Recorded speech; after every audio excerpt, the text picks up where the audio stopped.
I like my eggs over easy. She likes her scrambled on rye. So we strike a deal with our morning meal, but we kind of see eye to eye. She loves a Malibu cocktail, I go for whiskey and dry. There's no common ground when the drinks come round, yet we kind of see eye to eye. We're so magnetic, we'll pose apart and yet we're the same. Don't know who said it, but it's a stone cold fact. Opposites attract. She favors Paris in springtime, I'm more New York in July. So for holidays we go separate ways, still we kinda see eye to eye. Yes, sir!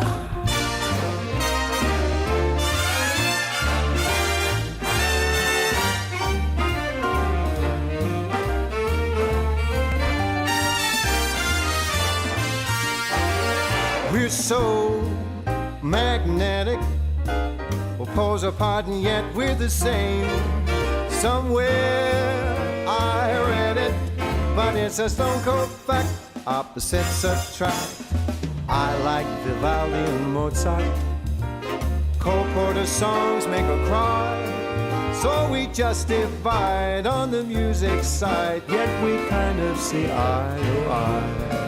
We don't analyze, we just compromise, and we kinda see eye as we give it a try. Yeah, we kinda see eye to eye.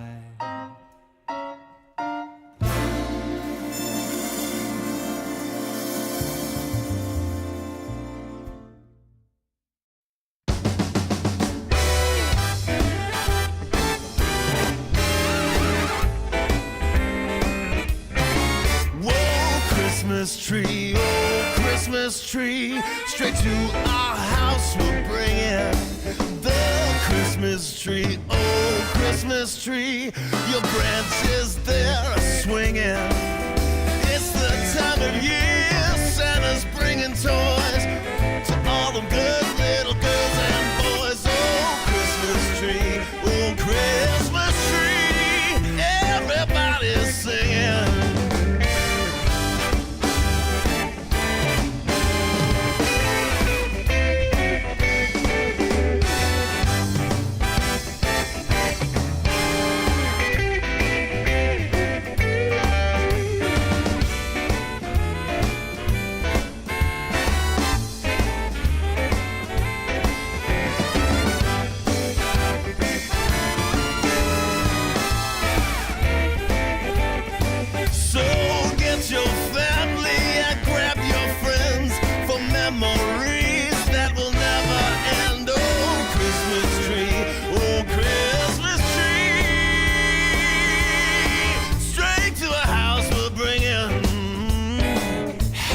Don't you love snuggling by that Christmas fire with that Christmas tree, just you and me, maybe a little mistletoe. Straight to our house we'll bring it.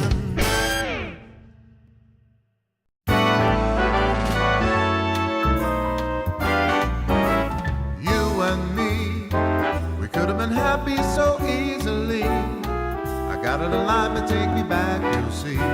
I'm always loving you.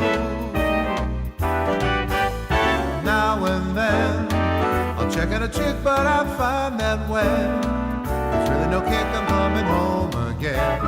I'm always loving you. You ought to believe me, and I'll just lose my mind. You're making me frantic, please. I'm a romantic needs. I really just can't take these lonely nights. Stop if you're crying, the time's right for trying to make up an end with our fights. And now it's you and me, we're happy together so easily. I think you finally believe in me, I'm always loving you.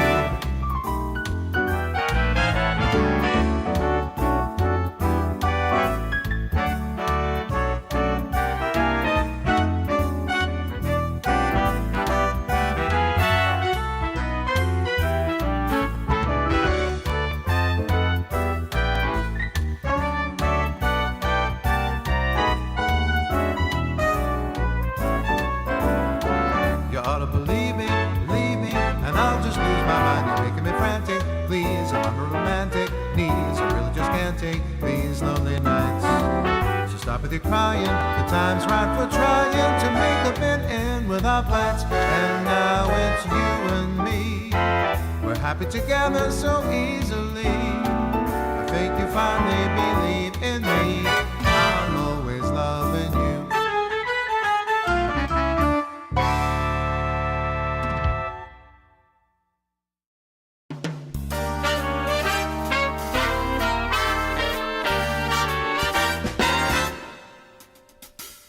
Easy does it, what's the rush? Hey, why not travel slow? Let's just take our time and then we'll see. Easy does it, makes it such a nice long way to go. Day by day we'll have fun, you and me. You know some things don't move by force. Let's let love run its own sweet course. Easy does it naturally.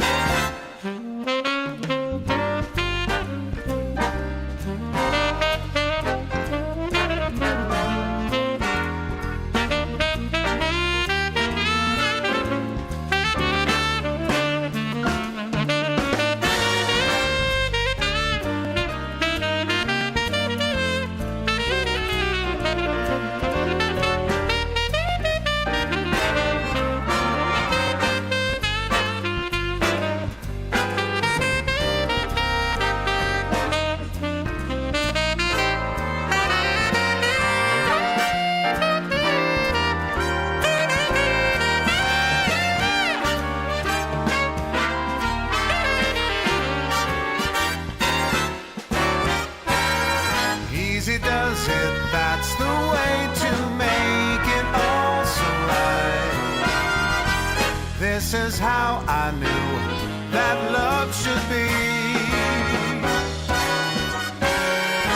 Easy does it, every day means every single night. We'll be lovers, this I guarantee. Let's keep the tempo slow, not fast, 'cause that's the way to make love last. Easy does it naturally.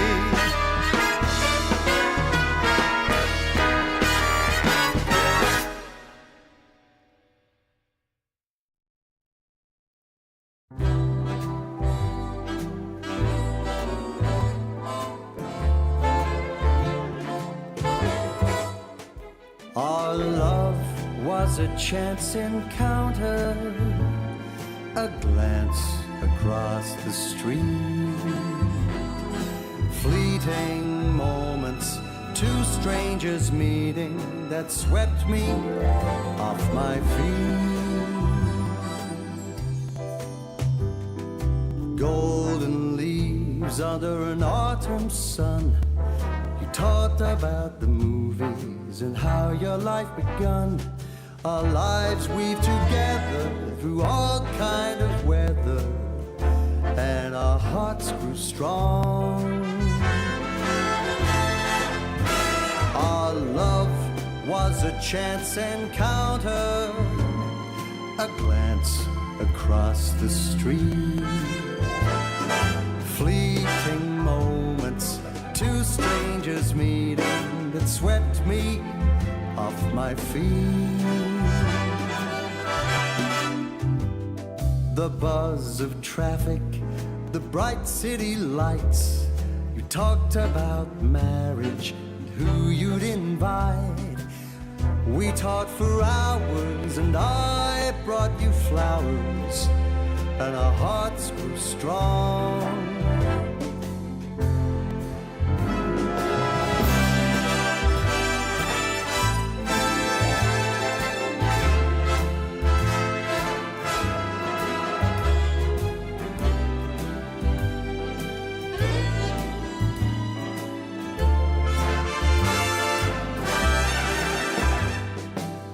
How can some something so special being mere happenstance?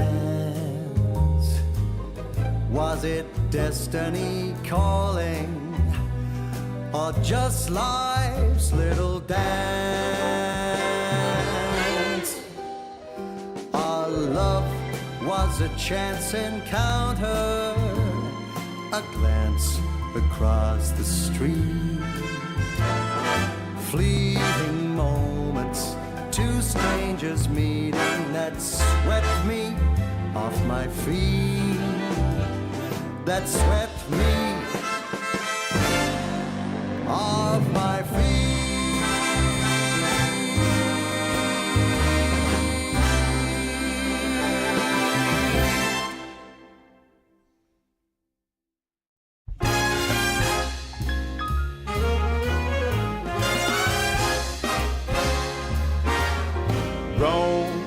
Where the Colosseum Rome and the Grand Museum Rome.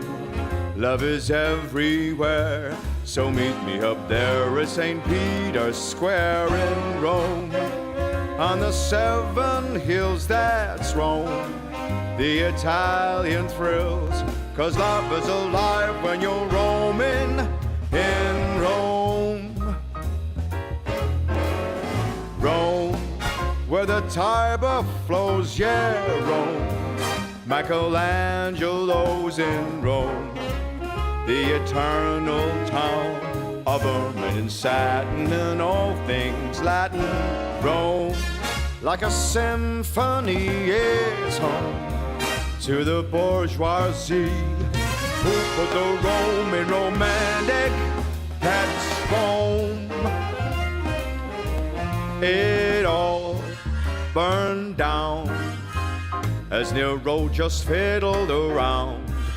But right here, right now, 2,000 years on, they're still going strong in Rome, where the fashion kings all roam, where the pasta's all homegrown, and the guys all stare while they compare what the young girls wear in Rome, with its dim-lit bars and nights of a million stars. So get me across the Atlantic, let's all go land some manic, who put the Roman romantic, that's Rome.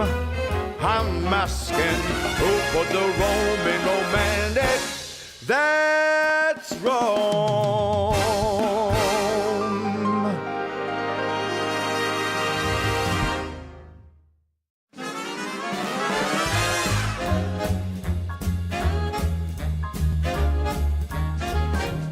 We're living a high life, no need for trouble or strife.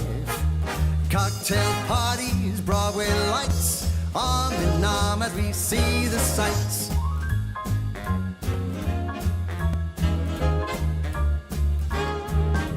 Monday morning, we catch a plane down the coast to Saint-Tropez. Wherever we are, it's never the same. Where there's fun and dance, we will play. We're living a high life, no need for trouble or strife. Cocktail parties, Broadway lights, arm in arm as we see the sights.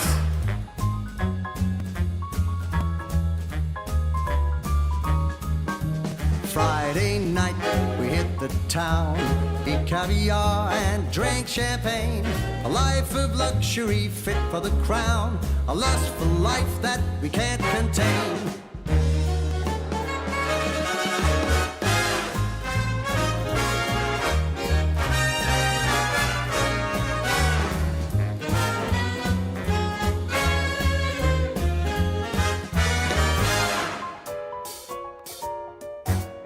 But whatever the party, wherever we land, being with you makes me feel grand.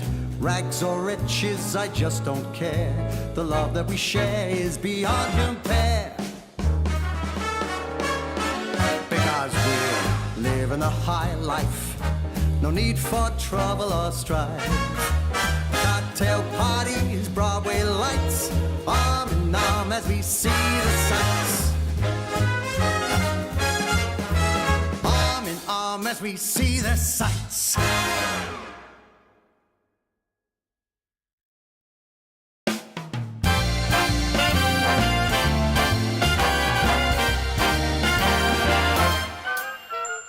Hey little honey, I've got the money, let's blow it all. Come on, my baby, no if, buts, or maybes, let's have a ball. Let's paint the town red with all my bread, there's just no end. If I won the lotto, I'd make my motto, spend, spend, spend. What say that we go take some of my dough, let's blow it all. When it comes to pleasure, don't matter the measure, big or small. Who knows how long this will last? For now, let's have a blast. It's fun, yeah, you know it, so let's go blow it all.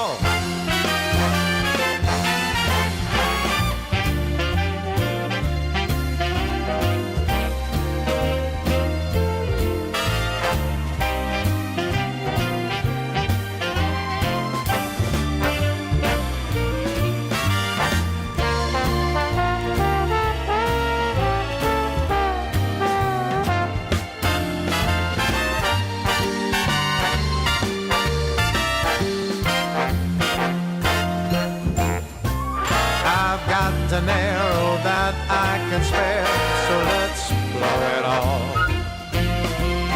Come on, my honey, let's take this money, let's have a ball.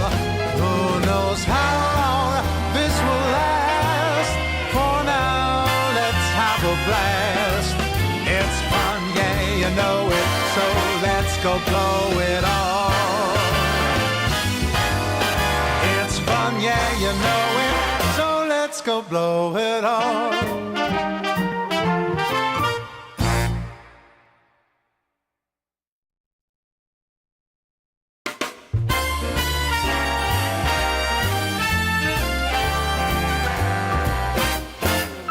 From young and old to rich and poor, there is one thing that I know for sure, guaranteed. Someday you'll fall in love.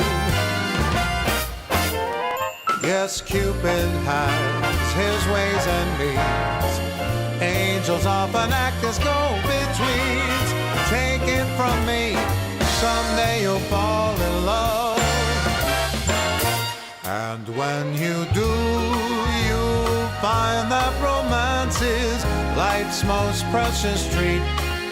Who knows, it might be the next girl that you meet. For kings and queens, for you and me, it's the same inevitability. I promise you this, someday you'll fall in love.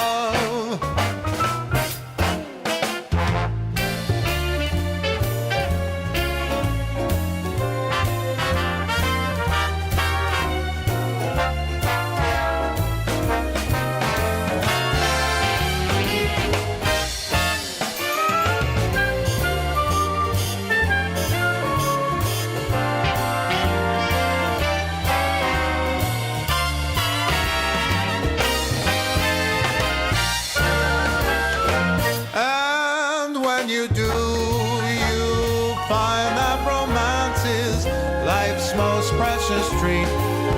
Who knows, it might be the next girl that you meet. And if you think love's passed you by, there's no need to frown, I'll tell you why. Wait and see, someday you'll fall in love. I said take it from me, someday you'll see, you're gonna fall in love.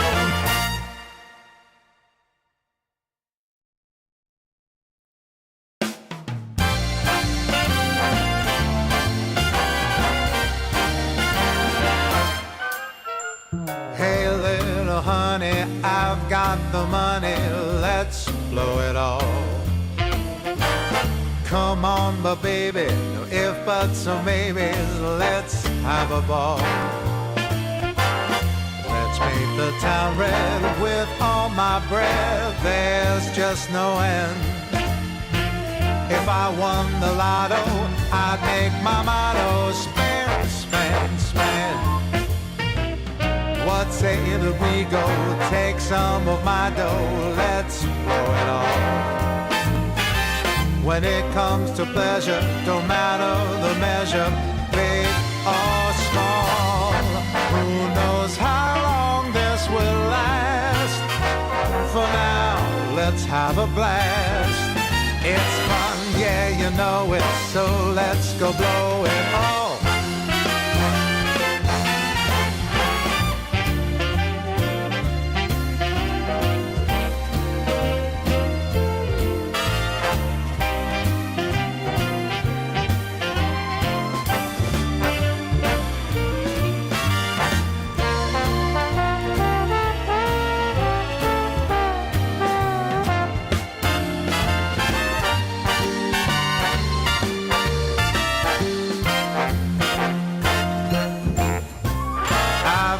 An arrow that I can spare, so let's blow it all. Come on, my honey, let's take this money, let's have a ball. Who knows how long this will last? For now, let's have a blast. It's fun, yeah, you know it, so let's go blow it all. It's fun, yeah, you know it, so let's go blow it all.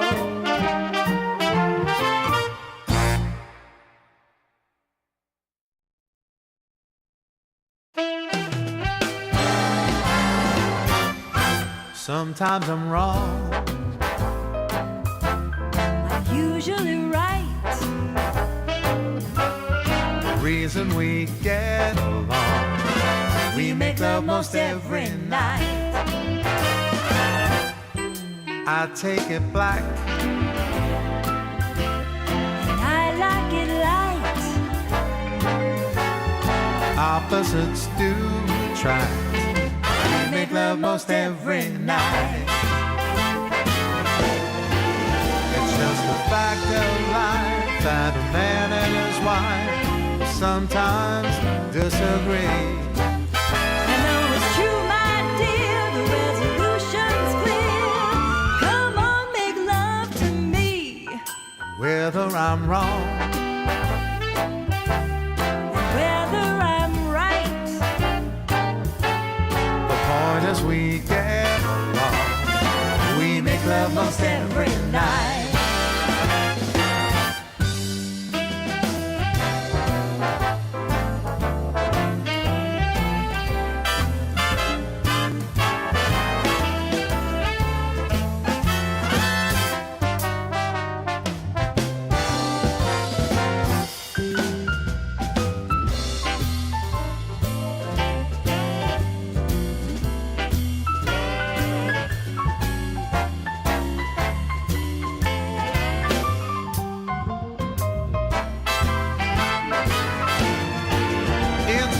Fact of life that a man and wife sometimes disagree. I know it's true, my dear, the resolution's clear. Come on, make love to me. Don't see eye to eye. We never fight. And here's the reason why. We make love most every night. There's the reason why We make love most every night.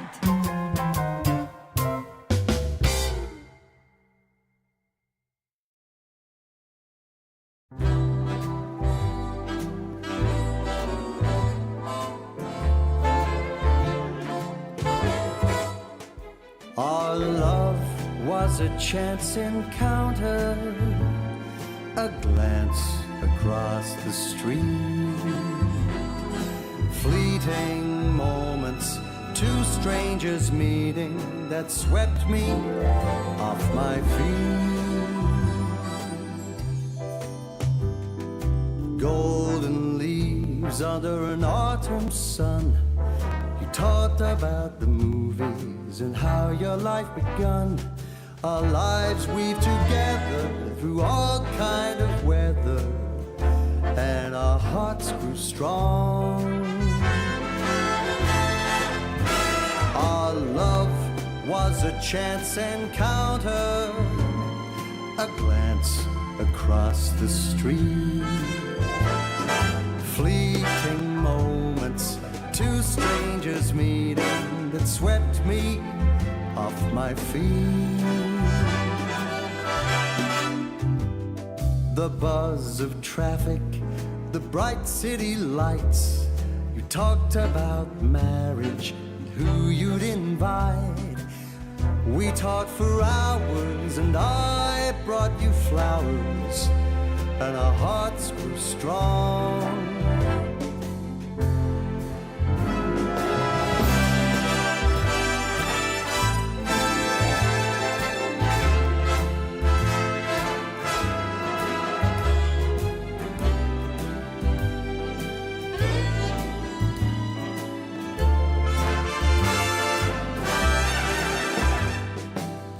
How can something so special be mere happenstance?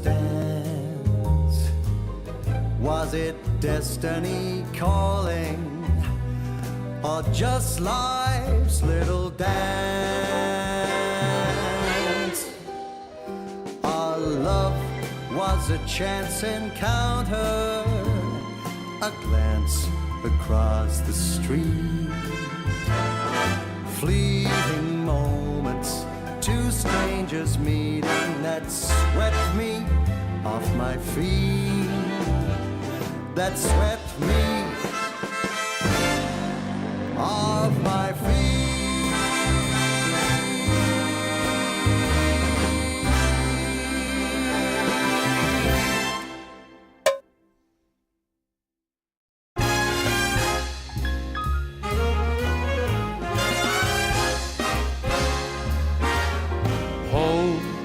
Is a smiling face that's home. It's a hiding place that's home. Deep inside your heart, light in the dark when you're miles apart and home. Like the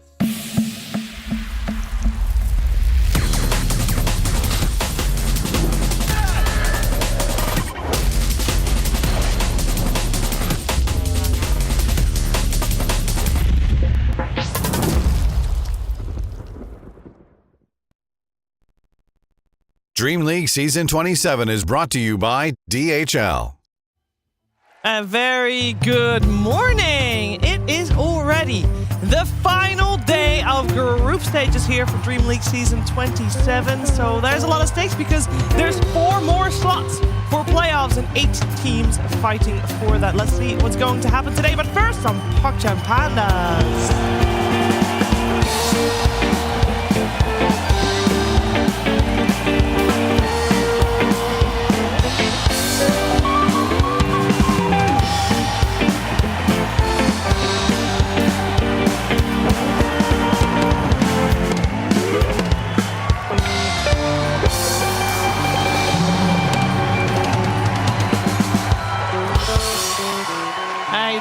It's gonna be a great day, especially since Avery has brought cookie. Oh yeah! Yay! Who wants a cookie? I do. I do.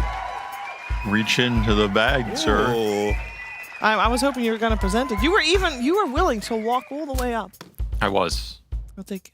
There you go. Take a cookie. Would you like one, sir? I would not like a cookie. Why? From you. I don't take cookies from strange men. Wearing hats. Imagine this guy walks up to you in the children's playground while you're out walking your dog at 12 p.m. He says, "Would you like a cookie?" Saunters up to you from the dark. No, thank you. Now, if he ate one, straight out of juvie. No.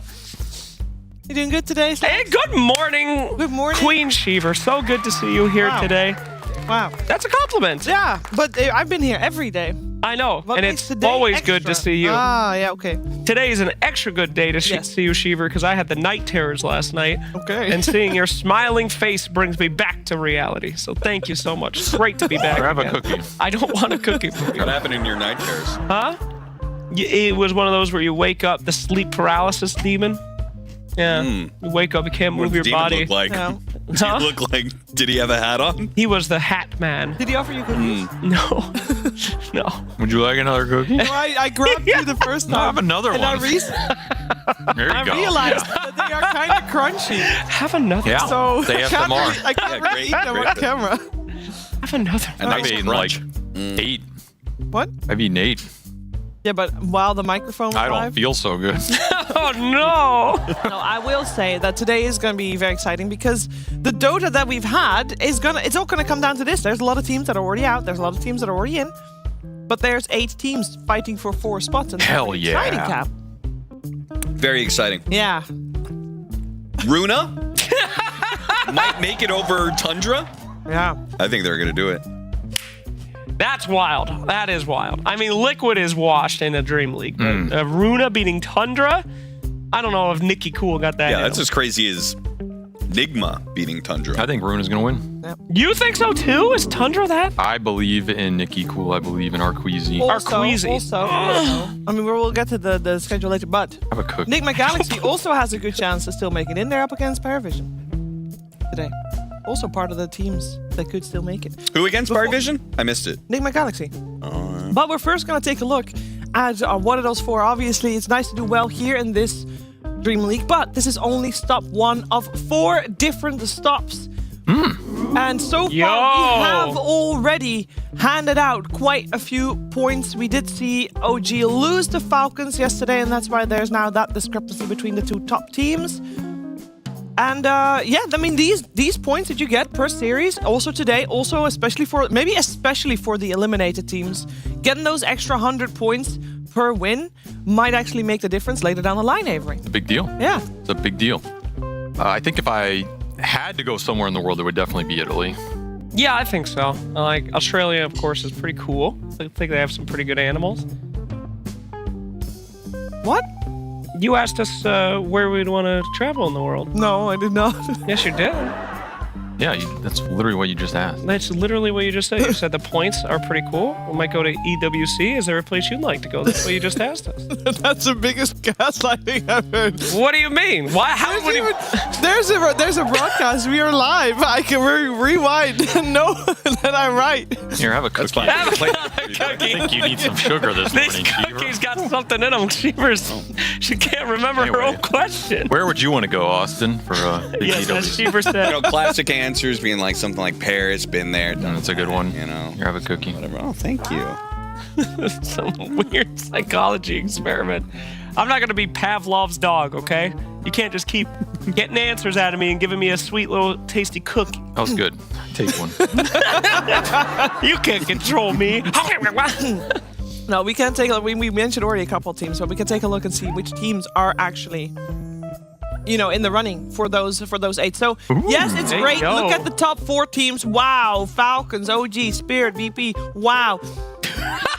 But that's not the teams that I want you guys to pay attention to. I want you guys to pay attention to 5 through 12. 5 through 12. Because everybody on the left side is out. Oh, sorry, no, everybody on the Oh my right. god!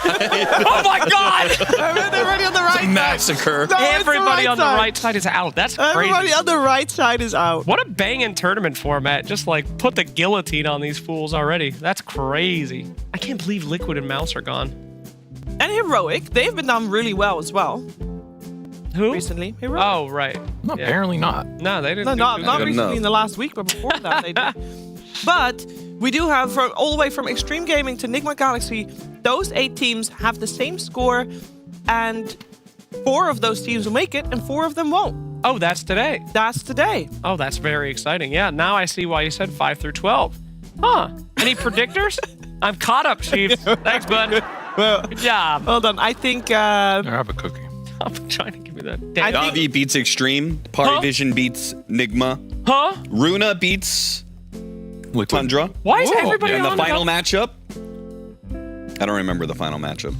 Which team was it? One Because more, I have all the matches Yandex. here. Oh, it's yeah, up where's against Yandex? a BB team. Oh, Yandex 1,000%. Oh They're my gonna beat God. BB team? Billion You think percent. BB team is gonna Billion. get I tied? will always bet against Bedboom. Wow. Wow. What's wrong with you? That's crazy. It's just history. Wild statement. They have won tournaments, you know? They Yeah. have. Yeah. They've won like 2 Yeah. over the course of their superstar team. You know the first tournament that they won, they were playing with Kiyotaka. They had Kiyotaka in their roster.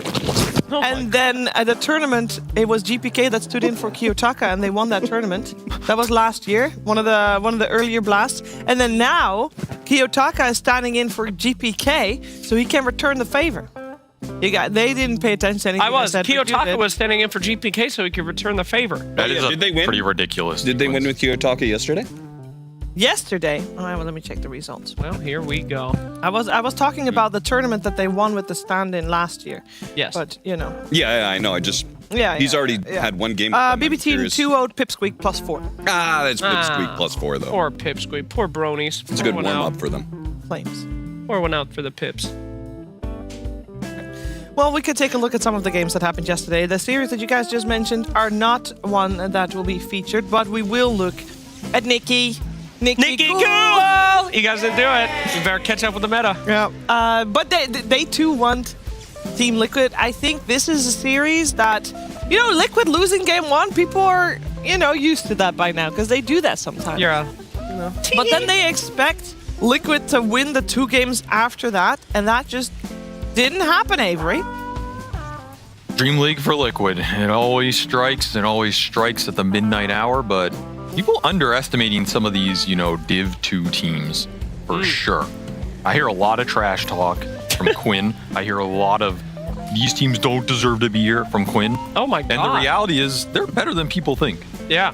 That's always been the case in Dota. When you give lower tier teams a chance, they show up time and time again, other than North America.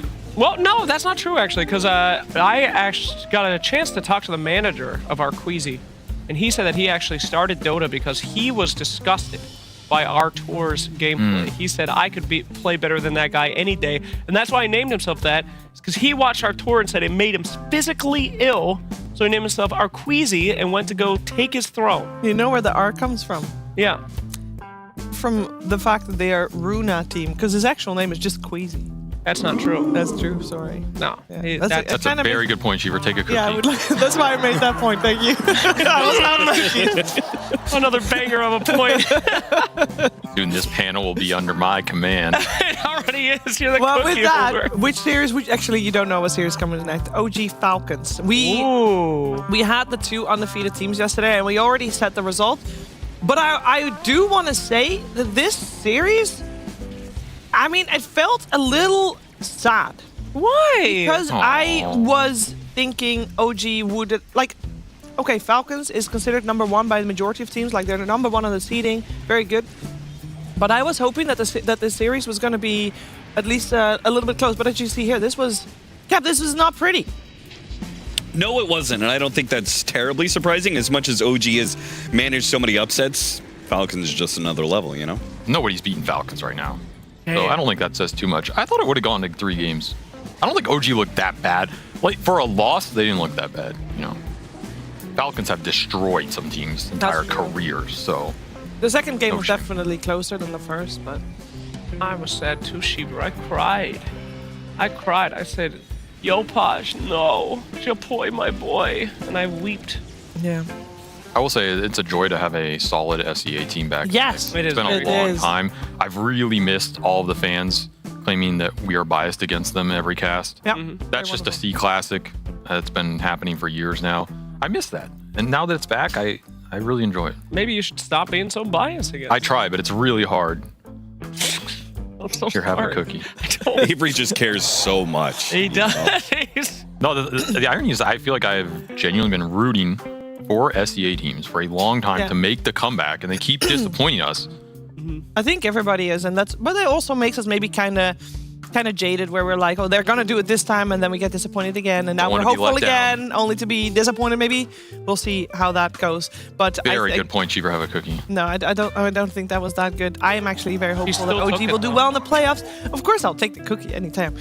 We're going to look at the next one because there's also a couple teams that are eliminated that I think people were expecting bigger things of. Mouse is one of them. They lost to Na'Vi. So this was basically the series that decided which one of these two teams would still be in contention. And it was a 2-0 in favor of Na'Vi. And I don't know. Flax, they won. Just 2 weeks ago, they won a big LAN. What happened? No, Mr. Faith. He's not here. Mr. Faith, get on the plane and get to your boys, okay? Without him, it's looking cooked. So, very sad. Wait, is he actually not coaching them for this event? He's not there. He has to be there in person. He has to be at the booty camp. If he's not at the booty camp, they're lost. It's the Mr. Faith buff. Trust. Okay. Okay.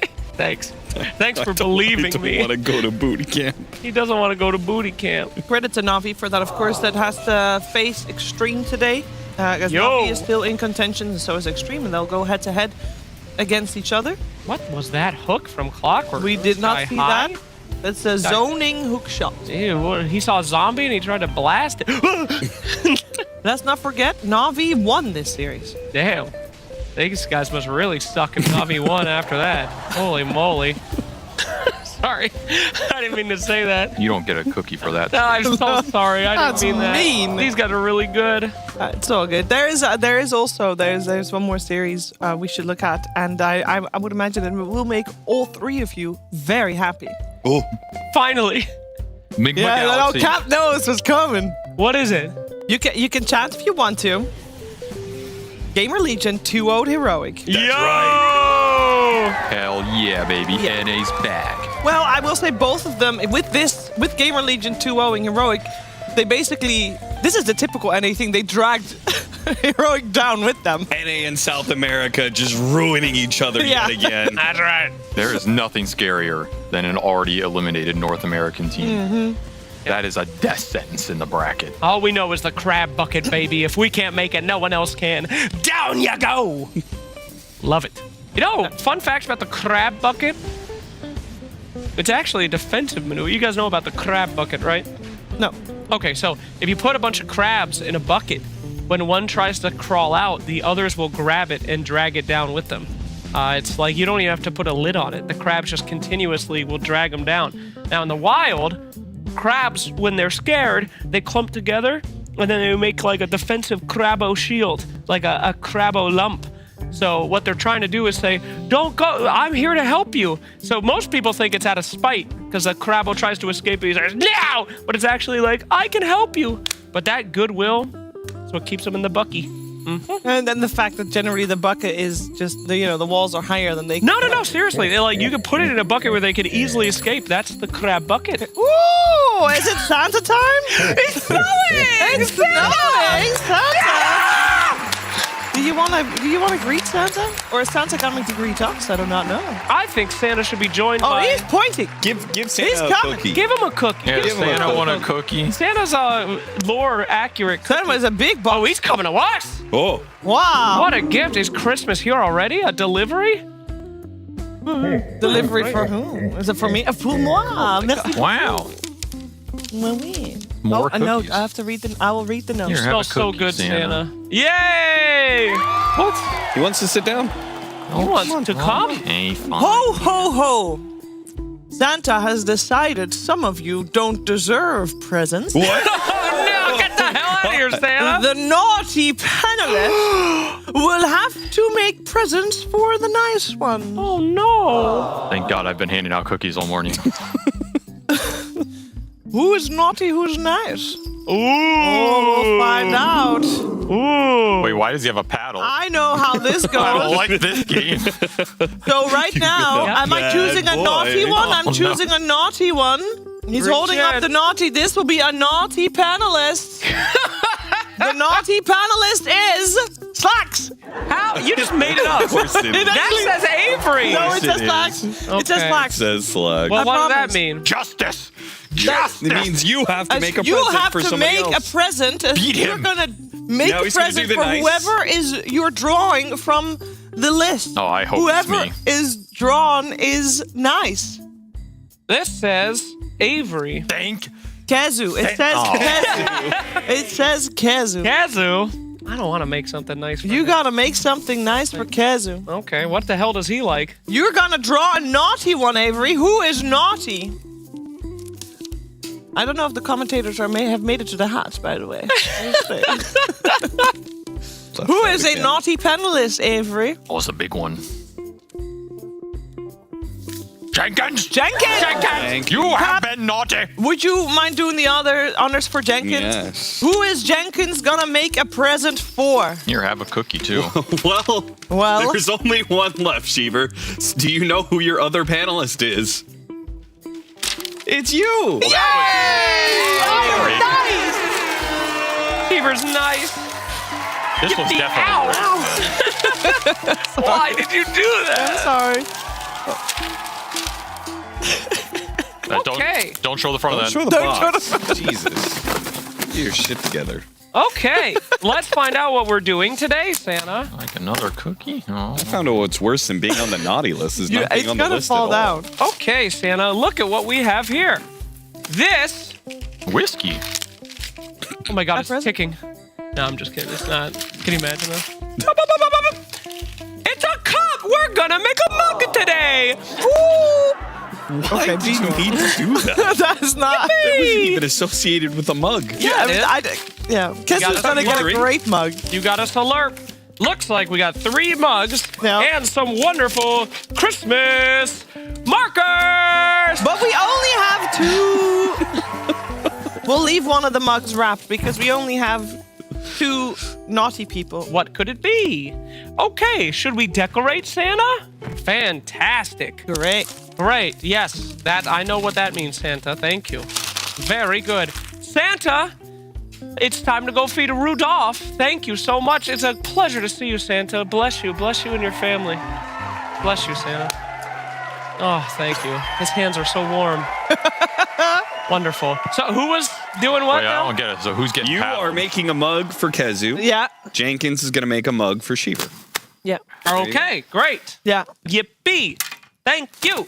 So basically, Sheever just made a segment where someone's going to make a gift for her. Yeah, ironic, isn't it? Yeah, I think that deserves a cookie. She's addicted, bro. You don't get a cookie.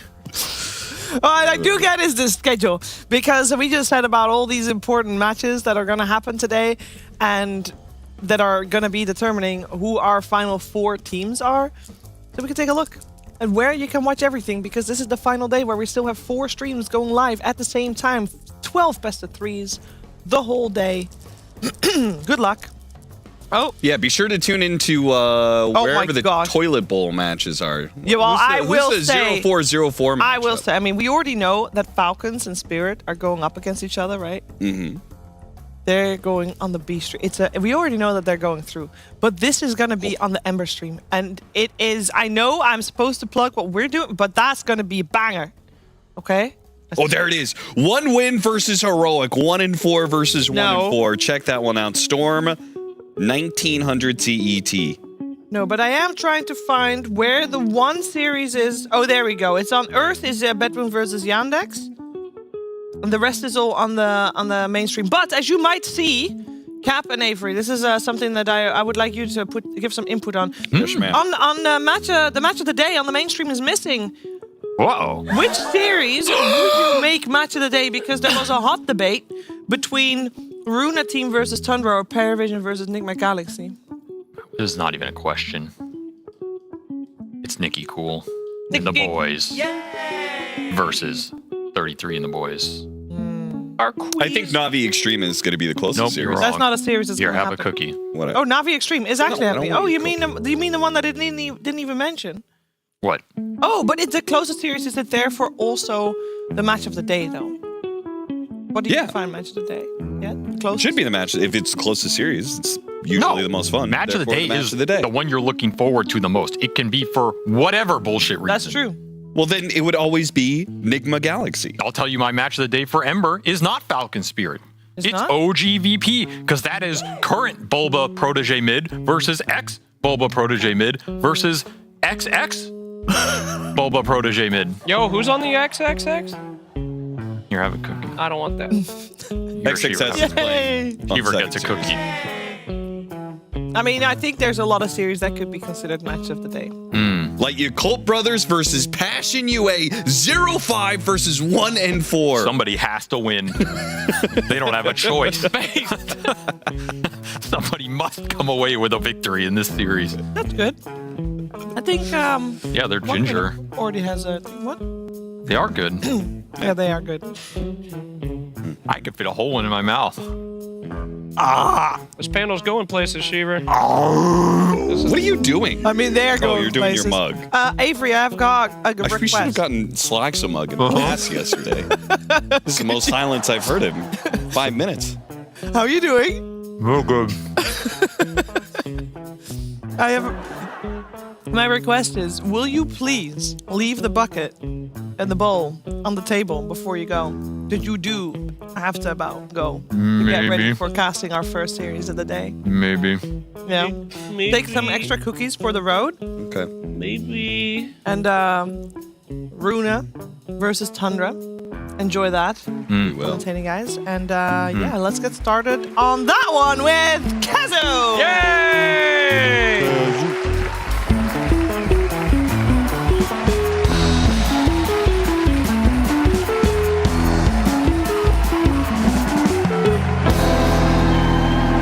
Yeah, we have Tundra versus Runa team, but Tundra, we don't care about them too much. We talk about the Prodigy team of the day. Mr. Runa team, they've got Nikki Cool, they've got R Squeezy in my BZ, and they are the ones that we're going to be looking at. So I got a couple clips because we need to highlight the prodigies of this team and what they do that actually makes them so good so far here at DreamLeague. So if we can get into the clips here, we have our boy, our protege, this guy, Mr. Nikki Cool. He is ready to blast everyone out of the map. Let's play this first clip and see, what is this guy all about? This is Nisha and Boxy. They try to go for a 1v2 play, but look what happens. My bro, the Prodigy, with his facet of the Arsonist and the early, some tankiness with the belt. He's got the raindrop. He gets the tip while killing them. He's just playing it off cool and calm. He is the Slayer on the core Bad Rider.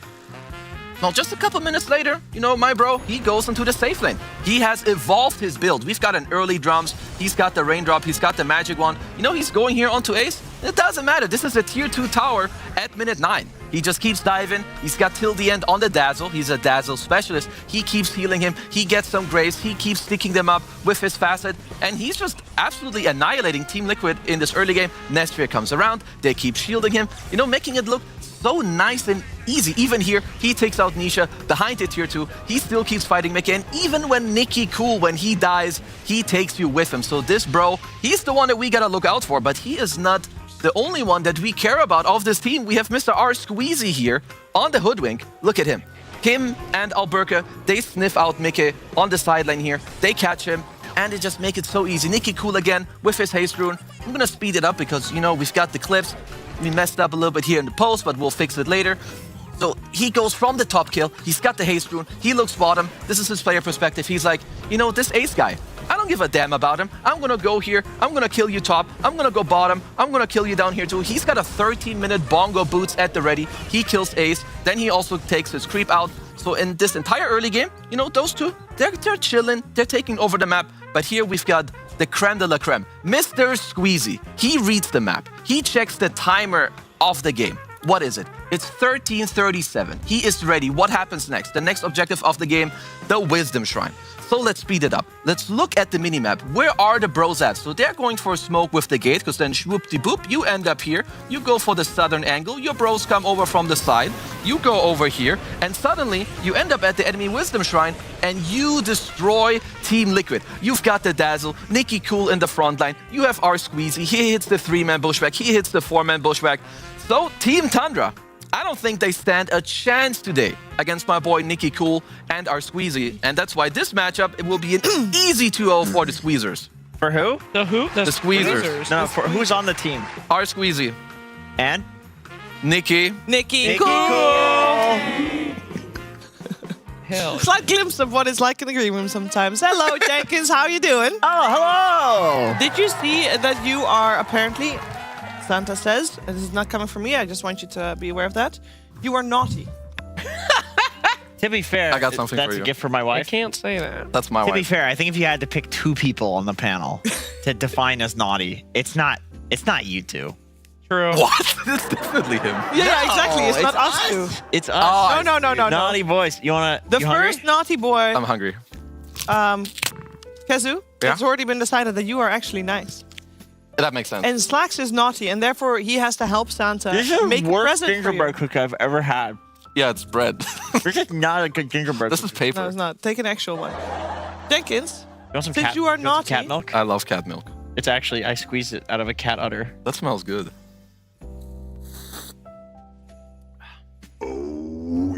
That's good. Thanks for that. Jenkins, you have to make a mug for me.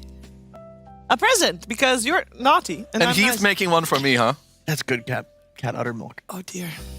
Okay. What do you want? What do you like? No, this is on you. You make yourself. No. You Okay. make a mug. I know what you like. You like games. You Coffee. play a lot of games. He likes coffee. What have you been playing lately that I do like know? coffee. Did you play Silk Song? No. We played a garbage pickup game at their house. These like cat Hilton games. Salvage! Such a great game. Tipston Salvage.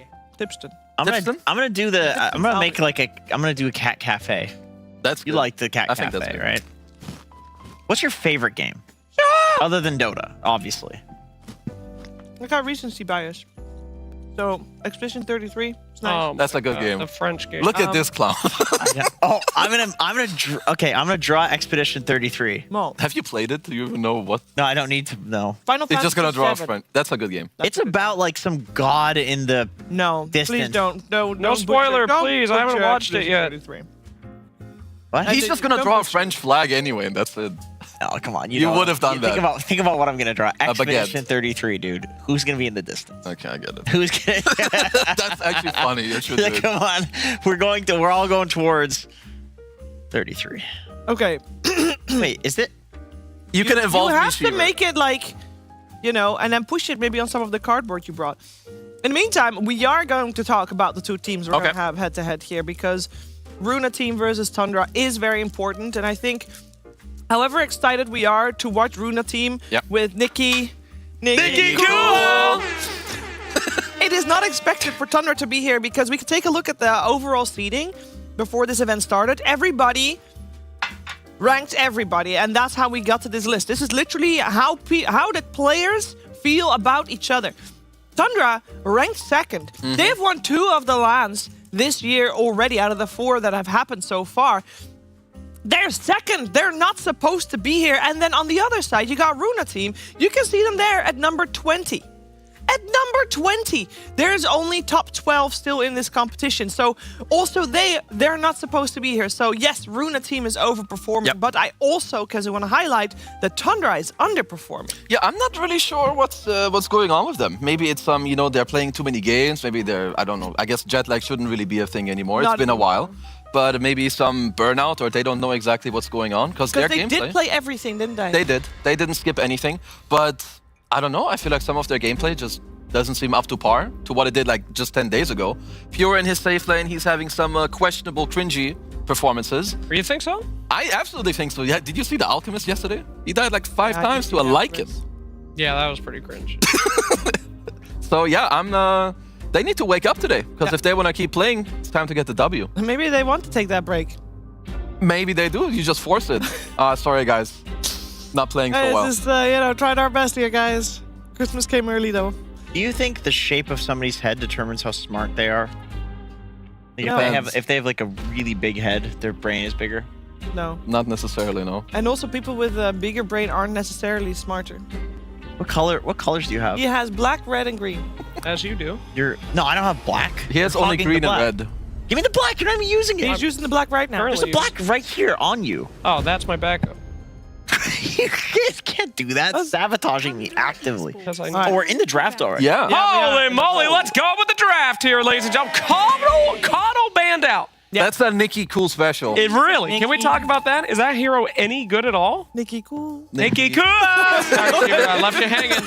Left your angle on that one, my bad. Now, this guy has like, I believe, 70 or 80 competitive Coddle games. So when you meet this guy in the pubs, he's playing Timber mid, he's playing Coddle mid, some Bat Rider. So, you know, this guy, he's a specialist in Tundra. They're putting the respect on his name. Do you have experience facing this guy? I have. His mid Coddle especially gets 6-minute boost of travel or earn, kind of, you know, depends on the game and what he likes. And he shows up in any lane. He's just permanently killing, you know, thinking he's cool, farming his hard camp. But this hero also, he is very good at the mid Timbersaw. So even though we don't usually see it flexed, Mr. Jakes or Action Flex, they can do it. It's actually pretty cool. We saw Tundra obviously pick the Timber yesterday. And even though we know 33 is really good in the hero, they didn't look as dominating with it as you would expect them to based on their track record with it recently. Well, you certainly can't give him Timbersaw. We have seen this guy, if you don't put full focus on 33's Timbersaw, he will run away with the game, as we did see in the second game of his series yesterday. So good to see they're going to steal that instead, since they are so talented with it, as you did say, Kazu. As you did, I'll say. And again, now we have moved up even more. Before, we have been seeing this hard carry pick second after they picked Timbersaw. Now these fools are picking it first. First on the hard carry? Yep. These guys are losing their damn minds. That ain't how it worked. I mean, Tundra lost to Nigma yesterday. I think they gave them the Jugger treatment when they picked the Timber. So they're learning from the Galaxies. That's true. Yep. They first, Nigma Galaxy first picked the Luna twice against it. And that worked one of the times. Do the noise, Sheever. Luna noise. Maybe we see it again today. What a great panel. What a great panel. Oh, this guy is wearing... Is that sunglasses or just... This is Nicky Cool, guys! Yo! Nicky Cool! Yo! My goat. He's wearing sunglasses. And it's still daylight, so you can actually see him. No, actually, No, this is Nicky Cool. You're lying. But I thought it was a different camera from the same person. To be fair, the background looks very similar. Yeah. No, they both have. They have daylight. I thought he changed his, white. Yeah, see, it's not that different. Sheever. Sorry, guys. Really got me excited on that one. But let me see. So Tundra, they like their Jugger. Pure is very good on this hero. Maybe after seeing his Alchemist yesterday, you know, Moon Meander was like, yeah, I'm going to give you a guy that is constantly full HP with you. Did he dye his hair since yesterday? Or am I tripping? I mean, I think maybe the color scheme is slightly off because it also looked like he had... I mean, after the performance yesterday, they gave him the treatment. I see. Give him the Jugger, give him the different hair. But let's see. So there's no Bat Rider, there's no Pugna against the Timbersaw. And I will say, Runa team, they can put this guy into the mid lane. They're stealing Nigma's draft. They're stealing the homework. Omar's Willow was S tier though. Yeah, he pogged off that game. That's a chat GPT draft right here. I don't know, IDK on this one. All right, send this one through the collegiate test here. I will say, yep. I think for a lot of people that like playing Willow, and there's quite a few out there, they saw Omar's performance and like, wait a second, I can play Willow again in my pros? I can do this too. Let's do it, yeah. I don't know why that hero ever fell off, to be honest. Laning is just not as strong. Tusk Gyro, though, speaking of strong laning, that's good. Yeah, I like what Runa team have so far. They play a lot of Tusk as well, and now you have Tusk Gyro. You have the Timber, which can be flexed between 2 and 3. I would say the strongest role for the hero is in the off lane, but you know, if you feel like you can put the Timber mid, you get some new gacha pick against the Darkseer in the off lane, like you can have a Beastmaster, you can have a Slardar, one of those heroes, then, you know, Tundra gotta keep respecting here what's coming out. And what does 33, when he plays against the Gyros, he likes the heroes that build some of the auras, you know, some Pipe, some Crimson. No Centaur available though. And I would like Tundra to keep the last pick open for the best Zoomer mid, aka BZM, because you don't know, Jenkins, where this Timber will go. He could be mid. Yeah, you gotta look out. You gotta look out. Great input. I think both Jenkins and Slacks are very busy, and they have definitely got a little bit of difficulty splitting their attention between both of their projects. I got a lot to say here. I got a lot to say. Yeah. No, it's fine. Me and Kezu can carry. This. We're the nice ones anyway. Yeah, nice panel. Okay, Doom is picked out. This is not a hero that we see coveted very much. Coveted. As soon as I see a Doom, I start thinking about Grimstroke, but that's not what they picked. They actually went for Warlock. Yeah. I like the double Doom. I think it's pretty banging. The double Doom, double bonds, holy moly. They could go for Grimstroke mid. Kezu? Thompson, yeah, absolutely. He plays the mid Clockwork, he plays the mid Grimstroke, he can do it. Of course, he's probably streaming right now, so he won't be here. But let's see. You know, the Doom, it's quite good against the Timber. Of course, he can't use spells, no HP regen, you have pure damage, that's great. Similar with Gyro, he wants to go for the Satanic, so eventually he can't be the be-all, end-all guy, because Satanic don't work against the Doom. And it's a 33 Doom, Mr. Slacks, which is the best Doom in the world, of course, Mr. Andrew Jenkins. Let me look at the draft. Oh, that's a good Doom pick. That's a good one. Yeah, can you reiterate, Rye? Hard counters Gyro. That's like I know a lot of players literally refuse to play Gyro into Doom in general. They say like only pick Gyro if Doom is banned because Gyro wants to sit there, Satanic, heal up to full HP. Like that's kind of his whole shtick. That lets you get the Rapier. That lets you get the Daedalus. Like it basically enables the entire build. Doom, it's such a clear Doom target for the entire game. You can even run Doom as like a position 4. They won't because it's Tundra, but you can run Doom as like a 4 or a 5, and it's genuinely that good against Gyrocopter. It's also good against Timber too, because either you're dooming him and you're taking off his Aghanim Scepter, which is a shield, or you're dooming him and you're reducing his regen. So this is an insane Doom pick, which usually is not the situations in which Tundra gets it. Yeah. They just pick it, you know? I will say, though, it's generally still Doom. It takes a little while to get online. And will Runa team have a strong timing before that Doom is the end-all be-all against the Gyro? They could, especially with what they're doing now, where you have like the Slardar in the off lane, you have the Gyro, where even though Doom is good against you in the game, he's not good against you in the lane. Like, you fully free farm.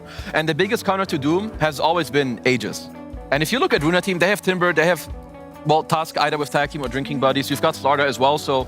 You know, Roche, if they have good lanes, should be theirs. Then you can take the mid-game fights with the Aegises. You can kind of nullify the Doom that way. So, you know, I think both teams are probably pretty happy with what they've got. Very good. We got a couple bans coming out. On the side of Tundra, we're still missing the hero for BZM, so we're seeing mids banned out with the Invoker being up first. On the side of Runa team, I think... Are we still... Could they relegate the Gyro to support? Is the Doom that bad that you're like, okay, actually, Arqueezy, you're playing Gyro now instead, and let's go for a different carry for Nesphir? There is a world, but I don't think you have to, simply for the fact that, sure, he's countered in like some aspect, but you have good lanes, he gives you the tempo, you also have other 2 cores you can play through, and you should be playing for like this mid-game Aegis. And I think while Gyro, you know, has the Doom counter, he gives you all the other things. So, and that's already good enough. They will need a +4 for our star player. The bit is just running? Yeah. That's the whole bit. It's running and being loud. That's the entire... Okay, gotcha. Yeah. Go back to my drawing. So they need a hero for our Squeezy. Yeah. I currently like the bans that Tundra kind of shot out here with the Hoodwink and the SD. I mean, it is a Warlock. You don't necessarily want to play the range 4s that much, but they do need some follow-up or some setup for the Slardar, for the Timber as well in the game, because, you know, Slardar's going to go in, but he wants some more follow-up damage. Timber has all the damage, but he needs some lockdown. So Mr. R. Squeezy, what does he want to play here? He's very known for his Rubik in pubs, but that hero is pretty garbage. No. Yeah, I'm sorry. Is it an awful Sky game? Against Warlock in the lane, I don't love it. You don't want to. Yeah, you don't want to. I mean, like every time I see like Warlock Jug, I think like melee lane. Like you just run. That's true. Some lane cutter. But he's been playing almost exclusively the ranged hero. Yeah. Does he play Batrider? I could see that pick. I'm sure. Yeah. Oh, it's banned. Sorry. That would have been very good. I mean, you have to ban the Nikki Cool Batrider. Yeah, you do. True. That is. Yeah. There he is. Can't play his bat. He's got his hands on the Timber, so I'm telling you guys, he is quite legendary on this one too.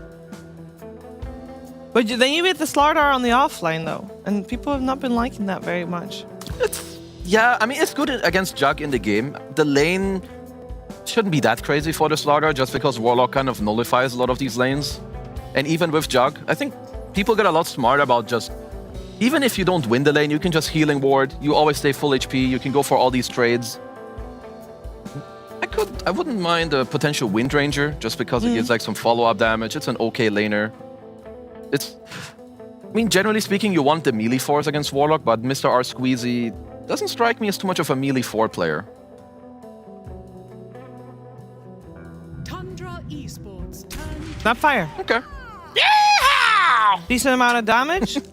Good contribution. Yeah, it's good in lane with Slardar. You have the minus armor from the little shredder. You can cookie the brother in, get the stun, get the bash, get the follow-up damage. Yeah, very solid draft from the 20th seeded team here of the tournament. Yeah. But they should be pretty happy. So Tundra, mid lane for Mr. BZM. You do play against the Timber.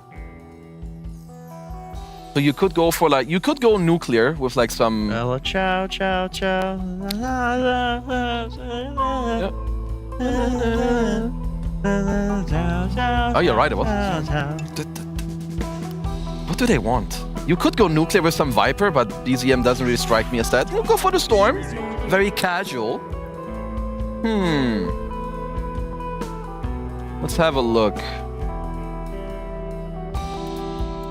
How does... I mean, I guess they both farm. Yeah, mid lane is very farm heavy. I would give a slight edge to BZM here on the lane, because Timber, he can't really use the trees in the mid lane because there are none within the river. So BZM should have a good early game. It's a lot about the early rotations as well, but they needed someone to be aggressive. You have 33 on one side lane with the Doom. You have Jagger on one side lane, you know, doing nothing there. But I will say, you know, if I didn't see the team names, I kind of dig the Runa draft. So you're still biased, but That's even though they're unbelievably biased. I will. If I didn't think these guys were so ass, I think that they had it. Nah, I believe in my bros. Nicky Cool and Art Squeezy.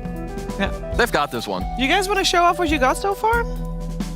I have I kind of fucked it up. Oh no. Expedition 33. What is that? No, I'll show you. What is that? Just go it on yours. Go for yours. I have Expedition 33. I just saw one glimpse of Slax's cup and it seems That's like cool. nightmare fuel. Which camera am I looking There it is. All right. Expedition 33. So he's in the he's this That's demigod 33. off the disc. Yeah, he's the painter. Cool. Wonderful. I can show mine too. Yeah, thank you. Show yours as well. Hello. This says world's #2 analyst. And then I drew a nice picture of how... he's a giga chat to me. I really respect you. A picture of The moment I get this cup, I'm smashing it on the ground. What? It No, I looks love good. it. Looks really good. Well, I haven't Very good. finished yet, but Well, it's it's fine. really we got good. a couple more games to go through. Who's World We Number have 1 some fun. analyst? Is it you, Slax? You want some cat milk? Yeah. I don't know who that is. Oh yeah, that's a good boy. God, you look so Guys, good. I will reiterate. This is a series It's important. with top 8 on the line. And it is a best of 3. And we're going to head into game 1. Before we see that action, we're going to see some PUBG Panda action. Woo!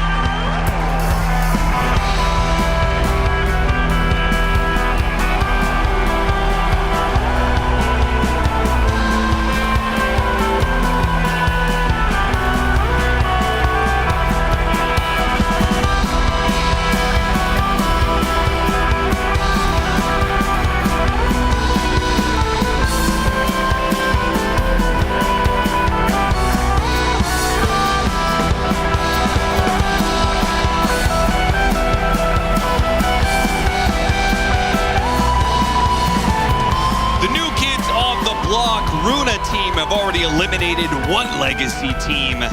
Let's see if they can eliminate a second and claim their spot in the top 8 here at DreamLeague Season 27.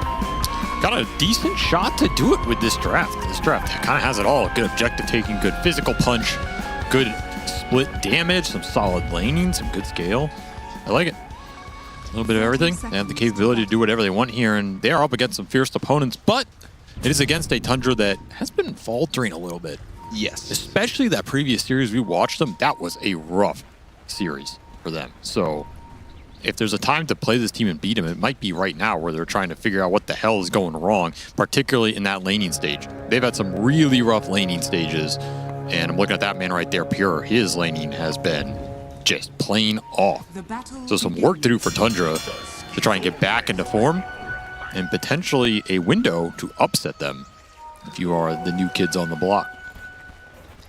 2-2 on the Bounty Rune split, and we'll see 33 and Whitemon block out the next wave.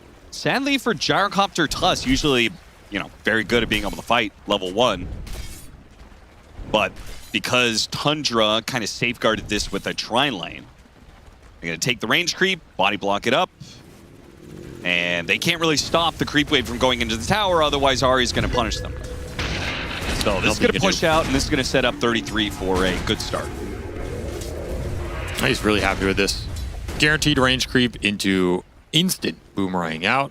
Camps are both sentry blocked. Perfect lane control from Tundra to guarantee this Doom will farm. Did get the lane back top as well, though. Worth mentioning as pretty similar situation.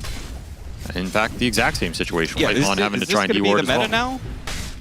Because the only way to stop it is you bring more heroes to that fight, which could be really good, but also means you're automatically forfeiting bounty runes. You can block to stop it. You can block your wave as it comes in too. Yeah, but you're outnumbered.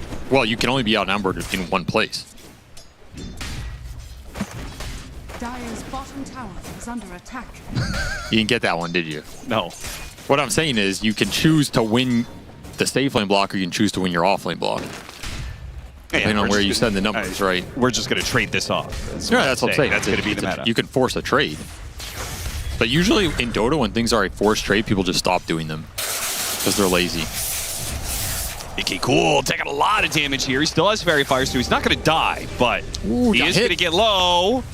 BZM almost had him.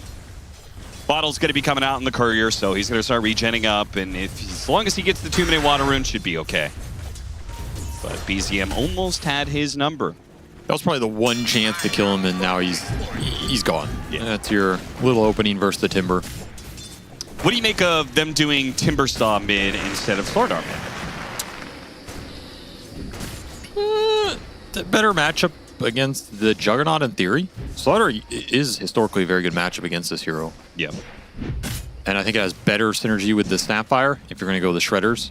If you were playing the old, Scatter Blast, Cookie, Timbersaw can use that pretty well. Slaughter also uses it okay.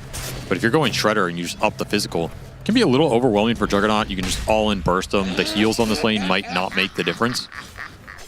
They also might just want the higher levels on the Timber in this game so that he can roam and bail out some of these side lanes. If you can go and kill this Doom once or twice, that could be pretty impactful. Now, one of the reasons that Tundra has looked pretty bad, honestly, in some of these DreamLeague games has been their safe lane falling apart in the laning phase, right? Pure Whitemon, once upon a time, had some incredible laning prowess, and that has seemingly kind of gone out the window of late. Maybe that's why they go to the Warlock, right? If we're struggling, just dumb it down and make it as simple as possible. I'm just going to chain heal you and pull. Probably the simplest safe lane hero to play.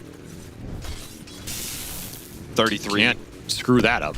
Got his hands on the Harpy, which we've seen before. He takes advantages with an Arcane Rune. I don't know if he's going to do that anymore, but... Yeah, Palpatine, Arcane Boots, rather. 33 down here. Just zapping kids left and right. Ultimate power. Got that Lotus as well, so the Lotus is super nice for this. That is efficient damage off the mana. Trying to run down Ahri here. There's another drinking buddy. Got him. They can't fight this. First blood for Nesfir, and 33. Okay, well, he gets the courier, just TP's away. He did TP back to base, though. He had no mana. TP back to tier 3. I agree with that. You don't want to sit on this lane with no resources and just watch Gyro farm. It's a pretty even laning phase across the board. I think we should see top potentially ramp up for Runa here. They have some levels on the Slaughter plus some Shredder points. Yeah, this is the thing. You can't really aggressively spin in this lane, and I'm surprised Alberca didn't try and chase Pure down there. I think that can be a kill. Warlock is really bad at defending carries against all-in kill threats.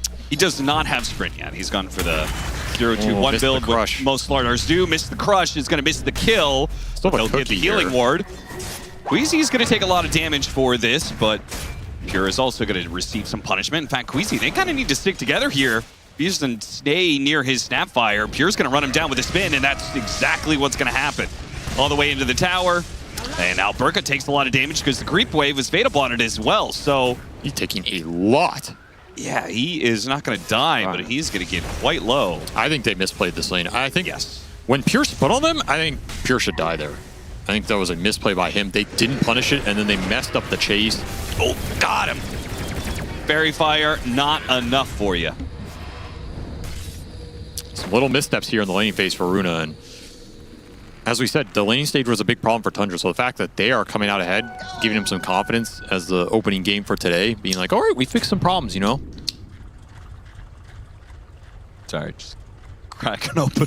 Crack it, yeah, I see. That was really nice. It's past noon. What can I tried to move it so far away from the microphone. I can't believe how it picked it up.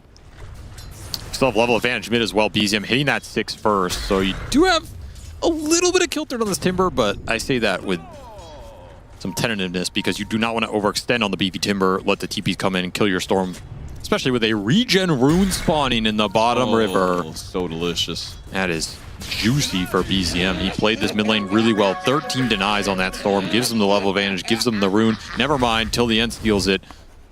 He should have just jumped for it. I don't know what they were doing. Yeah, that was really weird. Dark Willow coming up to the top lane. A lane that has already perhaps been mishandled. It's now going to be met. Bramble through. Catching Queasy as he tries to cookie out. And now, are they going to stick around? Are they going to bring Storm Spirit? Are we going to go for a Wisdom Shrine invade? And what does Runa team do about that? 100%. They built the wave up top. They have double ranged catapult. This tower is going to take a lot of damage, and you have ability to contest. Well, they're doing the same thing on the other side, but they managed to get the bash onto Ahri. Ahri just dies immediately. They are going to be fighting into a Timber Stop. That's not easy. Meanwhile, on the other side, okay, BZM went back for this Wisdom Shrine. The snowball up. 33 is going to get low here. Oh, what a hurricane down! 33 keeps himself alive. Oh, we know he doesn't. Nesphere will still die. Till the end might be chased down by BZM as well. BZM doesn't have much mana to work with. Try to stick with them. A little Soul Ring, and that should do it. So a double for BZM, but double Wisdom Shrines for Runa. Surprised they ended up getting that one away from Tundra. BZM just didn't want to zip on top of it. Pretty awkward. Does get the kills, gets the Galvanized stacks. Maybe the more important part here. To get some decent tower damage on top. But not as crazy of a sequence as it could have been for Tundra, especially with Ahri trying to TP down there and just dives 100 to 0 to Slardar. That was really awkward for him. 8-minute power rune now.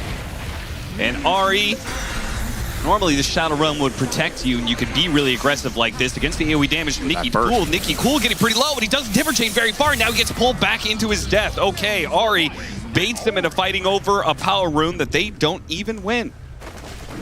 There's so many little awkward exchanges in this game. It feels like their teams are just kind of walking into it as opposed to it's pre-planned.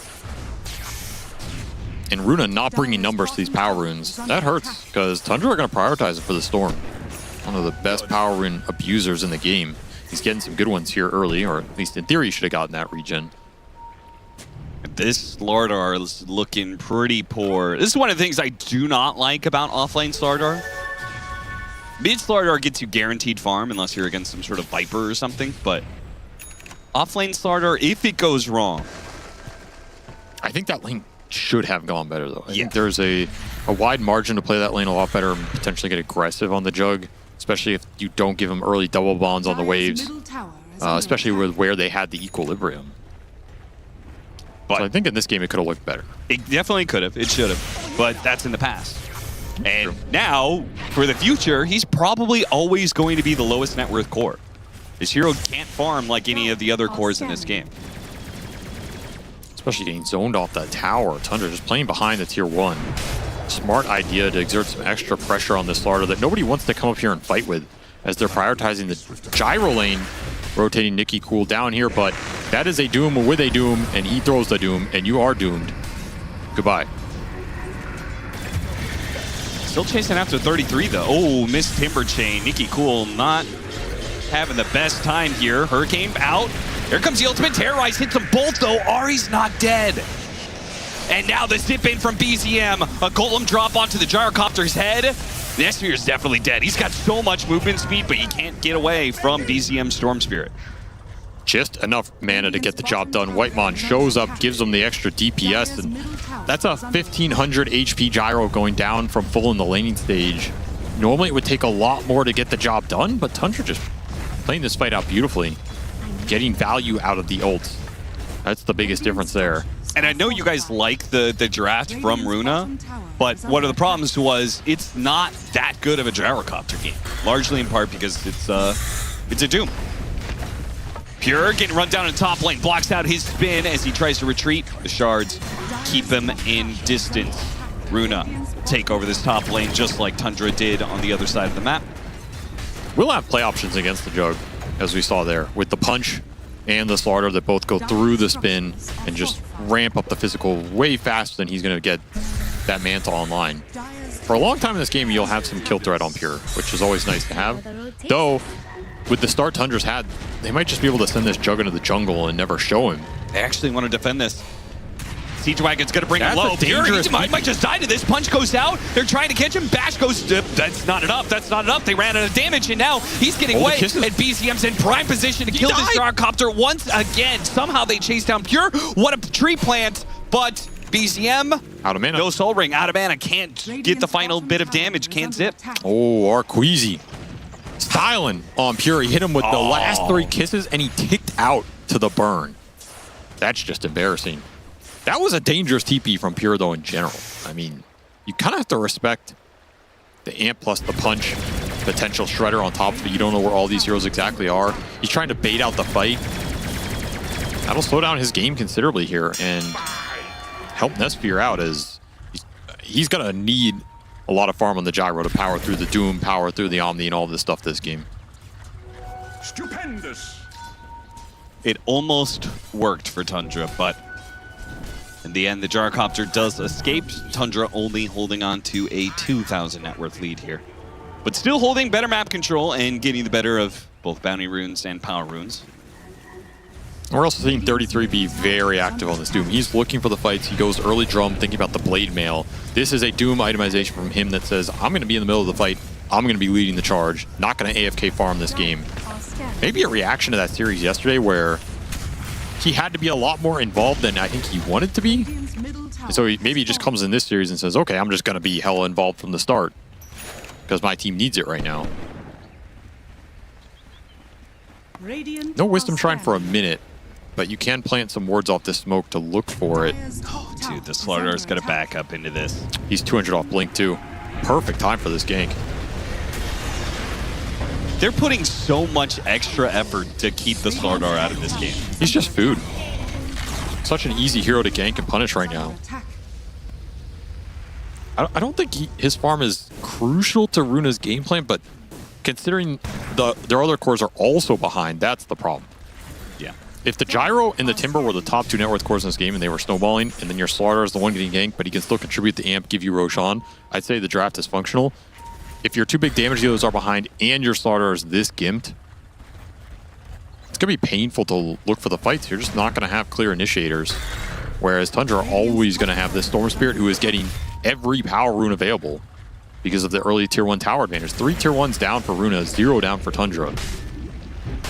You're just stuck fighting golems in the jungle. Burke, can he get the kill before it ticks out? He will. 100 gold for him. All right, well, it's close to his blink now.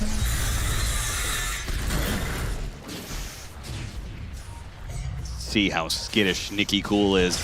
They're afraid that Tundra is going to come back to this Wisdom Shrine. And it's not a bad theory because there's even a ward laid out by Tundra. But they opted to finish up their next round of items. Play chill, get another power rune. Haste rune for BZM. Has he gotten almost every single power rune in this game? I think so. Other than the regen, they just gave up for no reason, so yeah.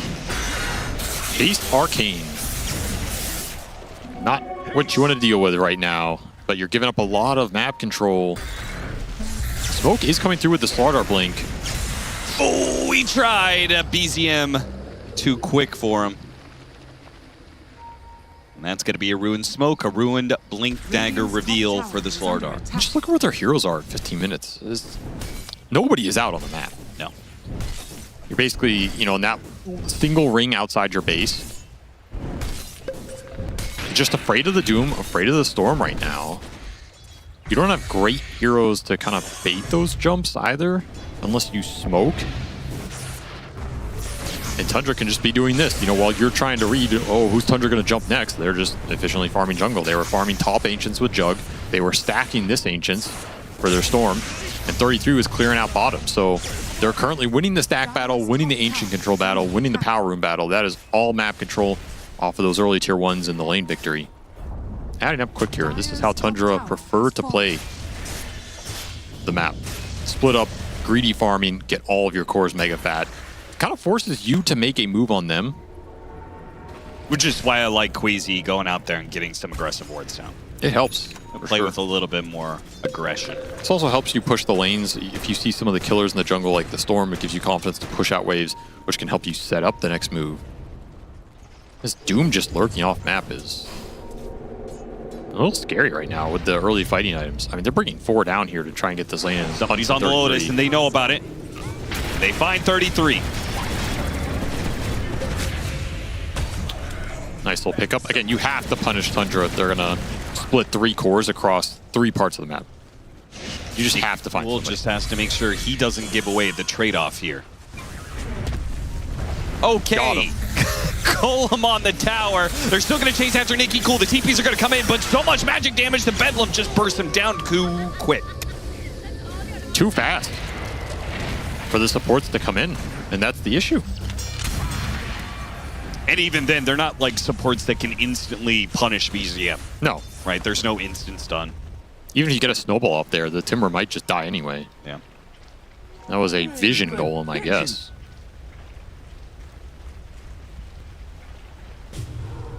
And now an ancient farming golem. Got to get that net worth up. Telling you, man, this is how you play Warlock now. Oh yeah, you should not be afraid to just drop this thing for minor victories that get you a lot of farm. Right back to their old hunting ground. This duo, it's got some legs. Dark Willow Storm Spirit. Especially once this Blink Dagger is up on Ahri, he could very easily follow BZM wherever he zips to.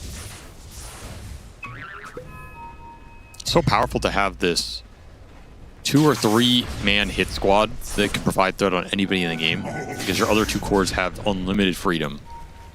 Dire's middle tower is under attack. I wonder if 33 almost regrets going this Blade Mail with how much BZM is still won in the game, because he's just jungling now, and now he's thinking about going back for Midas. You always have this bargain, but I like the idea of him going Blade Mail and being active. I, looking back, don't like the idea of him going Blade Mail and never taking a fight with it. I mean, that's up to Runa team, right? They don't want to play active enough for the Doom to be able to do anything, then that's okay. Nice jump, gets 2 supports, and tackles that mid tower. Now, this is how you come back into a game like this, right? Like, you can't just let Tundra out-efficiency you. You gotta be actively looking for some fights. They're gonna keep looking. They're gonna go after 33 underneath this very aggressive ward they had earlier. They do have the Doom that goes out, and that will likely result in a kill on the Timber Saw. The kisses, can they be enough to... The healing ward is outdoing the kisses damage. A basic ability, AoE out heals Snapfire's ultimate. That's not okay. Well, it is what it is, and that was a bad fight to give up with this Roche available for Tundra. That tanky Doom build, I guess it paid off as they go in deep off the double support kill, which was great, but they do not respect the ultimate power coming out from this 33 Doom. That's one of those game-defining sequences. If you can execute that team fight a little better, you get Roche off it with the Slardar lineup. So you're watching Tundra potentially take it away. Alberca, meanwhile, Maybe goes not. for a kick kill on a Whitemon. Nesphere's gonna be very dead here, but they can stall a little bit of damage, at least with a snowball, and get a lot done. 33, he's gonna fall, and the Roche shot, and finally goes down. Pure, he picks up the Aegis and makes a run for it with the spin. They were so focused on doing Roshan, they didn't have their Juggernaut for that fight, and now he's gonna die back-to-back, perhaps. No Omni Slash, no spin. Missed the cookie, but that's okay. That was way too slow from Tundra. And Runa making the absolutely correct read with, hey, they have no ults. No way we should let them get this Roche and get out for free. Yeah, no Doom, no Omni Slash, no Golem. And that is something they can always play for this game. If the Doom and Omni Slash Golem get thrown out, just run it back. Head on into Tundra, whatever they're doing, and take the fight. You're almost guaranteed to have an advantageous fight because you have no long cooldowns you have to wait for. And you got the Roshan, but you lost the Aegis, lost the fight, and Runa is going to get the Tormentor. So they've evened out the net worth. especially with the shard going to the Timber here. It's kind of an interesting one this early on to the game. That thing's still a pretty decent shard. It's not one you want to buy, but getting the slow chasing supports down, it's pretty good. Extra AoE against the Hoodwink or the Dark Willow as well. There's just not a fight Tundra can win. There's no execution or spellcasting that wins him this fight. Without those big ults, it's pretty hopeless. Sick bait from Nesphere. The illusion play. That was nasty. Felt like Runa woke up on that one. Yeah. Manta certainly got its value in this game, just off of that fight alone. Anything he does after that is just bonus. Radiant are scanning. Solid Manta game too, against like the Storm Jump, the Omni Slash, the Dispel for the Bonds, and you can always kind of soft Manta dodge the Doom initiations if he goes that Blink route. Yeah, this feels like a very specific build for a very specific game. Like, I think this build sucks if he doesn't have Slardar, right? But because he has Slardar, that amps up all the damage. He doesn't need to have damage items so much. It's a really weak build in terms of the damage ramp, so you have to make up for it with the utility. Trying to land the cookie somewhere, missing the initiation left and right. A punch, maybe a snowball. H2O's dead. Not expecting Tundra to be there with everybody, and not a fight you want to take head up into the Doom sitting there waiting for you. It reminds me of my childhood. Huh?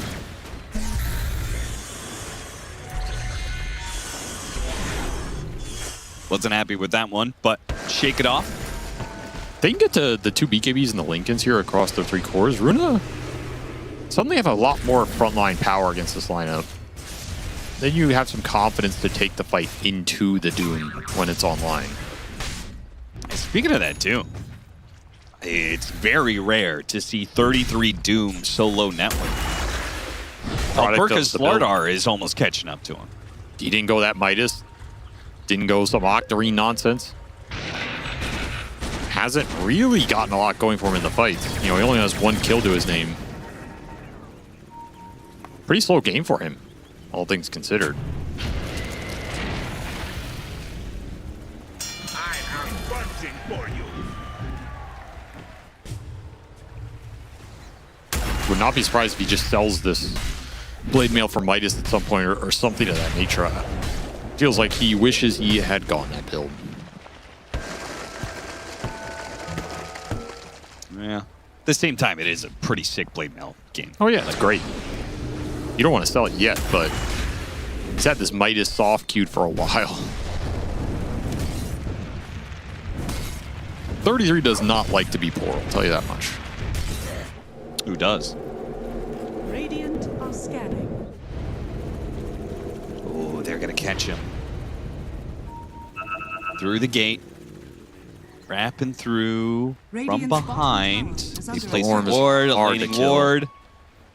Don't have the stuns for this guy. I mean, if you plan it together perfectly, Crush, Snowball, okay, where was the point? He still got him on the BZM didn't zip away far enough. He still gets another zip and another one. He is out. BZM almost gave him a second chance on that. I'm not even sure with perfect chain stun he dies. Yeah. He has Manta. I think if it was perfect, they got it. It's 4 different stuns, right? It's I don't know. Crush, He's tanky. I mean, maybe 5. Crush into Snowball, into Punch, into Cookie, into Bash. With the Gyrocopter there, I think that's enough. If Gyro's on top of him, yeah. It was a good attempt. Well, I know it wasn't a good attempt. It was a terrible attempt. I mean, it was a terrible attempt. Okay, they had all the attempt. information and time in the world to plan that out. Has an arcane rune now. Dire are scanning. Tundra would love to get a fight going Dire's bottom tower whenever this Doom is available, plus some power runes on the Storm. They have a lot of vision to do it, particularly before the defensive items come out for Runa.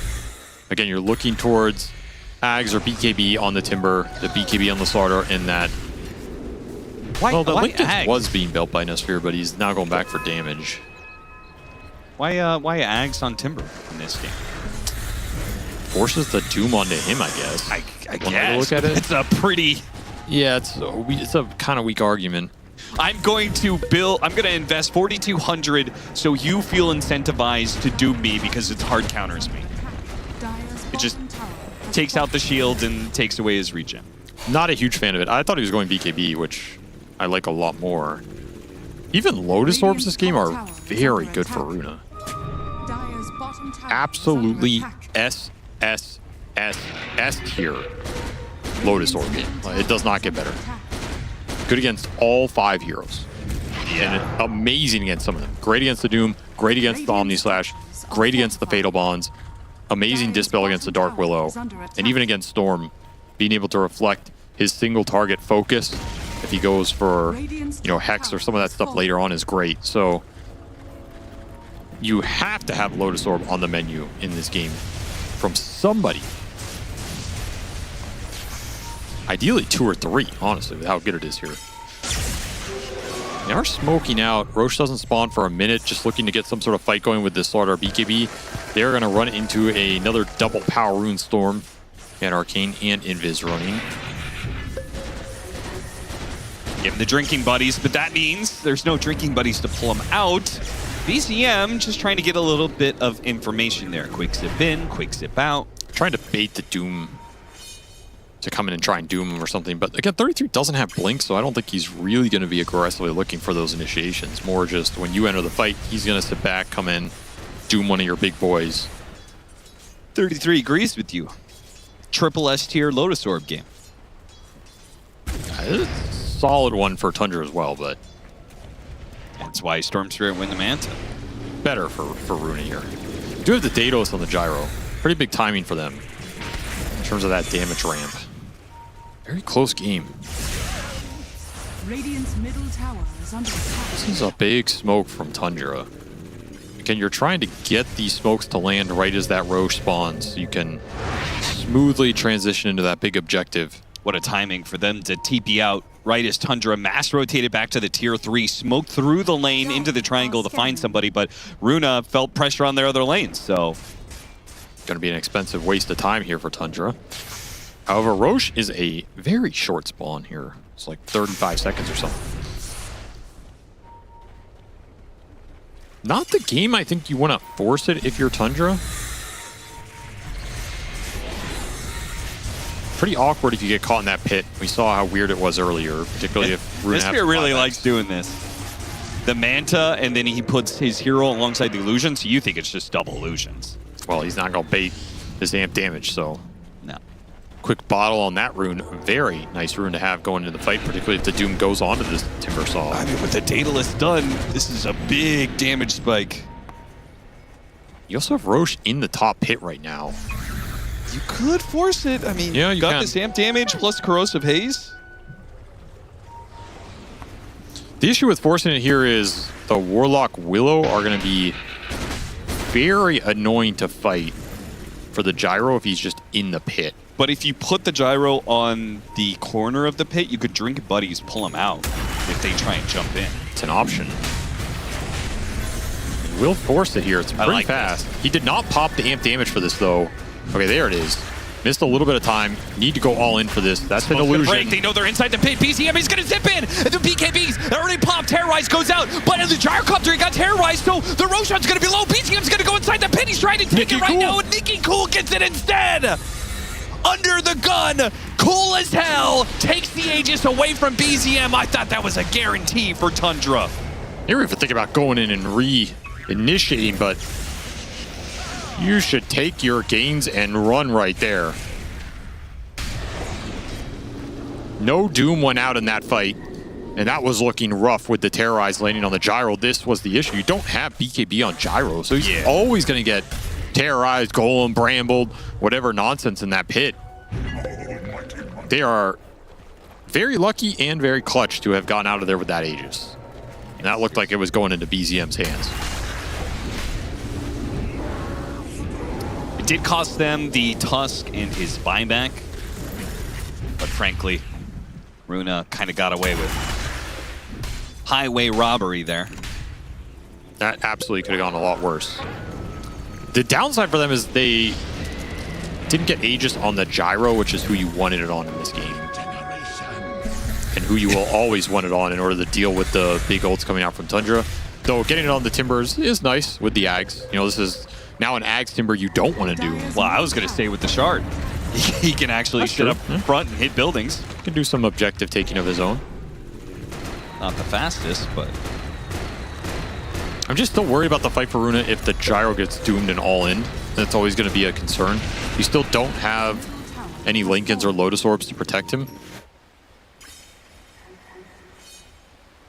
Dire's middle tower is under attack. Oh, they got a courier with a plate mail. That was for BZM Shivas. Nice little pickoff. Radiant are scanning. And we did see 33 go back for that Midas, so... Also thinking about Shivas. I mean, great Shivas game. I don't know if you need to. Would be okay to have 2 here. You're jumping different areas of the fight.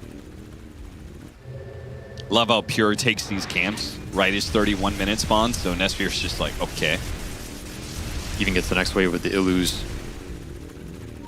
He is jacked. We haven't talked about it much, but... Even once you get the saves, he's going to try and get a nullifier.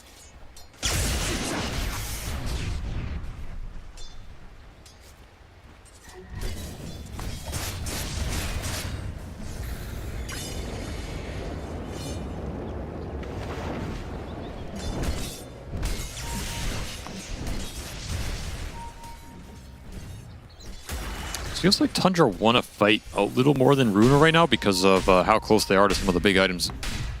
That Lotus on the Slaughter and the Satanic on Gyro would be huge in this game. Whereas you can always just kind of take little fights or skirmishes off the power of BZM and his Galvanized Axe. Still sitting at 20, level 20. Does some serious damage, can still be a problem in locking down. A Shield Rune plus Lotus, now's the time for Runa. I don't know if you can wait out all these items. You've got only 2 minutes left on the Aegis. The issue with this smoke is you're going into all the cooldowns and you're split up. The Timber's bottom. Yeah. He's your Aegis carrier. They're going to make a jump. It's a hard target to burst. It's got to be perfect. Crush. Snowball. Oh, he got the bash into the snowball, into the punch. Okay. Very well executed. This time they had it. He had no Manta available. That makes a lot of difference there. Because he can insta-Manta and then you're probably screwed. Maybe you can still get the bash and stuff, but Manta was on cooldown for 3 seconds off that play. And they saw the Illus mid, so that was calculated. It was a very good read. The Satanic is now done. I feel like all the items are coming together. We only have a minute left. I'm not saying you need to rush things because there's, you know, well, they're going in. Aegis Timber Saw, but they're just going in. Give me those Ancients. Give me that. Take the outpost to allow the TP in for our Queasy. At least this Aegis will give Nicky Cool all his mana back because he's sitting on nothing. That's some mana issues. Dire's bottom tower is under attack. Dire's structures are fortified.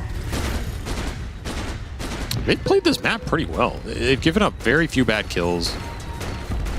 Tundra seemed content farming this Jug Doom, but you're not building a lead. And we saw how much map control they had early in this game as that lead was being built to 6 or 7K. Now it's back down to 4. Yeah, they haven't made any progress with all that extra map control over a 10 or 15-minute interval. And this is very uncharacteristic for Tundra, who normally, led by one of the best macro players of all time at 33, can accumulate some sort of lead with the advantage. And a Doombringer. I mean, this is a hero that prints money. Yes, but there's no reason to get too worried about it, right? Like, it's 34 minutes in. You're kind of guaranteeing we're going to go late game. And don't you favor Tundra late game? I mean, it's a Doom Juggernaut against Gyrocopter. I feel like at some point there's just going to be a fight where Gyrocopter doesn't get to play. I do favor Tundra late game, but if Runa have a bunch of Lincolns and Lotus Orbs, I think the game can be pretty weird. Radiant are scanning. I think the initiation for Tundra can be pretty difficult if you have the correct defensive items. Playing for the Wisdom Shrine. Here comes the invasion. Alberca. He's going to be one to break the smoke here. Does manage to get the call. Jump in from BCM. Shivas reveals. And a quick kill onto the Slardar as they take the Wisdom Shrine. Queasy's not going to make it out either. Is Glimmer Cape will not save him. Solid jump. Very easy. Have that Shiva's on the Storm. It just gives so much vision off the initiation. They know the team fight's secure with the AoE backup of the supports. Finally push in a little bit here. Threaten the base. Or more. Instant Yules and a Nullifier. No Aghanim Scepter for you for the Timbersaw. And they still have Terrorize goes out. They actually managed to get some sort of stun on Pure, but it doesn't matter. It's just dead. Yeah. No Doom required. Great ward from Whitemon to lay it out on the side there. Spot the Timbersaw and get the initiation very early. So they basically just team wiped them without throwing the Doom and without throwing the Omni. Yeah. That's rough. That is not what Runa wanted to see happen in this game. All off that vision and just bold initiations here with the Storm, who, again, is still very difficult to lock down unless you get that Lotus Reflect or something. It's pretty much untouchable. I mean, I love this pickup. Divine Rapier for Nesphere. Kind of has to. I think you kind of have to all in for this next Roshan period. If you can get the Divine Rapier before Roshan spawns, win the fight, get the Aegis. It's also worth noting that Timber could have got, like, he shielded here, got Yules, but the Nullifier doesn't hit him because it was an ally Yules. Yeah. So that's a little awkward, but you're already dispelling the Ags in the first place, so you don't really care. Yeah, who cares? Just too bold and brazen on that front line. Like, you can't be sitting up there with that Ags thinking I'm invincible when they have all these dispels. Good neutral item for Timbersaw to zoom Bloodright. But I bet he's regretting that Ags. I don't think it's done anything this game. This was not the game for the Ags. No. Not cool. Definitely not cool.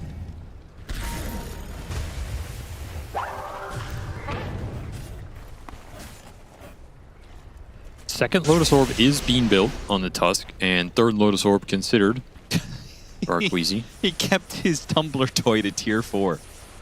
He must have had bad options. He's got Blink Dagger Force Staff. Like, he doesn't really need the extra mobility, but by God, he wants it.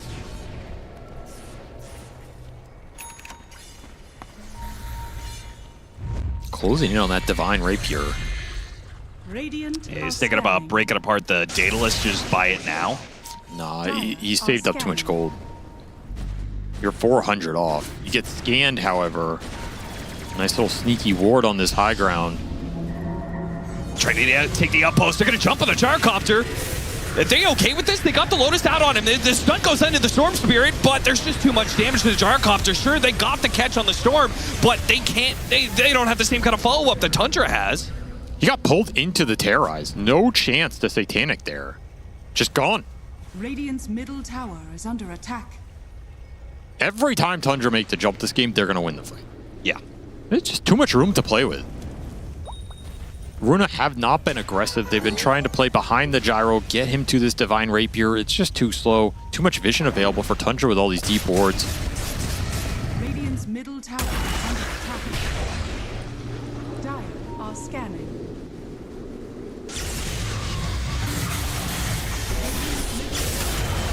Well, now you may have to break apart the Daedalus and buy out Divine. I just don't know. I don't know if it's enough damage at this point in the game. Probably not, but what other option you got? Tundra's gonna go for Mega soon. Full Scotty on this Jug, plus that level 25 talent. He's a beast. Good matchup for him in the late. You have the Parasma Storm who's going in on you, amping up all the magic damage. Still no BKB on this Gyro, so it's pretty hard to frontline, even with all these Lotus Orbs. Love the BCM and Ahri. Still playing together to get pickoffs inside the base. Deadly combo with that Parasma Shivas. Amps up so much magic burst, and then Willow is probably the highest magic burst hero in the game outside of Hoodwink Gold. And Roche is going to switch over to the other side. Yep, there it is. I don't think Pure cares. So breaks apart the Daedalus. He's just got a Crystallis and the Divine Rapier now. Not as intimidating, I must say. I also think he cannot get jumped. Even if he's Lotus and he gets jumped, I think the fight is going to end up being pretty rough. I mean, at this point, I almost wonder if you need to play for Divine Rapier and buyback, like a fight inside your base. Oh. Little toss action. Because you do not seem to be in a position to contest this Roshan. I also think there's a world if you're 33, you can just doom him. Just doom the gyro no matter what. Yeah. Who cares?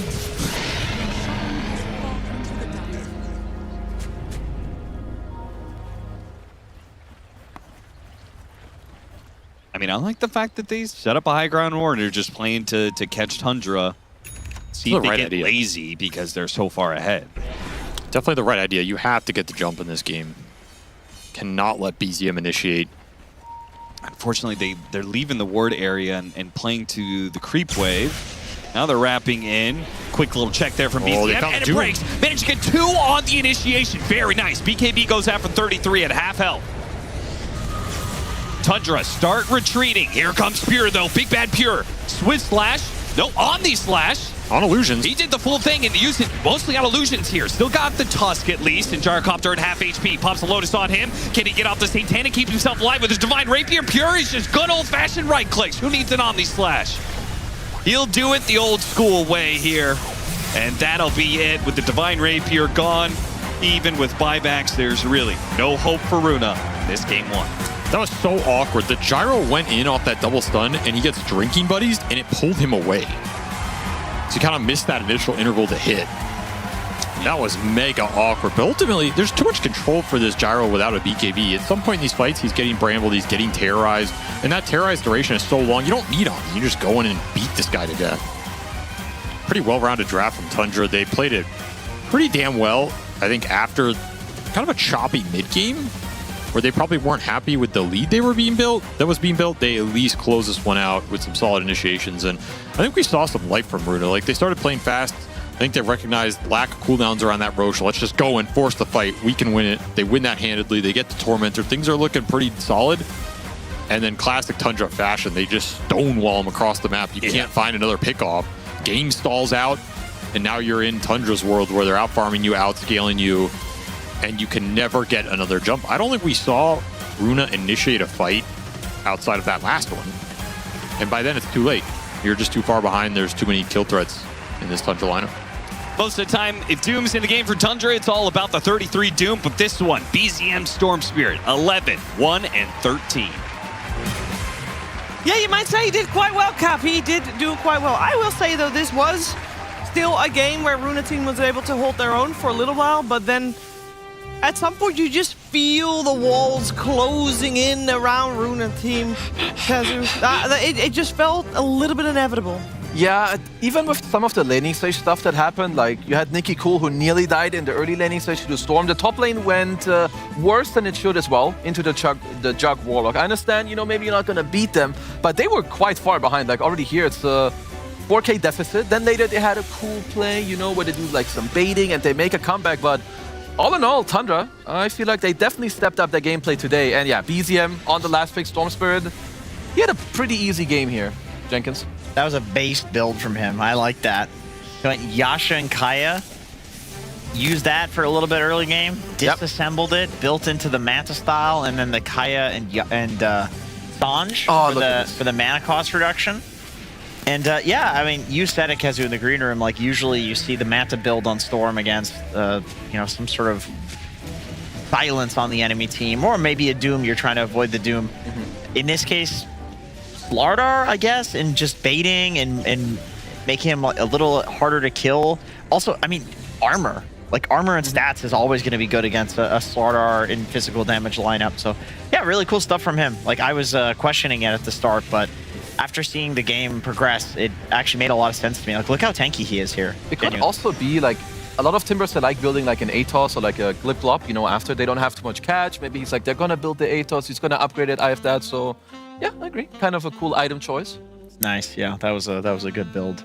Pure had some feeds though. There was a What's going on with you, man? He was about to say something. No, you just said something really hype. Yeah, go ahead. No, just Pure had some feeds. I was really excited. He fed a bit. Yeah, it was a little bit of feeding from him. He does that. I don't know. I feel like 33 is gonna start getting upset with him. It's like, Pure, relax, dude. You're on Tundra now. You're not on Bet Boom. You don't TP in and then immediately die. He was baiting for his team, to be honest. In that one. Come on, that could have been a little.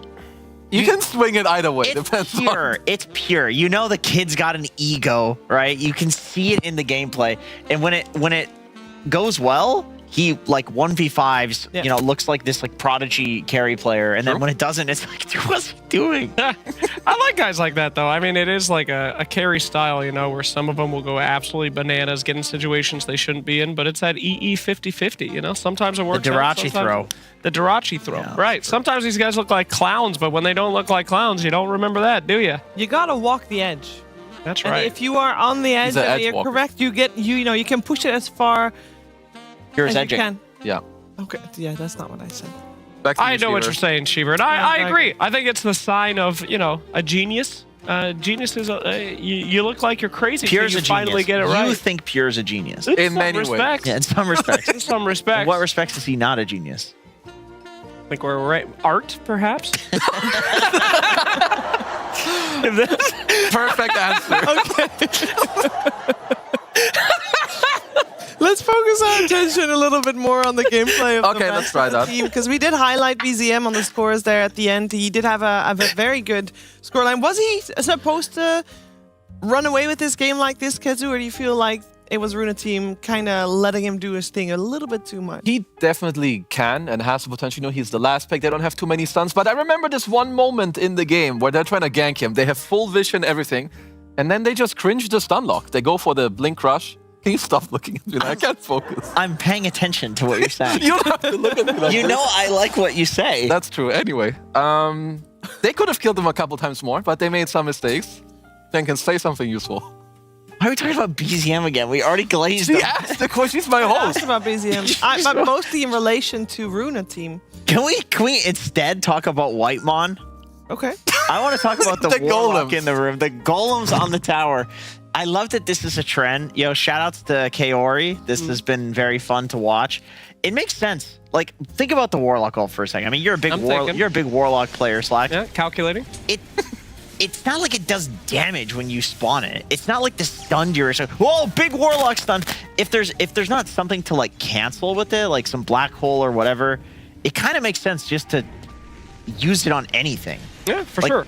You just want the golem to last for the whole duration. That's really what you care about, and just have more uptime in the game on it. That's like the sign of a good warlock player, honestly. As soon as they're 6, that thing's coming out. It don't matter if nobody's there, like, time's up, you know? And I always say warlock is not the hero. He's simply the vessel of the hero. If I can drop a rock and I die immediately after, who cares? If I'm dropping a rock at 8 minutes, let's go. That's the hero right there. He spawned. I agree. Yeah. Yeah. Right there. He can punch pretty hard too. Mm-hmm. Good. Woo! Let's go. We have had a lot of different opinions about Warlock on the panel here. Are we ranking this Warlock pretty high then? Especially if used in the way that we just saw. I mean, I would rank it high. Yeah, I still like Warlock. It depends on the player. You know, Whitemon, he does what Jenkins just showed us. You know, he drops the rock. I know that Quinn, he's a big hater of the hero, but it looked good. I think it's good. It gets you through most lanes, no matter what. Think of it. Listen, I'm an NA Dota big fan. Love Quinn, one of my best friends. He has shit opinions. Okay. He's a mid laner. Word. He's a core player. Think about him. Warlock is not a hero that can run and secure runes. Quinn has always been He's this not mid going to laner. help the mid lane ever. And he always needed every single rune. Whenever he played on Quincy Crew, Gaming Gladiators, he got every single rune. Warlock's not doing that. That's why he doesn't like Warlock. That's true. It's a side lane hero. You like Warlock? Yeah, we've established. Yeah. Wonderful. Thank you, Sheever. It's good to have a friend that knows what I like and what I don't like. Segment. You're a very kind friend. I know what you like. You like Ancient Apparition the most, and you like Crystal Maiden, and sometimes... But not on this patch. She's a very icy person, so a lot of the icy heroes, but I know one of your favorite heroes that you don't tell anyone. Nigma. I think I'm still bronze if I even got All right, bronze. swing and a miss on that one. I took a throw, but it didn't One work out of out. 130 Would you heroes. have pogged, though, if I said your secret hero that you've never told anyone about? Wait, I don't have a secret If hero. you're like, oh, he said Elder Titan. Venomancer. Venomancer! I was thinking of that too. I used to play only Venomancer. Like, if you watch the streams that I did in 2013, 2012, I was spamming every single game. Oh, wow. It was more... I play a lot of Ancient Apparition now, but I played Venomancer more than I played Ancient Apparition. Like, literally, there was no variation. It's Must just be the nice. same hero. Do you still play Venom? No, not really. Although Because fun. it's really good now. The hero is I know. strong. I want to be a Venom player again. but- I'm actually surprised. I it's actually not don't want. I picked like more. talking about heroes that I like. Yeah? Obviously, but I do want to focus our attention on the game that is upcoming because I want Runa Team to do well, and we yesterday saw how Nigma Galaxy was able to do well against Tundra. Well, how do we? Whoa, want that's not Runa good. Team You didn't open it. copy what Nigma Galaxy did. Pop off. Sure. So here's how a lesser team beats a team like Tundra. No let's offense hear to it. our Whoa, whoa, friends. whoa, whoa, whoa, whoa. No offense to Let our him friends. cook. Let him Okay, cook. go ahead. All right. You do what you're good at in that early game. Tundra is a mid-game, late-game monster. They know how to come back, but you cannot give them that opportunity. Even if it looks suicidal, even if it looks like you can't win that fight, you got to smoke up and fight in that early game to mid-game. You can't let 33 cook. You got to focus him up. You got to make sure that he can't pop off and keep that pressure on. And if you lose, you're going to lose anyway. That's how you got to live that life. If we hit 32 minutes and 50 seconds, we're cooked anyway. F it, let's go. 5 people doing a dog shit plan is better than 3 people doing a good plan. We probably should talk about his build from this game, actually, because it was something kind of interesting. 36? Yeah.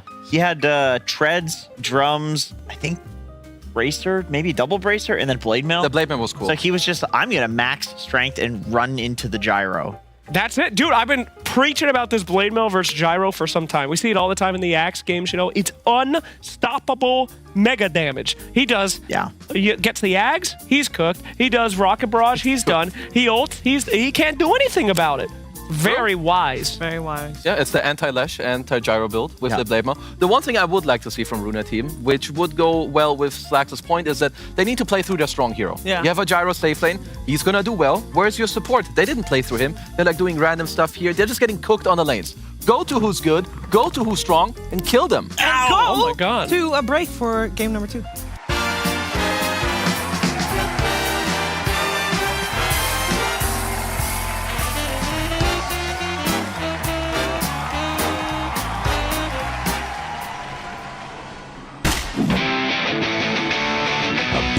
Bloody time.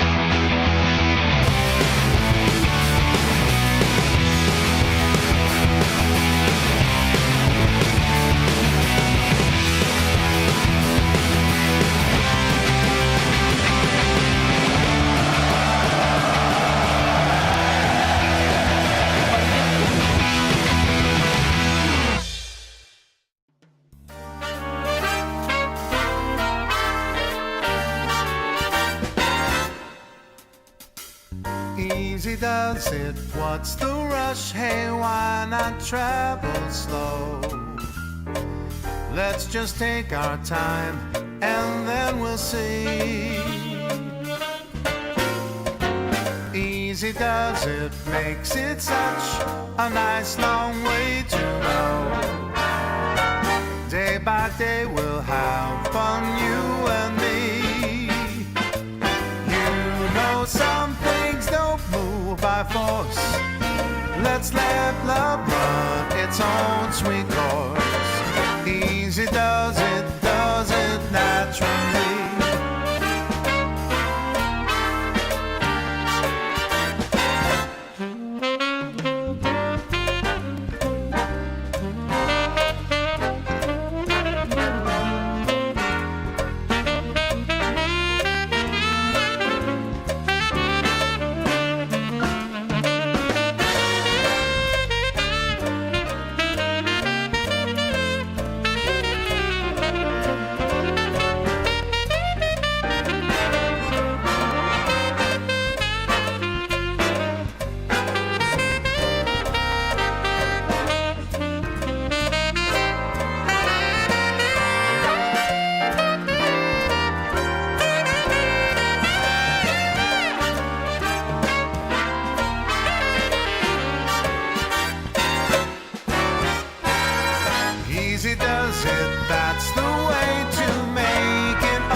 This is how I knew that love should be.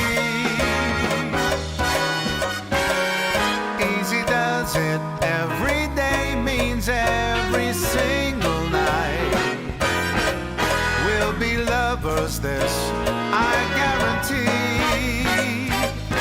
Let's keep the tempo slow, not fast, 'cause that's the way to make love last. Easy does it naturally.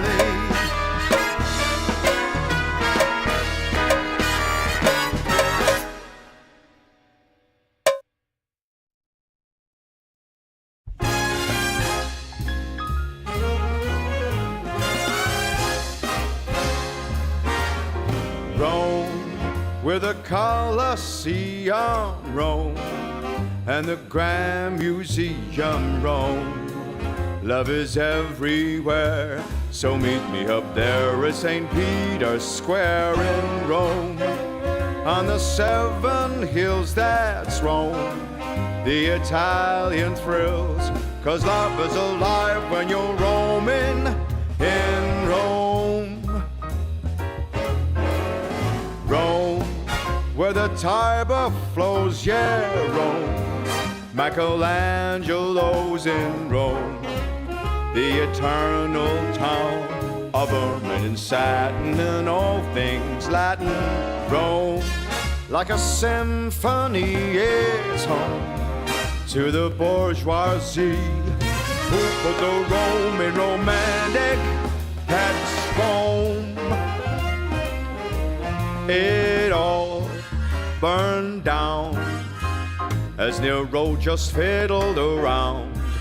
But right here, right now, 2,000 years on, they're still going strong in Rome, where the fashion kings all roam, where the pasta's all homegrown, and the guys all stare while they compare what the young girls wear in Rome, with its dim-lit bars and nights of a million stars.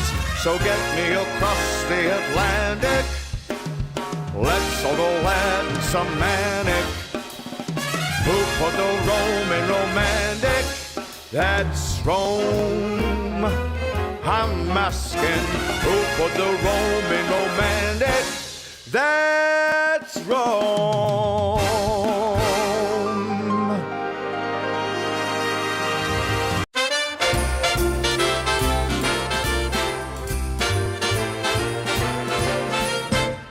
Jingle bells are jingling, carols fill the air, mistletoe and holly everywhere, children taking sleigh rides, laughing all the way. Oh, what fun we'll have this holiday. Homemade decorations, lights on every tree, snowball fights with friends and family, holiday occasions, raise a cup of cheer. Oh, what fun to celebrate this merry time of year.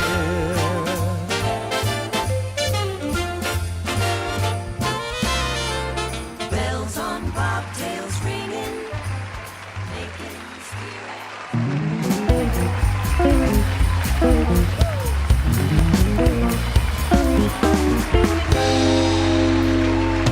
Welcome back. You're watching DreamLeague Season 27, and we are in the middle of our first series of the day, and it's the final day of group stages. And all the series you'll see today on this very stream are do or die. Damn. Over or under. Damn. We have 6 teams featured on this stream in total, and there's somewhere off on a different stream. There are 2 other teams, so there's 8 teams total fighting for 4 spots. Every single series will determine a spot.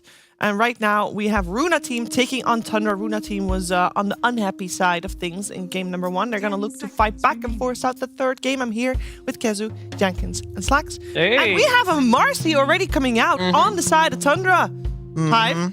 Oh, yeah. Also, if you're wondering what Slacks and Jenkins are doing, they are naughty, and therefore they have to help Santa's elves, and they have to make presents. So that's what they're doing right now. Yep. And they might be slightly distracted. But that's okay, because we only care about Kezu's opinion. That's very true. It's actually been kind of nice today. They're like, I don't have Slacks like interjecting every 4.8 seconds. Rome. Nikki. I have now had 5 seconds. It's fine. So the Marcy first pick, quite good. Pure plays it very well, but last time he played it, he had a omega cringe performance. He was like 2-8, still won. So if you're Runa team, there's a couple of heroes that I generally like versus Marcy. There are the BKB disabling ones. So a support like Shadow Demon is quite good. You have the Disruption. You have the ult to lower the BKB from the Marcy as well. Later, the carries you should look for are the Ursas and the Trolls. And when it comes for the offlane hero, I really love Tidehunter against Marcy because of the Kraken Shell. You know, Marcy is very high attack speed, so you can pop your Kraken Shell, you block all the damage. Or Slardar. But yeah, they will run back the Slardar, man. From second pick, this hero is quite strong, as you can flex him, and he's generally pretty okay against Marcy. You have stun, you have bash, you can amp her and then fight her in the BKB, so I like this, Shiver. This is quite good. But I really thought, and then maybe even, maybe that previous game is just confirmation bias if anything else, or if nothing else, then I thought Slardar offlane poop compared to Slardar mid, and that's why we mostly see it mid.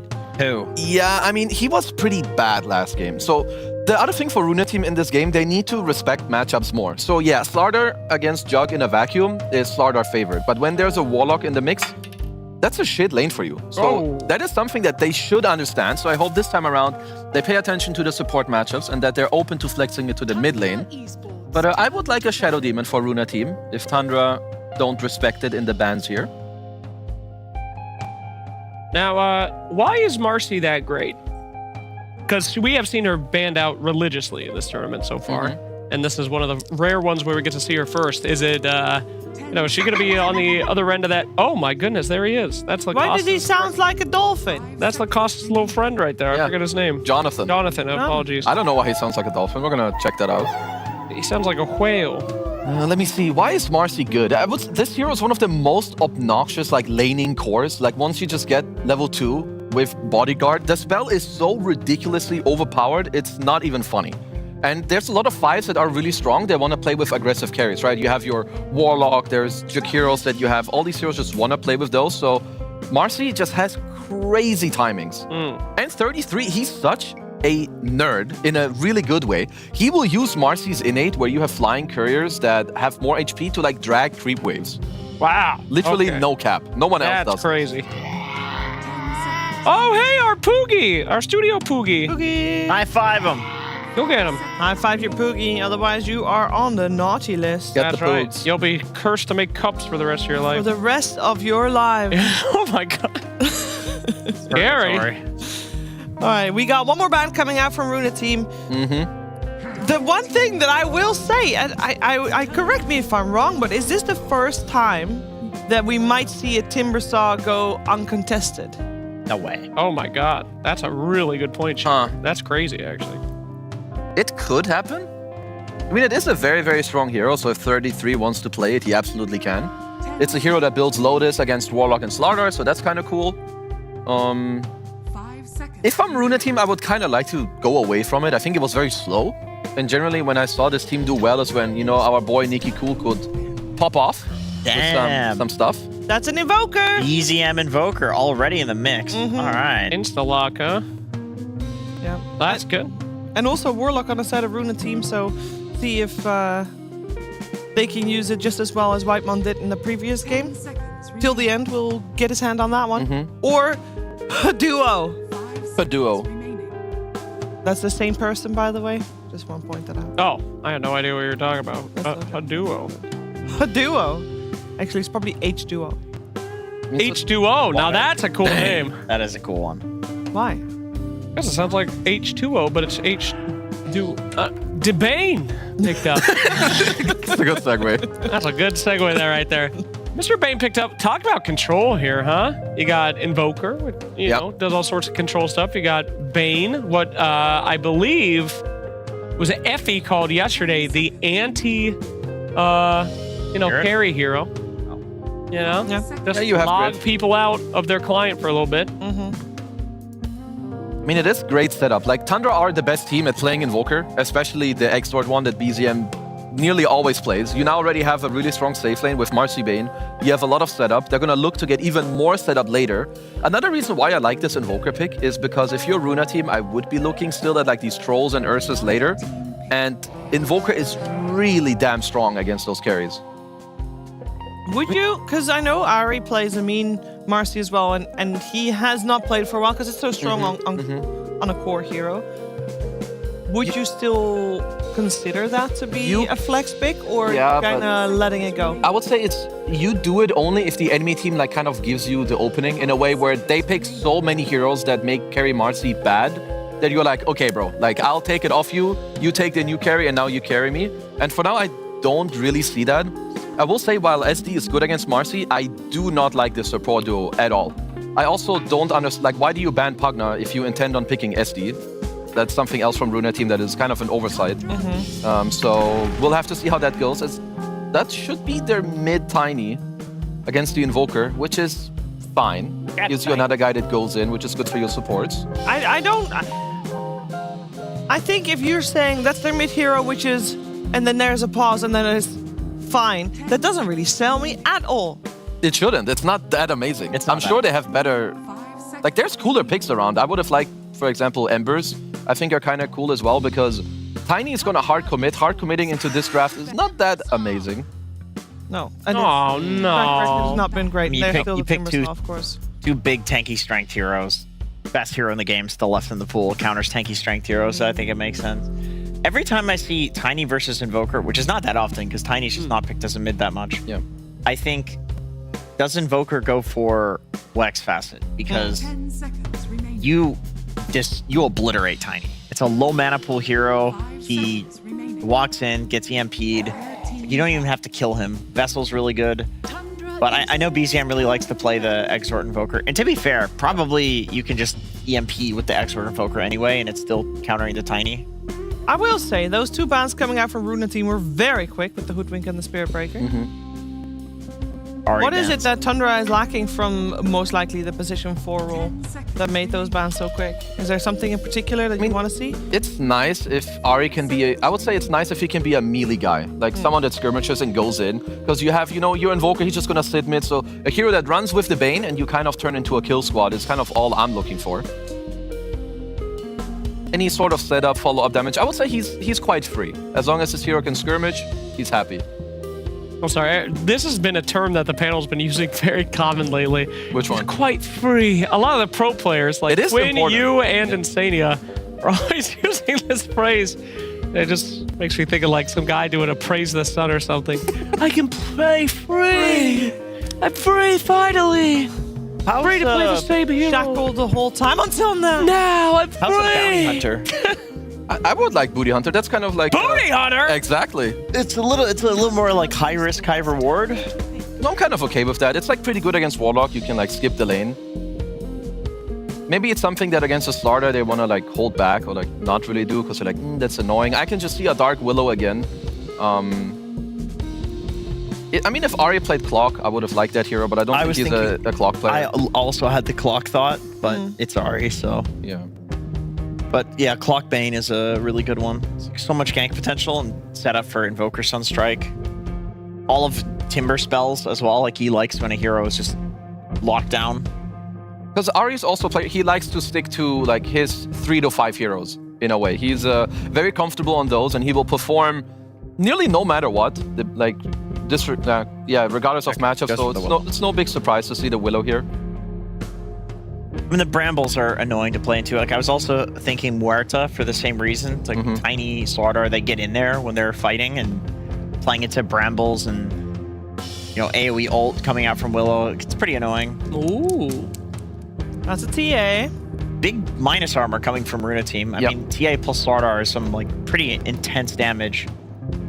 The Marcy TA matchup is interesting because on one hand, Marcy likes to burst heroes and TA can't be bursted, but on the other hand, Marcy also has lots of very quick damage instances, so if you can get a disable on TA, you will peel off the refraction charges. So it's kind of like which hero is snowballing, which hero's in the lead. It's going to look a lot better for them in the other feeds. Now, I would like you guys to sell me a little bit more on what Runa team has here, because when I look at Tundra's draft, it's like, wow, they got the Marcy, and they still got the Timbersaw, they got the Invoker. That's their 3 cores, and it's like, well, good luck with that. Yeah, Tundra's draft is really damn good. So if you're Runa, you need to play through Nikki Cool with the 2 supports and get Aegis. You have Slaughter TA, it's very strong. If you can allow them to get to the mid game and get to hit the enemy heroes, they are very strong. The only problem I see for Runa team that is hard for them to play against is that Tundra between minute 5 to 8. Ahri's gonna go to the safe lane. What? Yeah, no, go, keep going. Yeah, keep going. They're gonna go to the safe lane, and I need Runa team to play properly. You need to damage control Tundra safe lane, because they're gonna play through Pure. They're really strong. They have the Sunstrike kills. Get to the mid game, get Roche, play through Nikki. I think we're on the same page here. What's that? Is that you mentioned earlier that if you go up against Thunder, you have to end before the mid to late game, and you're saying that's when they're strong, so they didn't think that through. But maybe we did the full, you know, the panel jinx going on here. Maybe we'll go to that 3rd game, and maybe Thunder will just take this one 2-0. Let's find out via some Pug Jam Pan action.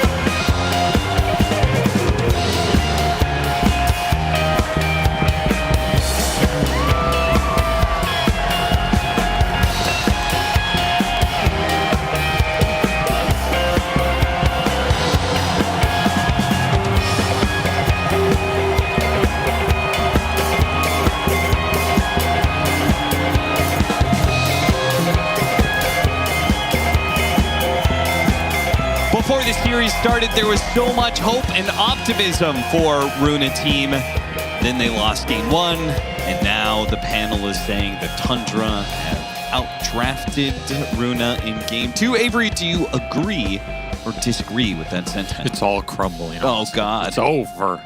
The panel declared it. It must be so. Where did Tiny come from? I don't know, but it's not looking great here. Kind of looks like a little bit of a rough Tiny game. Yeah. I think the Willow Bane control against him is really annoying. You're a hero that jumps in deep in the fight. If you don't find the supports, either one of them is going to either lock you down in Brambles, Terrorize, or grip you. You're going to be happy to do that. The Timbersaw dices you up. Invoker... I mean, Invoker can always go both ways in these mid matchups against the heroes that jump him, but I generally favor Invoker against these just kind of slow melee dudes, because... Especially if the Invoker has frontline. Yeah. He's got Marcy and Timbersaw, so you're probably seeing the Invoker last in a fight. He just eventually kites you out and outscales you. And the way he plays the map and split pushes with Forge Spirits and Sunstrike and stuff can be hard to keep up. I'm very concerned for Nikki Cool and this Tiny in this game. The panel also mentioned, you know, because we wanted to see supports play through him. I don't see that. These are not the 2 supports to play through a Tiny, man. Like, yeah, when he said that, I was like, oh no. I agree with him, because I think Tiny is the hero that you have to play through. You can't just pick a Tiny and then just let him farm. But SD, Warlock are 2 of the most, you know, I'm going to sit in my lane, get stacks, do pulls, boost myself to level 6 as fast as possible so I can interact with the game. They're not heroes that really go mid, skirmish around runes, have strong early spells in a river fight, stuff like this. So I'm very concerned for this Tiny, not only because of the skill potential, but the support matchups here. I would rather have Tundra supports with the Tiny than be this Tiny against Tundra supports. And it's going to be a big inflection point this game, is how much Nikki Cool can get done. Because I think if he doesn't get a lot done, then I do favor Tundra's lineup. Yeah, I feel like it's very interesting that they ended up in this situation, considering the fact that Tundra just showed them the power of having a 4+2, you know, duo that goes and kills things, right? Storm Spirit and Dark Willow were just destroying that game 1. Maybe Max Disseminate helps a little bit. Yeah. as we're seeing the new SD builds come out. I mean, that is a strong spell with high burst damage heroes. Yeah, but it's just not the same as Dark Willow, Hoodwink, Skywrath. Like, there's so many fours right now that could have given you that are popular in the meta. I agree. Where's that Phoenix, man? I keep asking for it. Never gonna see it. No. It makes me sad. How did this wave end up here, Whitemon? What are you doing, my man? He went and grabbed, caught the courier, and then he went for the pull. And H2O tried to counter pull him, and so Whitemon pulled it all the way around the map until it ended up here. That's pretty wild to see a double wave behind your tier 2 at 2 minutes. Yeah. 33's like, why? Yeah, that was not great for him. Why am I here? What have you done? You got almost none of that. I want Ari back. Bring Ari back. I don't want you in lane, Whitemon. There's still a wave meeting. There's still a double wave technically behind this tier 1. Yeah, that 33 is playing with. Now Nesphere is like, where's my creeps? The end result will be fine for 33. If he can clean all this up, which missed the flag bearer, but he'll get the range creeps here. So honestly, not a bad outcome for him, despite the clowniness. Might even get the If they kill the Warlock, then it really starts becoming worth it. Nesphere's going to show up, and he's got the Lotus while the fight is on the other Lotus at the same time. Queasy, does he win this fight against Ari? He's got that innate. Refuses to take a couple of shots there, trying to get the Sunstrike kill somewhere through the mix. Ends up missing out. Well, I'm sure Pure will somehow die here because that seems to be the trend in all of their games. Oh, got him in the Bramble. Disruption, Shadow Realm hit, and unless he accidentally hits an illusion, he tried. That was a cute play, Queasy. You tried, but Ari is he's up to your tricks, man. He knows what's going on. Good little read there. And Pure doesn't die. Defying expectations here in the early laning phase. Solid start for Tundra. Already has that helm up. Great armor against the physical lane. Should kind of be cruising. You always have those Sunstrikes to play with. This will be a Pure Exort Invoker. You have the Sleep setup. You have the Bramble setup. Those are enough. That is really awkward timing. Yeah, that was not the best on that. Well, I guess. Yeah, that was a little awkward. If you have more mana, you can trade a little bit better here. You still have one Mango left on the Slardar. You still have to worry about these Sunstrikes and all these trades. So you have to keep in mind.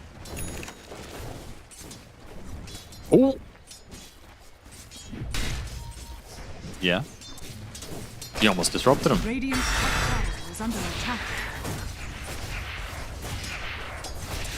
The weirdness of the top lane continues. Just a non-lane. They've just turned it into pure wave pulling in 33. He's living his best life up here. CSing really well. Basically out farming this TA. This is how you get through a rough matchup. Once he has the levels, he's not going to care about this Templar Assassin at all, which will let the Bane roam around, potentially set up Sunstrike kills, harass this Warlock. This is not how Warlock likes to play. He wants to be doing pulls. This is why any sort of lane that disrupts equilibrium against his hero is amazing. Trying to stare the Sunstrike. Good call by Nesphere to hug his support like that. And this is a lot of time off lane, so they need to get this kill. And with the Blood Grenade, I think they've got it. They do. Not the kill you wanted to feed away when this Warlock was really suffering up here in terms of experience. Maybe 33 will get the trade, though. He does not have Timber Chain. Treads run him down. He's faster. Denied to the Lizard? Or just make him work for it? Oh, Sunstrike dodge. You. He's really going to work for it. He even can pop Stick and Fairy Fire if he wants to. Prolong it a little bit further. Jumps onto a Burka and body slams him. No Crush comes out. He's gone. That's going to be a free 6-minute Lotus pickup for this Marcy as well. Maybe Pure finding a little bit of his laning back, huh? Yeah. The off lane for Runa team continues to disappoint a bit. Their worths are still pretty close across the board, though. Nicky Cool is winning mid. Not by a lot, though. This is a very even lane. 10 denies on the Invoker, in fact. I feel like Tiny should be doing better in this CS battle, particularly with BZM throwing out all these Sunstrikes and using up his mana pool. Which has not been the case. Pure hops on out of there. The rotation from Runa team does not net a kill. And this is where the support duo is just not that fast. Yeah. You don't have a lot of early spell power. Kind of hard to use the early bonds unless the Tiny is in a lot of these ganks. They're going to feel pretty muted. Difficult to go and interact with this Timbersaw as well. Yeah, you have TA up here, but what's the combination follow-up with TA to threaten 33? Doesn't really exist unless it's the Tiny rotating with the big combo, so... And when you're in this situation, you probably just need to stack, right? Like if you're playing a slow support and there's no reason to be in lane anymore, there's really not much else to do but stack. Great stacking supports. They have some heroes that can clear it for sure. Yeah. It's just kind of rough to go in a game and play the economy stacking style against Tundra specifically, and even more so against Tundra when they have Invoker. Because it's very rare they lose the slow, methodical plow towards the late game style games with Invoker. I mean, we see first item for BZM. Sometimes we see Dom. You can maybe get away with like an Urn or something, but he's just going straight Midas.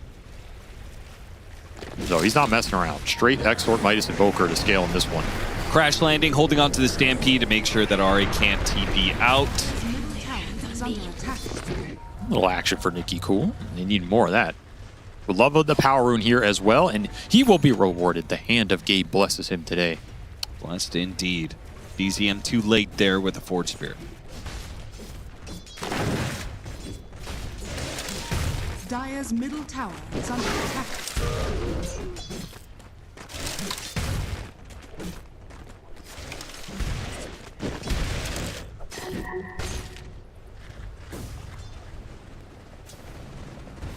Still halfway off that blink. There's a way to go here. You look at this Timbersaw's network, man. Classic 33 game. I'm not going to kill you. I'm just going to get bigger than you. And then I will kill you.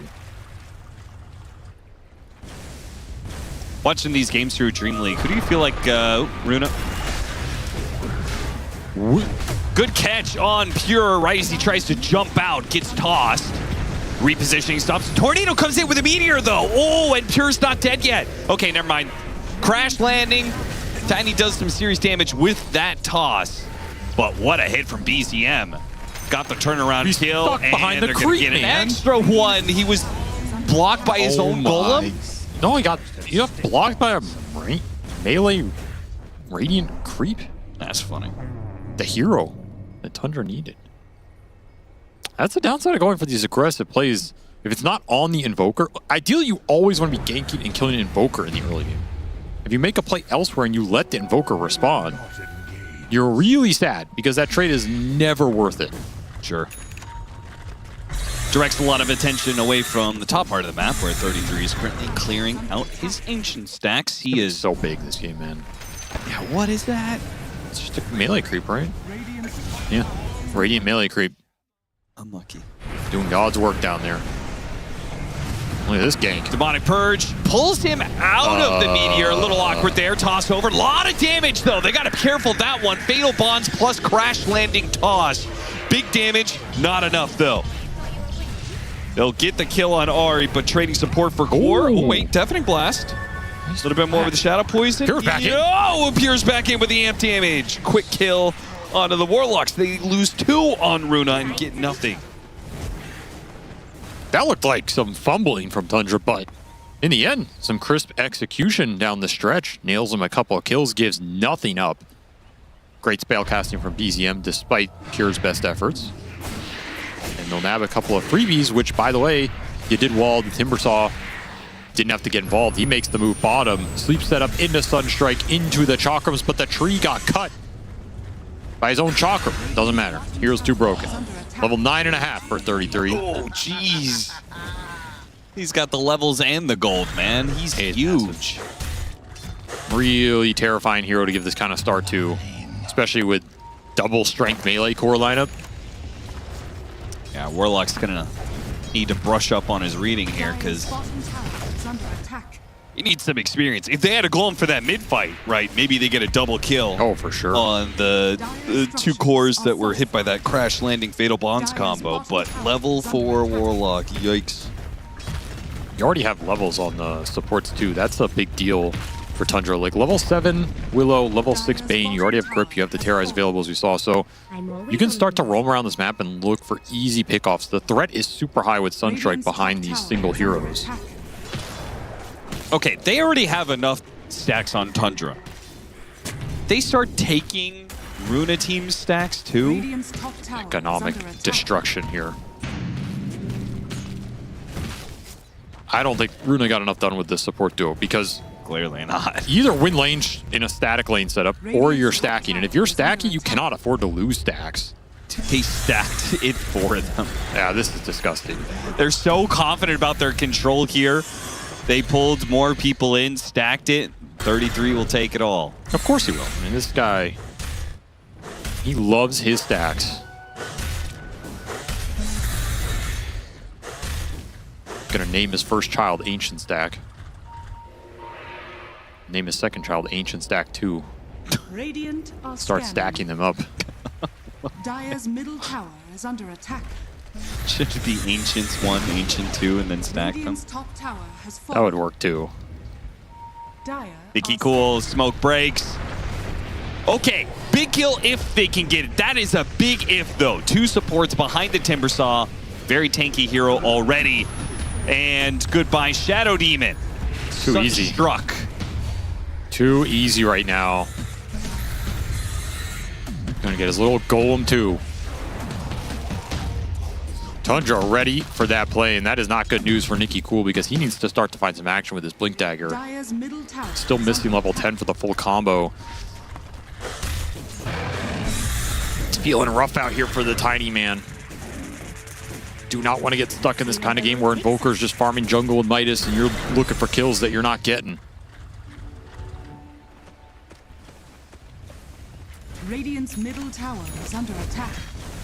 Dire are scanning. BZM is rushing to that Ags. Top 3 net worth, all on Tundra. Looking good for them, and they're already exerting a lot of map pressure just with summons in this game. As he walks out Tundra's greed, no bounds, man. Of course not. Like, RH, like, what if I take their Wisdom Shrine too? Well, the thing is, they have a lot of information to play with. There's Forge Spirits pulling and messing around mid. He's running Forge Spirit into the triangle right now. There were skeletons off the Dom creep pushing bottom from the Marcy Dom earlier. This is all vision. You have that deep ward mid. It allows you to go for these solo plays with the supports, backed up by the Sunstrike with a lot of confidence. And what are you really afraid of in this game if you are Tundra? The tiny pickoff with a what backup? Slardar pickoff? He's going Midas. Ugh. Yeah, I don't know about that one, Chief. This is... This does not strike me as the offlane Slardar Midas game. I don't think Runa's going to draft offlane Slardar again.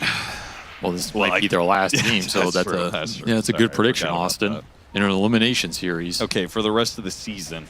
How about that? I don't think it's that bad, but it's pretty bad. It was kind of a liability for the game 1, and it's a liability in game 2. Yeah, well, if one bad series means you never pick a hero again. We wouldn't have Collapse Magnus, we wouldn't have Amar Mars, we wouldn't have Sumail Storm, we wouldn't have Miracle Invoker, we wouldn't have Tops and Pugna. I'm just gonna keep going. We wouldn't have FY Rubik. We wouldn't have S4 mid Night Stalker.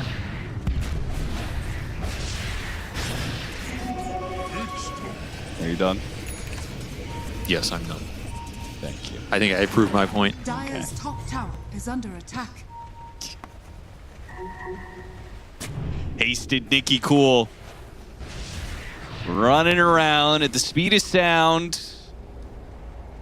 But no one to be found. Well, maybe Whitemon. Okay, spotted him on the trap. Never mind, they got him. Nightmare off the cliff? No, Nightmare onto the Tiny, and then TP. But then the Warlock takes off that Nightmare, and Whitemon's gonna be real sad. Just a solo Bane, though. 4 heroes.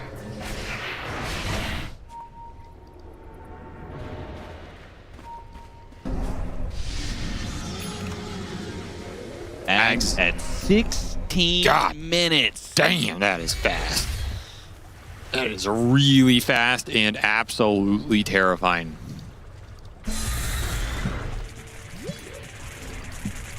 Dire are Scanning. I mean, the Templar Assassin is also quite Radiant's farmed. middle tower is under attack. The other two cores are a bit far behind. But he went Deso and no Deso charges yet.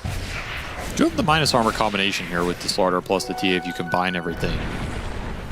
Yeah, if I'm Runa, I kind of feel like trying to do a little sneaky smoke play in a Roche or something. I mean, they have this ward outside the Roshan pit too. Like, I have very good vision on this they're upper thinking half. about it.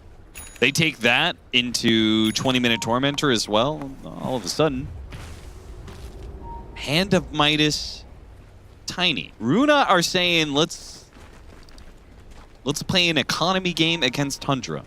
Bold move. Very few teams can out-economy this squad. Yeah, it's like maybe Falcons.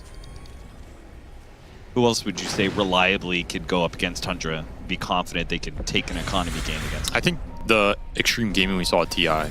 Sure. Could, yeah. because they are very good at playing that slow, but this long one, range, Tumbler Toy gets a little bit farther, but the Bramble still latches into the Fiend's Grip, into the Cataclysm. Goodbye! Golem drop, unfortunately, will not do anything. In fact, the Tornado may still mean he dies, because they're not afraid of a tier 2. Hell no. The only hero they're scared of Lotus. is perhaps the hero they've already killed, Templar Assassin. I mean, with early Lotus on 33, even if you bring everybody to this fight and you jump the Slaughter in who doesn't have a jump, he amps somebody, so what? You just Lotus that guy, and then what is the team fight? Yeah. Super confident right now. Tundra, make a solid move. Get the best target out of it in that TA. Into a tier 2. There's your blink for the Slardar. Dire's top tower. But the Tiny is slept mid. Radiant's bottom. He's going to take a long nap. Invis Rune does not get him away. Oh, he got the Bane. He did get the Bane. Tundra will get the Shadow Demon. It's just for one exchange. This whole game feels like support difference to me. Yeah. Not necessarily player skill, just the heroes and how they're combining with the rest of the lineup. What Tundra supports can do on their own versus what this Warlock SD are capable of, which is just not much right now. Kari's just toying with him, man. Dire's middle tower is under attack. 3k damage from the Slardar, 3.5 on the Templar Assassin. Not great. I love that 33 is the lowest, though. Yeah. For probably the highest damage hero in the game with the lowest damage output, as he has just farmed his way to the top of the chart. He has slaughtered many an ancient. Classic 33 right here. Says, I'll let all you nerds play for kills. I'll keep winning championships. Until Valve stops me. Will Valve ever stop this? I don't know. Under attack. Man's a monster. He just orphaned another family. Smoke up to the Tormentor. I think if Valve ever Timbersaw shrinks the map back down, this man might have to give up a TI win or something. Okay, can't afford their Templar Assassin to go big down. bonds. He's already been initiated. Great bonds, great crush. But the follow-up is simply not there because the Templar Assassin was already jumped in the Cataclysm. Okay, it doesn't actually blow anybody up, but there's already enough. Oh my God! Well, that was cool. God, that was damn cool. Is it enough? It still doesn't win them the fight, but it makes things a little bit more even. Nicky Cool sadly will not be escaping here. Trying to toss him away. Not to be. That was a badass combo right there from that Tiny going into the bonds targets. Cleans up 3, looks amazing, and you still lose the fight. Yeah, how, where was the Tiny at the start of all that? Because he got that amazing crush. He's running there. That disarm did a lot of work going up the hill, by the way. We're going to see, you get this crush, you get the bonds. Tiny's running in the river. Yeah. Had no TP. And look at this Bedlam. Just destroyed them with the disarm on the Slardar. Kata doesn't hit anybody here. Man, if Nicky Cool was there like a second or two earlier, you can bail your TA out maybe. Also, look at this Chakram that comes through. I think he got Z-axis on it. Oh, we're not going to see it. Never mind. No. What? No? Are you hearing things? No, it's all right. Keep casting on. Okay. Sunstrike to reveal that they are indeed doing Roshan. And guess who's here for it? Ari with the terrorize. Oh, it was close. It was a good effort. Went in though. He just went to the Slardar. Not who they intended to grab it. No, but they did somebody not had want to that. get it before Ari grabbed it. So, and now here comes 33. Nothing really touches 33. No. The team just have to full retreat, give up whatever supports get grabbed here, and it's going to probably be both of them. Alberca's trying to go in. They're actually going to try and fight this one out. I don't know. I don't think it works for you, but we'll see. Combo, he kills Pure, and actually half HP 33. Maybe they kill him. The Timber Saw, is he actually going to fall here? The Melt Strikes one after another. A bash, a crush, they got him. What a read from Runa Team. The Sunstrike. So close, so close. What a fight. And he just ends up working out. They keep the TA alive. The control from Tundra just wasn't there. No grip goes off. The Terrorize was used on the heroes in the pit, so you don't have that for later in the fight. You're just trying to run them down the old-fashioned way, but not enough gas in the tank as too much HP to wear through. And finally, we're seeing some of the value of this Tiny. Got some really nice combos off in this fight towards the end. Yeah, this is one where he was able to get combos, blink out, then go in again. Most of the time, it's just been like, if he goes in, Timbersaw's just going to keep on top of him until he dies. And the biggest key here is the supports go down first. Yeah. The supports go down first, Tundra lose a lot of their control, you can kite the fight out, you can reset for these extra combos, and if 33 gets another Whirling Death off here, it would be huge, but he does not. As the burst is there, this is the double Midas lineup, winning team fights. This game might not be as easy for Tundra as they probably felt it was going to be with the start they had. Pure really likes this ag. Yeah, he does. He really does. I don't know why. It's like I think it is value some games, but I hate it. I don't even think that the games that he's buying it's value. I think this item is incredibly hard to use and is just unnecessary. The Axe, of course, being that when you do an Unleash combo, it does an AoE silence. To be honest, I think the other parts are better in this game.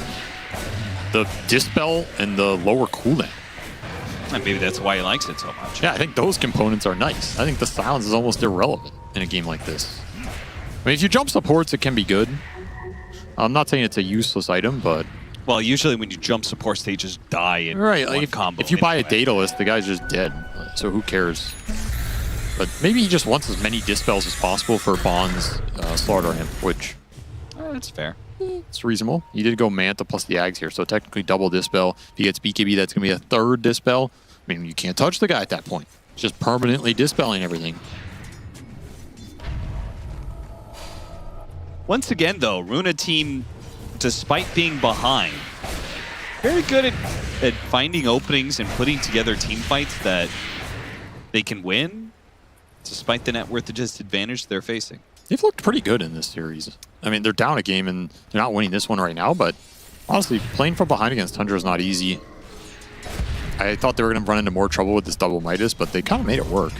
They're team fighting pretty well, and now you have a full Shivas on the Tiny. You got the BKB on the Slardar, so these Midases are paying off. Heroes are getting fat. If you get the AC on the Slardar,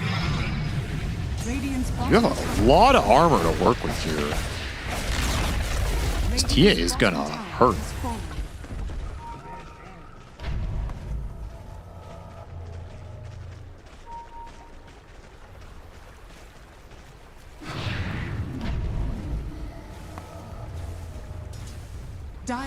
Oh, gateplay top, flanking this Bane who does have a gem.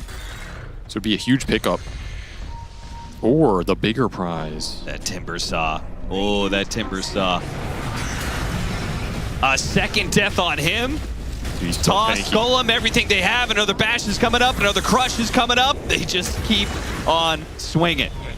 Eventually, he'll go down. Oh. No way. Okay. That was very close. I was going to say, there was such a small window there. It would have been very impressive how Alberca reacted fast enough to get that. Trying to catch I love this. Teleport to the other side and go. Oh, he got a haste rune. The bailout that he needed. It really was. That was a fast sequence from Runa here. I like it. They're really picking up steam. They're putting the pressure on Tundra to scale in this game. Not going to be free.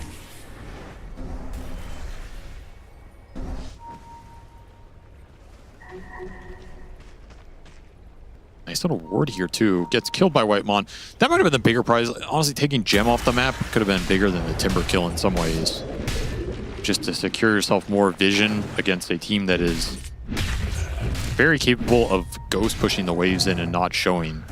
It is really insane that Whitemon was out there with the Gem. He was really out there. Right? Like the balls to make that kind of call. I'm going to like solo run down their side of the jungle and D-ward things with Gem. Like, what? I mean, he has a really aggressive ward and he didn't get caught, so it may pay off. He has night vision. Yeah, that's also true. Always got to play confident at night as the Bane. You always have that Cataclysm backup if you find somebody. Wisdom Shrine in 20. Tundra are obviously looking to steal. Runa team are not positioned for either one, so. Did buy a gem of their own though, so that'll help you be a little more confident on these high ground positions going into that next Roshan in a couple minutes here. Whitemon will switch that gem back to the courier. He's done. Caught Pure in the river, and with the demonic purge. Oh, does he die? He does. The final hit from Nesphere landed and the demonic purge popped. Did not expect the 5-man smoke into the river. They've got a lot of ways to control him through BKB. Dire's bottom tower is under attack. Radiant's middle tower Feels a little discombobulated for Tundra at the moment.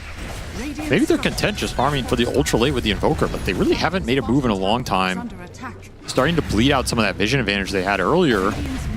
I'm definitely more confident about Runa team late game than I was in game 1. I think Marcy's damage is crazy good. It's just the hero is more and more likely to be kited in fights late game. There's going to be a nice timing with this AC Slardar. You got the TA with BKB, can go in now. And this tiny, a lot of HP to get through, a disruption to save people. Nikki wants, oh, good blink away before the Shivas can nab him. He's still going to be caught though. Brambles are down. He doesn't have BKB, so all this magic damage, yeah, he's cooked. Cooked by the meatballs. Cold snap. And another one. Needed the disruption there because Tiny still has no escape mechanism if he gets gone on. These fights have been working for Runa because the Tiny has been able to get out, go back in, play the outskirts of the fight without that big defensive item. But if he gets caught first, it's just death sentence, and that fight is probably just over.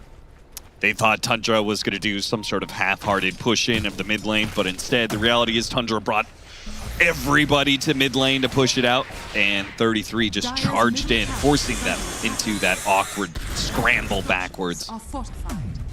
Got that full Shivas of his own up, thinking about Manta as well. They are really itemizing the dispels here to just ruin Alberca's day. Which means Runa's going to feel really good if they can actually make this go super late and Slardar gets level 25. Slardar is actually very high level, level 20. Midas. Yeah. Give him the extra XP here.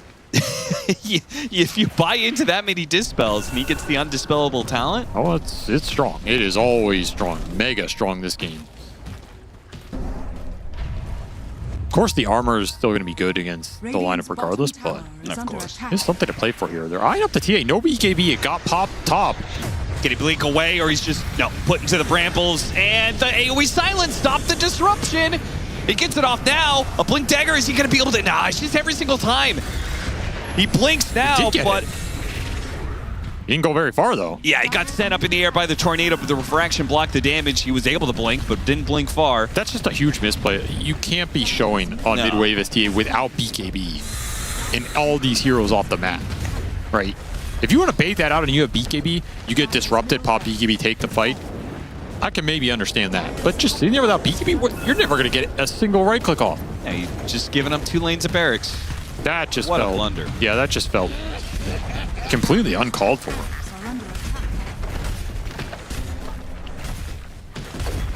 Can't make those kind of missteps against a team like this. That is an easy 2 lanes. Blows this game wide open. And that Roche is just sitting there, waiting to be collected. You still have 30 seconds, no TA. Why not just go do it? There's the BKB they needed for Tiny.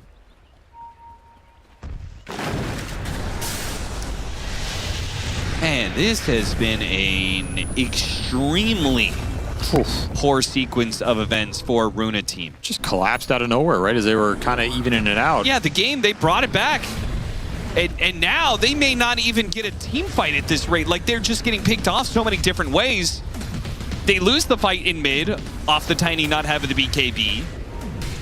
Now they lose the Templar Assassin, then they lose the Tiny again. The supports are getting picked off. They're going to give up Roshan at this point. 2 lanes of barracks, Roshan, like 10,000 net worth in the space of just like 4 minutes. More, I 3 think. bad decisions from Runa team. It's going to end up being almost a 12, 13K swing when all things are said and done here. In a 3-minute interval. Pretty disgusting.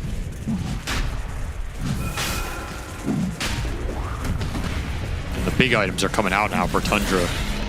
That Daedalus on the Marcy, picking up an Aegis on top of it. We already know the other 2 cores are scaling like beasts here. This could be the nail in the coffin here for Runa's run if they cannot muster up a hell of a base defense. Which, no golem available right now because you popped it on that last little skirmish. So that hurts you if Tundra just decide to run down mid right here. So they're looking for Tormentor? Okay. Yeah, why not? They could do it pretty efficiently.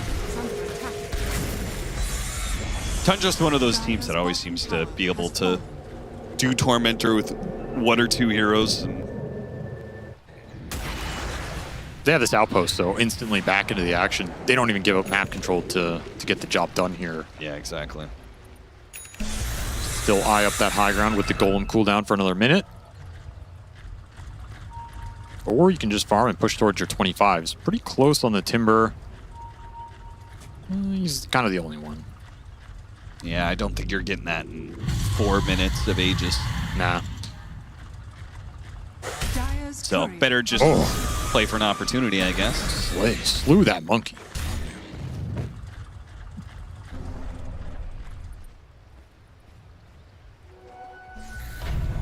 Could not get his Daedalus. Honestly, that might have saved him. He might need beat buyback to be able to play this next fight. I just don't see buybacks doing that much for Runa. Because it's not as if Tundra have to commit big spells to kill people. I mean, Unleash, you know, I guess you can bait Marcy and whatever, but he's the guy with Aegis, so... Playing on the ward, trying to kill Ari. They do manage to get him. Will they get out? Honestly, Fiend's grip on the Slardar, that is rough. He's going to die there to the Unleash. Warlock was obviously dead because I don't even... Oh, nice toss back. Okay, maybe not so nice. It's not nice at all. It's not nice at all. No. Pyrrhus is doing too much damage. Not cool. Not cool, Not Nicky. cool, bro. Not cool at all. Well, that's going to be mass buybacks for Runa team. And they can't even confidently run at Tundra and get kills. Too tanky, man. So tanky on this Timber. So much damage from the Marcy. You just can't really threaten them during the BKB.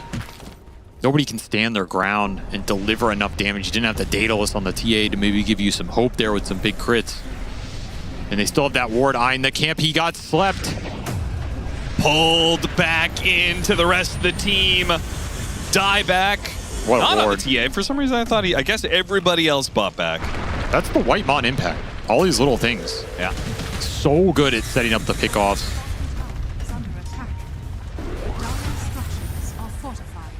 Still have Aegis for a minute and a half here. They could wait out another Unleash. No, 33 is not waiting. No way he's going to wait. Nicky Cool looking for a toss back. It's a little late here. Tornado perfect. 33 takes very little damage at all from all that. Turns back with a Gleipnir and a little bit of Chakram. Apparently not too scared, though maybe he should be. He's got to be careful with these side blades. They do hurt. They can dice you up. So much armor to work with. It is insane. And no BKB on the Tiny. Poke him down. Force Nicky Cool to the fountain here as 1 Rax remains. Unleash Blink back. Queasy, he doesn't want none of that, but you don't take it, the Barracks will. Demonic Purge. They'll get him. But that's going to be Mega's. Disruption, he's going to come back into the Meteor. It's going to be a bit of damage. I've Has seen this BKB before. though. Can he get some bashes on it? Pure jumping away to the side. Cataclysm blows up the Tiny. 33 in deep, takes out the Shadow Demon. Another Fiend's Grip, and that's game. Tundra just too strong today. I don't think Runa looked that bad. I think these games were winnable, maybe not favored, but winnable, and they had some good periods. Honestly, this team has been impressive. This DreamLeague, I think not a lot of people would have rated them high at all. Not a lot of people would have put them in contention against some of these top dogs, but they proved their worth. And they were not out of reach in this series, right? I mean, this is a world-class team. They're going to make a lot of teams look pretty bad, but we saw some good stuff from them. Unfortunately, I think the drafts just got away from them, and I think when you lose the draft slightly against Tundra, it snowballs really quickly. We really saw the impact of the 2 supports playing behind BZM in this series as one of the biggest difference makers. We did not see the same action from Runa behind Nicky Cool. To me, that was the biggest strategic difference between these 2 squads because that's how Tundra likes to play. They want their 2 side laners to be pretty independent, just finding a crap ton of farm. They don't need them involved in early kills. It's all through BZM, and then, 33 is the most farmed hero in the game with the lowest hero damage. Yeah. It's like, that's just disgusting, but that's how the guy likes to play. So you have to have a good strategic answer to that or you're going to fall behind, and once you fall behind, it is tough to find those team fights. I do think that these things are relatively easy to fix for Runa team, right? Like if they're already capable of being able to play from behind against a top tier team like Tundra, you know, they can sharpen up their drafts a little bit. They can make their laning phase work a bit better. And then all of a sudden, if you could play on an even net worth against Tundra, you take those mid-game team fights, you win those, all of a sudden you're in a position to win the game rather than just pull it back in. But as it is, Runa team, we are going to say goodbye to them here at DreamLeague and hello to Tundra in playoffs. Congratulations to them. I will say, though, Runa team, they put up a good fight. Loved their Midas choice after they realized things were going pretty difficult in the start of this game. But overall, I think, maybe we're just a little bit too hopeful, Slacks. I was never hopeful. I thought these guys were fucking cooked from minute one. I kept telling you guys, I don't know what you're talking about. Runa team beat Liquid. He was very toxic privately to me about this team. About me too, yeah. Individual beefs with some of the players, actually. Our Queasy really makes me mad. Until the end. Would you say it makes you sick? No, are these guys eliminated now? Yeah. Oh, we won't see them anymore. That's the problem. You're punching down. Okay, that's not cool. Now Nicky Cool. That's not cool, dude. I had high hopes for them today. I did too, Kazu. But they just, even starting with the support duo, and when will people learn you don't give BZM the stupid in Joker? Especially not with those supports. What are they gonna do?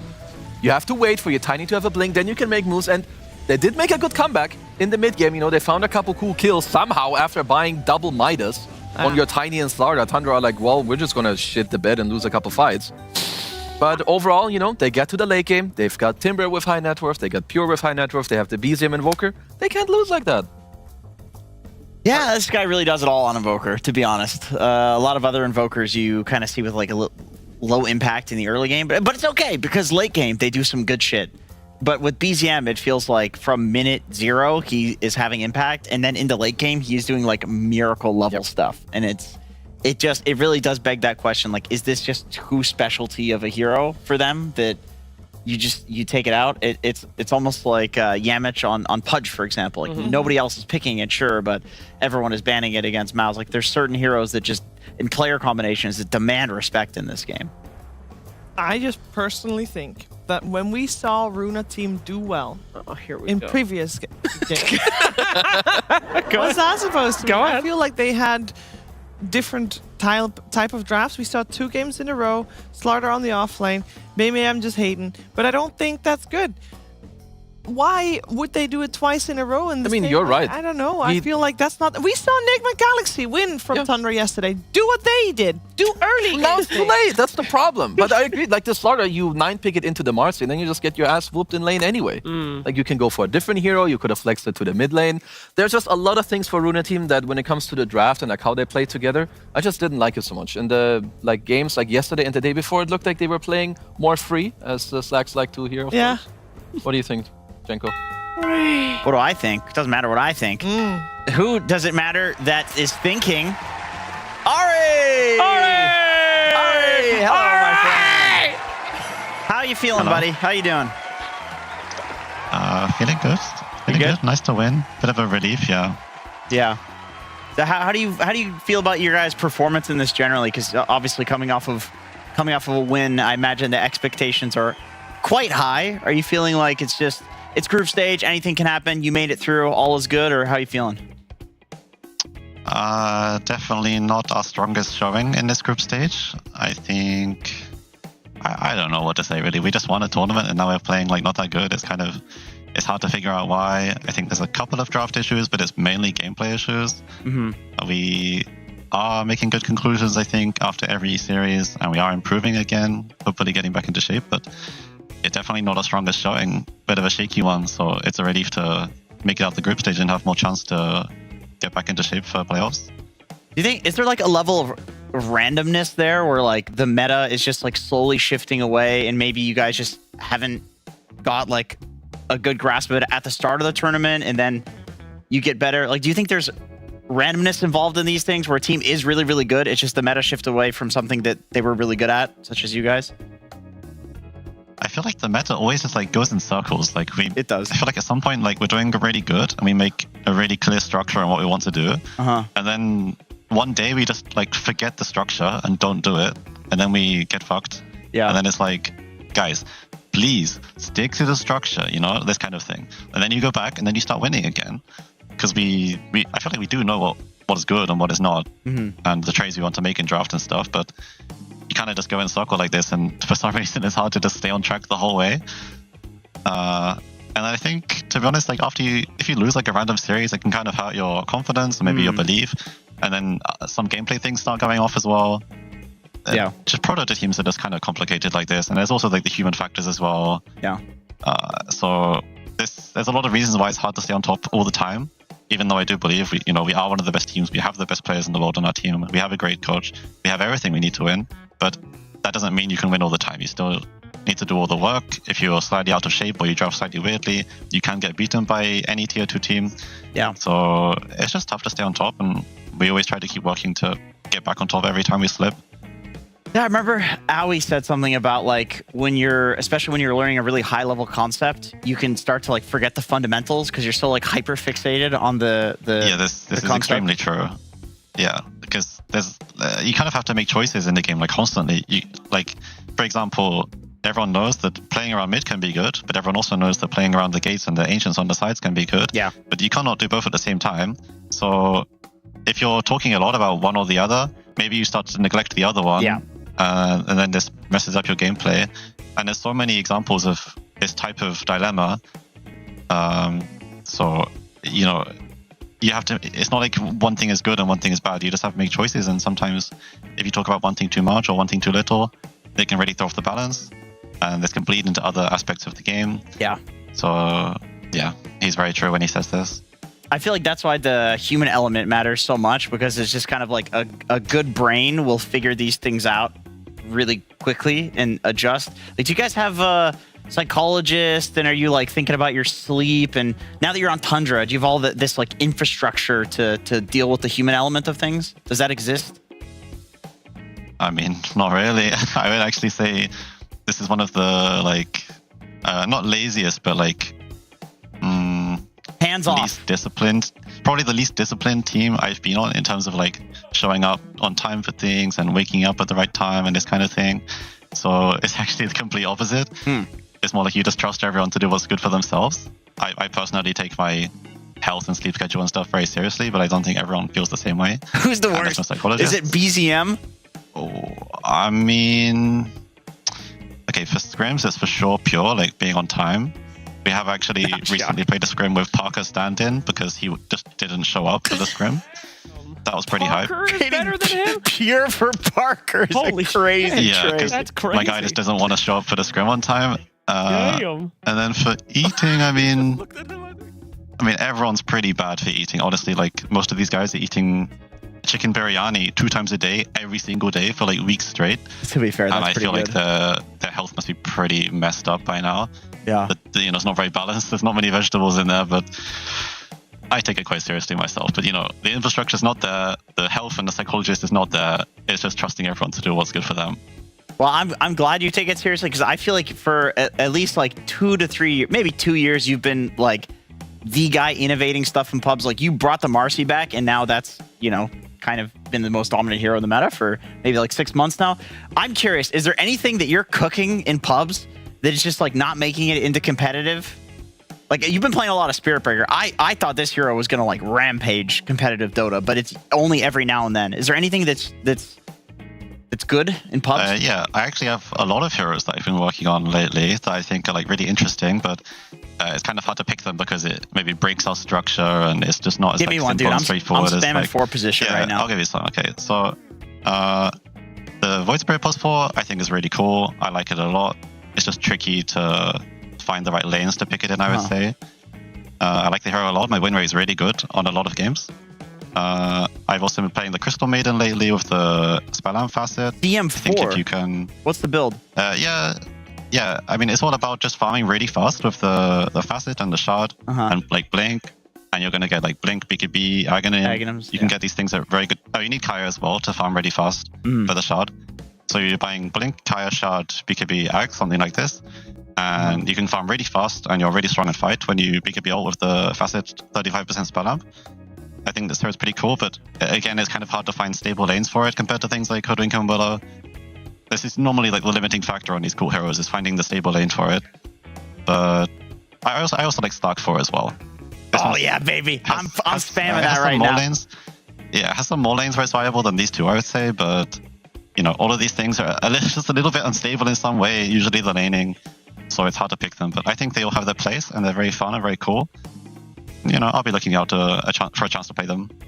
Bro, I would give you like 10 chicken biryanis if you played Slark 4 in a game, so I could just copy whatever strat you're doing. I'll get some coaching on that. I would also say the Willow's pretty new, actually. Like, I think until a few days ago, no one was playing Willow. I actually think I was the first one to like start playing it again. Is it different? Kind of started copying. New tech?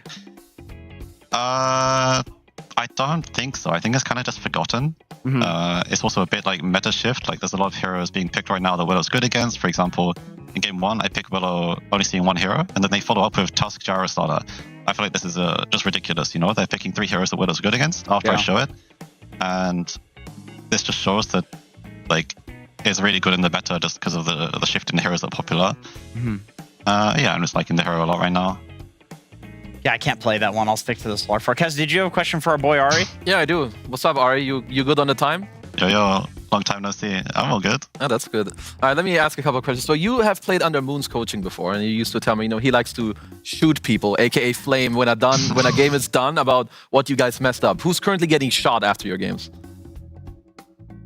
To be honest, I think this time round he's been toning it down a bit because people are getting a bit sensitive to the shooting when it happens too much.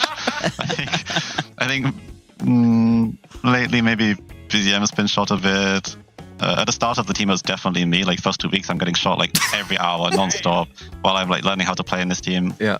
Probably lately is BZM, but he's actually like, Moon is kind of evolving. He's starting to be nice again. He's like giving out massages to my mid laner. Whoa. He's like trying to be nice to him. That is tough. Because he's starting to understand the value of confidence and happiness and friendship, which is a bit of a character development for him. Because I would say, at least in TSM, maybe he was like a little bit autistic on this front. Like, he's just like, he just flames you with no regard for the humanity part of it. So he's evolving for sure, yeah. Well, that's good. If you have some negatives in Pure, you need a couple positives in Moon. That's good. So you lane with one of the GOATs. You have 33. What has he been like, putting into your gameplay? He's like, yo, bro, you have to always do this. This is how you make me happy. Like, what's the cooking here? Yeah, I guess the best summary of Netta is the efficiency. He really likes going behind tower and cutting waves and putting the waves to the camps. And while he's putting the wave to the camp, he wants me to stack the ancient camp, and then he's going to pull the wave to the ancient camp that's stacked. This is like Netta 101. It's kind of what he talks about all the time. He's actually the one that is tried to convince BZM to play Voice Spirit again. Like Voice Spirit, BZM kind of didn't want to play it because he felt like it's trash. And Netta's just saying like how broken it is. You can just shard every camp, every wave. You buy the Octarine, you're like sharding so many camps. You have infinite mana. You can farm, sharding with the Q on the camps. Okay. Yes, it's like farm so fast. You can farm 2k GPM. Just tell your team stop fighting, and you'll win the game with farm. This is Netta, and this is at some point you have to balance it, but it definitely teaches me different ways to play and things that we can use in our games sometimes. Yeah. So then after you guys played yesterday, I think VZM had a voice for a game, and he actually sharded, not with the Q, but like his gameplay. What did you guys talk? What did 33 tell him after that game? As soon as the game ended, Netta said, what a genius he is for buying the Midas. Because his game was so bad that he needed it. Then he's actually recovering the game with his Midas Shard Octarine. He gets there eventually.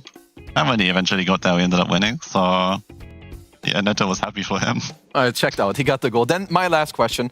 What if, have you brought something to this team that you feel like, this team wouldn't be doing right now if you weren't on the team? I feel like sometimes this team gets a bit overindulged in the efficiency and the splitting the map. And I feel like currently it's me that's saying like, there's still Roche to contest guys. Sometimes we have to stack up as 5 when they think they're smoked. We can't just be 100% efficient all the time. So I feel like I'm kind of taking this role of getting us together for the objectives and when we should be ready to fight. And if I wasn't doing this, I think we might just be stacking side ancients and farming for the whole game sometimes. Yeah, there's camps to stack. What are you talking about? Ari, you need to stack. No, you need to keep up the aggression, Ari. It's good. Flax, I've been told you've got a question. Sorry, Ari, I'm sorry in advance. No, I don't have a question anymore. Ari, you poor bastard. You've been here for like a half an hour. This is a very optional engagement. You could just dip if you'd like, sir. He's worked on broadcast before. He's basically talent. Yeah, that's why he's good at this. Ari, you want to answer a question or are you done? Yeah, I want this question. Okay, if you got so excited that you beat Runa team that you had a heart attack and died, and you had to haunt one of your teammates as a ghost until they expired, which teammate would you haunt and why? I already said BZM. You already answered. It's BZM. Why? For sure.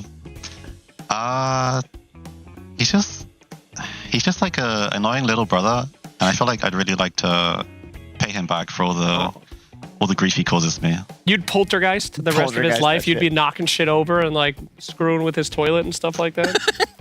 Yeah, for sure. That's what he deserves for being the annoying little brother that he is. Incredibly based. Well, may you live 1,000 years and it never happens. Thank you, Ari.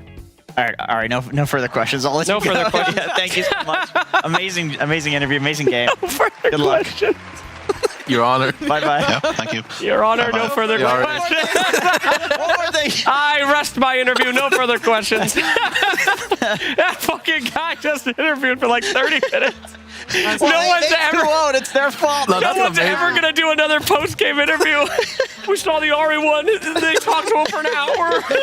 No, that was great. Slower. Yeah, that's on them. They should have definitely Team Falcons and just never push high ground. That's exactly why Falcons does that all these years. Right. They just don't want to interview. If we win, we have to interview. No time Genius. for an interview. Oh no. Oh, sorry. Oh no. True genius of Howie. I like how truthful he was. He had a lot of facts. He's like, this guy sucks. This guy doesn't show up. My team is the least disciplined. These guys are dog. That was great. That was awesome. Yeah, that was really good. We can also take a look at the standings and see Tundra is doing really good. With that, they locked themselves into the top 8. Also, of course, with that, on the flip side, Runa team has eliminated themselves, and they will be... What? They eliminated themselves. Tundra had nothing to do with it. Fever, they took themselves out. They got eliminated.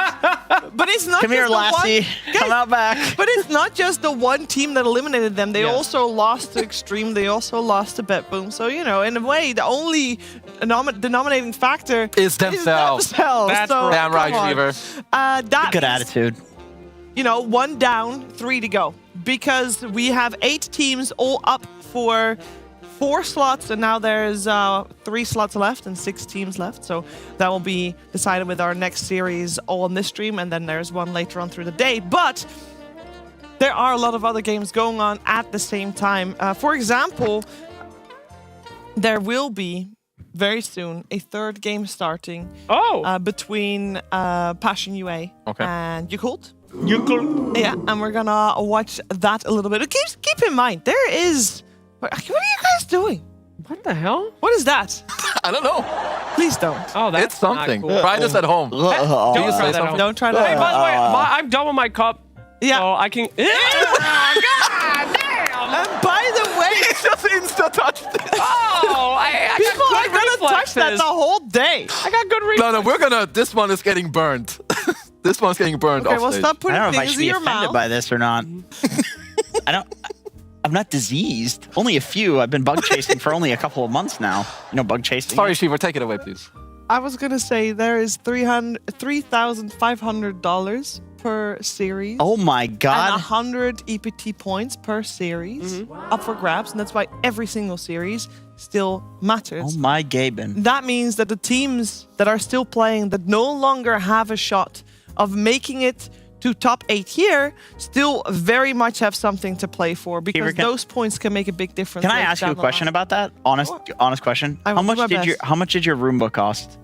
Your vacuum cleaner that you have, the robot vac. I actually do not know. Because I know you guys like your technology, you know, and he's always ordering stuff. We specifically went for one.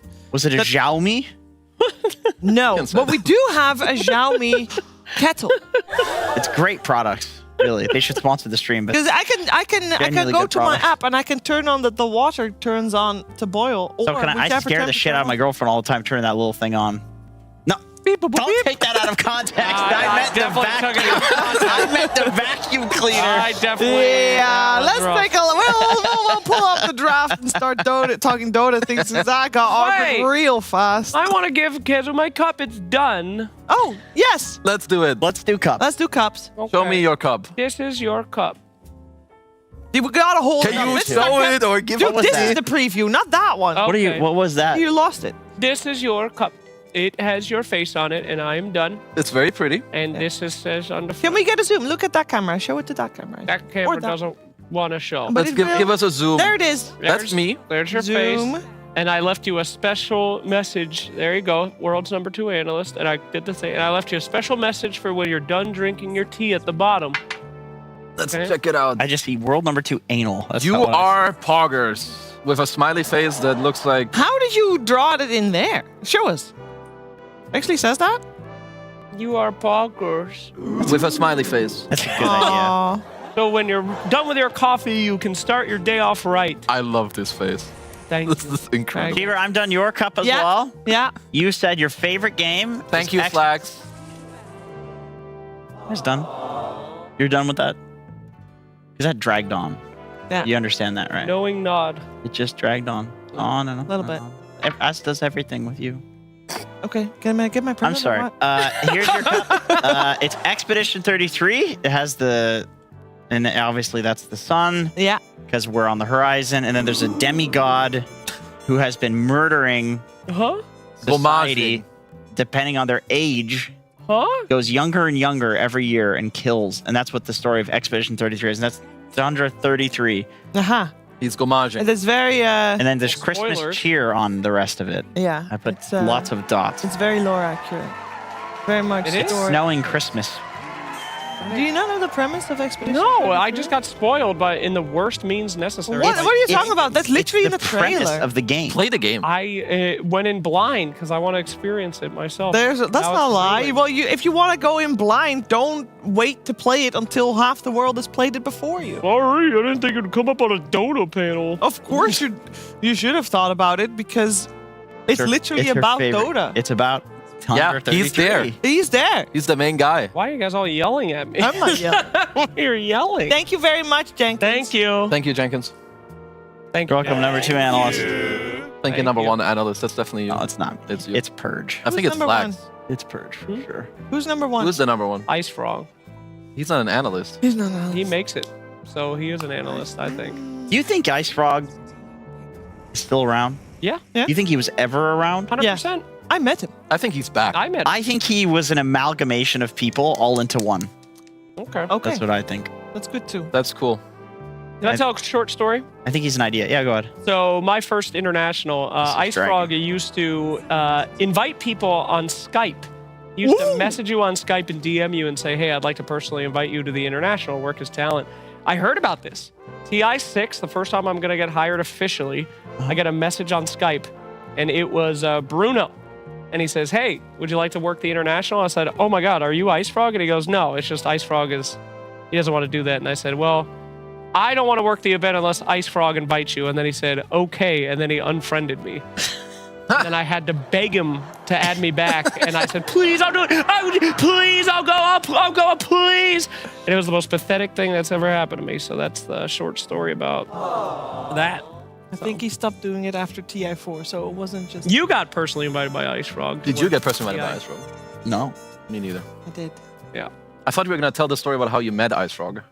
No, that's a secret story. Okay. That's an off-camera That's story. an off-camera story. I'm afraid. Nice. That's a no good. What was your happiest time at a Dota event, Chiefs? Besides when you met Owen.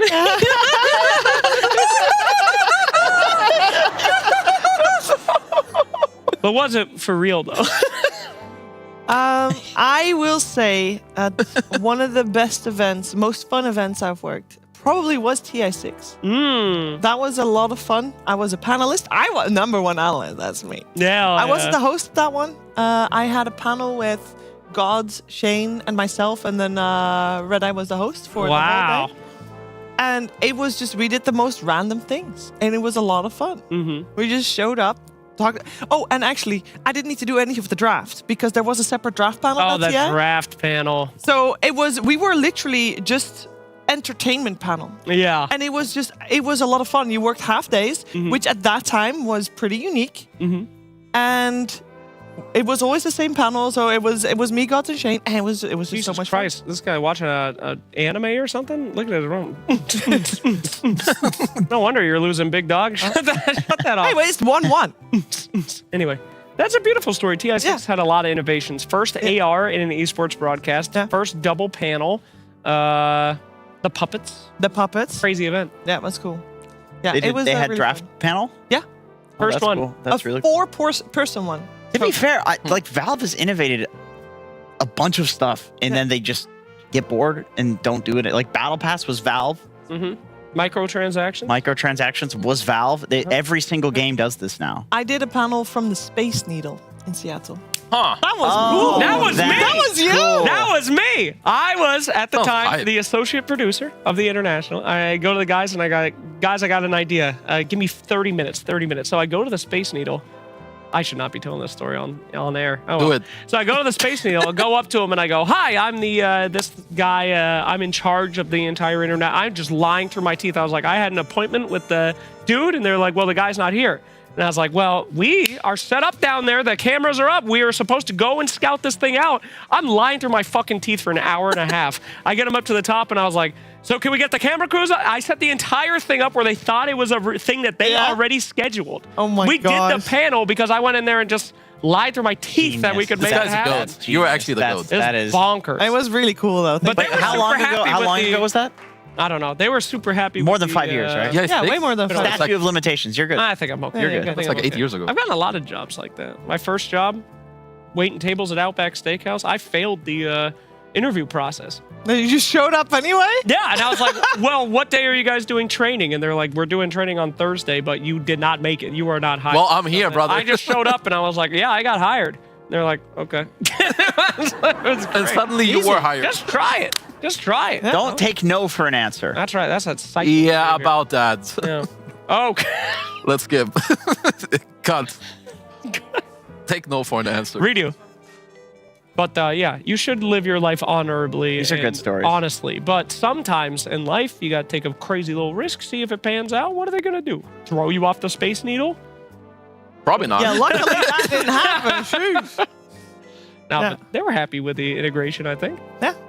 No, I think that. What's your guys' most fun event that you've worked? Let's see. I mean, to me, I would say working probably TI.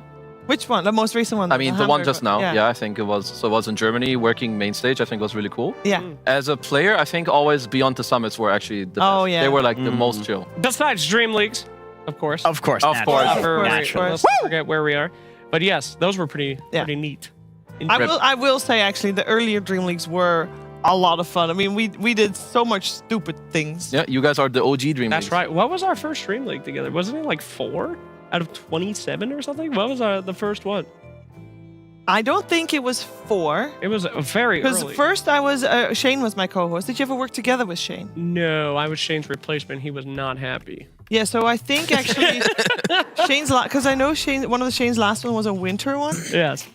So then Wait, it would have Winter been like, the analyst or Winter the season? No, the season. The season. Yeah. Fair enough. So I think it would have been probably 6 or 7 or something like that. Oh, okay. Sorry. I guess we were too early for that.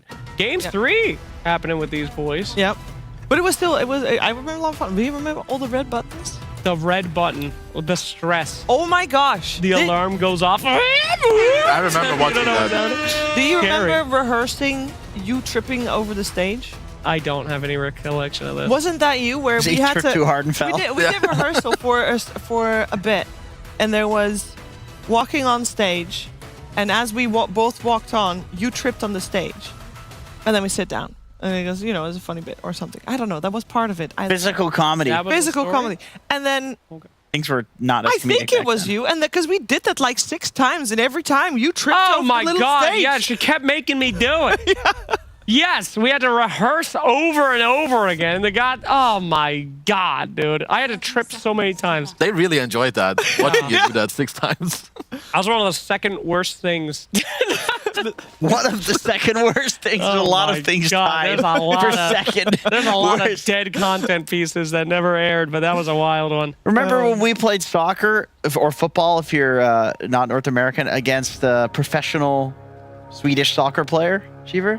What? Yeah, What? Where's that? Lacoste Oh my God, scored yes. twice. Oh my god. That was so much fun, No actually. way. Hey, So that was he's when, a Croat. Where was this? So there was a here. Dream League, and then instead of the media day, there was okay, it's media day. You show up. Here you go. You go in a car. You're going to a football field, and there is a physical task. There used to be just more like This guy was built like a G.I. Joe doll. No way. Yeah. He was huge, and he's dude, like, he's gigantic. He was taller than I'm a goalkeeper of the Swedish national I am a team. goalkeeper. He was. They were so excited to have him on, and because he was not alone. He was there with his manager. Wow. He was like, or his coach, whichever one it was. He was very protective over him either way. But Lacoste did score twice. Damn. Yeah. I scored once. How many times did you guys shoot? 3. 3 total. Yeah. You had like 3 penalty kicks. or Yeah, what? I Or just further? nailed it. I just railed it as hard as I could, and the 2 first ones went straight into his hands. Dude. And I was like, the thing is, he was an attractive guy. So I was looking at him. I was jealous. I was looking at him like, I can't stop looking at this guy. How is he a goalkeeper getting hit in the face with balls all the time? And he looks like this. He's Swedish. Yeah. Yeah. That's how. What can you do? So I kick it in his face twice because I'm spiteful. You're like, this guy's too handsome. I'm going to destroy your face. I'm going to make Dude. sure that this is the last goal he keeps. Professional athletes are on another level. Can I tell a short, weird story for you? Please. Yeah. All right. So I was working, as you guys may or may not know, for the last 2 years with the NFL doing this seasonal NFL streaming show. And I had to work with all these football guys. I don't know who the hell these guys are, but they are like big deals. Like, I think one dude's name is like Terrell Owens or something, like big stars. And I had to work with them every week. They're out of their minds. So one day, this guy comes in, who will rename nameless. I'm sitting in my office working. He comes in, and he goes, yo, man, what's up with that chair? What is that? It's like my Steel Series chair. And I'm like, oh, it's just my chair. It's got my name on it, like slacks in the back. And he's like, yeah, that's cool. Could I have that? What the hell? And I'm like, can you have that? No, this is my chair. But you could buy one. You're I think his contract was like $10 million. And he's like, yeah. As they often are. Anyway, I go do something. I come back, my chair's gone. Holy babe. I look at the security footage.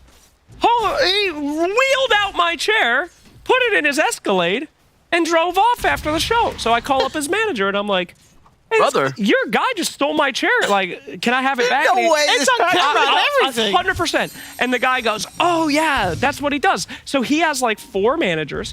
We follow him around. and he just walks into a store and takes what he wants, and it's our job to find out what he took, replace it, and then pay for the inconvenience.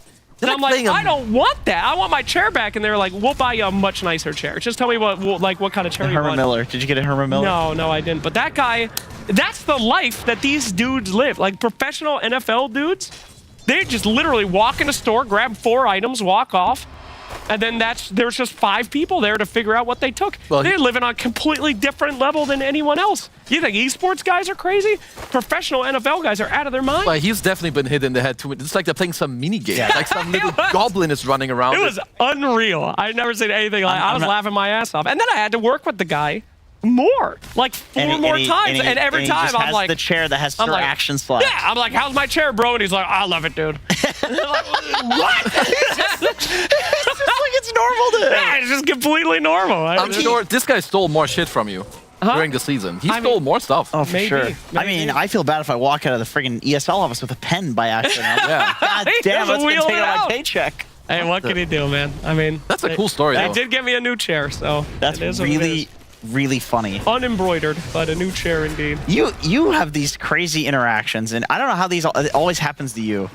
Actually, I do know. It's the Space Needle story all over. You walk into a place and you go, yeah, we own the place. And I work here. That's karma. What leads to this. It's karma. It's bad karma. You always have crazy stories too, Jake. A lot of weird things happen to you. A lot of dark things. Not that I can. Oh, well, yeah, not that I can. I can't talk about it. Yeah, let's not mention it. Yeah, that's true. Yeah, but it's been a journey, though, you know? It's been a journey. A lot of winner's bust incidents. A lot of problems. But what can you do? Or, no, not a lot of stories. A lot of stories. Yeah, indeed. Yeah. Not to go too dark, but they've studied these guys like brains posthumously, and because a lot of. Wait, are we talking then American football? NFL players, yeah, and soccer. No, and they are like legitimately lacking parts of the brain, of course, because of all the head trauma that they're getting, I believe that. and a lot of it leads to psychopathic behavior, which is why you have the Aaron Hernandezes of the world. I'll just come out and say it. Holy But this moly. is why they study. It's a serious thing. Because if you listen to like these dudes talk about it, a lot of them quit because like you pull a tendon on the field, they just pump something into it and put you back out there. Like that's just how it is. Because you have to keep playing. They paid $20 million for you. Like you have to keep playing. You know. I mean, some of them, some people ask them like about games they've played like a couple years ago. They have no freaking idea. They don't remember like any of their games. I mean, me either. Because they've been hit in the head like 4 billion times. Well, if you ask a pro about a certain game that they played in their career in Dota, terms of Dota, they'll be able to recollect the draft and the moments and. Yeah. Well, we have a different kind of brain damage. You're going into the game with the mental damage. Yeah, if one of them breaks an ankle, they'll just die. They just keel over. That's it. Become Lego Yoda. Yeah, but Kezu, what's some crazy stuff? I mean, you've had quite a history in Dota. Anything that's popped out as an insane... Craziest story. Craziest What's story. your craziest Dota that you can tell on broadcast? That you be comfortable being have associated with you forever. I have to try to think right now. I don't think I have anything that crazy. At least there are a few, but they're not very friendly. I mean, you've been on teams, bro. Teams are where the most degenerate, insane stuff happens. I've heard stories from pro players. Those lives are wild, man. I mean, the thing is, the days are like pretty chill. You wake up, you play some Dotes, you have some food. There's nothing too crazy going on until you go to some LAN events. Yes. Then people get mad. But I don't think I have any crazy story that's Who like... gets the maddest? Oh boy, here we go. Remember, actually, one time we bootcamped in China, and the only time I ever saw Matu like really angry.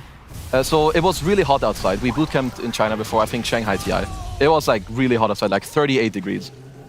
And he was like, I'm gonna take you all outside because you guys play like such animals. I'm gonna yell at you while you're sweating outside in 38 degrees. That was the premise already. Like you knew what was gonna happen before. Yeah, he's saying you guys will all follow me outside now. And this guy is usually very stoic and chill. He's a Finn. Like this guy doesn't get angry. Stoic and stern. Exactly. He's a stoic and stern guy. And this is the one time where I've seen him get like really freaking angry and nobody talked back to him because you knew when this guy opened his mouth, like you take it. But that's what was that? What was that again? I said you take it, Slacks. Back to you. No, continue your tale. I really would like to see where this one goes. Well, there's not much more, because all of the other stories, they're not friendly. Yeah, friendly stories, Jenkins. We didn't even get to the event that you enjoyed most. Yeah. I was gonna bring up Arkosh, actually. I was gonna go God there. damn it, bro. I was gonna go there. But you wanted to, I did have one for the... They still got that? Was so fast. They still got it. Let's go. My man has just been hovering on that button for days. Okay, we can go back to... Do you want to talk about Pizza Hut? Or the temple? I'm still looking for... Did we talk about it? I guess we can talk about it. Okay, wait. I'll tell you. Talk about I will tell you my favorite event story first, and then we can do Arkosh, because that'll be a long detour. Probably my favorite event was when Ted and Pyrian were on the Late Show, because it was like one of the good. Yeah, we had like a live like theater audience, which was like just enough people that I could go like literally meet everyone in the crowd first. And so it's like, I don't know. There's something about like telling Which a one joke. was it? Isn't that Singapore? No, the Singapore TI. We were in Oslo, the panel. Maybe it was the Seattle TI. Yeah, the one before. Yeah, but they flew me out like a week early, and I just sat with Ted like theory crafting bits to do for the whole week. So we're literally just coming up with like comedy ideas. Yeah. We had Avo go on a treadmill and then interview somebody while he's like drenched in sweat, because it was close to when he had the famous exit interviews, like because it was the COVID TI, right? So he had crazy stuff from that one. He was sprinting between to do the interviews, and people were like, "Why is this guy? Why is he out of breath? Why is he out of breath?" I'm nervous.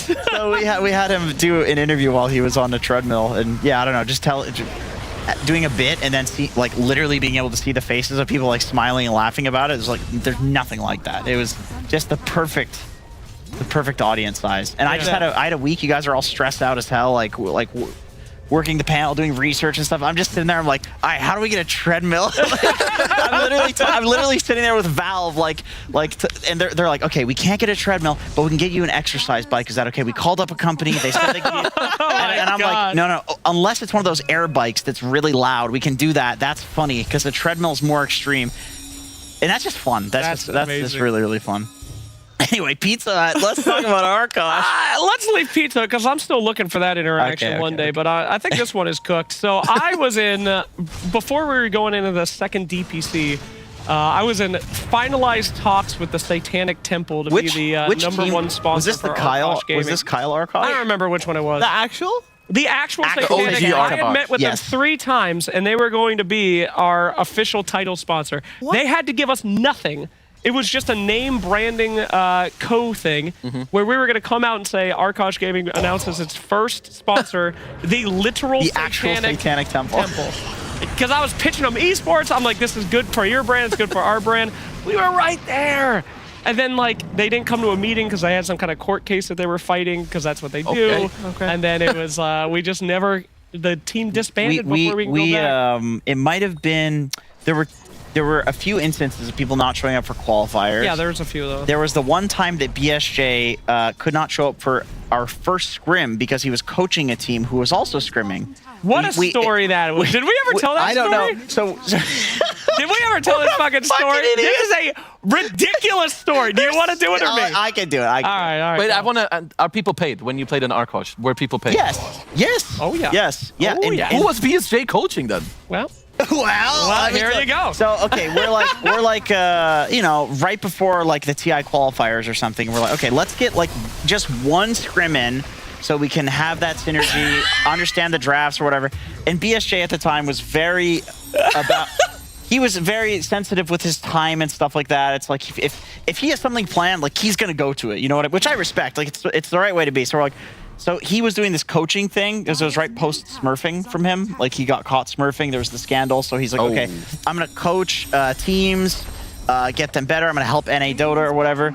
So like, okay, he's got a prior coaching thing. He's actually coaching a team. So we show up to the scrim and we have somebody stand in.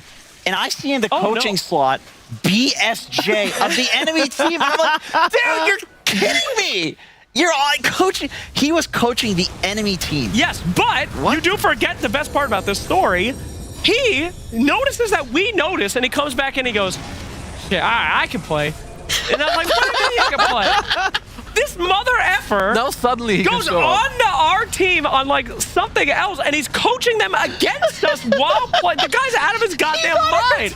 He's like triple dipping. It's unbelievable. Coaching them how to beat the team while he's playing on an ultra. What an agent. That's like Giga Brain. He literally was playing on an ult against them, coaching them. It was insane. Dude, it sounds made up. It's very, very real. It very much happened. It very much happened. We had a few missed qualifiers, which, of course, yeah. I mean, there were some characters on that. There was the time that even our own guys, we had to pretend like that guy died. Shaggy. We had to pretend that he died so that we could do the qualifier. No, because they had legitimate reason to believe that he actually had. We thought he was dead. He was 10 minutes late to the like DPC qualifier, and I'm talking the admin and the TI, excuse me. TI qualifier. And yeah, the admin is like, I have to eliminate you guys. Like, you're past the 5 minutes. Like, you're done. And you're like, he's dead. No, I call this guy up. And the last thing I hear from him is like, I'm at the hookah bar. I'm walking back to my house. I'm crossing the street. And then he hangs up. So I'm talking with the admin. I have legitimate reason to believe that he is dead. He said he was walking across the street. The phone cut out. We are allowed to find a substitute if mortal. It says so in the rules. I have the PDF printed out. I'm like, Section 4, Article 5. If one of my players, fatality. if I believe he has expired, I can get. And then he gets in the lobby and we drop the whole thing. But like, we're having like a screaming match. He's walking across the street, guys. No, it was like and then you know, oh my god. You know, sometimes. And he's gone. He's for 10 minutes. We don't hear 10, 20 minutes. We don't hear a single thing. I'll be right there. Well, that's a good way to get it rescheduled. It was not rescheduled. And keep in mind, Well delayed. we were getting like top 5 in every qualifier at this time in NA. Top 5 NA was really good. I'm just saying. How much did you get now? If you get top 5, then we would probably get top 2. Yeah. There's not There's Gamer not Legion. 2 teams. It's Gamer You're Legion. out of your mind.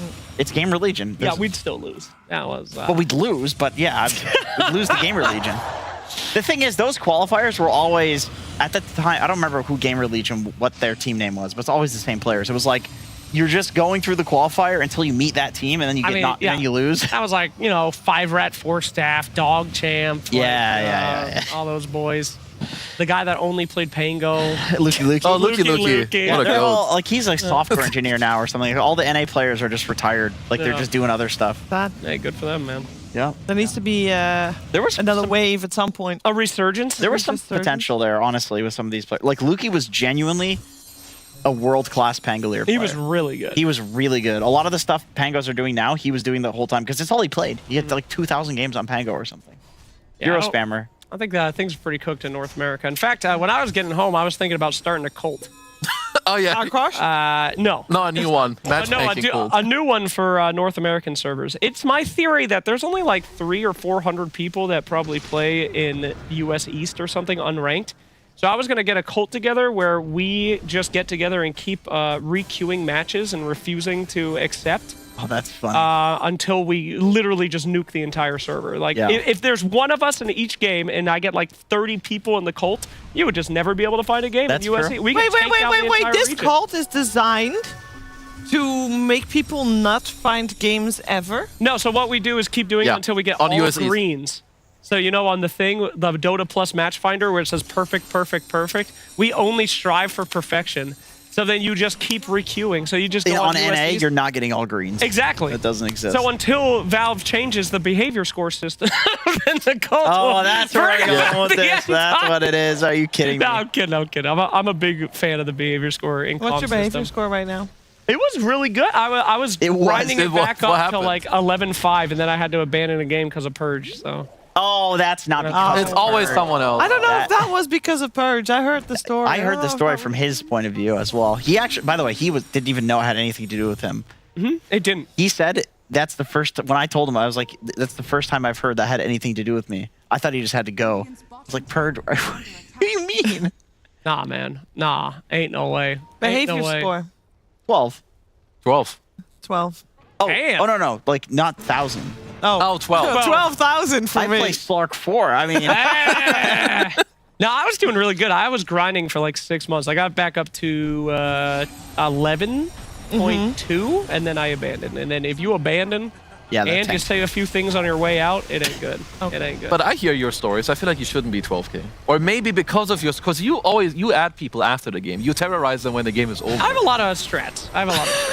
At least that keeps your You can behavior also score just high. mute everybody. You can. Which That's is not going to fun. happen in just a second. These guys will be muted. No. Don't worry about it. I do want to have your guys' final thoughts on the game we've been watching. We got Paxman United versus your Colts. Huh? There's a final exam on this? Oh, no. Name 3 heroes. Oh, Jesus Christ. I think there's a Chikiro in there. He's doing a really good job. Viper? There was a Viper. There was a before. Viper. Yeah, there was a Viper. Viper, Really Dragon Knight, good shot. Skyrap. Who was ahead? Dude, my heart started pounding like I was back in college. Oh, my God. Pop quiz. Oh, my God. No, but we are getting to that point where Okay. if you want to watch that game, you can go to the Storm stream. There's still, for today's the final day that still has 4 streams live at the same time. So make sure you check that out. It's also very close to the second set of games starting on all the streams. So I think at the moment Storm is actually the only one that does have a live game because the rest was 2-0s. And we're going to obviously start another game here soon as well. And keep in mind that on this very stream, every single series is for either advancements or basically getting left behind. Are you... I was off camera. No, you were not. I was off camera. You can't. You sit here. You're never off camera. There's cameras everywhere. So are you ever Holy off shit, camera? we're in a studio. Hey, what is that shot? What is that shot? That's a cool new shot. Give us the upper decker. Another shot. Your feet. Oh no! We don't do that here. We I don't do paid that for here. that. All right, so Extreme versus not me. What counts? We also so many angles.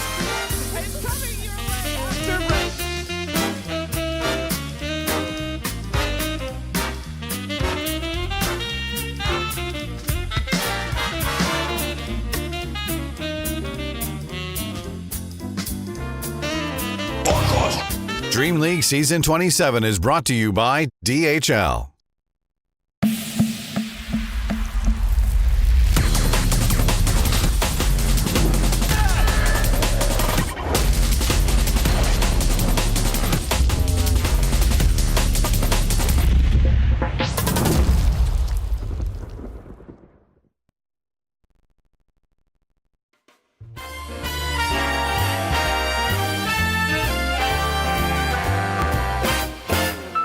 From young and old to rich and poor, there is one thing that I know for sure, guaranteed, someday you'll fall in love.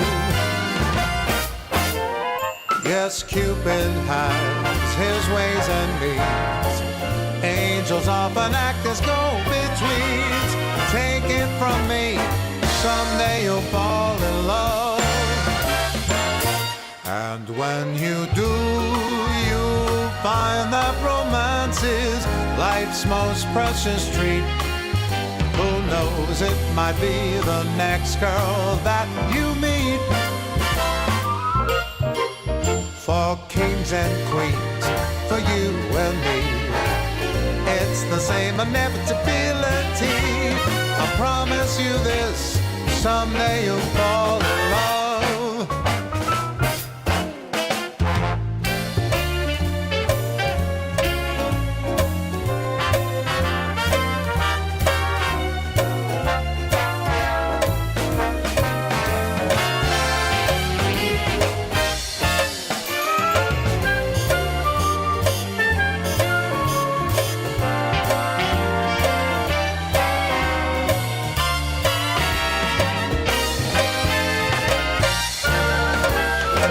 And when you do, you find that romance is life's most precious treat. Who knows, it might be the next girl that you meet. And if you think love's passed you by, there's no need to frown, I'll tell you why. Wait and see, someday you'll fall in love. I said take it from me, someday you'll see, you're gonna fall in love.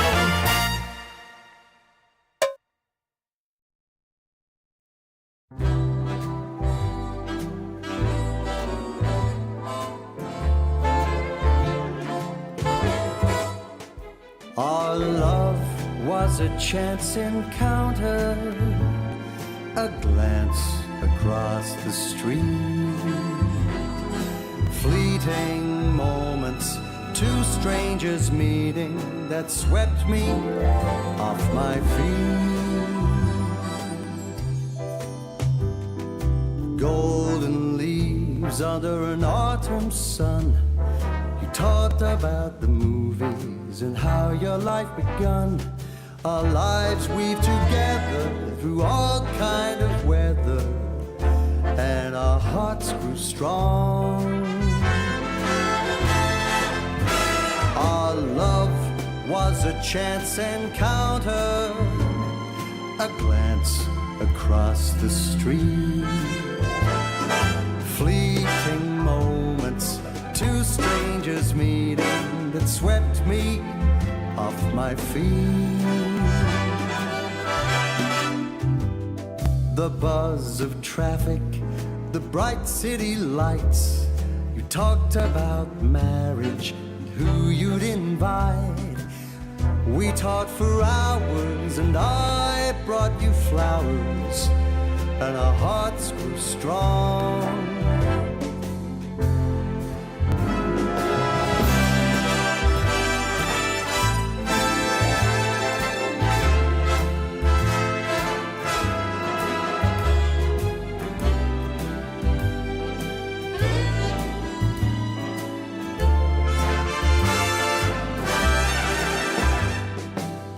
How can something so special be mere happenstance?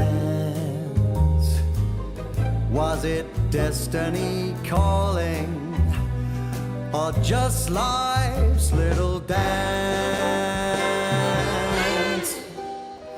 Our love was a chance encounter, a glance across the street, fleeting moments, two strangers meeting that swept me off my feet, that swept me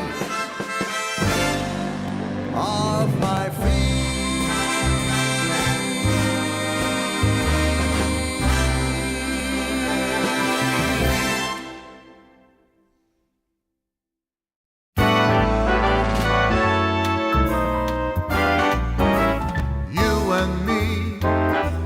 Happy so easily. I got it alive and take me back, you see.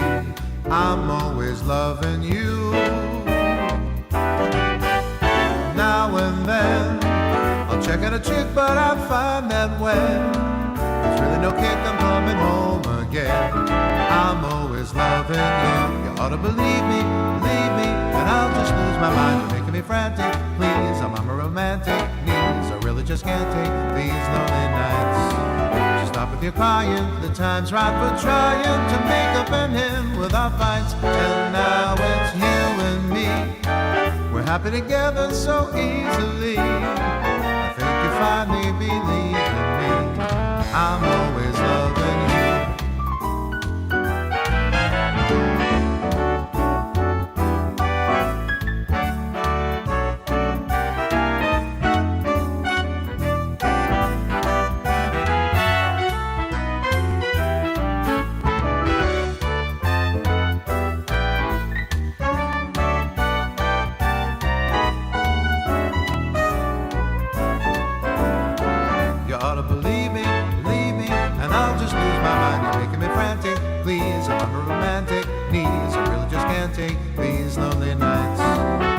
With your crying, the time's right for trying to make up and end with our plans. And now it's you and me.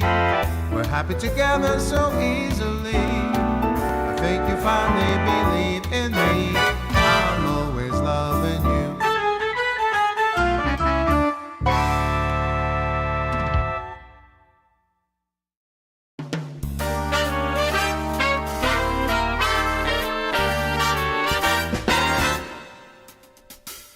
Easy does it, what's the rush? Hey, why not travel slow? Let's just take our time and then we'll see. Easy does it, makes it such a nice long way to go. Day by day we'll have fun, you and me. You know some things don't move by force. Let's let love run its own sweet course. Easy does it naturally.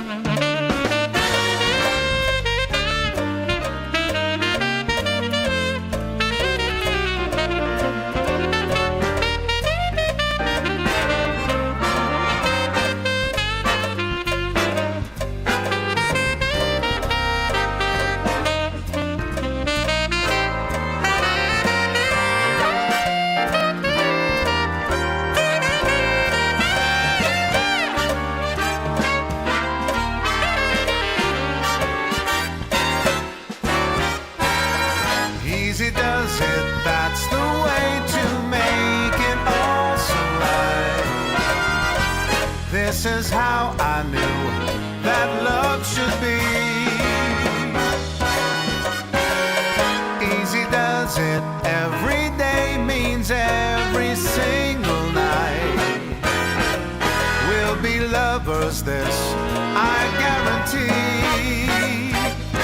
Let's keep the tempo slow, not fast, 'cause that's the way to make love last. Easy does it naturally.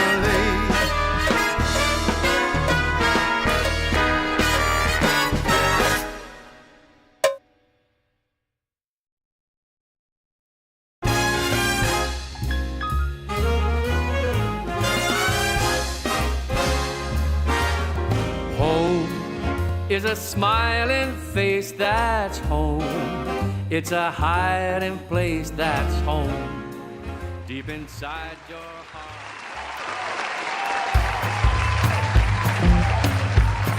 A present for me. I was hoping that maybe we could take a little walk together first, arm in arm, as we prepare ourselves for this day of Dream League action.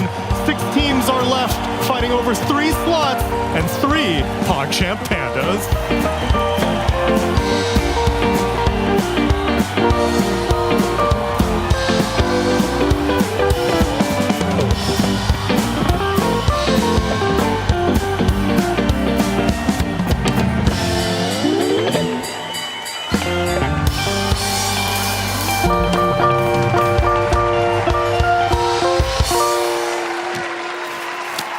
Take a seat, Santa, and join us, because I see that you've got 2 little paddles with you. Jenkins, I know that you already saw what happened on the morning shift. You mind? I won't spoil it. I'm not going to spoil it. Lock that shit in, Santa. It's good to see you, brother. Good to see you. Paddled? Lock that shit in, brother. You can spoil it, because these 2 don't know, and I feel like Quinn and Owen need to be clued in to what's happening. I'll clue you guys in. So we got a Christmas stocking, a wonderful Christmas stocking. It's got some names in it. Wow. And we're going to pull out some names from the Christmas stocking, and the first name that we pull is going to be somebody who's been naughty, according to Santa. Uh-oh. There's going to be somebody who's naughty, and that naughty person is going to have to take one of these. Oh, I'm spoiling it. No. Well, this is what we did in the morning. I'm assuming it's a cup, and you're going to have to draw on that cup something for the person who's nice, which is going to be the second name that's pulled out of this hat. Okay. And I think, do we have 2 of them? I think we'll see what's in there. We'll see what's inside. Crack it open, then. Actually, Quinn has been the designated I have been opening a lot of No, stuff. it's me. It's you? Yeah. Oh. Like the younger brother he is. Ravaging open the box and finding himself. He does unwrap like a younger brother. That's what I'm saying. He exudes that energy. He's struggling with it a little bit, though. What's one? Don't look at it. Don't look at it. I mean, who knows what it could be? Because we need to see. I don't know what it is. Who's naughty and who's nice. Do you know me? Would you like to do the honors? Sure. Because you look like Santa Claus. I will reach into the hat and I'll find out the naughty name. I got one right here. Uh-oh. Who is that? I can't read back. Uh-oh. She's been bad. What did she do? What did she do? Who knows? Coal in the stocking. And so she is going to have to make a mug for a nice person. Oh. But you know what? She's artistic, or at least that's what the doctor said to me. And so she can definitely do some sort of mug. She'll probably like that. Creative energies. Let's see. Who's been nice? Lacoste.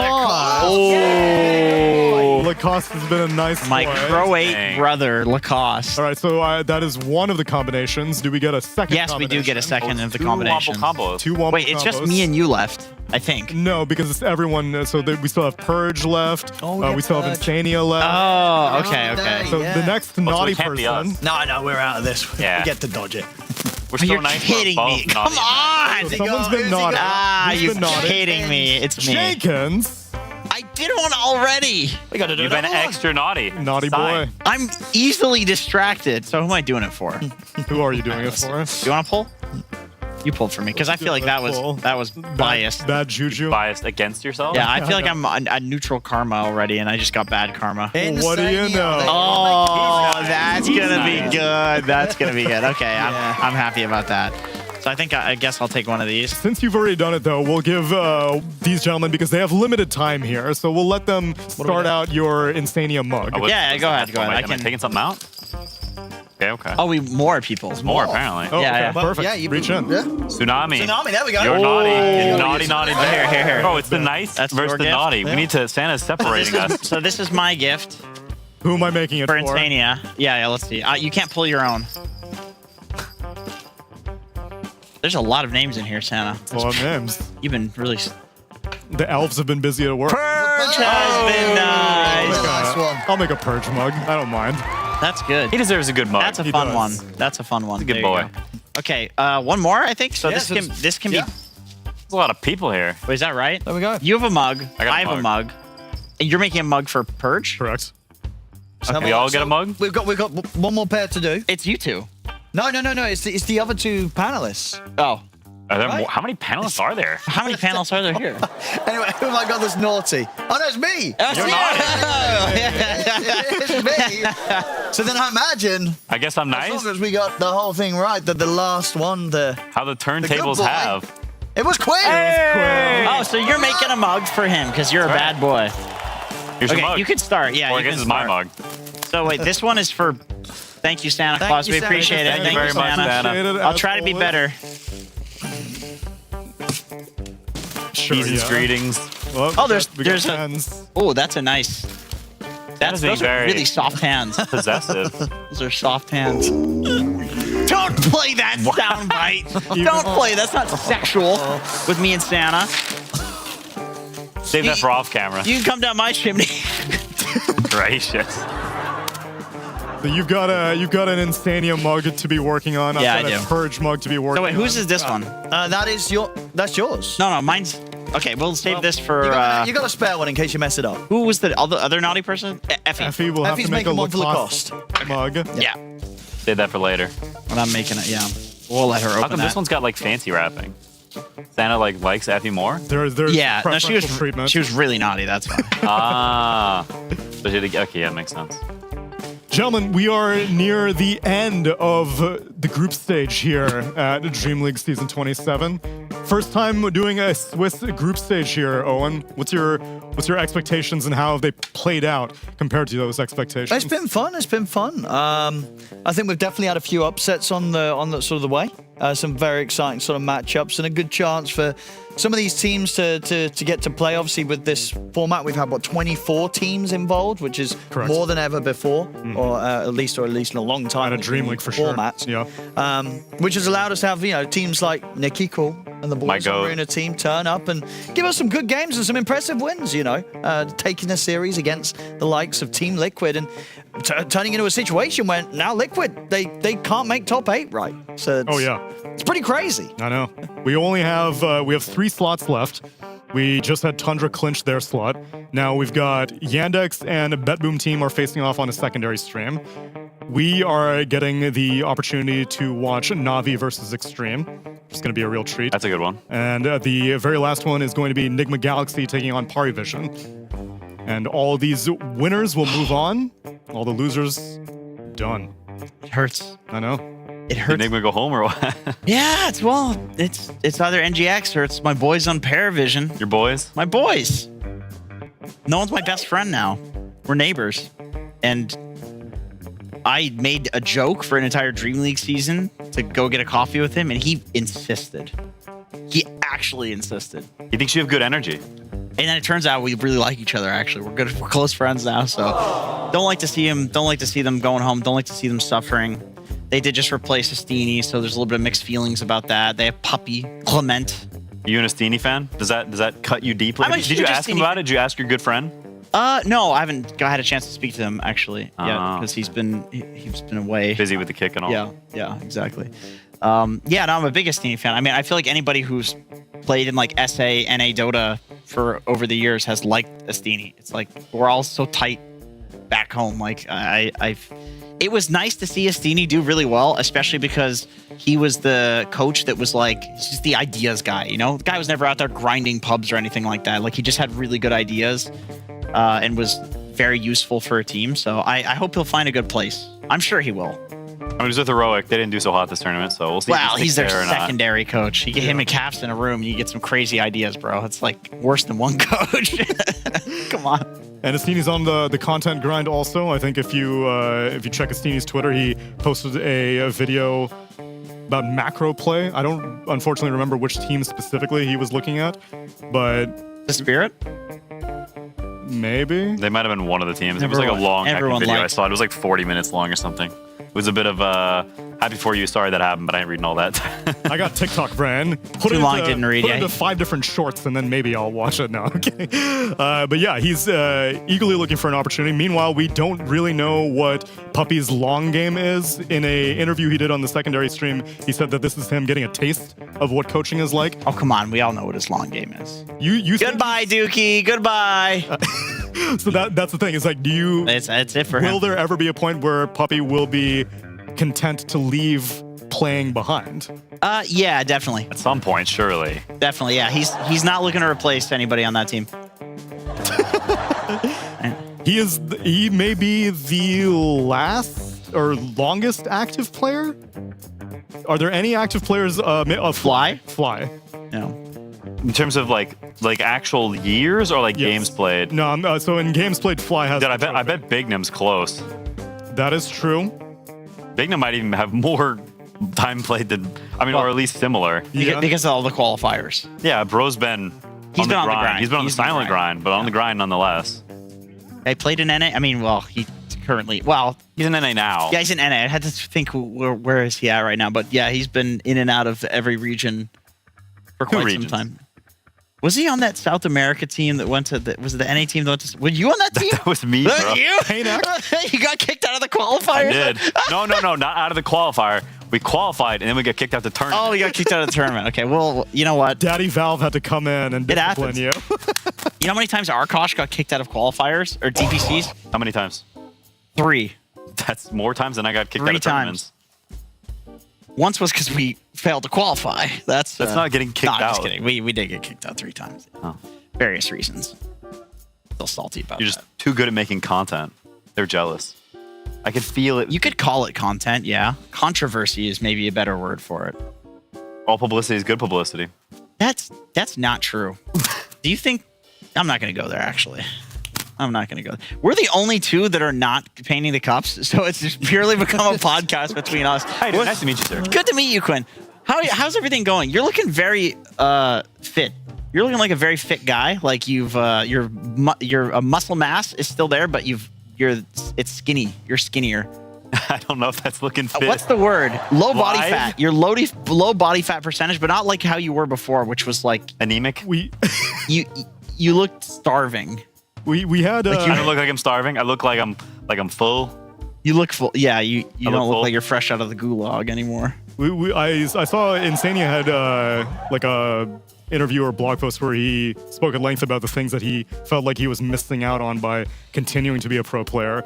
Now that you're semi-retired, now you're doing talent work, but is there anything that you felt that you missed out on that you're eager to sink your teeth back into now that constant Dota play is not on your mind? That's a good question. I feel like I kind of missed out on just like getting to be a person and like enjoy life. I think when you're playing 20s, yeah, like when you're playing Dota all day, you're kind of just not really alive. You're legit just playing the stupid game all day. And at some point I realized, kind of sick of looking at this screen all day.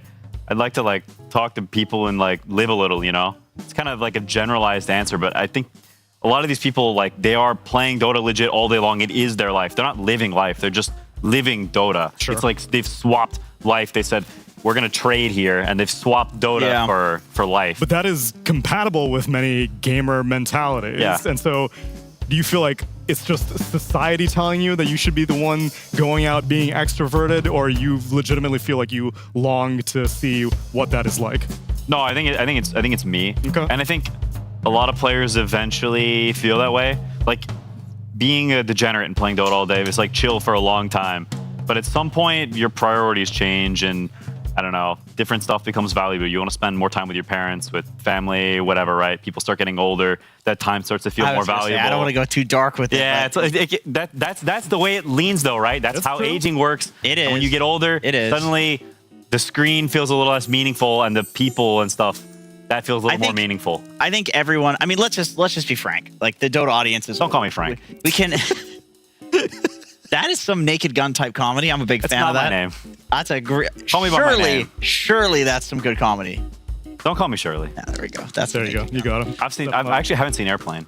Oh, Airplane is good. So there's some jokes that are a little dated. Yeah, I know it's dated. Yeah, it's a bit dated. Yeah, but it's got some good comedy in it. You would definitely like it. But anyway, Dota audience is older, so I think people can definitely relate to. There's just things that will happen in your life where you're like, okay, I gotta straighten up, or I gotta do things differently, or I gotta value things differently.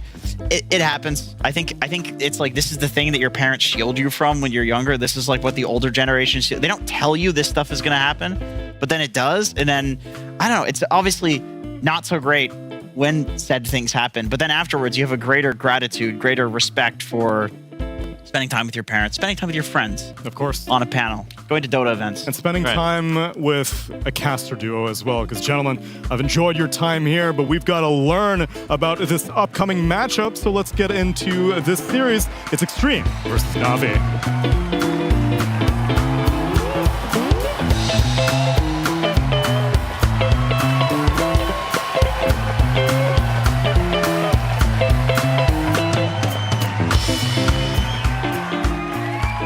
All right, awesome. I want to tell you guys about the differences between Ame and Got the Juice. I feel like this is going to be the main thing for me, at least, in this matchup. We got like the new school carry versus the old school carry.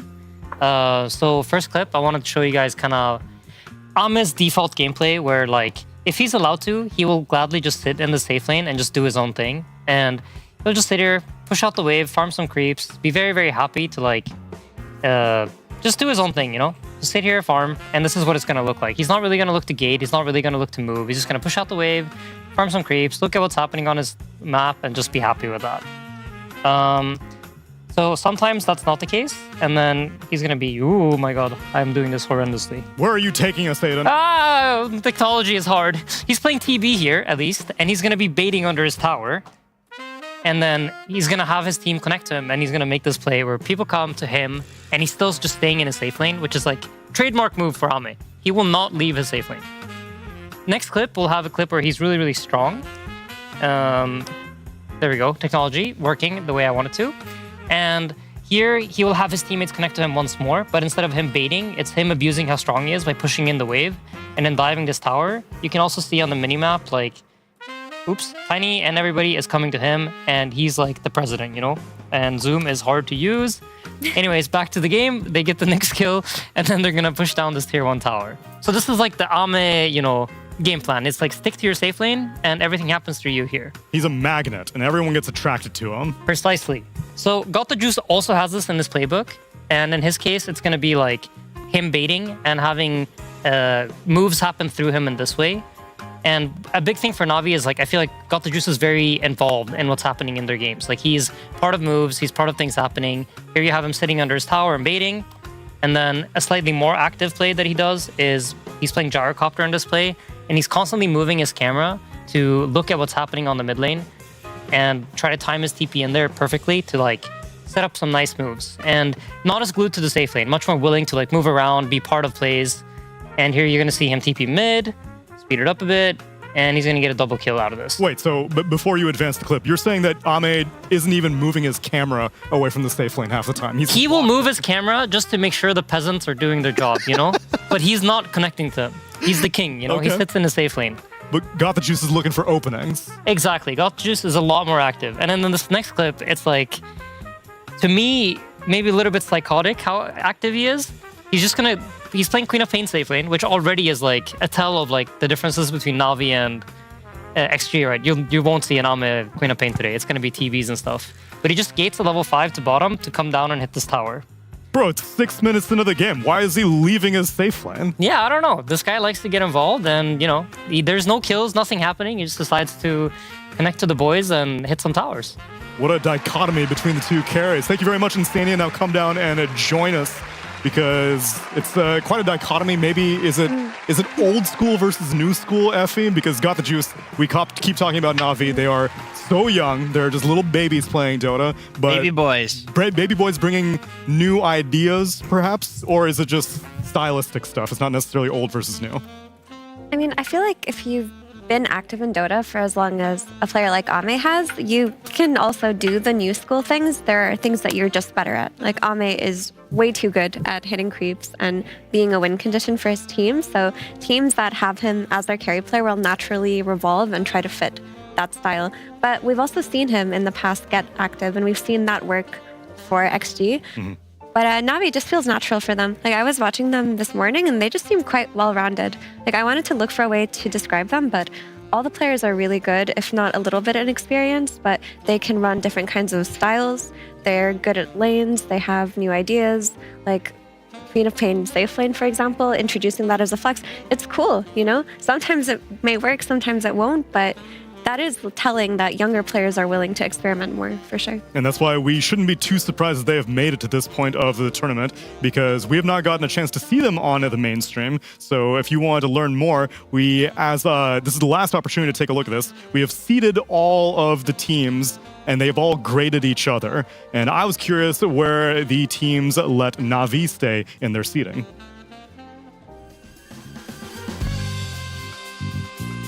Seed 11, we have Navi, Nana Sincere.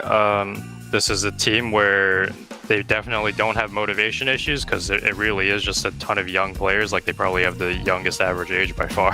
I think the thing that really helped them was getting CY, but also before that, just getting Zayats, who was a little bit more experienced and kind of holds the group together, so that the four young people can just, you know, really do their thing and shine. We rank Navi 8. We wanted to rank them lower a bit, but I feel like they made a great improvement with CY in their roster, and also they qualified to Blast. I think they're a solid team right now. Not tier 1, but maybe 1.5. In 12th position, Navi. That's our boys, our brothers, so I think it's pretty good spot for them. They've made it to tier 1 tournaments, right? But I think they lack some stability to play into playoffs. 113th position we have Navi. Very like young team as well, very like talented, I guess. With Nico on mid lane, they're pretty good. They just need like some time, like a couple of months to like build some new structure with this coach, and they will own it. I have ranked Navi on 12th spot because of Dendi. May have to update the king on the current Liquipedia rosters for Navi. But regardless, it is a team that is middle of the pack, but never really is too surprising to see them exceed expectations, which is kind of the same thing what we saw from them in Hamburg TI. Everyone was like, oh my god, these guys just got promoted from Navi Junior to main Navi squad. Do they have what it takes? And despite the fact that they did not go far in Hamburg, their matches proved that they belong with the big boys. To me, I'm just waiting for them to like win a tournament, because I agree. They're like the youngest squad on average by far. That's like not just like some tier 3 team. Yeah. And they have some of the like highest individual skill players that you can find, and probably some of the freshest ideas in like current pro Dota, other than maybe OG in terms of the things that they'll whip out. Like Niku especially is insane. The guy's playing like Undying mid and stuff like that. Yeah. I feel like sometimes he's too much. overcooking. Yeah, for sure. But it's like a lot of people are really afraid to try stuff like that. So they're very fun to watch. They are for sure. And they have cool ideas on how to play them up too. Like when I was watching their series versus Mouse, I saw them bring all of their heroes to their safe lane at minute 13, like literally all of their heroes. And their idea was to push the tower as 5 and take the Wisdom Rune versus Mouse. It didn't work out. Like they did lose that fight. But even the idea that why don't we make 14-minute Wisdom Rune a 5-man objective? I haven't seen many teams try something like that. That's normally something they just leave for, smoke invasions or something like that. I mean, I think Na'Vi, they're a team that likes to be connected. When I was like going through the replays and watching like X3 and Na'Vi and what differentiates them, I do feel like they like to connect heroes a lot. Na'Vi likes to kind of like, push waves, connect, make some moves together. And I guess like making some big move for Wisdom Rune isn't like the worst way to enable that and make that happen. 10 seconds remaining. But I mean, I feel like this team, I don't know if they're going to win any tournaments anytime soon, but I think they have a lot of players that are potentially going to get poached. Like in the next, whenever the next time of like the year is for silly season, I think a lot of high quality players that other teams are going to be interested in. We'll see which of them will shine the most if that happens, or maybe Na'Vi will keep them and foster that talent. As for right now, though, the draft begins, and again, this is an elimination series. Winner moves on to the playoffs of DreamLeague Season 27, and loser is eliminated. We got bans of Pango, Shadow Demon, Clockwork, and Tusk. Na'Vi, they ban out the Timbersaw, the Naga, Jakiro, and Slardar. Extreme first picked themselves a Warlock, and Na'Vi respond with the Primal. We haven't really talked about Extreme yet, or what they've looked like this DreamLeague group stage. I mean, they've always been unique in that when other teams from their region are performing poorly, they've always been competitive. I feel like yesterday versus Virtus Pro, something went really wrong, and I'm afraid that they won't recover from it today. Like, I really hope that's not the case, because it seemed like when Ame wasn't on some Ursa-style active hero and NTS didn't have a good lane, they just couldn't keep up with the pace of Virtus Pro. And I wonder if Na'Vi are going to look towards that kind of playstyle, opening with a Primal Beast. Yeah, I mean, Primal has just seemed like a pretty decent hero, I feel like, overall. I mean, yesterday DM played it, and I feel like, to me, I don't really associate DM as like a Primal player. So if he's playing it, it just must mean that the hero is like quite strong in the meta. I like Warlock for Extreme. I feel like it fits their mold of like, position 5 is supposed to be team fight and lane winner. And that's like what your job is as a 5. So he's gonna secure Ame's game. It's a nice hero to, like, you can pretty much pick any hero with Warlock and the lane is gonna be stable. He's gonna guaranteed have a game, and it gives Ame more options to be like the most Ame that he can be. For sure. And now the other support needs to be like the Tusk style roam to mid get runes for NTS, because Warlock isn't something that's gonna help you with that a lot. Yeah. And I think Spirit Breaker does work for that. This is a very active hero, and it can most definitely help the mid lane. Hey, they're in the Liquid facility. Oh yeah, you're right. Liquid's still in the tournament. What the heck? Team Liquid's in. We're back. All right. What? How would I have a new favorite team. How would they have ended up here? Were they not at Blast Chengdu? I actually know that they bootcamped at our facility once, like maybe a year ago or something. And they told us, like, you guys have like the best facility ever, and we will exclusively bootcamp here whenever we're in Europe from now on. Wow. Yeah.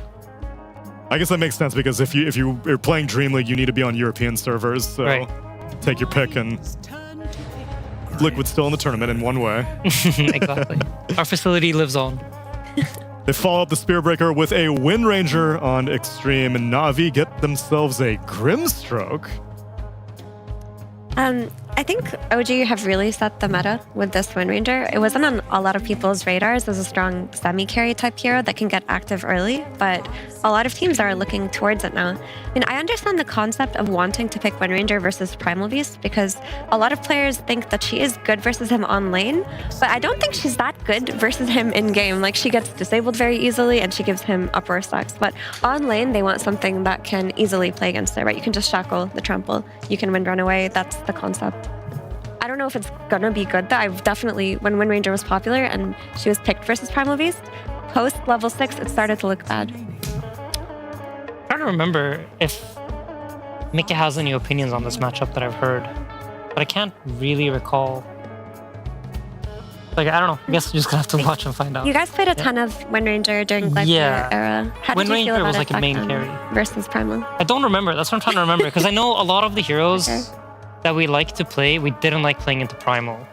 But Wind Ranger specifically, I don't recall how he feels. But yeah, I just had someone tell me in my ear that Extreme was actually at our facility and got second place right before TI. Yo. At some event. Ooh. Okay. So the juju is there. The juju is there. Yeah, exactly. Liquid buff. Liquid facility buff. I mean, shout outs to Alienware. The out of game stuff matters a lot. We just talked to Ari about the like human element to playing the game. So you take a bunch of good players, put them in a room, they're gonna suck. You make them happy, they're gonna be good. Like that's just human nature right there.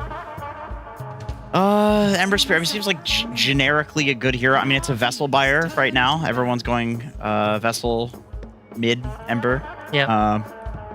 Is it a good hero here? I mean, I guess it's not like that threatened, but I feel like if you just put DK mid versus Ember, you're also playing against Grimstroke, who has, if you get level 3 Phantom's Embrace and Soulbind, like Ember does not have counterplay to that. Yeah, I mean, it feels like a brave Ember pick, right? To me, it doesn't really feel like an XG draft. I'm trying to think like where this Wind Ranger is going. Like Ame Windrunner to me doesn't feel that natural. No, especially after you just showed off how Ame does not like to leave lane. Yeah, Wind Ranger exactly. feels like a hero that needs to leave the lane. Kind of, right? Like where you kind of want to use Focus Fire to make something happen on the map. And then the next option is if it's an FY Windrunner, that means you have a 4 Spirit Breaker. Yeah. That's dog. I don't think that's good. So I feel like right now the draft to me doesn't look super inspired. Like Mira also said, the matchups don't look great. It's not like super comfort. So I'm not really quite sure how to feel about it. Whereas I feel like when I look at Navi's heroes, I mean, they're a Grimstroke team. I've seen them play this before. I think even their position 5 player plays it quite a bit.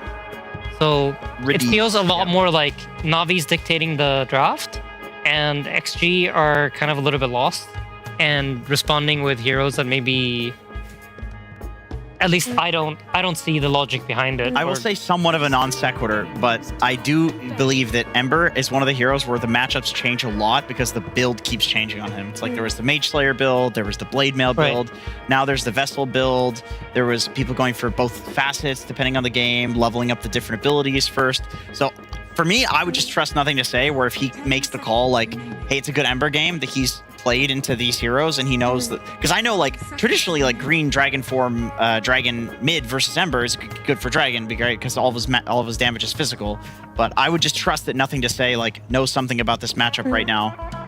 I mean, I think the lane can be playable, Ember DK. It's not so much the lane for me, it's more like the overall, like what do you're gonna get DK stunned into Grim Inked and there isn't really much counterplay. You're gonna get like Warlock healed while you're getting like bursted with a ton of damage. You know, it's not really gonna play out in my mind.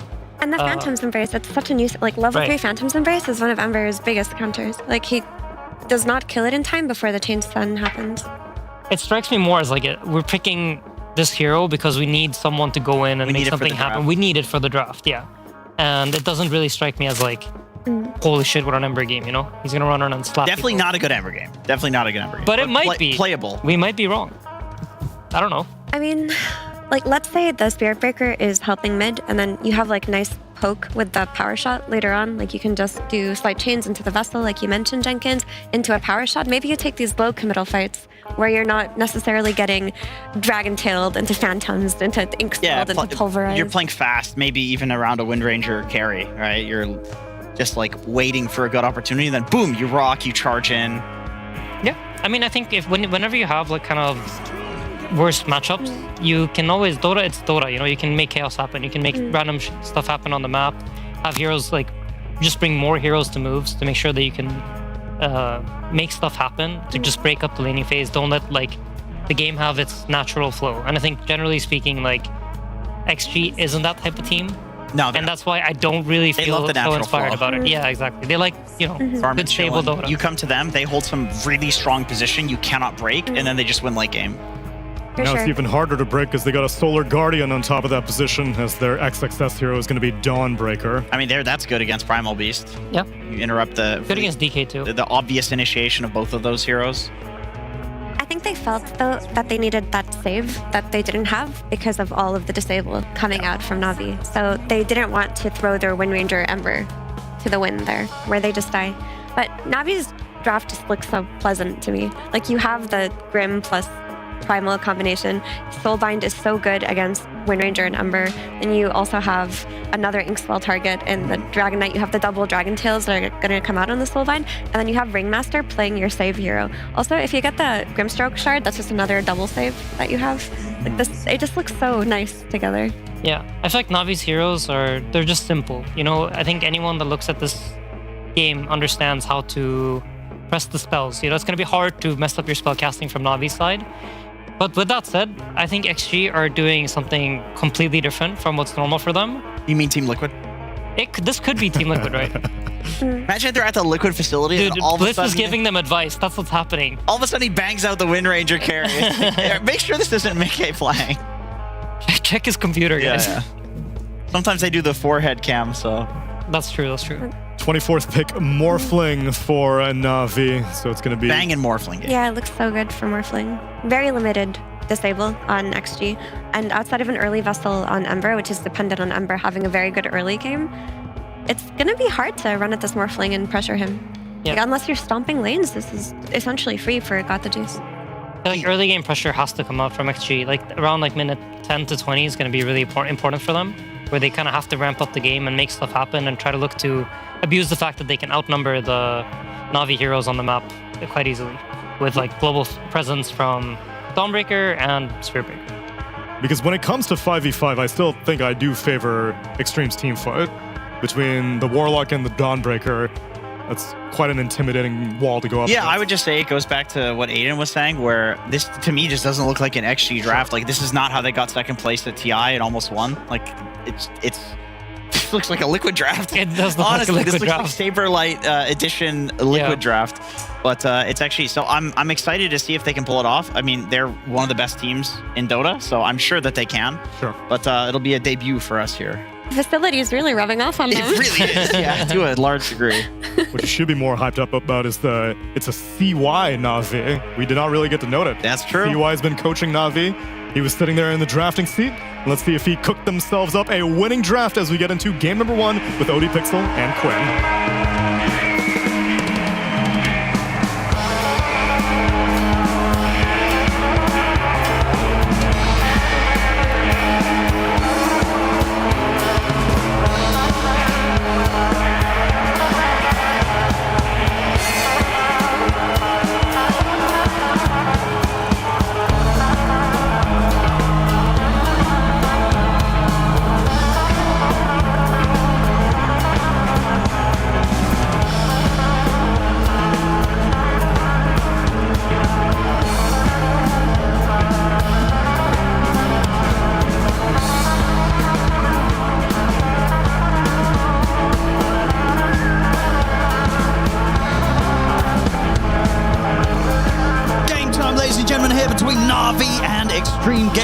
I'm ODPixel here with Quinn, and very much looking forward to the action here between these two today. We're getting some exciting stuff. You know, on one side, we're getting a Dawnbreaker come into play, something that is not one of the hot offlaners right now for a lot of the teams, and also getting to see some Arme Wind Ranger, and then on the side of Na'Vi, they sort of see the draft, they read the situation, they say, you know what, it's a pretty good morph game. So, Got the Juice gets that last pick in. It is better than a pretty good Morphling game. It's an incredible Morphling game, one of the best I've ever seen, and he's got a good lane. That's one of the most inhibiting factors when it comes to this hero is can he lane, and he definitely can. Very much looking forward to see how this one plays down. And yeah, we were looking just out of interest. And I mean, obviously my stat research isn't always the best, but at least from what I can see, we've only ever had a couple of games of Arme on the carry win Ranger. And that was back at the International 2024. He lost one, he won one. So 50% win rate in pro games from him on this hero. But we'll see how he does on it today. Obviously, a little bit of a different beast as it was compared to back then. It is no broken whirlwind spell. It's actually going to beat Grimstroke up pretty hard here. This will definitely impact top lane. Starting with bad mana, has to click the gate twice and loses half HP, so pretty good start. But yeah, Wind Ranger, a very different hero, and it's a bit strange to pick it with Warlock. Generally, Warlock wants melee heroes that can abuse the heal, so the heal actually does damage. Otherwise, the heal is just a heal. There's no damage component to it if you're on a melee hero, so a bit of a strange combo there. Not 100% sure why they picked it. It is good against Primal in the early game because you can kite him. So you have a stun whenever he presses Trample, so it's pretty good against Primal overall in the early game, but we've seen Primal be a pretty dominant hero this tournament. Yeah, we really have. So we'll see how the matchup ends up going down there between the two of them, PMA and Arme. PMA getting the chance to get some good punches back in over towards Arme. Super beat up right now. This mid lane, though, is DK versus Ember. It's one of Ember's worst mid matchups. There's Huskar and Monkey King are the two worst ones. And then DK is on that second tier of it's pretty bad, but Ember can survive. See how well Niku does. So far, he's doing all right, but I think he should be doing a little bit better than this. But it's not a terrible start by any means. And you definitely want to have some of that pressure through there early. You've got two range supports on Navi with a lot of follow-up, Grimstroke and Ringmaster, so they pair very well with this DK. With Primal having a hard lane, they're going to need Niku to be a big force in these early fights. And from XG, what do you think it was about this game that made them want to close things up with the Dawnbreaker pick, which, you know, as I say, we don't necessarily see as the go-to for that position right now. So actually, bottom, we might just catch the first blood. He's going to be fine. The Shadow Word damage will not be quite enough to kill him, but yeah, Dawnbreaker coming into the mix. Yeah, it is thematically good against a couple of Navi's heroes. Primal Beast, DK, you commit. You stun one guy, you're trying to burst him, right? Dawn, he counters that. So in a cool way, it makes a lot of sense. You also have Warlock as a turnaround spell. So XG, they have some good dynamics here that if Navi overcommits on some jump, you've got a lot of great ways to turn it around. The issue lies in that it is a super, super good Morphling game. So XG in some ways is on a timer. Morphling will be the raid boss this game. And XG historically does not function very well when they're on a timer. We'll see what they can do about the morph. I mean, is there any sort of like switch up in terms of itemization or something that we're going to see from XG to specifically target the fact that there is this morphling in the game? Well, we'll see the Vessel from the Ember Spirit. Yep. That's pretty standard, though. I could see them go for an early Shivas. On Ember, we've seen BZM go for the Vessel into the Shivas before, just straight up, one into the other. Could be a pretty good game for that. As you don't have individual matchups against him, so you're going to need to itemize, right? You're going to need that heal reduction. You're going to need high DPS. I could even see a Scotty way later on in the game from Ame. Sure, sure. Oh, and one thing I was wondering as well, I mean, that it probably wouldn't have been good, but would there have ever been a situation where Ame at the end of the draft might have considered the power shot facet because there is a morph on the game, just for those chances that you might catch him at the back of the fight trying to reset himself, or it's just not worth it? You need the Tangled. I think you need the Tangled. It's too much damage in lane. You can see PMA is having a really, really rough time, and it's not going to get that much easier, I don't think. I don't see any way. Going to try and get an aggressive under the tower, and they'll get away with it. FY comes in with the gank, helps them get the kill, they get the first blood. They will lose nothing to say in return as Zayats and Riddy's TP in. XG, they're able to strike first, get that first blood. That's huge. They should be more than happy with that. And for XG, the Morphling, you know, we mentioned, he is the Giga Chad, but they have a lot of play potential. Getting this kill in mid and bottom lane going so well. FY, see if we can find a bash or two here. Won't be quite lucky enough to find it. And PMA, he's able to swing across and back up Zayat to make sure that FY is punished. Na'Vi able to keep one another alive. It's a good kill. We saw a collapse yesterday with a similarly hard start at the beginning of the game, and he was able to get involved with some of these kills, move their heroes around, mix things up. And I think Na'Vi might have to do something similar. They're going to need to combine heroes a lot in this early game, or things can have the potential to get very slow for them. Quick attempt for XXS. We'll be able to trip him up a little bit as he attempts to pull away with the hammer. But with this double bracer wand, bit too high on that HP for them to burst through at the moment. The two of them, and down on the bottom lane, FY continues to have great presence here in these first 5 minutes. Enabled, of course, that dive around the mid, and now he's killing off heroes on the bottom lane. But, you know, close towards the tier 2, finding some fantastic charges here on the Spirit Breaker. These are huge kills, and DK as a hero is so reliant on that snowball, especially when you're playing against as many spells, magic damage, and skirmish as there is in XG. DK is only good against Ember if you can shut the Ember down early. If you can't, then suddenly he's got a fast vessel, he's got a lot of magic damage, and this matchup can flip totally the other way, especially when you've got Bonds and Warlock, Shadow Word for extra damage. So Niku, draft-wise, was in a decent position, but after that death, it's not so clear. Zayat's back to top. Two supports teaming up to try and have another effort, taking down XXS. They've got the stun and they've got the burst. This time will succeed here in punishing XXS. We'll see in the mid. He missed his chains. He tried to press it off the Remnant, but did it too soon. Wouldn't have killed him anyway, but would have been some good damage. Yeah, we'll have top to just get the deny on that illusion rune there from Riddies. This is not a situation we see very often. DK getting his tower pressure by the Ember at 6 minutes.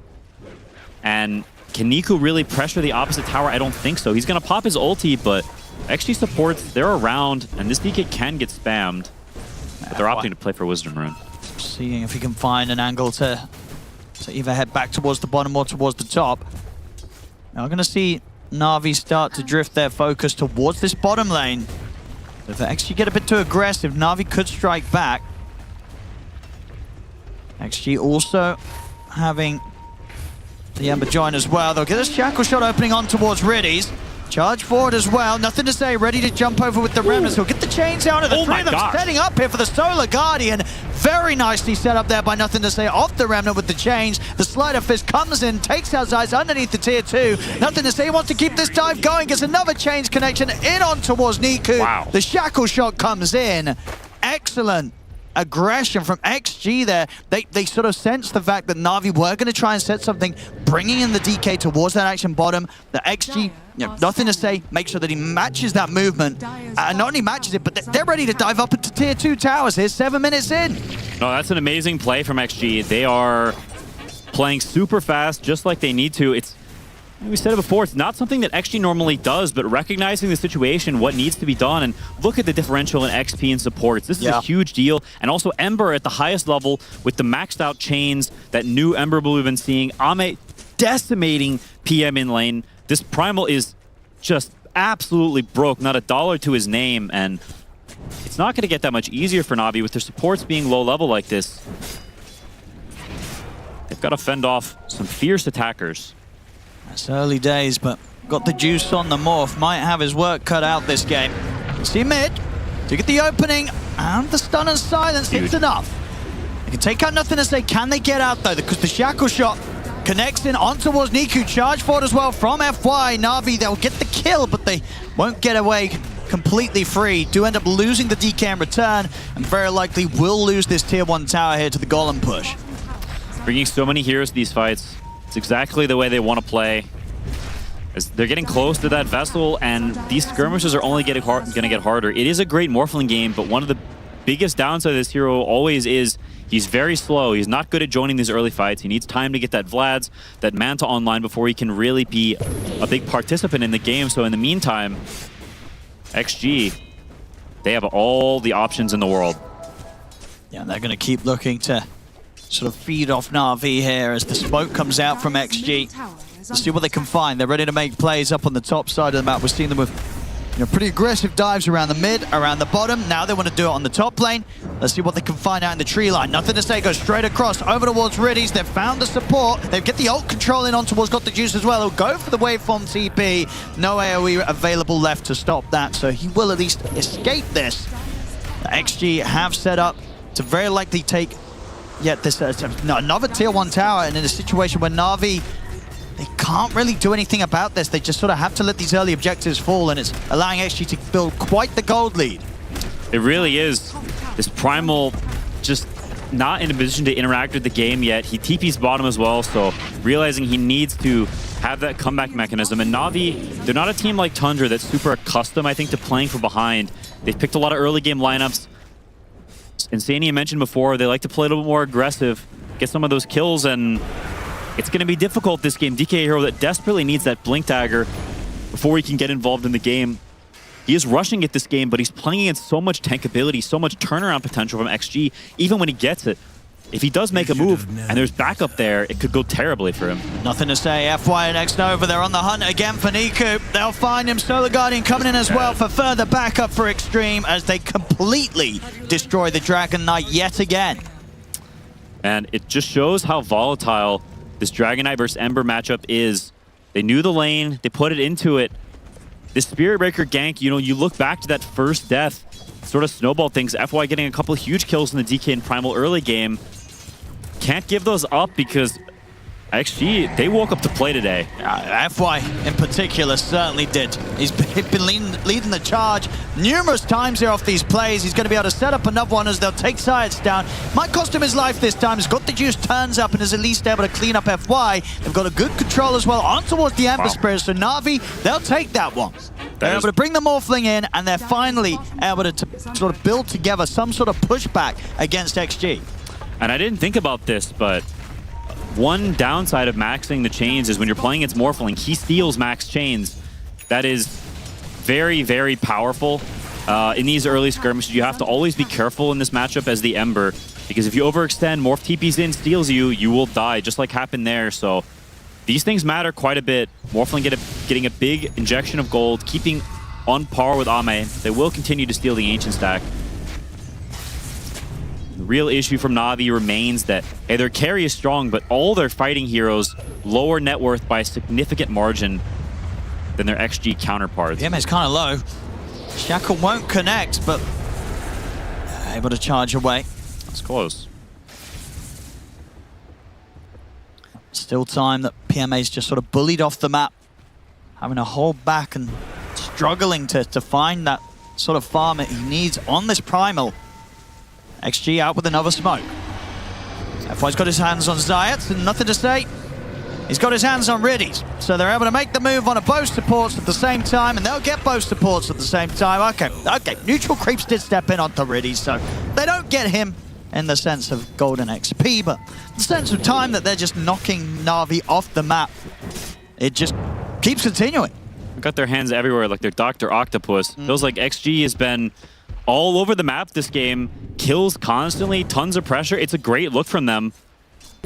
I think it's also the best way for this team to play. Ame, you make those moves early, you get involved in your other four heroes, so Ame can play the way that he likes to play, farm up, get those key items to scale into the game. XG, a great look so far. No, for sure.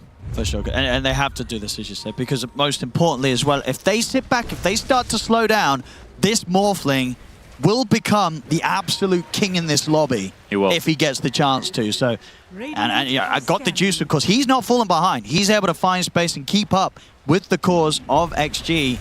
And if sort of that sort of position occurs where he's starting to jump an item or so ahead, if they can push this, 20, 30 minutes onwards, this Morph might just be unstoppable. It is very possible, and I think XG knows that, which is why they're keeping the pressure up. NTS is going for a Yules. It is a good... And they'll get a nice, very nice chance to get the jump here onto XXS, as he was not ready for that. Ame's going to try and fight into this, see what he can find in return. Fight coming in just in time with the ultimate to put a stop to the attempt to TP out from Niku. So Na'Vi, they might have found the chance to get themselves a pick off, but it will cost them 2 lives, maybe even 3 here, as FY chasing Riddies down. Ame also ready to close in on towards him, gets the shackle connection. It is going to cost all 3 lives, going the way of Ame as well. Triple kill for him. It was it's sort of a sweet attempt, right? They find the chance, they have an idea of where sort of this Dawnbreaker is likely to be. But the problem was, they weren't completely alone. Backup comes in, and it does not pay off for Na'Vi. And that's the danger of when you're behind like this, making moves onto the enemy side of the map. Those towers are still alive. All 3 tier 1s for XG, meaning TP reactions are always going to be there if XG hasn't fallen asleep, which they are most certainly awake. So Na'Vi, I think you've probably got to play a little more on the defensive side. Keep the farm up and look for opportunities that XG gives you, but forcing stuff is very rarely the way back into the game. It almost always means if it feels bad, it is bad. Niku not quite able to get out in time there. Zame continues to have a very, very solid opening to this one. 4-0-3 on the win range. You're getting some good pressure on the tier 2 top now, 15 minutes in. Getting a lot done. And of course, with this Mione complete at an excellent time. This 2-2 pressure is really big. They are going to back up as Na'Vi is missing some heroes, but it's another big smoke trying to catch the Dawnbreaker. They're not even going to get him this time. And this Dragon Knight and Primal fall farther and farther behind. We saw it yesterday on Satanic's DK. What happens when this DK hero is not up to par on the net worths? A hero that thrives off of gold, off of taking the towers early. Everybody knows the DK formula. You win mid, you take the mid tower, and you make the game really difficult for the enemy to play, but that's not been the case. NTS played the lane well, and FY with the gank rotations have totally shifted the momentum of this game. Na'Vi might be able to just sort of settle for the push onto the tier 1 on this bottom lane, whilst they do have the 3 of them down here. They're still very cautious about how they show, though. They know that Extreme will not be afraid of turning up and pulling together a defense, especially if Nothing to Say has a tasty rune, and he certainly does. Amplify damage rune in the bottle, ready for the next move.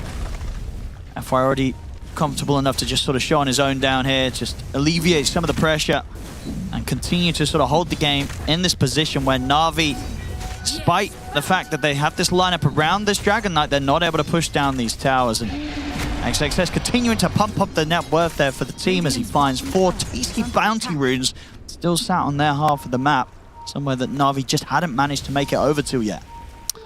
Up 8k gold now at 16 minutes. It's a huge lead. So actually, this smoke is a little off, I think. You kind of know where Na'Vi's heroes are. I don't really think it was super likely that they're going to catch anyone, as Ame wasting a little bit of time. Does TP Dop now to try to rectify that. There's a division, so they've got the information, and it's enough for Niku to get out with a blink TP. Na'Vi avoiding these ganks well. Radiant's top tower is under attack.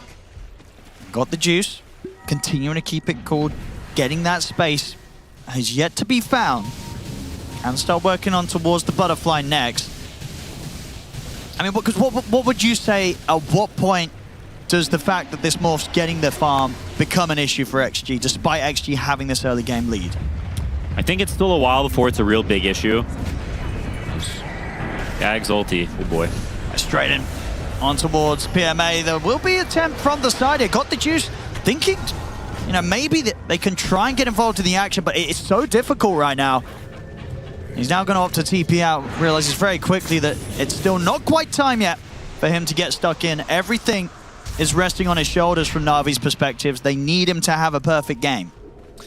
The real issue is they don't have a way to commit in these fights. So even if Morph is super farmed, how can they jump a guy and kill him when there's so much response? This Dawnbreaker Ags, they don't have a real answer for it yet. They definitely can't kill people through it.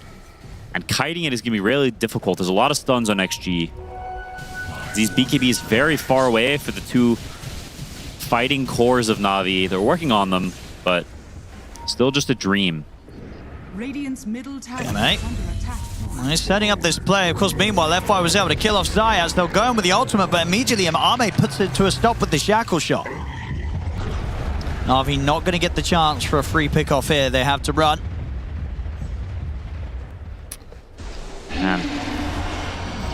Now, FY, after dealing with Zayas with the help of Nothing to Say earlier, he's also going to find the chance to close in on Aridis, and with the backup of Ame, set up for yet another one.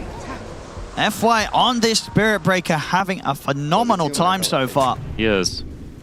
I think FY at the start of his join to the team looked quite shaky and had a lot of rough games.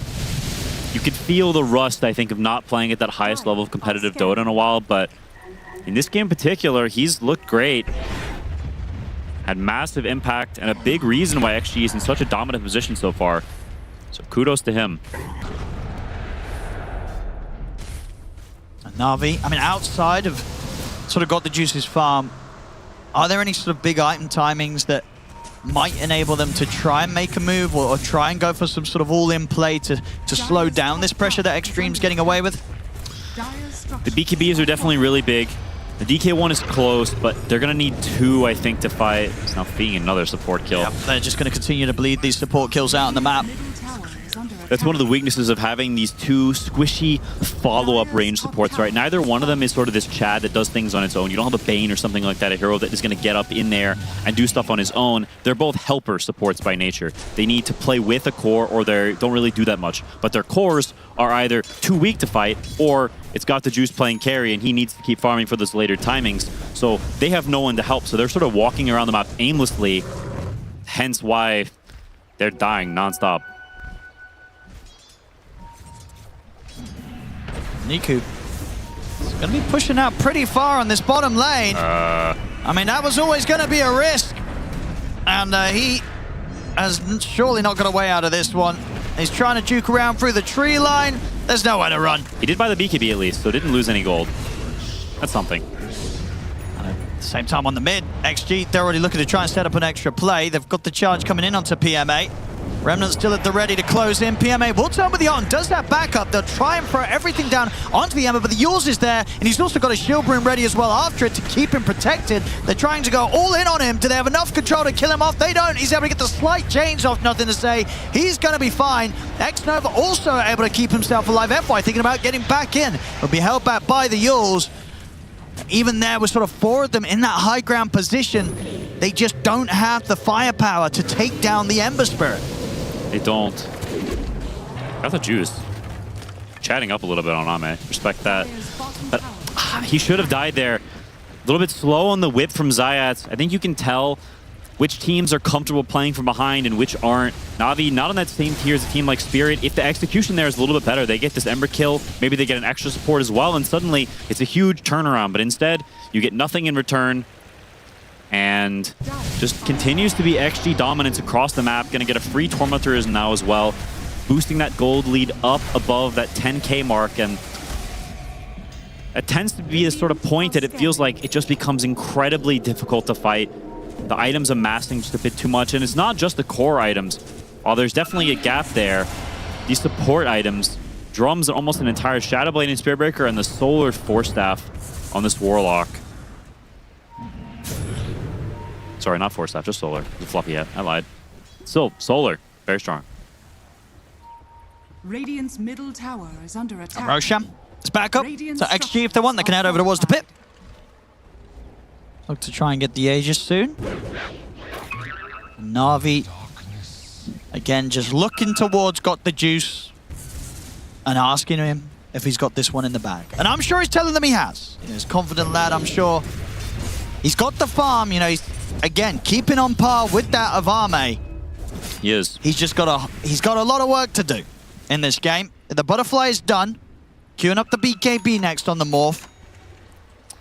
Makes a lot of sense. He's going to need to be able to commit to these fights, get right in the middle, tank all this random peripheral damage XG has. If you look at their heroes, BKB is not specifically super insane against any one of their heroes, but all of them together, you just need it because there's too much to purge. Manta is not enough, and you have to be able to actually commit. There's none of this kiting back and forth, I think, in this game, as they're just too far behind.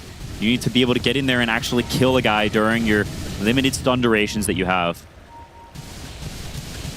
Because when these fights do go down and Got the Juice is ready to fight alongside the rest of Na'Vi, what do you think the sort of target prioritization is going to be looking like for him in the fight? Like, who's his #1 kind of hero that he's like, I'm going to pop BKB and get in and just fully commit on taking this target down first?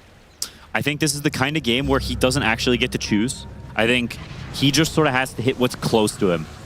And they need to be ready to cast their spells properly. You need to consider there's a Dawn ult, right? So I think it's probably going to look like DK starts, and then and kites back, presuming Dawn ult, and then Primal jumps in after and grabs the Dawn and you kill the Dawn. Something along those lines. If there's a rock as well, then you have to kite even more after that. But you're looking for this stun, kite the Dawn ult, kite a little bit back, and then go back in again right afterward. Is sort of what you want. Morphling, if he tries to focus the supports in the back or kill squishy targets, the rest of Na'Vi's heroes will just get run over by the Ember and Morphling. Sorry, Ember and Wind Ranger, so they need to stay tight-knit. And do you want to see them do this, Na'Vi? Try and interrupt this Roshan? They're a bit late. I think a bit too late. If it was earlier, I could see it, but not like this. And Nothing's there already in position at the side, ready to stop any sort of blink attempt, and indeed the Roshan's gone. Aegis into the hands of Arme. Now with the charge from FY, of course, Extreme, they'll see if they can maybe chase down some of Na'Vi here. The change in the charge in over towards Got the Juice. Will put the Mantle to the side. Arme gets the shackle in. Will be able to not quite quickly take him down. The heel's coming in with the Solar Guardian, though. Nothing to say. He's going to be saved. Able to get the Yules off. The slight change is there. They've killed off Riddies. And now they're ready to chase Na'Vi down. Charge in from FY. Knocks back Got the Juice here with the ult. Got the Juice still alive, though. Waveform into the TP. Can he survive this? He's out. Oh, my gosh. He's the luckiest man on planet Earth. Oh, my goodness. I can't believe he got out of there. Dude, he missed like 17 hits in a row. Go buy a lottery ticket right now, or everyone in chat will be mad at you. You need to use this luck. Do it for her. My goodness. That's crazy. I mean, obviously, still not a great situation for Na'Vi, but that definitely could have been a whole lot worse. Absolutely. Somehow it ended up barely even being bad at all when it looked like it was going to be the game-ending moment where they get wiped and it becomes insurmountable.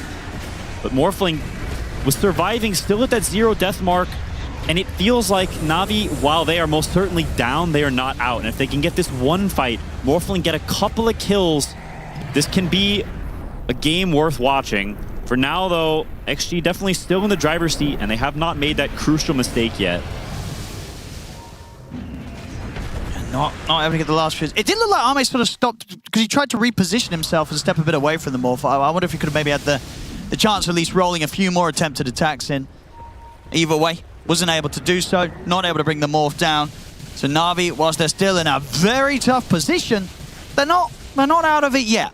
They're not. They've got some good wards here. Hope it does spot them, but maybe they can go on him here. So they're very sort of cautious about what lies behind X-Nova. Oh boy. Oh boy! Ooh, that's close! Oh my goodness. If he was stepped a little bit further to the right, Zayat, FY would have definitely caught poor old Got the Juice in that sort of drive-by situation, but Got the Juice out with the TP. This Morphling is the most unintentional Neo I've ever seen. He's dodging these deaths. It's actually ridiculous. And that's what they need, Na'Vi. They need a little luck on your side. Sometimes it's better to be lucky than good, and Got the Juices both. We'll see if it's enough, though, to claw their way back from the pit that is a 12k gold lead.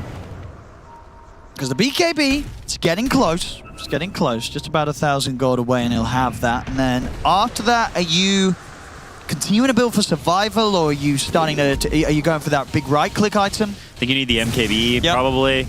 Maybe he goes for Daedalus and says, Wind Ranger's too hard to kill, so just got the Lincolns. We're going to kill everyone else first, and then we'll see what happens with this Wind Ranger. Could go either route, but definitely tankability is not an option. They need to be able to burst these targets. You saw Ember live just barely in that last fight. Oh boy. See if they get this shackle shot. There's the opening. Got the Juice. He's got out of the last few fights. I don't think he's getting out of this one, or maybe he is. Manson's there in time. Wait forward to the high ground. They're going to try and chase on forward. They want this Morphling dead. The chains are there. All right, this time round, surely no way out. They'll finally get the chance to bring down that one hope for Na'Vi this game and kill the Morphling off. That is going to be a big problem. Ame almost all the way to an MKB now. And these fights are not going to get any easier. This Ags on Ember is also making the map just suffocating. Between the Spiritbreaker and Ember, their catch is just everywhere. Dawnbreaker following up an entire AC now in this Dawn. You felt like Got the Juice had the potential to bring people down before, but with this extra boost of armor, tanking everyone up, it's only getting harder from this point on. Yeah, that Def, of course, going to postpone the finishing of the BKB. Obviously, around him on the other cores, they're still struggling, both Niku and PMA, to get that next item done. So we're going to take them quite some time. You know, PMA obviously with this Blade Mail queued up. That's not going to be there anytime soon, though, either. Still just 800 gold in towards it. And Niku at least able to try and look towards a bigger item pickup. Nullifier about 400 gold away. Not a bad choice by any means. Good against the Solar, good against Spiritbreaker, good against the Ember in the Yules and the Shield, so gives them a little bit more potential to burst some hero down, but the issue still remains of this Dawnbreaker ult is just going to turn things, and Na'Vi, they need to fight so quickly. A long fight, they have no chance against XG, but the burst is tough too. XG playing together, not giving Na'Vi any opening to get back into the game. Got the Juice still hasn't completed his BKB yet. It felt like he was 500 gold away 5 minutes ago. That's top. FY, he's gone and found them in the tree line. The charge catches them by surprise. It's Zayat's gone. Niku shortly to follow. And this butterfly is already useless with Ame having the MKB.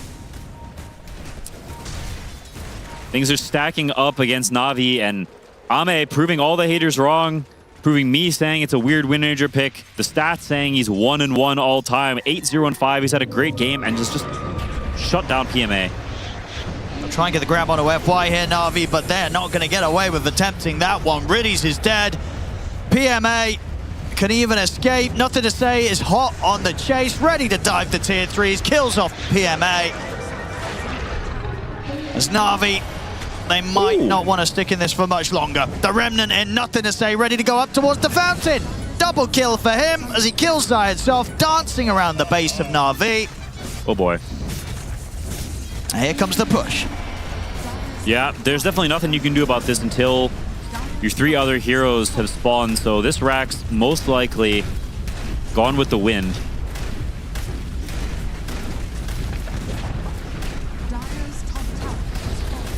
Maybe they could try for sort of the last stand here, or for the second set of Racks, if XG do stick around and try and push for that as well. Looks like they're going to play it safe, pinging the Tormentor, taking a page out of Falcon's book and amassing that ginormous gold lead. 21k here, 31 minutes in, 28-7. Extreme looking very, very solid and playing nice and fast as well. Very much from the start, you know, those first sort of 10 minutes, getting the action going with these great moves across the map from FY and the Spirit Breaker, and there's just has been no stopping them as a unit since. The early game really was the key to this game. And it's just so, I'm so pleasantly surprised. It's so out of character for XG to play like that. So often we see them play, you know, sort of this PARIVISION style of just farm, farm, farm, farm, farm, but there was no farming this game, only killing.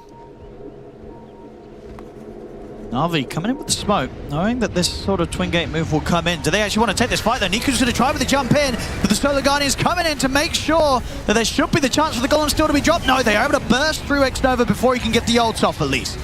Now though, XG turn over towards got the juice. We'll get the BKB off. PMA's got the grab for now, but nothing to say is ready to start diving over towards the backlines. PMA caught again by the chains. As see at the side, an attempted TP out there for got the juice, but FY catches him again with the charge by. He's left behind. It's going to be a full team wipe. XG very much stamping sort of the end to this game as Na'Vi, with everybody dead, only a couple of buybacks left available. I don't think they've got much left in the tank. No, they're just down too much gold. I don't even think they did anything super poorly in that fight. It's just, they're just too tanky, too much damage, too much of everything on XG.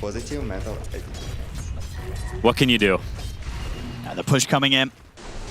Na'Vi looks like they might try and just go for one last shot at a team fight to see if they can catch XG making some sort of mistake. XG playing in a way that does not lead you to believe that any such thing is going to be coming from them anytime soon. They have looked fantastic here in this game one. They most certainly have an entire Ags complete on Ame now on top of the MKB. 10-0-9, 24k net worth. He is owning. And they're ready to get in on this. As they focus towards PMA, we'll be able to keep his distance and survive. The Solar Guardian comes down, Riddies is gone. We'll have wanted to drop down by Zayas, but XXS and nothing to say, go straight over towards him, take him out. Refresher into a second Solar Guardian allows them to continue diving up under the tier 4s. PMA to fall. Niku trying to at least bring Ame down, but he will be able to do so, so they at least get Ame. Can they get anything else though? It's triple buyback here coming out from Na'Vi, putting everything into this hold. They will manage to push back Extreme, finding that chance, you know, to kill Ame. They'll still end up losing the mid barracks, but Na'Vi, they're not giving up yet. They're not. Got the juice. He's one of those players in pubs that will never, ever, ever give up. almost Nigma adjacent and putting some of that into practice here. A big kill. Absolutely. And going the way of Got the Juice as well. I think he turned into the Ember at the M right and was able to snipe Arme with the sleight of fist at the end of this. It's huge. And before the next fight, he will have the MKB finish, so the winners will be able to die easier. They've still got one last fight in them. It will not be an easy fight by any means. Absolutely not. On Dawnbreaker. And honestly, just the fact that Na'Vi sort of just throwing their lives in towards this fight kept the game got another going. kill. And now finding the chance to get out and get another. And again, look who gets it. Got the Juice. He's just ended 2 massive streaks. So the influx of gold that this Morph's just received, because you got to remember as well, right? He was able to naturally respawn on that defense. He did not have the buyback. He did not have to buy back. So this is becoming a pretty stacked Morph league. If Got the Juice is able to do this somehow, this is going to be the definition of why you do have teams do this in drafts when they sort of see the chance to just get the last pick Morph, even if it might mean that other elements of the game are going to be sacrificed heavily. If you're then able to pull back a game where you're 30k behind, that could be the magic of certain players on this hero. And I love this from Na'Vi. You've got the Spiritbreaker kill. Keep the ball rolling. Look for more of those kills. You want to snowball. You don't want to let XG a chance to recover, get those big ults back up. They could have eyes on X-Nova. They get the grab on him straight away. Solar Guardians coming in. Will put a stop to the play for the 2 of them, and they're both dead. Gosh. They tried to go for the play there, and that is absolutely it. GG is called. They had a bit of a chance there, but they couldn't quite kill it. They couldn't burst through X-Nova, and that Solar Guardian play just completely destroyed them. They gave it their best effort, Na'Vi, but overall, domination from Extreme in this game. And as you say, in a style that's very refreshing to see from them, and I wouldn't be surprised if we see them try and draft towards this play style more often going forward from this. Even things like Arme, we don't see him on the Wind Ranger much, if at all. I think they're going to be doing this again. I think so too. It seemed like an amazing response to this Primal Beast. PMA shut down in lane and just never got into the game. Same thing with Niku, 2 10-4, 1 6-5. They had incredibly rough games, and it felt like it was all XG all the way. I think if you're Na'Vi, it's back to the drawing board, but it's a weird drawing board to go back to because I don't think they got outdrafted significantly necessarily. They just got outplayed in this early game and kept down. They never had a chance. No, absolutely. Absolutely. Yeah, looking forward to see what both teams bring to the fray on the second game as, XG, I think more of this from them is exactly what their fans want to see. Excellent game 1 here from Extreme Gaming. I would have thought that I was looking at a much different outcome because at the end of the draft, I saw a stylistic departure for Extreme Gaming and a very effective 24th pick for a Na'Vi. But then Lord Gaben came down and blessed Ame and said, you know what? I think you should enjoy yourself. You should really have some fun on this Wind Ranger. And by golly, did Ame take himself the opportunity because he was in his bag for this game number 1. Yeah, I want to congratulate Extreme Gaming on winning TI 2026 in Shanghai because I get too hasty. Because they have shown finally that they don't need to just farm and hold formation on their side of the map. These guys legitimately played like Team Liquid. Yeah. They're at the Liquid facility. All of a sudden, they're playing as fast as Liquid. What's with that? I mean, this was really cool. I'm like, most of the time you watch a game, you expect it to go a certain way, and then it ends up playing out that way. I feel like this game didn't. Like, I was quite shocked at how well the Wind Ranger did against the Primal. Like, the laning phase was really bad for Primal. And they really, I feel like for me, I saw stuff from XG in the series that I don't really associate with them at all. Like, they did all the things they needed to do in order to make this draft come together. And that's really cool. And I think it's a promising sign when you can win games where you don't necessarily have a big draft advantage, or you can just rely on, we're just going to do nothing and win that way. They did so many things well that game. First off, the Ame Wind Ranger, from laning stage until the end of the game, it felt omnipresent. It was almost in every skirmish, which is it's not even they're in the safe lane and Ame's killing people. No, he was everywhere. He was topside, he was mid, he was at the Wisdom Shrines. We never see him do that. And my theory is because Wind Ranger's a hero that kind of encourages that style of play, and it's fun. Like Ame can play anything and he can play any style. He just prefers to play farming because it's funner for him. But I think Windranger is a hero that any carry player can agree on. They're like, wait, this hero is so fun. Give me this hero. Like whenever it's good. So this hero for me will like inherently change XG's style of play so long as they get to draft it for Ame. But aside from that, because I said many things, I really think FY played incredibly as well on the Spirit Breaker, because NTS was in a bad matchup, Ember versus DK, and had he not gotten the help and like a start that pushed him forward, we could have seen the opposite thing play through for XG. But FY was like all over the place, getting that first blood on DK, like charging in, making it so that Ember could also connect and the Dawnbreaker could connect, and they made it so that none of the players on Na'Vi were able to be 5 at all times. Like every time I looked, someone was dead on the screen. They couldn't really bring 5 heroes together. Actually, I disagree. I think if I played bad, we'll go back to that. I just love sitting there. I just love listening to you talk about how Windranger was like all across the map, and I'm just thinking back to Aiden's segment where he's like, this guy doesn't even look at hold up. No. You're talking about Hold up. In my defense, the first move of this game was at like a mid, and then they went to Ame's lane on the safe lane. True. And like I tried to showcase in the troll clip while I was struggling with technology, they do connect to Ame and make moves like through him on his lane. And he will not leave his area until he's done with it. I didn't show you guys clips like after 10 minutes. It was between like minutes 6 and 9. Fair enough. Okay. Yeah. You're saying his Terrorblades out there contesting Wisdom Shrines and making twin gate rotations and stuff like that? He's not doing twin gates. Okay. I did see in some, actually in the troll clip also slightly earlier, he does run to the Wisdom Shrine at minute 7. Okay. Yeah.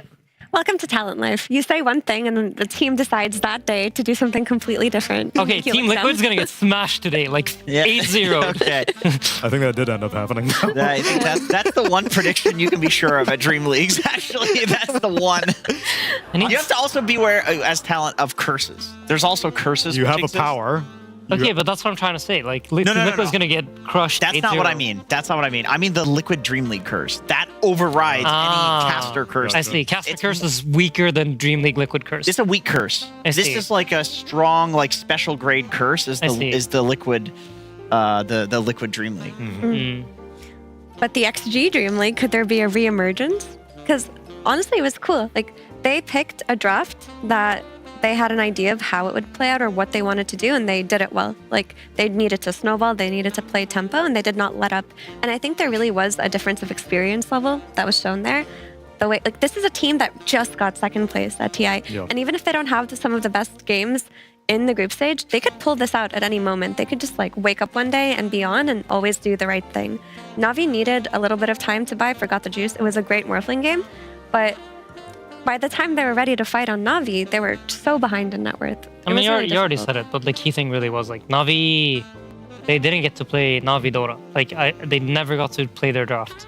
At no point in the game was it like, all right, everything's going the way we want to. Now let's do our move. Nope, Spirit Breakers killed one of your subs. Like Dawnbreakers ulting in on Ember on the opposite side of the map. Like stuff was just happening all the time, and there's no like no offense. You're on defense the entire time. Yeah, it's such a hard draft to play against too when you are at a disadvantage. Yeah. When the game is rough, it's rough. You know, you're not doing much in that game.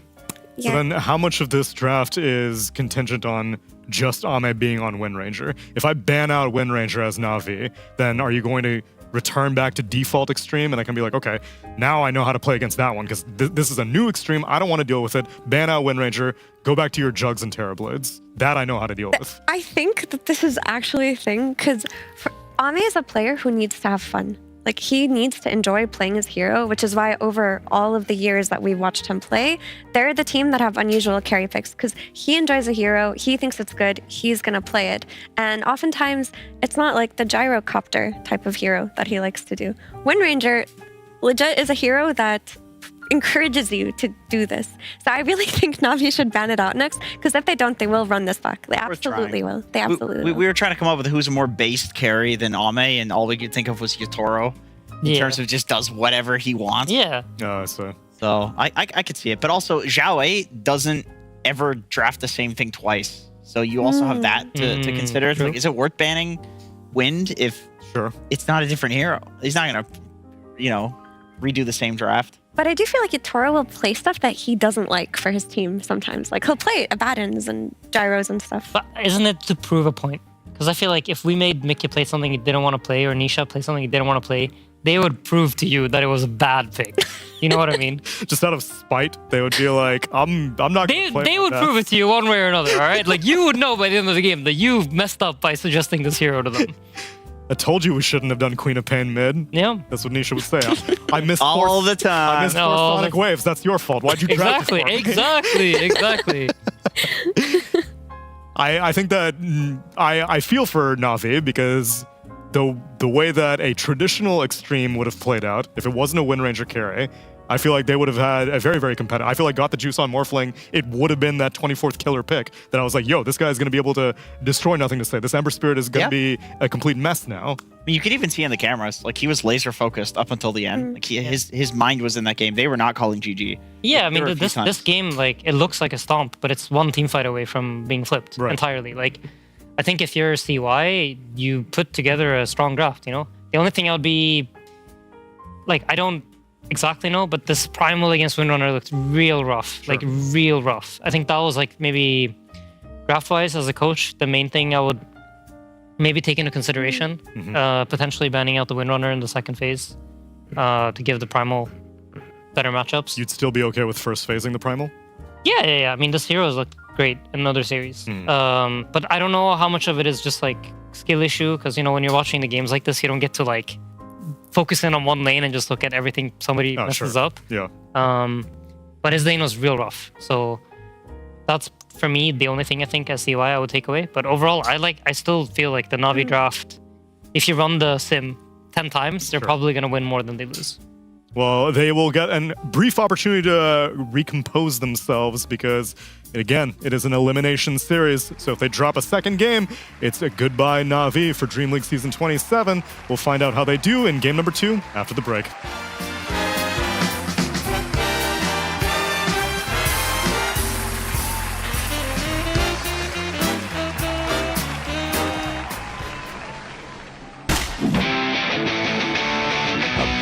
Bloody time.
Christmas tree, oh Christmas tree, straight to our house we're bringing the Christmas tree, oh Christmas tree, your branches they're swinging. It's the time of year Santa's bringing toys to all the good little girls and boys. Oh Christmas tree, oh Christmas tree, everybody's singing.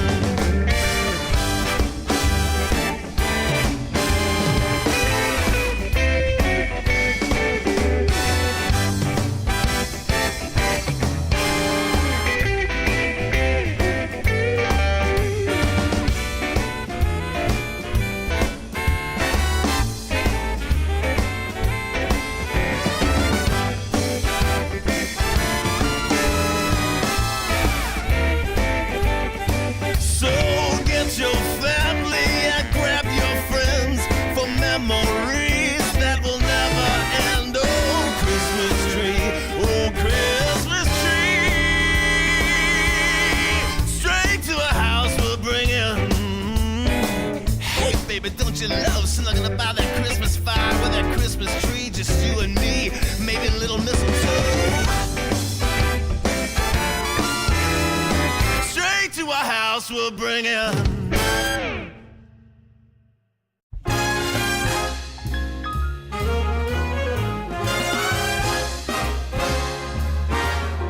Rome, with the Colosseum, Rome, and the Grand Museum, Rome.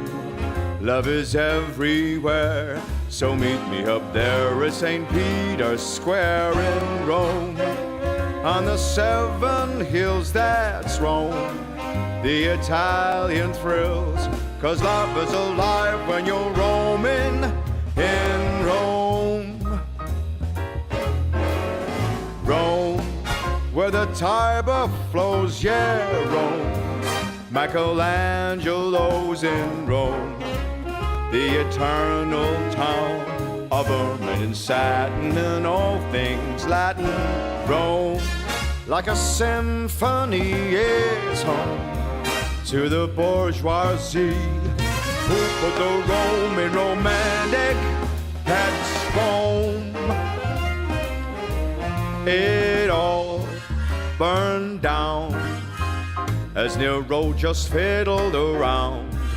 But right here, right now, 2,000 years on, they're still going strong in Rome, where the fashion kings all roam, where the pasta's all homegrown, and the guys all stare while they compare what the young girls wear in Rome, with its dim-lit bars and nights of a million stars. So get me up.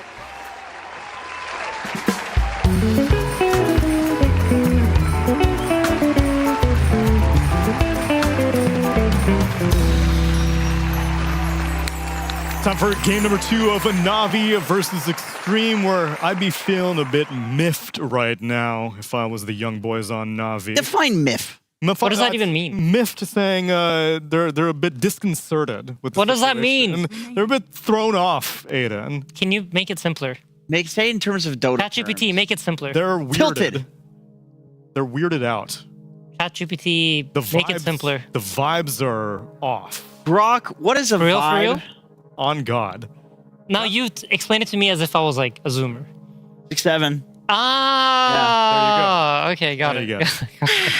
That's it. And that's why, Okay. after all the miffery, they just say, first phase, ban the Wind Ranger. First phase, take it out. I don't want to deal with it. That really pissed them That's off, what I'm didn't saying. it? Take it out. Take it out, because what's another archetype of this hero that is fun that Ame would like to play? Because Gyro's not fun for Ame. I can tell it, Queen of Pain.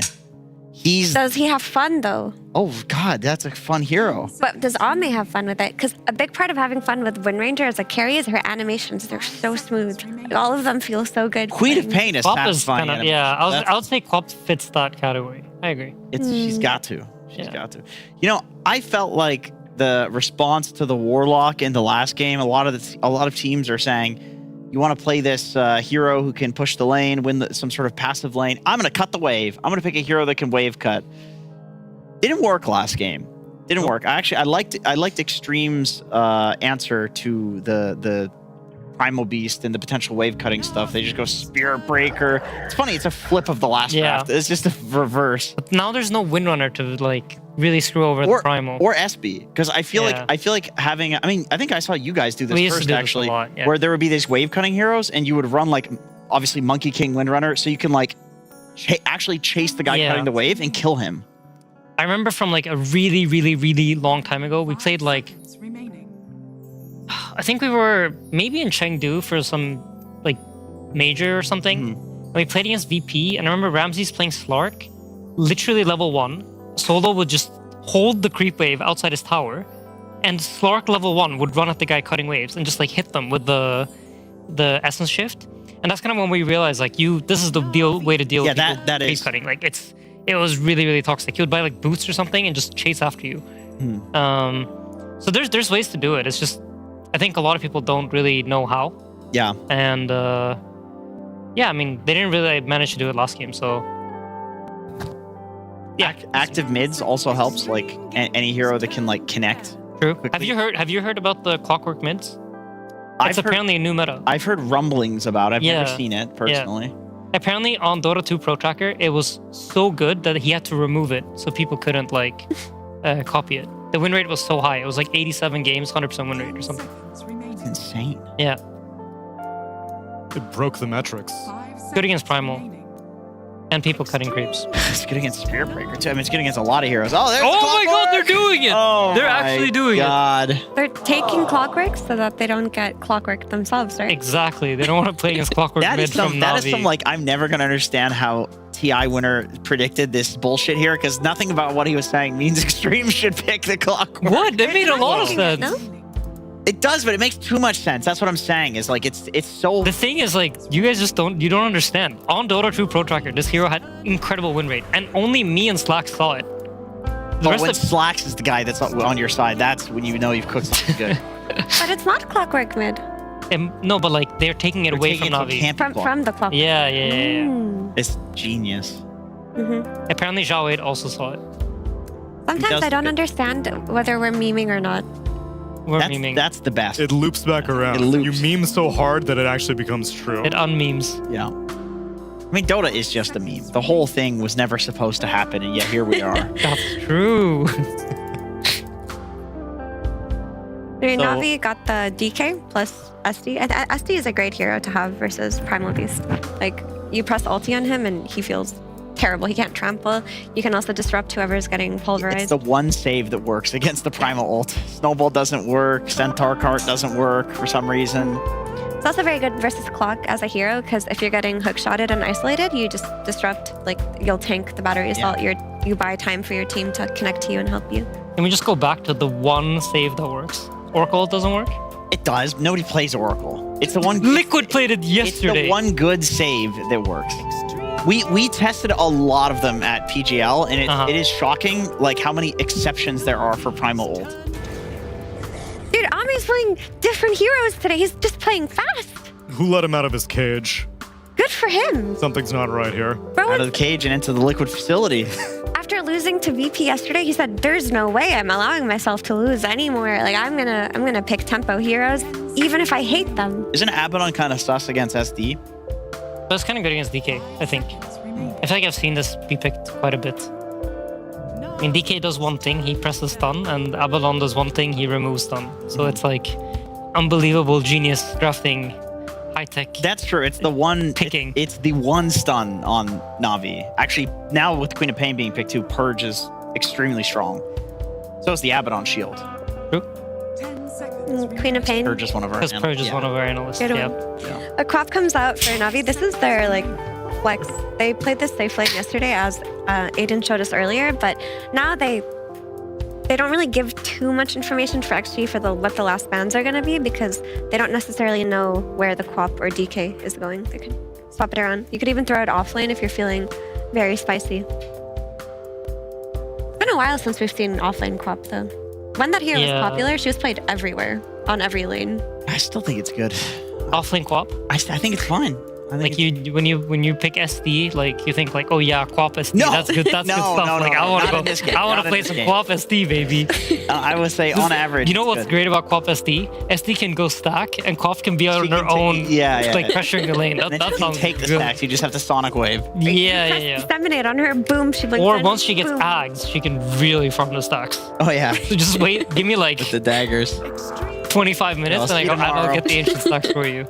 I think it's a good quad mid game. I mean, what do these supports do to quad? Like, okay, sure, maybe Chen can run at tower with creeps. I mean, there is a world where Chen goes for the Satyr creep and camps at mid. Like, that shit was so broken, I remember. All the spirits, Queen of Pain, Puck, they hated the Satyr mid meta. Yeah. I feel like Chen is also one of those heroes that like every single mid laner hates playing against, because you have to like, is he gonna send a creep to the rune? Is he gonna deny the rune? Is he gonna like have some mana creep randomly ganking me as the enemy mid laner now getting like 47 stacks being made by Chen while laning phase is happening? I feel like the stress level inside, because when core players think about supports, they don't think about like the mental stack of doing all these things. They just assume that the Chen is like constantly thinking about like, how can I, to maximum degree, screw over the enemy mid laner? And I'm gonna have a creep on the rune, I'm gonna be stacking for my mid laner, and every single advantage possible is gonna be given to the other guy. And I feel like usually it doesn't play out that way. It should, but us subs were just noobs. Like we were not like skilled enough to do it properly. But it's like you were Corey. It's us subs today. Us soups. Yeah, we're on yeah. the team. I'm together team again. soups. You're team soups again. On panels, I'm soups. In the green room, I'm team cores. I see. Okay, fair enough. You can have off camera. I'm core. Right. Core player mode. It's like you're Batman and then Robin. Bruce Robin. Yeah. Bruce Robin. Yeah. Got you. No, actually Bruce Wayne. Yeah. Yeah. So Huskar 24 or 23. This hero has like no counters. Viper and Sniper are both banned. Oh, GG. We're going game 3. Are we? Lina is a long range. Any long range hero like that is good. I mean, Leshrac, I've seen some people try. I know actually when we played with Bryle played Lesh and it was kind of decent. I mean, Nature's is another like long range poke you from far. I mean, I feel like you probably still lose this as Nature's Prophet. I mean, he can maybe like leave the lane, kind of, and may create pressure elsewhere. Yeah, true. And I don't think you should lose very hard on Nature's versus Husk. Like, I feel like if you're losing that lane super hard, you're doing something really wrong. I would be curious to. It's probably more even than most mid matchups, like Huskar matchups. Quinn, what do you think? Nature's versus Huskar. You gotta move your microphone down, buddy. Sorry, I forgot. Yep, my bad. I think it's definitely Huskar favored, but Furion can like play a little bit. It's like skill dependent. It's not a stomp. I mean, it can be a stomp for sure, but it can also be fine. It depends on the first few waves. When Nature's like actually used the trees, probably it was then actually Nature's favored, right? But now no, it was still Huskar favored. It was still Huskar favored? Okay, fair enough. I'm not a mid laner. So. Huskar's a stupid laner. It's a stupid hero in general. He's becoming more and more viable. You know what's really sad about playing Clockwork? He's not mid? No, playing Clockwork against Huskar. Because you know what the only fun part of Clockwork actually is? It's like putting your cogs up. Yeah. And then having them like... But homie's got no mana. But you can't do it to Huskar. Literally it is doesn't work. So boring. Dude, it's so stupid. I tried to kill a Huskar as Nyx Assassin, and I'm mana burning him, and I'm like, he's 1 health from dying because I stunned him, and he can't die. This target has no mana. Yep. What do you mean? It's really silly. I actually feel like if Huskar gets cogged, he should just explode.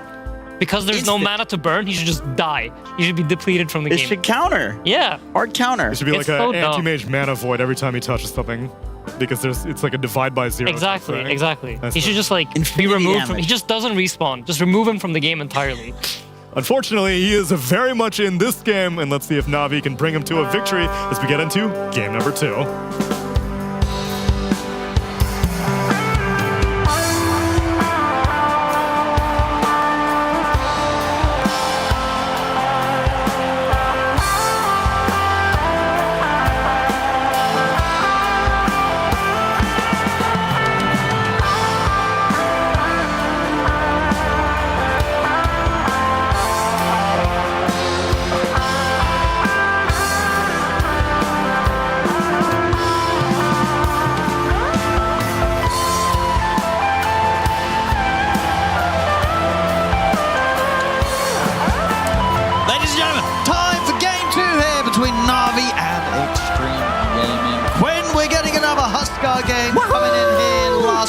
Na'Vi on their side at least, but of course, XG in return, they did have the ultimate last pick, and they do respond with this Nature's Prophet.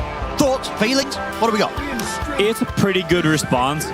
You don't beat the Huskar in lane, and you're also not that good against Huskar on a one-to-one basis. It used to be really good because you rush the Vessel, but Huskar is cauterized now, so Vessel is no longer even good at all against Huskar because you have 2 ways to dispel it, but he can gank Dragonite and he can gank the supports very easily with Clockwork, so I want to see them pairing up, getting these early kills, and fight elsewhere, right? I think the panel mentioned he can leave his lane, and that's good. You want to leave the lane, you want to get kills elsewhere, and you want to enable your Baden to get really farmed and your Primal to get really farmed, because these heroes with a lot of items can fight back against Huskar.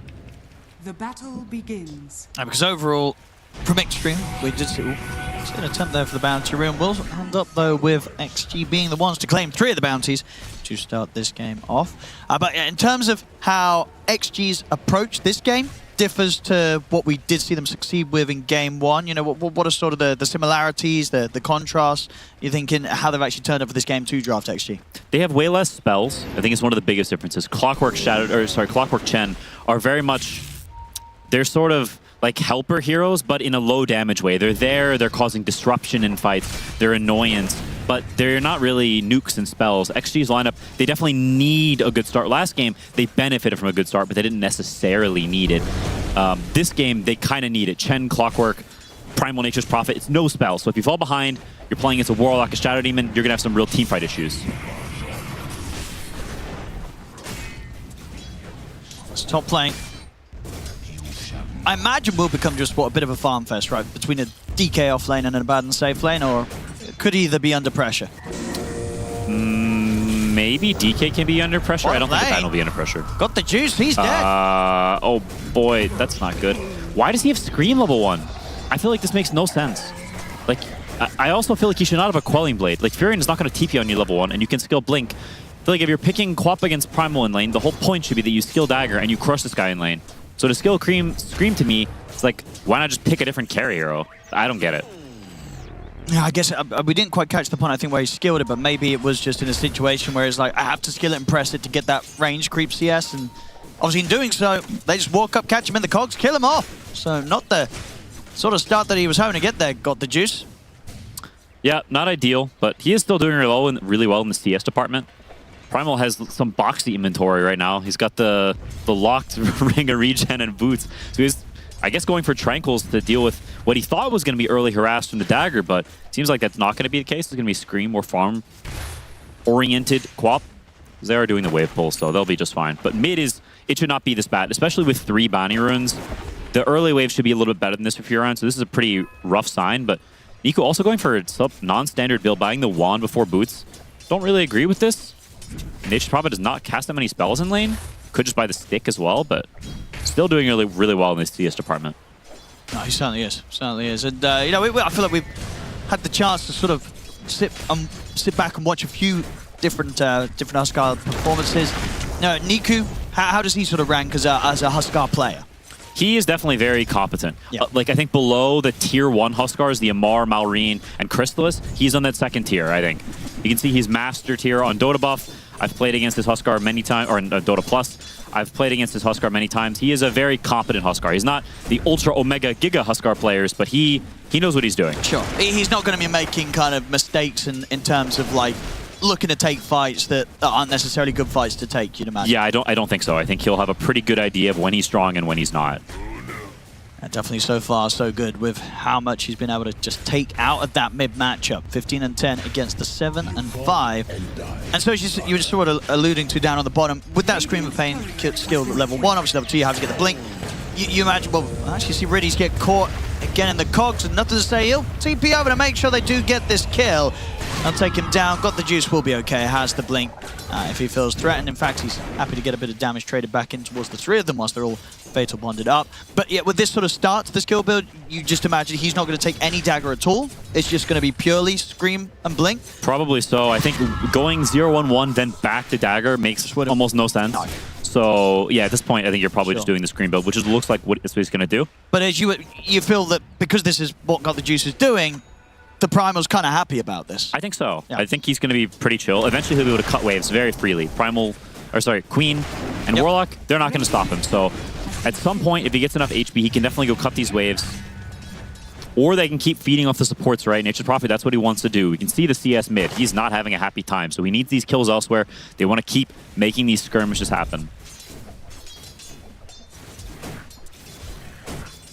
And for the most part, I know it's going to be sort of hard to do the exact maps, but say you're a Nature's Prophet mid in this situation, you know, if you leave the lane to make this TP play, get the chance to get a support kill, is one sort of support kill in the early game worth the time of sort of missing a lane where you're contesting CS against a Huskar? Yeah, it is.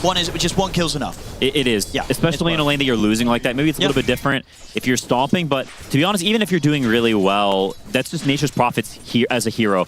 Nature's Prophet allows you to spread the gold out more evenly among your team in the early game, which is a really valuable thing that not a lot of heroes can do. So even though you may not be the strongest yourself compared to if you're a different hero or if you're just laning, it's just better for your team and something that only he can do. That's the deepest ward I've ever seen NTS just placed. Holy crap, it's behind the tower. Yeah, good luck D-Ward in that one. I'll see top lane, talking about nothing to say. TP's over, he's going to be able to block off the escape of PMA. So again, doing a great job of seizing these opportunities to get involved on the side lanes, whilst there's only so much you can do here in the mid. It's good stuff. It's what he needs to be doing. NTS knows the assignment very well. And they know this move is coming, it looks like. Looking towards Niku. Bottom lane, XXS taking a lot of damage. In fact, he's just dead. Able to kill him off there. We'll see this attempt from XG to set things up on towards Niku. Clock is so bad against Huskar, he can't press his W. This is one of the worst matchups in the entire game. You just do absolutely nothing. I don't know. None of your spells do anything. It's such a horrible matchup. And why they picked the Huskar. Yeah, Ame also joined the mid lane for that sort of potential fight, but yeah, Na'Vi able to walk away from it. Ame will make his way back up to the top, takes the Arcane Rune on the way past. It's a really good TP by him. Looking for those turnaround plays on Huskar, as he's now just going to get a freebie. Do not want to be giving those to Huskar. But yeah, you have to look for these turnaround kills, right? You need to move your heroes around, mix things up. Then to say again with a good block off here. So if they have the damage to take PMA down at this point, Ame's coming in with a backup. The body blocks continue to be very good. Another round of the Sprout. Excellent Sprout usages and TP usages, honestly, from nothing to say. He is, as you said, pretty much textbook giving an example of how to play yourself out of a tough matchup when you're it's Nature's Prophet against the Huskar in the mid lane. He's making sure that he's making up for it elsewhere on the map. The seat down on the bottom side, they look to contest the Wisdom. FY is going to try and stand his ground to get Got the Juice and Riddies off this. Decent damage with the battery assault, so Got the Juice has got to be a little bit careful as they try and split it between the two of them. FY can't stand his ground any further. Got the Juice is going to jump forward and will manage to burst FY down just in time. Got a little bit scary for himself there, Got the Juice. But Na'Vi, they will get away with taking the Wisdom for themselves and getting those kills. It's really important. Very, very good that they don't overreact to XG's pressure. They make pressure of their own and make stuff happen on this bottom lane. XXS back in action and looking to make plays towards Niku in the mid. Oh, I get these Sprouts though, sort of trapping him in. He'll still be able to jump over to safety, Niku. So he'll survive. That was so high skill from him. He walked right up to the cliff, so the Primal bounced him up. Only reason he lives there, I think if he runs straight down the lane, it's very possible he dies. Actually making really good moves. Zayat managed to Quelling Blade his way out of the Sprout, but XXS hot on the chase here, also with Ame. As XG continue to show they're not afraid to pretty much bring the entire team here to the mid lane at just 8 minutes into this game. It's, in a lot of ways, very reminiscent of the game from Spirit last night with the Abaddon, Primal Cores. Both Yatoro and Collapse got super involved in that game, and Ame and XXS playing similarly. Super fast, just like last game, and not letting, nothing to say, sit there and just get beat up by this Huskar, but bringing their heroes, defending their towers. Mid tower still alive is very big, and staying ahead in the gold lead slightly still. Bottom. The setup on a Got the Juice will go for the blink out. Sonic Wave as well to push back XXS, but X-Nova's wrapping him from the side. There's nowhere for Got the Juice to run. Solid movements here from XG to ensure that they can find the opportunity to get these early kills and just make sure they're able to match and sort of just get that trade-off for having the fact that on the other side, Na'Vi, they do have this Huskar that had this very easy lane, been able to get to a great spot. But Extreme, they're just kind of getting trades on the map and in the game as a whole. They're playing very, very well right now. They're going to make a move on him. Oh, man. He's got the borrowed time at the ready. He does have FY by his side. Is there any way he can save him with some sort of cog pushback on them? It will allow time for Arme to get a shield off. He's got to get away from this. So that was the Golem, the Dragon form, and Arme will not fall to that. They will maybe get top tower, though. There is no glyph. Bottom lane. Got the juices getting got upon. We'll see the TP over from Niku. They'll make the jump over towards Nothing to Say. Both TPs, the item and the spell being used, so Nothing to Say has to sort of stick around. He's got Arme and XXS still by his side, but Niku able to push them back. Got the juice, jumps in with a burst. Niku gets the double. He's ready to get the triple. This is going to be the Huskar clean up, an ultra kill as he gets X Nova as well. The power of the Huskar there. You're not able to 100 to 0 him. He can just sit, stack up the flames, and clean you up. That got a little scary there for a second, but Niku played it super well, saved the wand in the Fairy Fire till right at the end, used the Dispel from Berserker's Blood perfectly, and that is big. It's one of the things about Huskar is he's not very good at TPing and joining fights early until he has that armlet. So Niku didn't force things, got to his timing, and made the proper move at the right time, and just clutched up. That really did. This is enormous. Yeah, as you say, just sort of holding each of the abilities, having the inner fire at the ready as soon as XXS tried to charge in. And just at one of those points where, you know, after the first two of you have died on Extreme, you're kind of like, what can you do? We're going to be losing 2 more heroes here. Yeah, and off of that, finishes an entire Sange on top of his armlet. This Huskar is untouchable right now. They cannot go near him. He will kill all 5 of them if they try to fight him. Absolutely not. Yeah, they have to avoid him entirely. And now the threat becomes, now that they have control of XG's triangle, that Roshan is at risk at any point. But there will be a little bit of a dance. They have Clockwork, they have Nature's Prophet who can TP in, and their heroes are not that bad at skirmishing it. Oh, FY. Oh boy. He's going to immediately try for the TP out. Not going to make it. Damage from Niku enough to kill off these supports easily through the duration of attempted TPs away. Niku's playing amazing. I love this aggressive posturing, taking the enemy triangle, understanding he is unfightable right now, and abusing that to the fullest extent. So how early do you go for the rush? You just go for it now? He can definitely do it now. He can solo it. Oh, let's watch this. Let's judge his Huskar into Roche attempts, because it's always entertaining, even though it very rarely ends with the Huskars messing up. And almost certainly won't here. He's got the Shadow Word. He's going to be playing it safe, Niku. And he knows. He's toggling every hit. If you toggle every hit... That's what you wanted to see the other day, right? Nothing can go wrong if you toggle every hit. With the Shadow Word, he doesn't need to. No, for sure, because he's got that much HP to play with and that HP regen to play with. It takes a little bit longer with up to 4 points in Burning Spears. Oftentimes you'll wait for 4, but doing it with 3 is okay. Nature's probably could look at this, though, if he wants to get real spicy. Nah, he's got it. He's got it. Yep. 12-minute Aegis here on Niku, and also a haste rune to boot. That is big. And similarly to last game, you look at XG's heroes, we talked about their lack of spells. Clockwork Chen, what are these heroes going to do in a fight? And what is this clock ever going to do about the Huskar? Oof. I think, as the panel said, not a fun game to be the clock, especially when the Huskar's getting this far ahead. You're just dead every time, and there's nothing you can do. Nice play from PMA. Blinks onto Ame, burns his ulti, and TP's out. And now got the juice. He's almost cosplaying a mid-hero right now, blinking up the top, 0-4-4 with the Kaya on Queen. Saying, Niku, you can play the carry. I'm mid now. I mean, Ame is going to get healed up here by the hand of God, but PMA's in with the jump. They get the stun on towards him. We'll get another shield off Ame. He'll try and run, but the damage is done. Ame is dead. Got the juice. Reading that sort of opportunity to make that aggressive move, knowing that without the borrowed time, Ame doesn't stand a chance. If got the juice, gets a +1, and it's a good +1 to join him there. The DK coming in. This is an awesome play for them.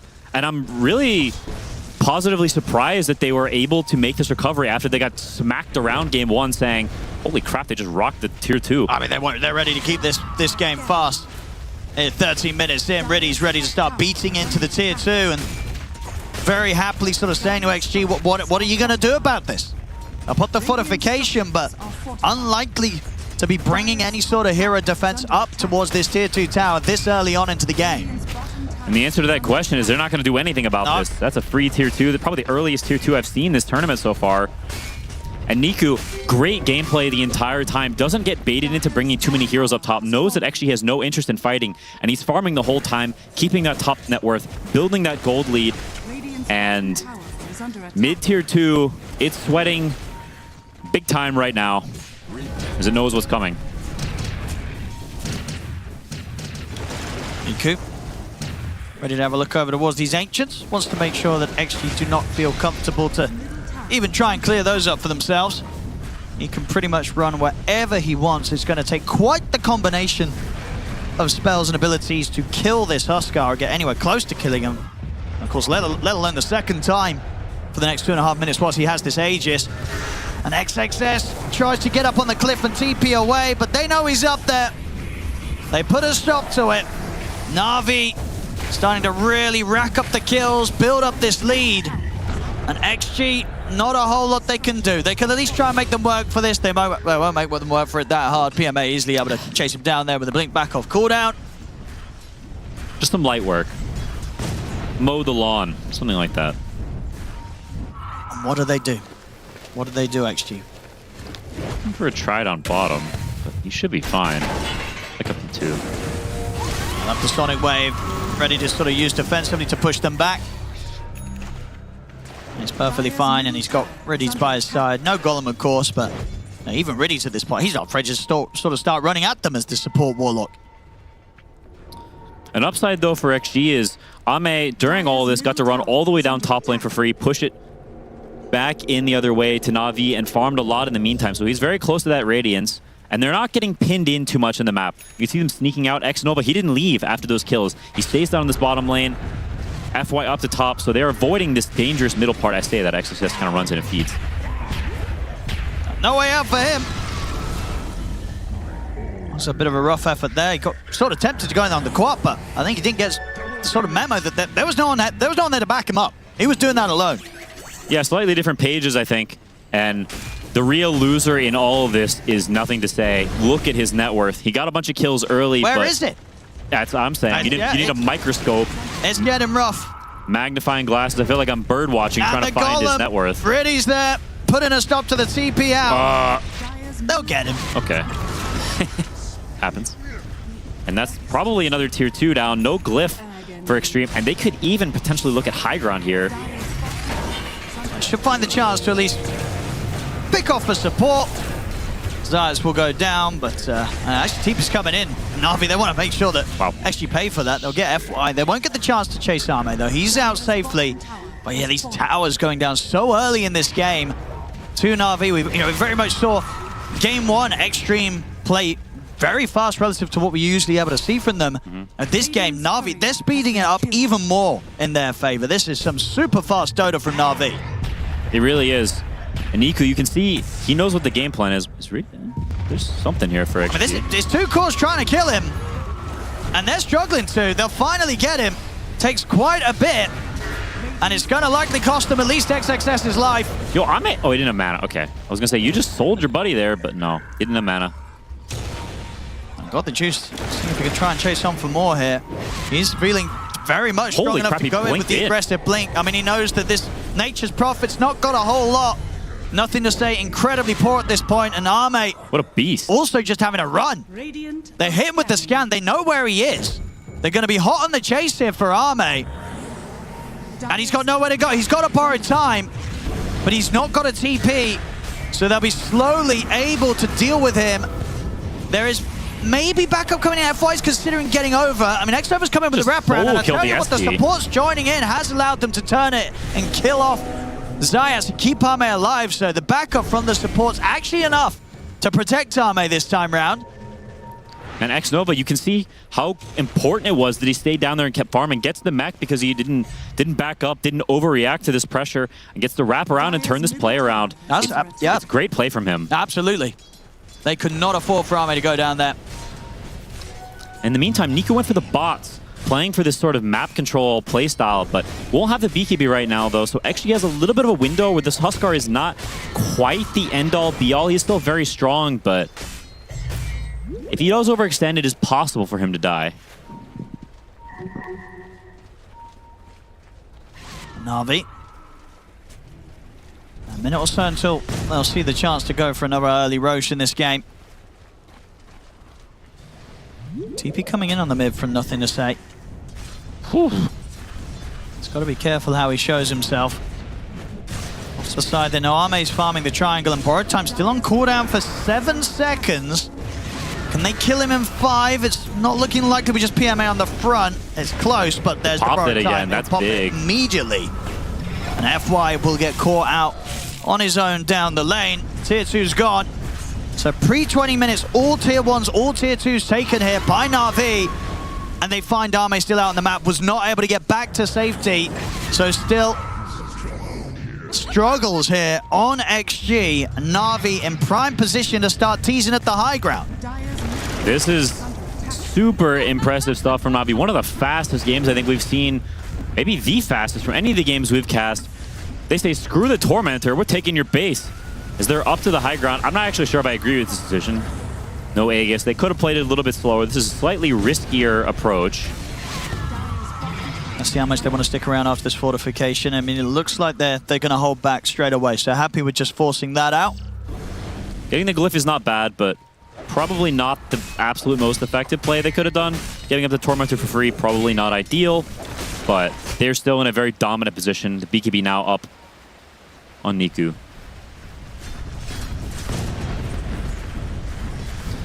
And they're keeping those lanes, and Niku TP's top with the bots, knows it's so hard for them to kill him, and he's running straight down this lane. And got the juice. Will pretty much have the Aghanims online for the next fight. Smoke up from the supports. Na'Vi, they've got their ultimates ready to drop. They've got their eyes on nothing to say. He's going to try for the TP, but immediately PMA and got the juice straight on top of him. Same time, X-Nova will manage to TP away. FY actually able to get the Shrine of Wisdom out before he TP'd out of that one, so a little bit of a win there for FY. Every little bit helps. But man, Na'Vi, they leveled up so much from last game. Sort of cosplaying Huskar in real life, saying, you hit me, I'm going to hit you back harder and faster, and that's what happened this game. Holy cow, they played so much better than they did game 1. Gotta watch out for these Huskar teams. Seen quite a few series this tournament where Huskar has managed to show his face in the draft. Some very, very strong Huskar players in the mix this time. Oh, mate. Go for the TP out, these two, of course. Nothing to stop that. Smoke up from XG. Seeing if they find someone out on their own, but Na'Vi very grouped up here. And also finding themselves an amplified damage room for Niku. So XG, they're going to have to seriously consider if they want to try and fight into this. It will be very, very difficult. Probably have to hold back with the remainder of the smoke. Oh, hello there. He's going to go for the TP out, XXS, and he'll be okay. Closer than he expected because of that DD. Actually, he's doing a great job of still finding farm. The X-Nova still out of the map farming. Nothing to say, struggling though. It has to TP out each and every time they find him. Oh, that's a little bit awkward. They'll probably kill him off anyway, so you know what, doesn't matter. They don't even need to land the Sonic Waves at this point to kill off nothing to stay on the mid. They'll drop the Golem for FY.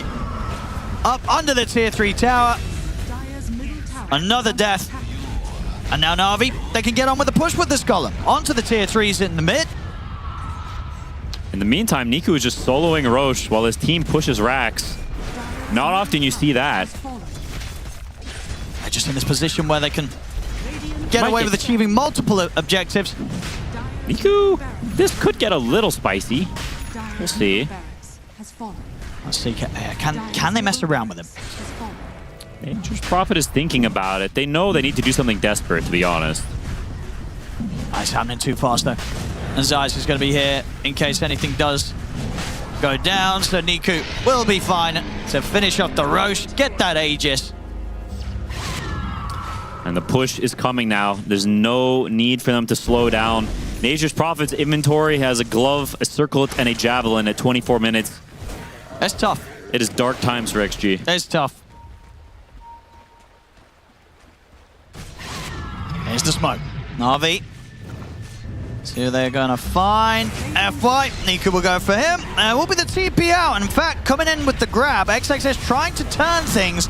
Can they even burst him the once? The defensive disruption comes in, keeping Niku safe. Niku's going to be perfectly fine, keeping the Aegis intact. And now can turn towards Ame. He's trying to get away with the borrowed time, but it comes to an end. Niku jumps in. FY will manage to hold Niku back, at least give Ame the opportunity to live. He'll turn his efforts over towards Got the Juice, but XG they have to back up into the fountain with his dagger spam just coming in from Got the Juice. Ame barely able to make it back into the fountain. They're all to survive. alive. Never mind, But they're all they end dead. up popping to that Aghanim's dagger there from Got the Juice, as he is just bullying them into the fountain. Niku, he wants a part of the fun as well. He's ready to start hanging around here, ensuring that XG is just completely trapped inside their fountain. Na'Vi, they can get on with the tier 4s, and they can get on with getting the win. The GG comes out from Extreme. Na'Vi striking back fantastically hard in this game too. The Huskar pick and the Huskar play, it was perfect here. It really was, and also a special shout out to Got the Juice. What an all-star performance from him. I don't think many carry players would play a style like this. Queen safe lane all over the map, super active. He was everywhere and part of so many kills.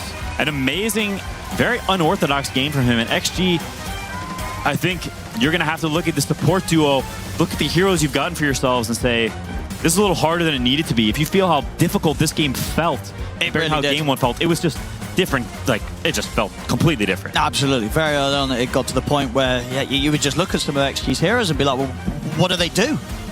There really wasn't a whole lot they could do here in this game against Na'Vi. Na'Vi very much showing XG that, hey, you guys want to try and play fast, as they did in game one and got away with. You know, Na'Vi showing they can play even faster with how they approach this game too. And you're looking at the KDA, it absolutely was, you know, Got the Juice at the end of it. He was the one that was involved in the most kills this game. Involved in 19 out of the 24 kills that Na'Vi got as a team. Very, very impressive stuff to have that switch up to allow for Niku to take this devastating Huskar to the mid. What a game! And with that, we're going to be getting a game 3. It's 1-1 now between Na'Vi and Extreme. Things staying competitive to the very last game on this last day of groups here at DreamLeague Season 27. Na'Vi strike back after banning a fair number of Game 1 heroes, so they knew what the issues were, but then they presented some new issues for Extreme. Let's send a little safe lane Queen of Pain your way. Let's send a 23rd pick Huskar your way. What's your Clockwork gonna do now? Nothing, Jenkins. That's what. Yeah, that was dirty. That was really dirty. I mean, where do you want to start? I mean, the Huskar, of course, was pretty dirty. He played it flawlessly. We saw, you know, exactly what Aiden was talking about with the Clockwork rotating towards mid. And it's like, why is he not pressing cogs? It literally doesn't do anything to the hero. So he had a completely free game. We were wondering how the Huskar versus Nature's Prophet matchup would go. And it was horrendous for Nothing to Say in this case. And this is all ignoring the fact that there was a safe lane Queen of Pain that was also rampaging through and winning her lane too. I'm a big believer in the Queen of Pain side lane, whether it's off lane you were talking about off lane or it's carry. Big fan. Yeah, the build that he did is, I mean, we talked about it. You've been playing a lot of core lately. I feel like some people go for like a blade mail build, and that's when you can feel like it's not good. I'm not about that. Yeah. So we were in the green room talking about this, but like he mentioned, like, you know, the moment you get Kaya, and then like in my brain I'm just thinking about like one-shotting creep camp or like the creep waves, no mana costs. It actually kind of gives you everything. It's like Titan TA, but in one item. Okay. Yeah. And he did that this game, by the way. He went Kaya Sange, first item. And that's the thing. This is also what Yatoro does when he plays safe lane co-op. It's like one of the only guys that makes that work. Is he just, it's like, do I go safe lane co-op? Do I get a Mjolnir? Do I max dagger and go stats? No, none of that bullshit. Just play normal Queen of Pain from safe lane. And it's good. It's just good. She does a ton of damage. She scales incredibly well. Once you eventually get the Ags, it's like, this is a very hard to beat late game hero with an Aghanim Scepter. It really worked for them here as well, because we did see them play the co-op safe lane yesterday, but if you're a team and you're like looking at this draft and you see DK and co-op, you feel like the mid laner is there Was there even a DK in that game? My brain is fried. There was the DK. Yes. It's offlane DK. Okay, Mage yeah, offlane sorry. DK, Because I'm like, so much Dota has blended. But you see the mid lane there. So when something like a 24 Huskar comes out, you just don't see that coming regardless of your Dota experience, you know? Like, so to them, they saw the mid matchup. They thought their Primal or whatever they would throw mid would have a good time.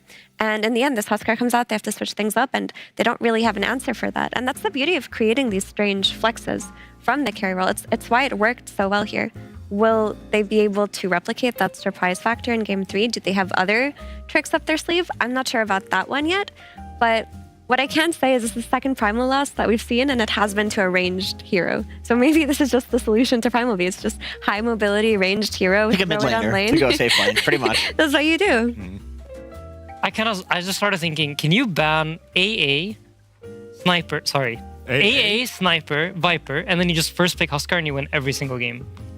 Because what beats this hero? AA, Sniper, Viper. AA, Sniper, Viper. Necro. That's your first 3 bans, and then you pick Huskar. Necro's such a bad hero. You can solve Necro, I feel like. Doom. Who? Doom's a good one. Doom's good again. But Neta's not in the series. You think XXS is allowed to play Doom? I don't think so. And it doesn't beat the lane. That's the thing. Yeah. Is that then you still suffer. You still have no NTS. So to NTS's credit in this game, he realized that he was in a tough situation being Nature's Prophet against a Huskar. He was leaving a lot. He did not spend that much time in the mid lane. I mean, that's what you got to do. But then, like, at some point, you know, you're going to look at the CS, and then it says Huskar 45, Nature's Prophet 15, and then, like, Chen 11, and then you feel like... You're like, what's going on? Hold on a second. Yo, my +5 and my mid laner are the same CS. But don't you want to look at the KDAs afterwards and see Nature's Prophet, 5 assists, Huskar 0-0-0? I mean, I got one. Broodmother? Who? Necrotic Webs. When was the last time you saw Broodmother be played? 33 is also not in this series. Neta's still not playing in the series, yeah. Yeah, it's okay. For real though. Trying. For real it is though. worth for real trying. Though. I mean, I said it kind of jokingly, but like for real though, like what do you actually do? If you can flex it, it's even you don't. better. Why would you need to flex it? Just put him. What beats it mid? Nothing beats it mid. That's true. That is true. Because the thing is, the people that play Huskar are better at playing Huskar than the people that are playing against Huskar are at playing against Huskar. Okay, sure. If that makes sense. The only case in which this doesn't work, I think, is if you play against like Malrine. Because Malrine will be Sand King cutting waves, you know, like he'll figure it out. I think the Viper Sniper bans are always coming out, and this is when I want to see Lina. I know Lina is not a good pick, but it's like, okay, Nature's Prophet's the other long range guy. Well, that didn't work. What's next? I have to contribute to this conversation. Sorry. So Huskar, this DreamLeague has been picked 10 times, like then let through 10 times, 30% win rate. Yeah, but how many of those games was Viper, Sniper, and AA bound? He's not the end all and be all. Like I think the perfect 24 pick Huskar when the enemy team thinks the mid laner is already showing. How often does that situation get replicated? Yeah, but I'm saying Clearly ban all the good less matchups. than 30%. This happens. Rather than banning all 3 of them, how about just bumping up Huskar from 3rd phase jail to 2nd? No, I'm saying you first pick it. You ban everything and you first pick it, and then what? We're going to keep going down this path. I'm going to look up all the Huskar games and see when there's Sniper Viper. How about this? I'm going to check the Twitch chat when I come home later, and you guys tell me in chat what you pick there. Because I genuinely cannot think of a hero that you put mid that's going to be, like, good. Like, maybe it'll Huskar be fine. lost to a Leshrac. Yeah, Lesh is like the closest thing. I know Brawl played this against Huskar at some point. We will crunch some numbers, but in the meanwhile, we've seen that Extreme's on the Team Liquid bootcamp. Broodmother. Mouse picked Broodmother. Keep the numbers to yourselves, because while Extreme is in the Liquid bootcamp, I wanted to take a look at what Navi's bootcamp looks like.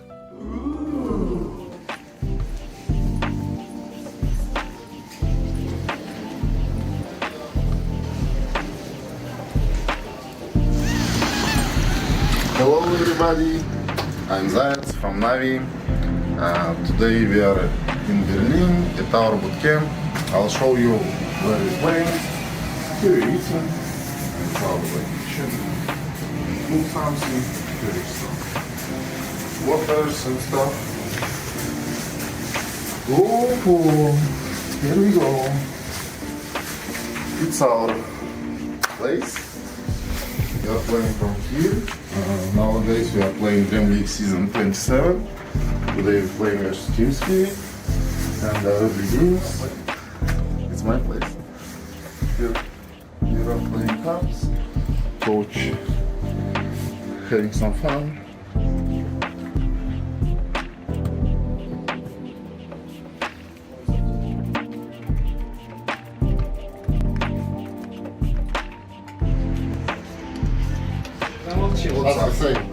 Say something. I don't know what to say. Say. Do what you know. Gaming Gladiators. Let's go. Gaming Gladiators. Let's go.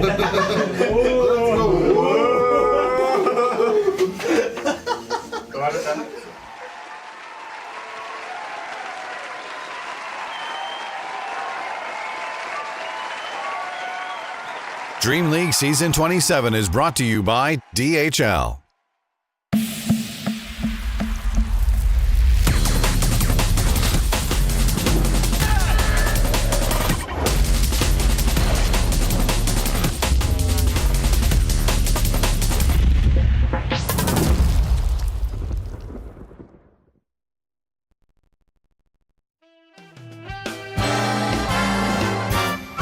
Sometimes I'm wrong. I'm usually right. The reason we get along, We make love most every night. I take it black. And I like it light.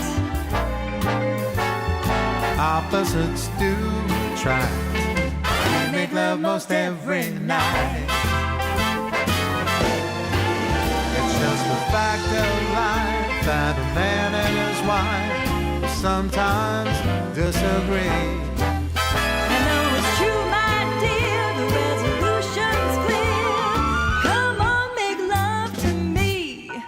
Whether I'm wrong, Whether I'm right. the point is we get along. We make love most every night.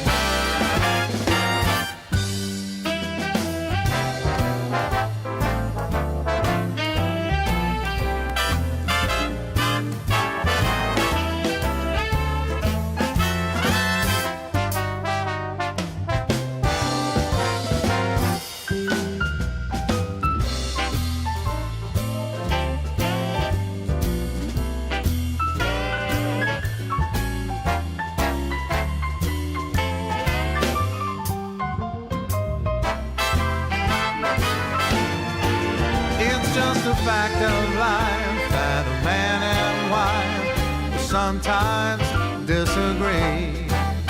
I know it's true, my dear, the resolution's clear. Come on, make love to me. Don't see eye to eye. We never fight. And here's the reason why. We make love most every night. And here's the reason why. We make love most every night.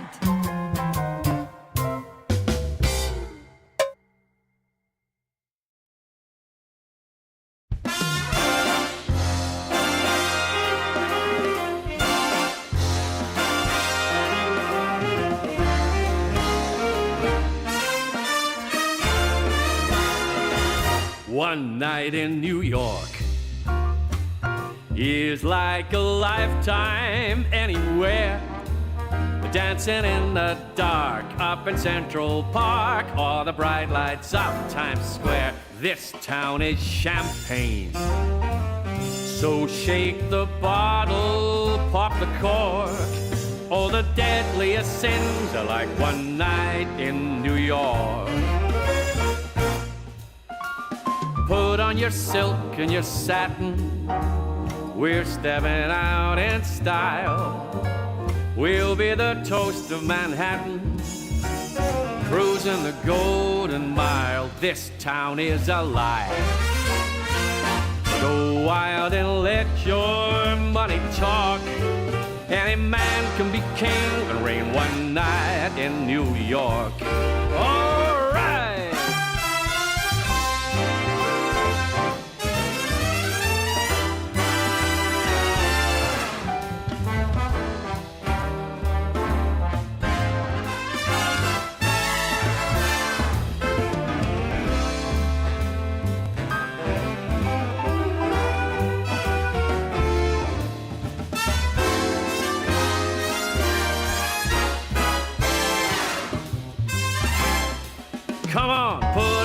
silk and your satin. We're stepping out in style. We'll be the toast of Manhattan, cruising the Golden Mile. One night in New York is like a lifetime anywhere.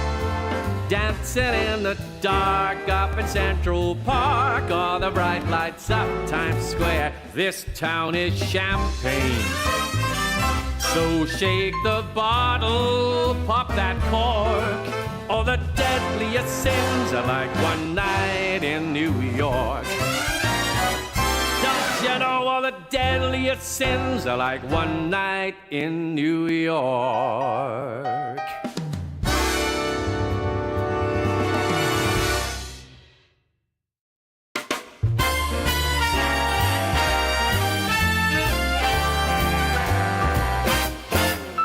From young and old to rich and poor, there is one thing that I know for sure, guaranteed, someday you'll fall in love.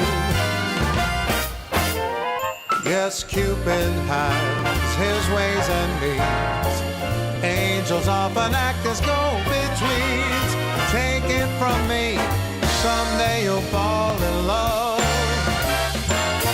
And when you do, you'll find that romance is life's most precious treat. Who knows, it might be the next girl that you meet. For kings and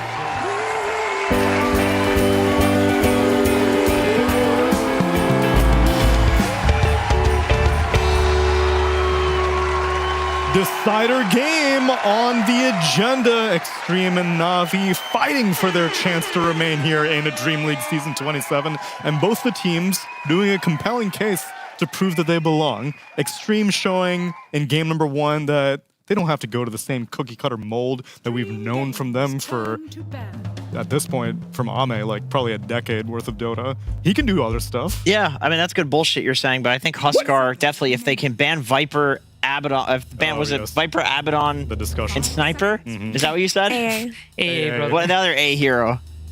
So, but I mean, it doesn't matter anymore. They didn't do it. They didn't do it. Both teams are boring.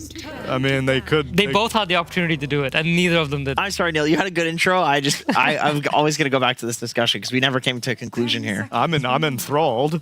I feel like Mira kind of figured it out. I did. If you're an enemy team and you see a team use their first wave of bans on AA, Viper, and Sniper, will you not ban Huskar? You will absolutely ban Huskar. She's using this like ban tech that's new. But this is what will occur. This is what she's using. That is kind of what will. I think we should have blind bans. So Na'Vi just won the series, or won, yeah. Because one Ranger banned. They got Warlock.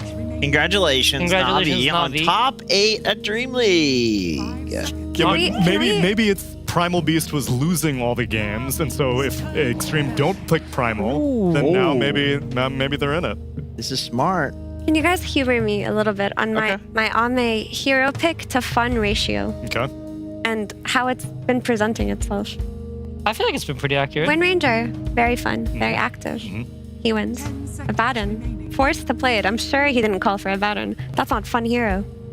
He loses. He probably went and pulled out his contract and is like, look here, it says I get to pick my own hero. I'm not playing Abaddon again. Coincidence? I think not. What else has he been playing this tournament? He did play a Gyro, actually. And he won against Nigma. He played Phantom Lancer. You know he must have been having fun on that one. That's for sure peak Ame fun. That's like a peak Ame hero. Played Weaver. That sounds like fun. Isn't PL like... I feel like PL is like, you think it's going to be fun, and then you're actually playing PL, and then you're just like, what am I doing with my life? PL players love PL though. Like, but do they actually like playing it? I feel like they don't. Yes, otherwise they wouldn't pick it up. No, I think they have like some distant memory the idea of like, exactly, it's the idea of PL is like a lot more more when you're like, than PL you're like itself. manifesting an idea of something, which is not the actual thing itself. I think it's manifesting. No, there's a word for it in psychology. That's the chat. Yeah, Tsunami, there's a word for it, dude. There is a word for it. Despite my extensive vocabulary and how loquacious I am, I somehow can't pull it out. But you know what hero is equally fun to what you think it's going to be fun? Is it one of the heroes on the screen? It's Terrorblade. Oh, anime Would you agree with that, protagonist hero. Hero? Hey, Grok, Terrorblade what's is the fun word for sure for when for you're Ame. manifesting You know something what's fun for Ame? and it's not actually that thing? Troll. He loves that. He has fun on Troll. Yeah, let's play Troll. He does cook with Troll. His fun level goes up. Ame needs to be having fun or XG will lose. This is my working theory. Yeah, maybe we Actually- should comment on any of the bands. Now that I'm looking at it, Extreme have played 14 different games. Ame has played 13 different heroes. So he's definitely in his experimentation phase right now. Abaddon is the only hero that he has played more than once. I mean, then that's why he lost. Correct, exactly. He broke the He rule. broke the He's not rule. allowed to do that.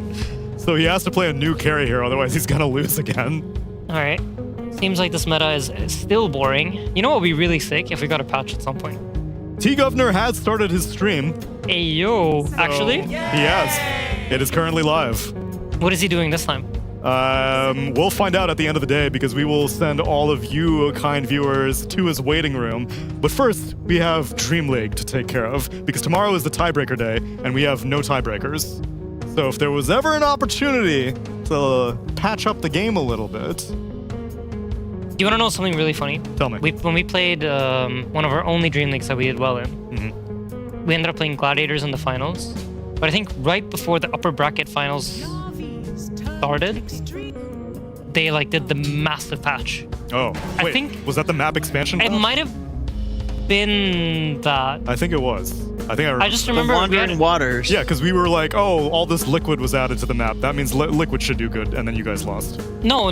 So we played them in the maybe it's a different patch though. Because I know there was a big patch that came out, and we ended up beating Gaimin in the upper bracket finals, and then they had the run back against us in the grands. So I feel like sometimes it makes for really, really exciting games. I know in our series we had Zybot bots too on Necrophos. Oh, that was legendary. I remember he did that. He was 0-7 with Boots of Travel 2, 5 empty item slots. TPing into and he's scythe just people. TPing into scythe people.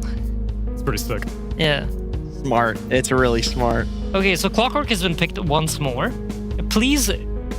Actually, no, Extreme doesn't really play Huskar, so we're good. I played it. Yeah, exactly. So Extreme doesn't really play Huskar. Okay. Sad that TB's been. Is Huskar a fun hero for Ame, Effie? Is that a hero I should put on the radar? I think it's fun, but I don't if anyone plays it, it would be NTS on Extreme. Which means Ame would have to play DK, which is not fun. Not fun. That's not DK fun is for not Ame. Do not do that. He would not enjoy that, therefore they would lose. It would be a new hero. Oh no, he has played DK before, and he lost. Yeah, he lost there against you go. BP. The theory. It's there's something there. Something there. There's also something with potentially got the juices, Queen of Pain. How flexible am I considering this quap for Na'Vi? I think it's absolutely a flex. This one is, I think it's sometimes you have flexes that are kind of fake, where only one player really wants to play it. Yeah. But it could theoretically be put in 2 lanes. But in this case, I think it's Quap is really both players will enthusiastically play it on that team. I think NTS definitely. Oh, that's a hero. That's a hero. Poggies. Is it a good hero? I think she's good. I think everybody saying that it's shit is, I don't know. You play against it in these pubs out there in the streets, and it has some pretty good impact actually. The facet that Starstorm is giving the mischance. It's very hard to trade against in lane. Deals full damage as well in the second Starstorm. I don't think Solar Flare even a facet anymore? Nope, it's gone. But I see people. I mean, Moonlight Shadow is. This is always going to be one of the most busted things in Dota. It's like a free smoke. But I don't how do you even kill anyone in Moonlight Shadow? They all disappear from my screen. I can't see anyone. It's bullshit. Dude, It's they're all bullshit. gone. It's Not invincibility. And this Mirana, what if this is Ame's new hero? Oh, that's a good idea. Core bottom is peak fun. He will have fun with this one. That is I true. wouldn't win. But this Mirana looks really good. I mean, I know Mirana's out of meta, but on paper in this game, it's so solid because you have the Shadow Demon setup, you have the Dragon Tail. You're also playing against Clockwork, and these are supports that do well against Clock. She leaps out of cogs. Shadow Demon disrupts himself.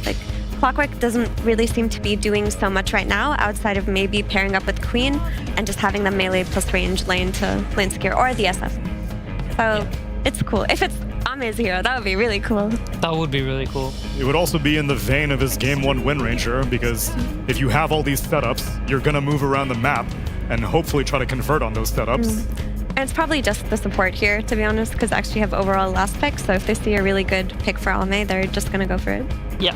And Blast from the past, Vici Gaming, Prime, Fenrir plus FY, we're playing going real Shadow far Demon back. plus Mirana. Yeah. I believe TI4, they got second place. They did get second place. Yeah. Losing to Newbie. Exactly. And they were playing this all the time. And I'm pretty sure there was a game where FY has like a butterfly at minute 25 on bottom. Wow.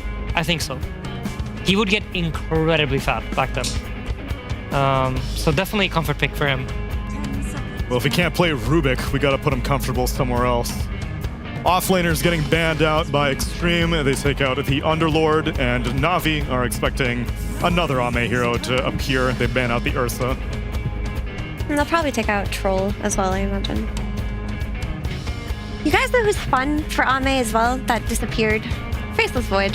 He loves that hero too. Yeah, I think it's good against Queen of Pain. Good against SF.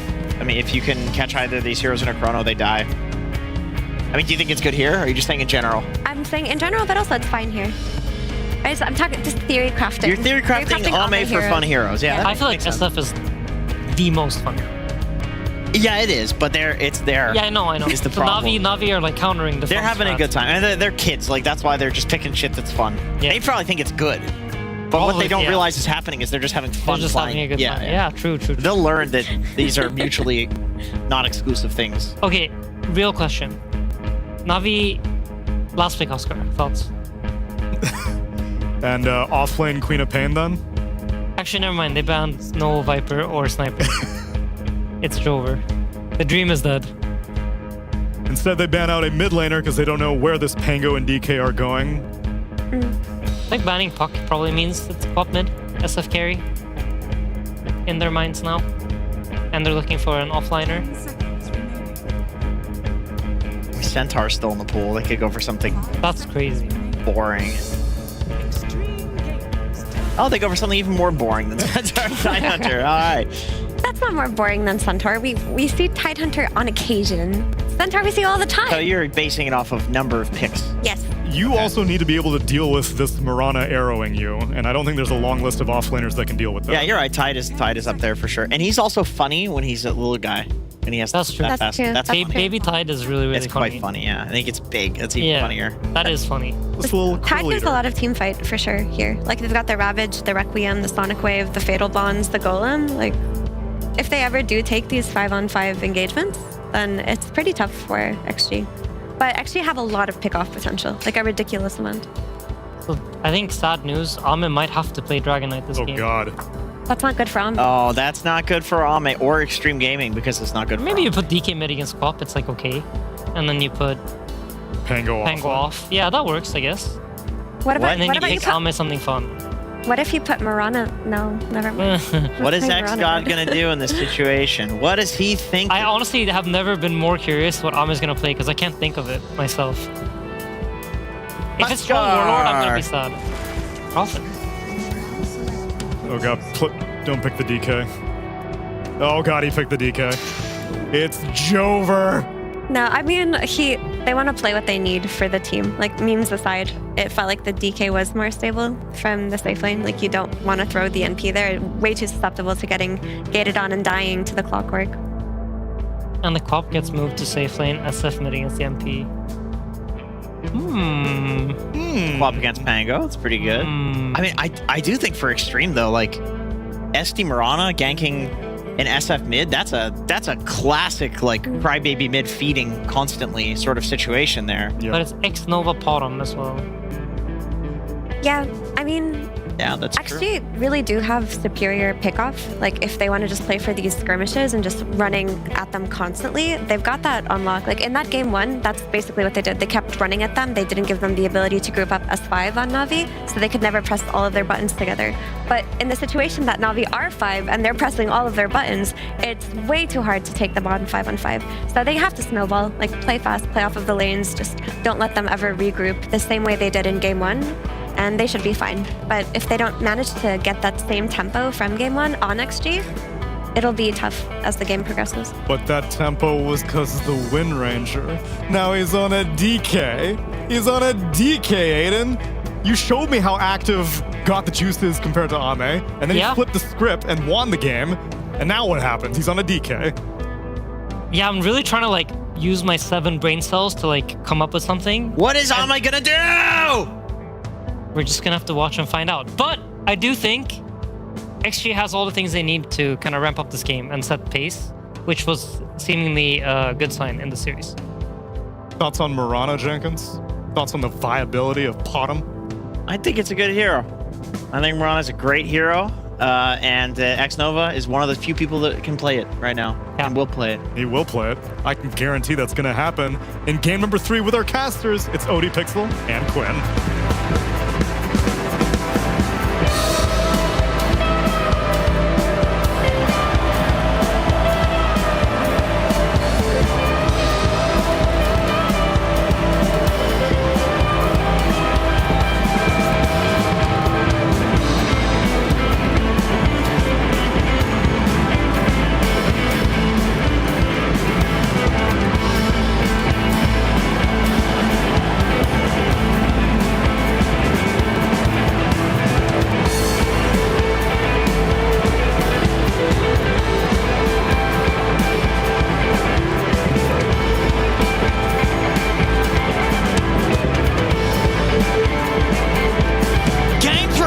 Gentlemen, and Quinn, I like these teams. You know, that brings something a bit new to sort of a stage of which where we've seen the same stuff over and over again. We're getting some newer stuff once again here, or at least there's some fresh stuff relative to these other games and matches that we've seen. Na'Vi, last game, they loved the carry quap. They do it again. Got the Juice says, give me the hero. I completely owned on it on game 2. I want to do it again here in game 3. And then XG, they've got sort of the boldness to bring out some heroes that we're just not seeing. There's a Mirana in the game. Yeah, I'm not 100% sure why there's a Mirana, but there is, and that's cool. For Na'Vi, I think this Queen is not as good as it was last time because it's got a Shadow Fiend on his team. It's a lot of overlap and magic damage. The heroes are a bit awkward, a little bit wonky. You've got Clockwork as sort of your only real actual setup. Your hero, he needs to be in every kill. And that hero, I'm dubious about its quality. So I think Na'Vi, their draft is not bad, but actually definitely have much better chances than they did last game. A very, very important game, of course, for both of these teams here. We'll see who's going to be able to take home the win. And yeah, just to see what a Mirana does in this day and age. I mean, as the panel said, no reason to believe and trust in Xnova's ability on this hero. But, you know, just to kind of keep it simple, you know, why does nobody play this? The hero doesn't really do very much damage at all. Starfall is, you need to be very close to them to use the spell effectively. So in the early game, Starfall can be really powerful. But once you start getting to those mid-game phases, the hero doesn't really have any damage at all. And her 3rd and 4th spells literally do 0 damage. So she's very much about the gold and using items and using the invisibility from Moonlight Shadow, which is a very powerful spell, but her impact is less clear and the execution is a little bit harder. You need to go in and out with this invis. Yeah, for sure. And what do you sort of make of having Ame on the DK for this game?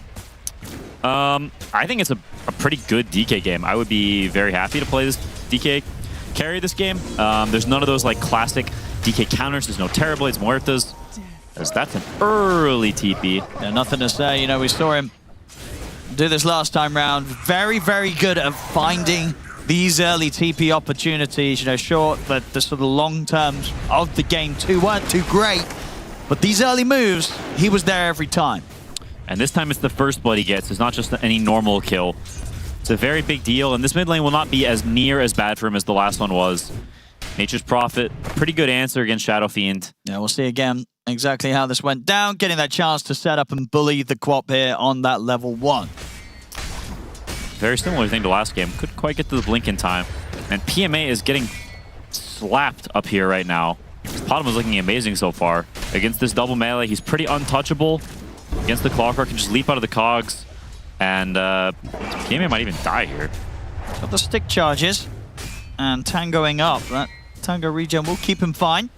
Does have a salve, so he'll be okay. But 14-1 to 3-0. This lane is a disaster. Yeah. I mean, what do they have to do about this? We'll get sort of some creep wave moves coming into play. Yeah, they just need to pull some waves, create some shenanigans, because this Mirana has just right-clicked them a million times in a row, and they just can't fight back. Clockwork, it's a hero we've seen some great games from and some really horrendous games from, and this is not the start you want to have on this hero. I mean, that's true to sort of point out, right? Navi's duo are kind of the two supports that you've yourself sort of questioned in some situations, right? They got both of them. Yeah, I'm personally not a huge fan of the support duo. They like the Warlock a lot. It works well for them. Riddies is a great Warlock player, so I don't mind that one so much. The Clock, to me, it looked terrible last game. And to pick a hero that just lost looked really bad in a situation that I don't think it was necessarily a great Clock game. I just don't understand. So maybe they'll show me the light. Radiant's courier. Fine. I'm going to snipe the courier here. I've got the juice. Despite that early death, kind of similar to last game, his farm still good out of the lane. 16-3 against the slight lead that XXS has, the 18-5. Pango is a much more robust laner than Primal Beast, so there's a world where Queen, especially not maxing the dagger, can get spammed out of lane by this Pangolier. We know that hero's spamming potential. And SD putting the Disseminate on top of him. It's a lot of damage. These Nature's Prophet TPs will continue. But I like this from Zayats. Taking a look towards mid. Maybe you can find some angle. Looks like he's not going to now. But I think abusing this Nature's Prophet, that is one of his weaknesses, is if you actually take the fight to him and he's not TPing somewhere else, he doesn't get that barrier, and he doesn't pick on sort of the weak heroes, he can die very easily if they find the angle for it. Got the juice. Keeping his cool. Knows that these two can't quite burst him yet. I mean, and on that top lane as well, as we talked about the tie, but in the sense of how it was picked here, did that sort of come as a surprise to you, or do you sort of see why Na'Vi did want to settle with putting PMA on the tide this time round? Yeah, I think it makes sense. I think their heroes need a beefy boy. When you've got Queen, Shadowfiend, you've got these two range cores, you need someone who's going to get in there, start fights. Last game it was the DK. This game, Tidehunter, it's a great answer to the DK. In lane, you can see after that rough start, he's still doing fine there. Just puts 2 points in the Kraken. And DK and Potom, they just don't do enough damage to harass him down. So we can just stand there, be this blob, be this sort of unkillable force. And when you can get that on a game in Tide, the hero is very, very powerful. Having a hero that can just stand there, get farm, freeze up your supports to roam around and do whatever they want. Nico and Zayats on the chase down for FY, getting blood grenaded after blood grenaded into body blocked. Nowhere for FY to run, as Niku's able to swing across and get a tasty kill. Nice. That was the well-executed kill. As I say that, they are beating him up pretty good. But he'll continue to stick around. He'll be okay. Just some annoyance. He's caught almost all the way back up. Yeah, he really has, yeah, after a very slow first few waves, as we saw in the CS. He's doing pretty much just fine now. Even in these situations where he's being left on his own. Yeah. If you're Na'Vi, I think you want to continue to use the Shadow Fiend to get kills on these runes. Zayats is going to get him. He's going to get the setup. Arcane runes down. Zayats has to be the one to grab it. And FY looking to be in quite a bit of trouble as he'll fall. Can they get kills in return? They can. They'll jump forward, clean up Zayats, but Niku will be able to survive. A good play nonetheless, but this Vessel is coming out very quickly. Got the juice. He is very low HP bottom. XXS just straight up winning this lane. How can he deal with the spam, right? I mean, the Warlock can heal up some, but Warlock's got no mana right now. He's going straight back to base. That is not what you want to see. Queen was powerful last game because he was involved in these kills. He had the snowball running. They stole the Wisdom Rune. Everything was going his way. This game, that's not the same thing. And Queen of Pain, famously a hero that is super bad at farming neutral creeps. So until he's much higher level, he's going to need to be fighting these heroes, and this Pangolier is going to keep sticking it to him. Absolutely. I mean, is there any sort of chance that, you know, in the next 5 minutes or so, Na'Vi still have some sort of timing that they could hit to get a snowball going, or is that just unlikely with their lineup against what Extreme have?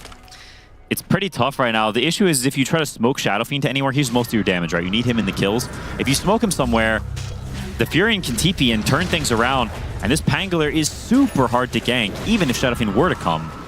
So go for the fight down bottom. TP's backup's going to be coming in here from nothing to say. The disruption setup on towards Zayats into the arrow, perfectly done. But kills Zayats off, and Na'Vi not able to scramble any sort of kill back their way there into that fight against XG. Niku doing the right thing, realizing that he actually can't really gank anywhere. Playing for the economy, pushing in the mid wave, hitting the tower some. He's going to need to have a really great individual performance this game, I think, for Na'Vi to come out on top, because it is an awkward early game. They can't really make any clear moves. They're going to need to farm. They're going to need to clutch up some of these skirmishes that inevitably happen.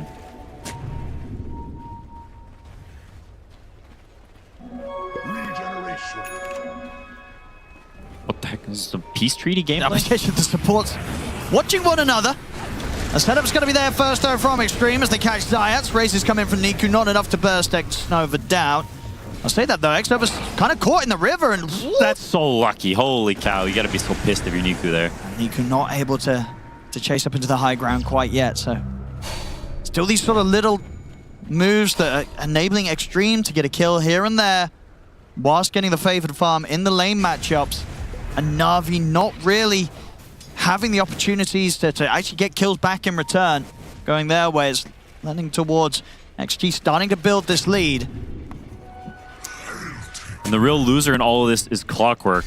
Level 3, and no, I mean, he's got level 4 after that ward D-ward. It's pretty nice for him, but doesn't really have any clear move options. I think they need to combine him with this Warlock Rock, get some kills somewhere. They've got the 2 book charges. He is in range of the 6 if he eats them, so they've got a little bit more potential. Is Ame actually making the first move? Very much knows that first Dragon Form, it's not going to be easy to really put pressure on the top tower with the Tide sitting there. And swinging down to the bottom side of the map, much more likely that they can get away with some good early pressure. And of course, if anyone from Na'Vi does turn up here, they're probably not going to fare too well. This is going to be a spot of the map that Na'Vi's going to have to completely vacate and just let XG take this early tower around the first Dragon Form. Yeah, Na'Vi, they've got all these fighting spells. They haven't found a way to actually use them yet. They're getting some pressure on the top tower. And PMA continuing to farm up. Eventually, he'll have Blink Dagger and Shard and all these ways to start things, but for now, they're content to just farm up, and I understand why. There's not a clear place for them to get those kills at. But I think it's good that they're not over-forcing things. They're not trying to make something happen that isn't there, because that's a very quick way to speedrun the enemy having a gold lead. Keeping their cool for now, Na'Vi, despite this pressure. FY seeing if he gets the chance for a sneaky setup in the mid. This Invis. The disruption, arrow coming in from a perfect angle. X-Nova very much showing that even though we don't really get the chance to see the Mirana SD much combo come out in these kind of high-level games, but when he does bring it in, he's got that timing absolutely down to a T. I feel like I'm back in 2013 watching FY and Fenrir. I feel like that's the last time you saw these SD combos, SD Lesh, it's pretty SD old Mirana. school. It's some old school stuff. It's cool to see. It's very, very nostalgic. I feel like a teenager watching Dota from my bedroom. Yeah, because it really was one of those sort of just simple strats that you would have watched back in the day, and then you want to queue it up with the boys. You're like, guys, let's just play a pub, go to a lane, we'll do a tri-lane. You know, back in the day when tri-lanes were sort of the thing, at least in pub games, and just go some sort of nasty SD Mirana or Bane Mirana and just stun the hell out of someone and kill them. It was great fun. Of course, nowadays it's not necessarily going to get you the win, but it still feels good. It is when cool. You land those simple combos early on in the game. Speaking of simple combos, Riddy's dropping rock on the ground, about as simple as it gets. Actually, they're more than happy to turn up and get this push off the tower, though. Yeah, I think his rock is actually going to live, but definitely not the ideal first use case for that. To be honest, this is much more what I'd expect from an XG game in terms of pace. They're content farming, and if I'm honest, Na'Vi doesn't really have play options that much, so XG in the driver's seat, and they're choosing to put the car in neutral, and they will not touch that pedal. But with this sort of time, you know, Na'Vi having this SF mid, you could definitely take the sort of greedy position, make the most of the fact that nothing too crazy is going down, it's not getting too chaotic. So very likely to see solid timings on Nico on the SF. And all in all, you know, how much potential does a Shadow Fiend have in this sort of game? It's okay. I think it's not the greatest core pairing with Queen of Pain. They're both heroes that want someone else to go in for them first. They want to follow up, use that magic damage. You can see they're both buying Kaya variant items. So there's a little bit of overlap in the things they're buying. This Orchid coming out from Nothing to Say is going to be really powerful against both of them. And it just feels like the execution will be a little bit easier for XG. Also, this Murano ult, mentioned it briefly earlier. It's a really, really good game for it. They lock a lot of catch. So this Invis, this moving around, will be really difficult for Na'Vi to actually get a real solid hold on XG. Radiant are scanning. Radiant's middle So that's just an tower. undefended mid tower.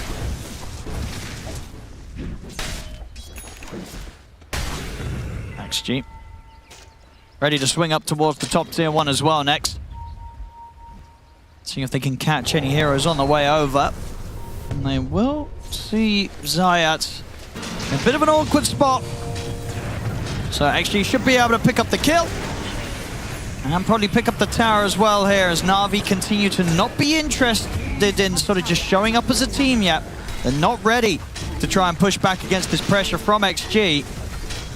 And I say that though, smoke up has come from the two of them. Got the juice, it's got to be careful. Still feels very hard for Na'Vi to do something unless XG overstep the mark in towards Na'Vi. And they might around this 14-minute wisdom. The Ravage is going to be dropped onto XXS. They're going to look to just burn through the Pango. All the ultimates dropped on towards XXS. It will do the job. They do get the kill, and they will be able to keep their Shrine of Wisdom safe. Takes quite a bit though. It turned up and said, screw you in particular, XXS. Go back to your base. But Ame sticking around a little long. See if they can chase him down. It's kind of difficult with the heroes they have. A lot of the, or pretty much all of the lockdown, relying on the Ravage or the hook shot. So any other time, could pretty much just walk it off if you're XG. He really did just walk away.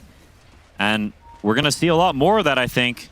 But it's a good spot to fight for Na'Vi. I'm glad they brought the heroes. They got to actually use their spells, even if it's just for one kill. It may look a little bit silly, but they were not finding anything for a long time. Oh, look at this. They see him under the ward. XXS made this sneaky little smoke play to get over here. Wow. Very, very fast moves there from XG. They may have got XXS earlier, but he ensures that he strikes back and gets a very nice catch there with the help of Nothing to Say joining him. It's very big. It's the top net worth hero of Na'Vi. Still is, but it just feels like the teams have alternated having these games where they just can't do anything. And X-Nova not missing any arrows this game. He's not. Nothing to Say, 7-0-1, the complete opposite of last game. He's everywhere, he's top net worth, and he can do whatever he wants, and Na'Vi, they're just passively farming. Queen is farming Ancients. She's screaming it, I don't know how many times, 4 times to kill the Ancients. Like, this is not what you want to see. You pick Queen of Pain, you want to win the lane, you want to have tempo. This is not what Na'Vi had in mind. No. And the gold lead is going to show how slow this hero farms and Navi's hero issues as more time passes. Dire's middle tower. So you're looking for the 16-minute power in. It's going to end up being top. X-Nova will take it just to be safe. The seeds of Na'Vi, I mean, because what timing are they looking towards when they're sort of being forced into this position? Very difficult for them to turn up. Do you still want to see them kind of go all in around the sort of these 3 big ult timings? You know, once the Ravage is back online with the Requiem and Golem and just try and make a play happen? Or are you sitting back and having to hold those timings for when XG come running at you? I feel like, I mean, Tide right now has a Lotus queued up, and I feel like he's gonna commit to buying it. But I feel like they need a Blink Dagger because sitting around and farming like this, inevitably XG is gonna find openings to get kills, and they're gonna start to bridge that gap a little further, whereas Na'Vi, they just have no opportunity to kill anyone, and that's a really sad state to be in because the enemy can farm or they can kill you, they can go for objectives, they have the choice on what to do and you have to respond to them. And it's not a nice position to be in. They are still farming okay, they're keeping things close, but Dire are scanning. it feels like a storm is brewing. Yeah, they're going to have to shake something up big time when that team fight does come into play, isn't it? it is an area of the game where they will have, you know, some relative strength, even against a lineup that, as you can see, still maintains this 4K lead against them. They're going to try for the smoke, see if they do find any sort of slip-ups or mistakes from XG. Because again, they've got these big ultimates, Na'Vi. Do they see Ame? Ame's going to see them first, in fact. He's going to jump in. They will respond to it. Drop the ultimates. The Ravage, the Golem, drop down. What the heck? He missed the Sonic Wave. It looks like it might not matter. Well, it might matter. It matters a lot. He's going to be dead for that. Ame's not even dead. Dear. Oh my gosh. Oh, and he's going to be saved with the disruption. Gets out with the blink. Oh my goodness, that has got to feel pretty rough. Oh, I think if you Google split the wickets, it's a picture of what just happened. Holy crap, he tried to get both, and he came away with nothing, and that is costly. Oh my. Ouch. Well, not ouch. Nobody got hit, but that's right. Ouch. That's, unfortunately, forgot the juice. We're going to have to see it again here in this replay. Oh, no. Dude, the thing is, if he just ulted the DK, the Mirana would have died to the fatal bond. Yeah, they would have got both kills. They would have both lived. That's really painful. Oh, no. Ouch. Well, XG's going to be smiling. That went beautifully for them. Ame gets to walk out alive. They need their spells to hit there. Na'Vi, without that, that's it's just going to make the game harder, and they're just going to have to wait for that next sort of round of ultimates. It's going to be like, right, well, I guess we're waiting for the next Ravage and Chaotic offering before we try something again. Obviously, with that time, XG very likely to get further and further ahead. They are, and Niku has picked up the Blink, but the only way he can actually use his Blink is off a hook. But it has to be super well timed with this Pangolier because he does have the Shard. You get a D-ward on bottom, which is pretty nice, but definitely does not feel easy. And I think Na'Vi can feel that claustrophobia setting in too. They're looking. Can they time it? Oh, mate. Uh-oh. Yeah. I mean, you know, Zayat's every single time, Ame's just got his number. It's like, you know, Zayat's trying to set up these plays. Ame just immediately jumping him first. It's just such a free Dragon Knight game, no kill threat whatsoever. DK's most vulnerable point is this early game. You gank him, you shut him down, you have Vessels, you have this early momentum, and he's not a hero that can fight super well in these skirmishes early game, but there's no skirmishing from Na'Vi, there's no Vessel, there's no nothing. There's just sort of slow farming as they're now down 8K, 4-13. It's quite a passive game, but it feels like it's just sand is slipping through Na'Vi's fingers. It's tough. It's tough. You know, we saw them pop off in game 2, but maybe a lot of that was kind of just down to them having that Huskar effect. You know, without it against XG, they struggled in game 1, Na'Vi, and here in game 3, the struggles certainly seem very real once again. Absolutely. The struggle bus has left the station. And Na'Vi is all aboard. Extreme. They're on the hunt. Moonlight Shadow here. They're ready to get in position to look for some action. FY! It's got the setup. Won't get the follow-up immediately. They'll drop the Demonic Purge down onto Got the Juice. Want to turn and use the Sonic Wave. Hey, hit him. He did. And it might just save him. He's able to get out. I think that time, what happened to the arrow? Did he? I think he got blocked by the creep. Hit the range creep, yeah. Creep's got in the way that time, so couldn't quite find the follow-up that time around X-Nova off the back of the disruption. Close but no cigar, but they'll be happy with the kill nonetheless. Zayat's doing a little sneaky maneuver for the Wisdom Rune, but it ain't there, brother. Already gone. Nature's Prophet on top of that, and he almost has the BKB. With that online, if you're not 100-0ing him, he's not dying, as Na'Vi's damage is all magic damage. One of the big issues in this Queen Shadow Fiend, it's way different than Queen Huskar together. Huskar gives you the Roche, gives you the tower damage, gives you everything. Much like a certain other hero combo we know of. But SF Queen, SF's not the right clicker he used to be. Very different heroes. Very, very true. And he also, especially with the sort of situations that we've seen already, they've got to be careful in these team fights because the Requiem, you know, if that comes in first, that could make it a little harder to hit these Ravages and Sonic Waves. You know, it could go horribly wrong. There's definitely some pushing around. Maybe someone gets cogs. Oh, that's true as well, the cogs. So at least, you know, for the Quap and for the Tide. They've got excuses. They're like, well, my clock is pushing them out the way, or my SF's pushing them out the way with the Requiem. There was no excuses, of course, on that one down at the bottom, but there's potential. So they have to be careful that they don't mess up each other's game in these team fights, Na'Vi. Everything has to land. They do. Oh, Nature's Prophet TPing top. Run for your life, Riddies.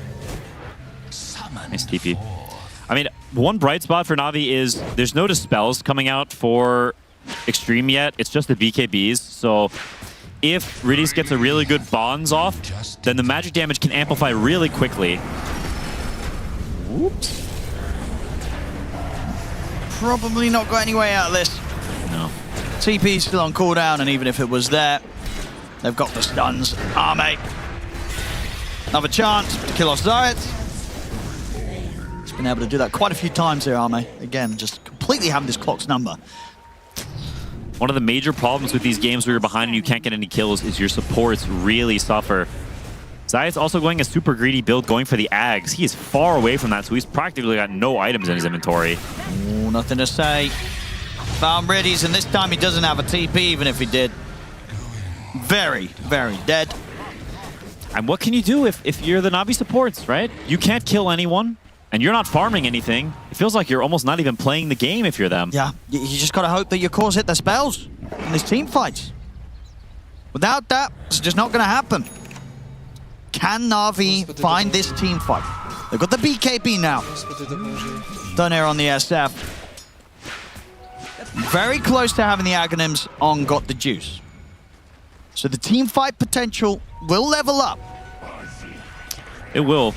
It's just a matter of, can you get the connection? I think if you actually get to use your spells and burst people, then there's some potential there, but the execution is the hard part.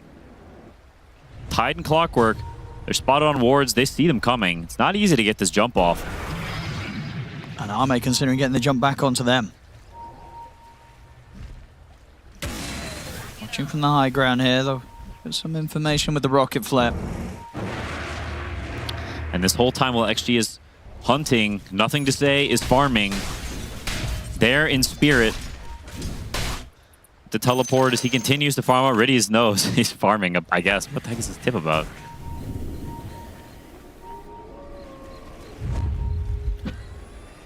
Maybe a sign of things to come. They tip him, and then they kill him 30 seconds later. Here comes the smoke. I mean, his Dragon form is running out soon. It's a pretty good opportunity for Na'Vi. See if they get the jump. Now he's got the BKB ready to press Arme.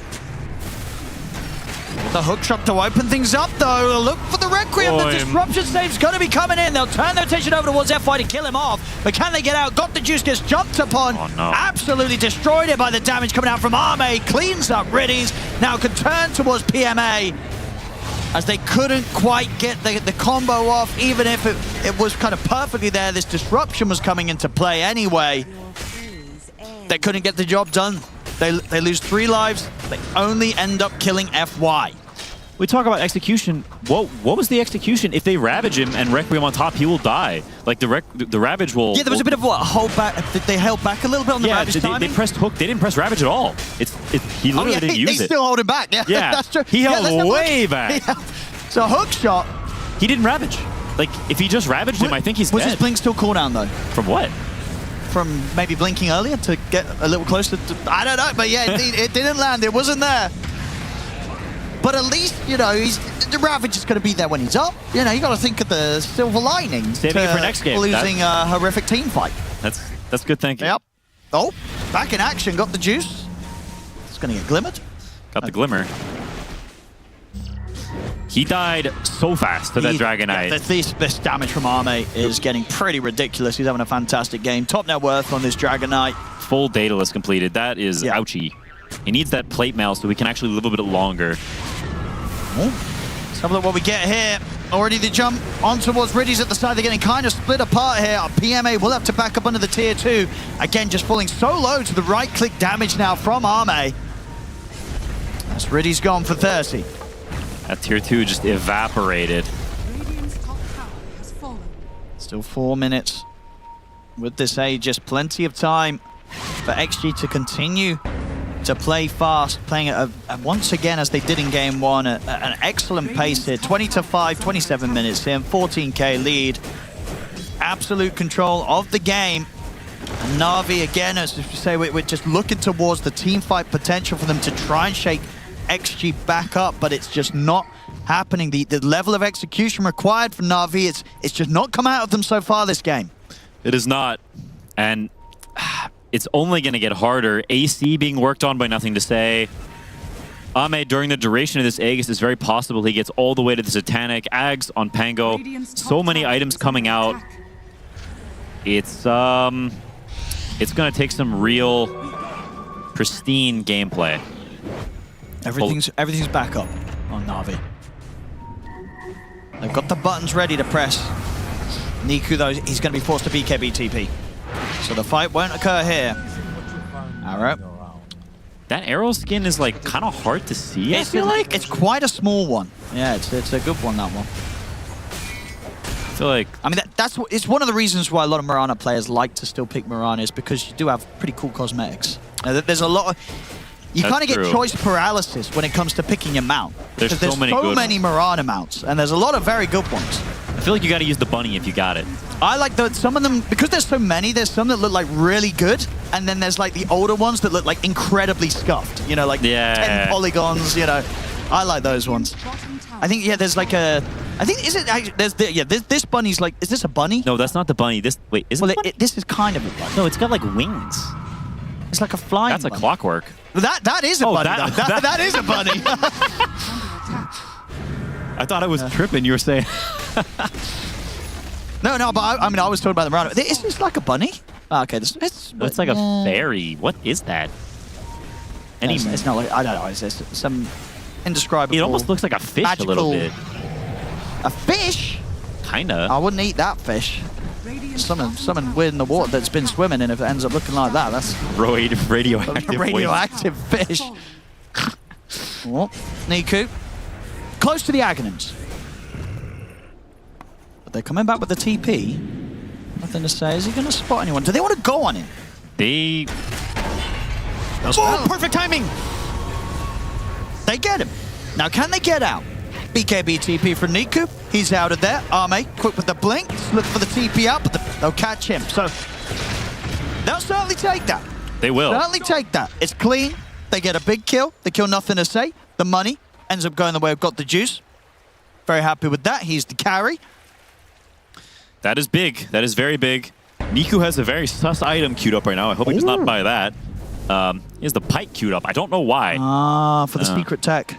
Yeah. Wait, can you inform me and the viewers what that secret tech is? You click them on someone and it uses the active. How does that work with Demonic Purge? Yeah. No, that's true. It does. No, it doesn't. Right? They removed it. I thought that was the tech, right? Because you can't force or be forced, but if you active, you're right. They fixed it. That's the last patch, which was still a long time ago. Anyway, XXS. Niku died. And he's dead. He's dead. Does not have the money for buyback. He's out for a minute.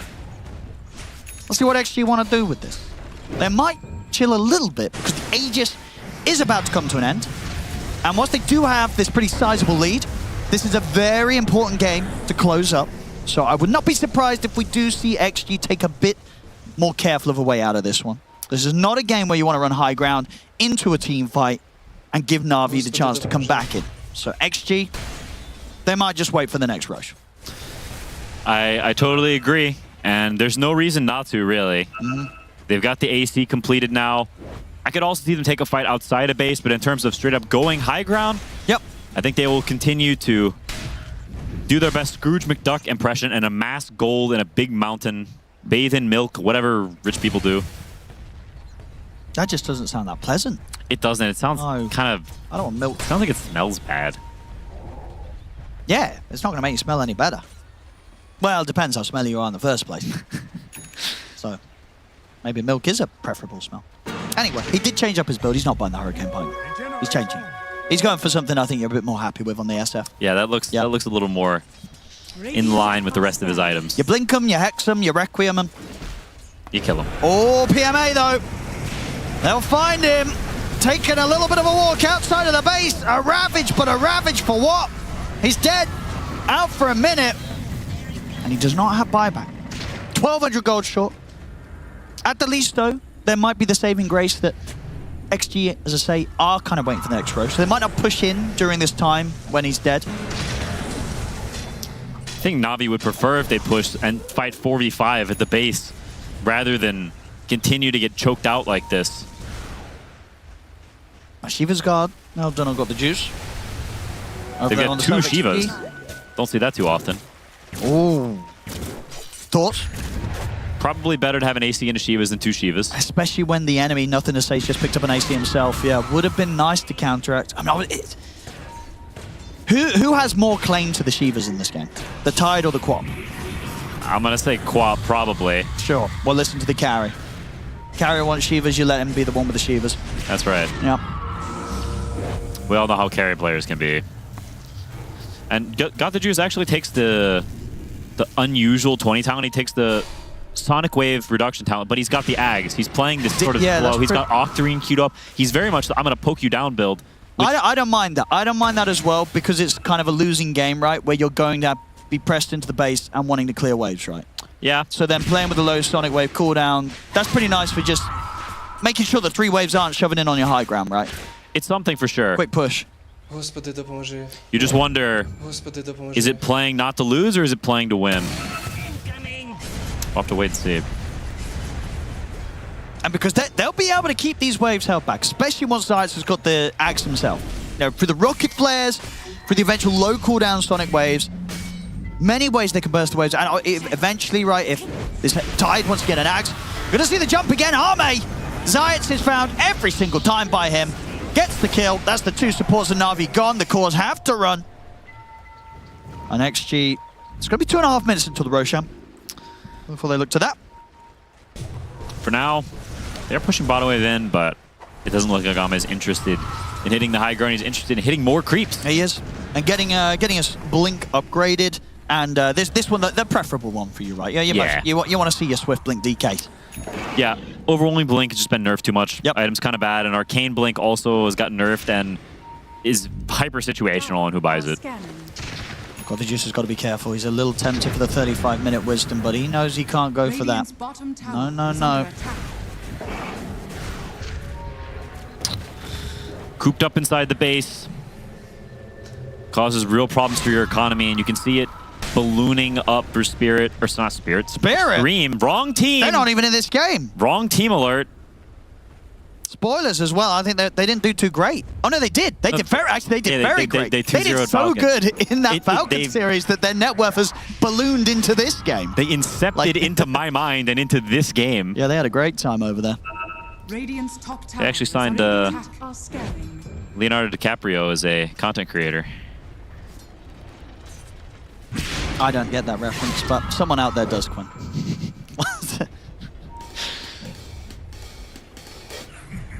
Radiant are Na'Vi.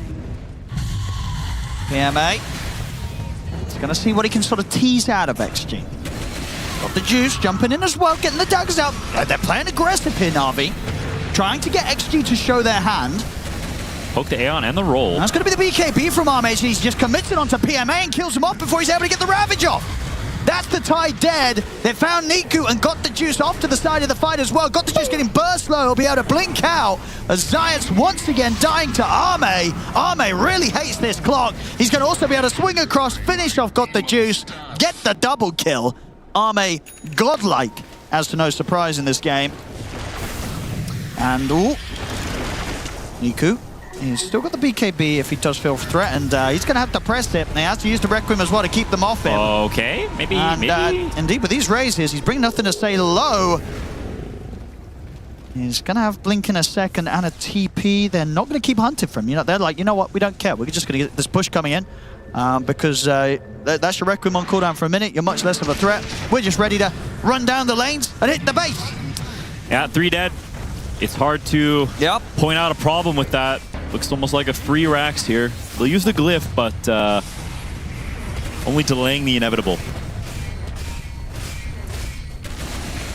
Let's have a look. Na'Vi. They'll have the Ravage. They'll have the Golem.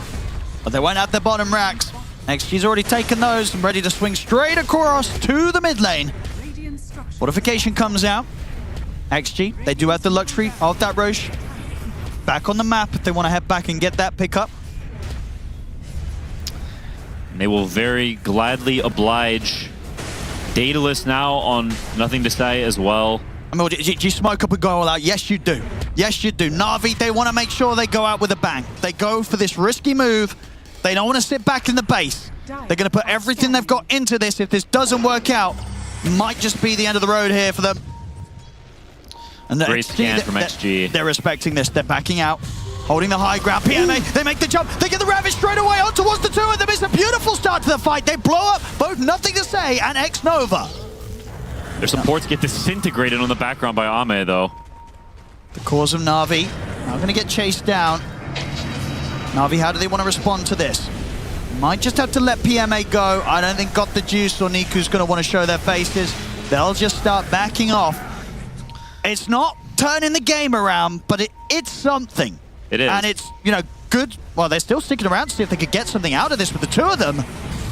I mean, can they do this? Got the Juice is going to find the jump over towards FY. They've got the refresh here. Niku gets the Requiem off, but Ame's just able to kill him off through the BKB. Got the Juice trying to kill off FY, but he can't do it alone. The Rolling Thunder keeps him in position, locks him down, sets up for Ame to get the triple. They tried to push their luck again there, Na'Vi. See if they could get some sort of sneaky counterplay with just the two of them left alive around the pit. They couldn't do so. They end up losing both their lives on top of the previous ones around them. Roshan will still fall into the hands of Extreme. Ame with the Aegis. It's hard to blame them for the attempt. If they just let them get the Aegis and come marching toward your base, it's almost an inevitability that your Ancient will fall. It was a great attempt here. The support's just getting insta-give back there and hurting your chances for a future fight. And now Na'Vi, 3 dead. Aegis on Ame, 14, 0, and 8. Full Lisan Al-Gaib mode. He's played this beautifully here on the Dragon Knight. Radiant's top tower is under attack. Na'Vi, what do they got left?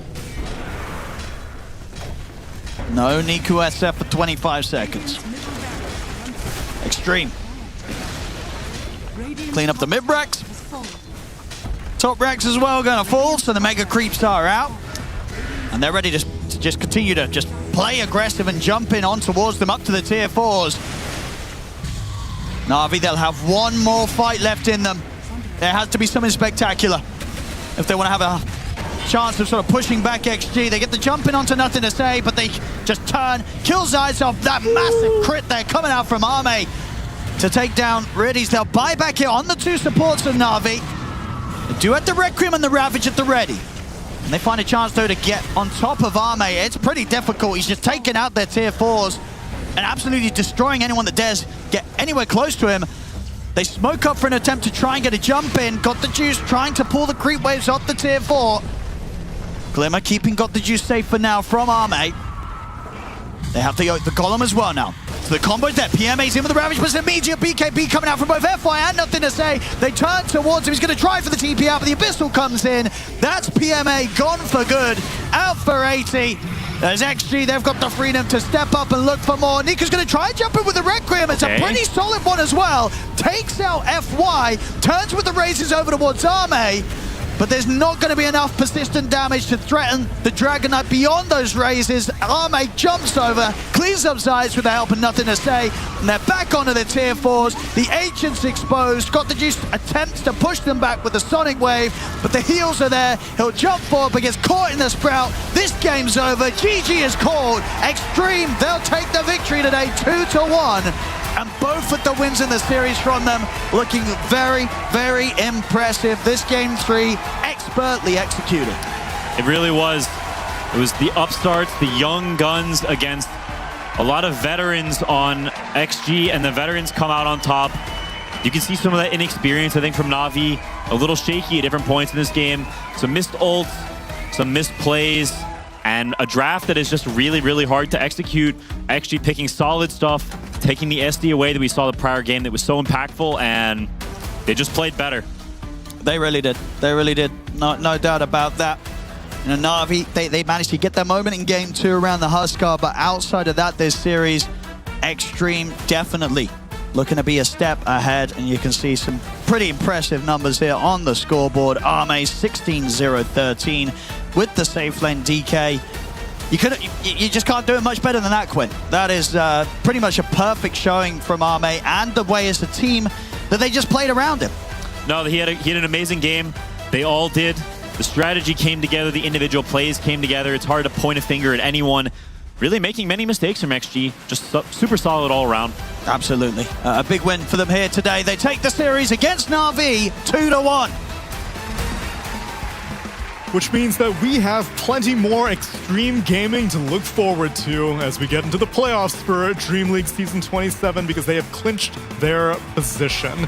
And unfortunately, that means that the journey ends here for Na'Vi. An admirable showing from them nonetheless. Why'd you have to, why'd they have to show that highlight right as I say that? Come on, I see what he's going for there. Sometimes that cone, it just feels a little off, you know. He was trying to hit multiple targets there. Yeah. That was unacceptable, okay? That was unacceptable. I know. That was an unacceptable clean. I know. He's got the juice, dude. He can do better than that. No, he did not have the juice in that. He's just missing the juice. Situation. It was rough. That one's got to feel bad. But other than moments like that, I'm still overall pretty satisfied with Navi's growth over the course of this tournament.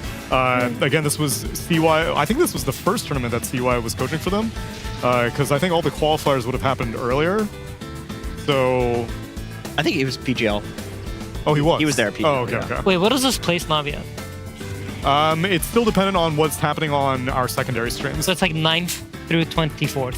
Not that far. It would be like... That would be incredible. Somewhere in that everyone's range, right? tied. I mean, technically, you're right. Yes, it is that range. But I think more specifically, it would be like 9th through 13th. Yeah. Okay, I feel like, if I'm honest, that is a disappointing result. Because I believe in this team to be... Top 8? I think for them, a good result is like... 6. Top 8, I'm like okay with if I'm them. Okay. Top 6 is like good. We did like improve from the last one. 9th, it should be like below their average, I feel like. But then which of the teams in top 8 do you feel... Is this just like based off of... This is I'm Na'Vi. Gotcha, okay. And like, what's my mindset in this event? I feel like this is not a result that I'm like, oh, well, you know what? We tried our best. We did fine. It's all good. Sure. You know what I mean? It's like, it's not that if I'm Na'Vi. I get it from like an outsider's perspective. You might think like, oh, but blah, blah, blah's better. Blah, blah, blah's better. Na'Vi doesn't feel that way. You know? Especially because the whole EBT leads to the Esports World Cup, right? It's like this is the new DPC. This is what everybody cares about. So it's a bit rough. It's a bit rough, but they do scale up as the years go on. They do indeed. And we're scaling the number of heroes that are viable in this patch, although we may be near the end days of that patch. X-Nova, thank you for joining me. I was wondering if I could ask you about Mirana. Where did this hero come from and what inspired the pick? First of all, I think it just matched our lineup pretty well before the stunts and with Shadow Demon combination. And I think I did play it at TI as well, and it's one of my favorite heroes, so we just pick it when it's like good to play. Yeah. Makes sense to me. How about through the course of this whole series? Because game number 1, we saw an extreme gaming that did not seem very typical. Like Ame on this Wind Ranger, you guys were way more active than usual. Was that something specific that you decided to come up against Na'Vi, or is this just a style that you were hoping to show off? I think before this, we are just like figuring out what's the best to play, and all the games that we lost, we are just kind of passive, and I mean our draft is quite related as well. It's quite weak, so I think we just wanted to play fast. And then in game number 2, it seemed like you guys may have abandoned the play fast strategy, or was it because, oh no, they've picked Huskar, what the hell do we do now? I mean, for sure, the Huskar is a cheesy pick against us. We didn't expect that, and that's kind of ruined our gameplay as well. But it's also, I don't know, like we are just kind of unstable, I think. Understandable. I'm going to send you on over to Insania, who's got a question for you as well. Hey, X-Nova. It's been a while. Oh, hi. How is it staying at the Team Liquid facility? And what's like your favorite food to order while you guys are there? I know you guys like Chinese food. I mean, we just moved into the main building here. Like the few days before, it's just at the below, so it's kind of tired and frustrating to like keep going up and down because you need to go to the toilet upstairs. So, they put you in the it downstairs. Yeah, because the main facility is quite full, so we need to be on downstairs. So today was a lot better. I think our mood, everything is just a lot better. Nice. About food, I think we have been eating Chinese food, and there's the Vietnamese noodles nearby. That's pretty good as well, and also some ramen. Nice. Do you have a favorite ramen place? Oh, I haven't been there yet, but they say it's pretty good. Okay, nice. Perfect. Now we know how comfortable you are because you are going to be at that boot camp for quite a while now that you've made it to playoffs. Although I do want to touch on what happened yesterday because you guys lost against VP and the games that you guys lost were super fast. Like one of them was 23 minutes. The other one was like 18 minutes. So what happened in that series? I think it's quite similar to the second game today as well. I think we just had some like disagreement and some like conflict in terms of drafting and about heroes and picking. That's why it's just feels really off. Yeah. If you don't mind, I would like to know what you mean by the conflict. Is it players having a different idea than Xiao 8, or all of you together are like having different strategies in mind? I think we just have different ideas, and we didn't come with a better plan that everyone that sticks to it. And yeah, I think there's just some trust issues between us. Gotcha. Well, that's the beauty of a long tournament like this. You get the opportunity to build up more trust. This is a relatively generic question, but I do like to know, are there any teams that you're excited to be able to play off against more once we go to the second stage of this event? I look forward to playing against Falcon. Nice. Get our revenge, and I think OG impressed us a lot. And I really like how they play. Yeah, I'm very excited to play against them. Great. I love that answer. And then the very last thing is, supposedly, there is a patch that may be hitting tomorrow. T-Gov has started his waiting room. If you had one thing that you wanted to change about the game for 7.40, what would you go for? Maybe just buff some other heroes that has been gone. I think every game you're facing Jack Hero, Warlock, and this kind of shit is kind of boring, and Ranger as well. So yeah, it's been too long. Is there an X-Nova hero that I should be especially excited to see get buffed? One that you haven't played in a while?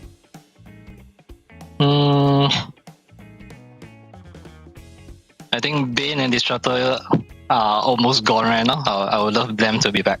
Okay, I was gonna guess Bane, but I thought Bane is like kind of viable right now.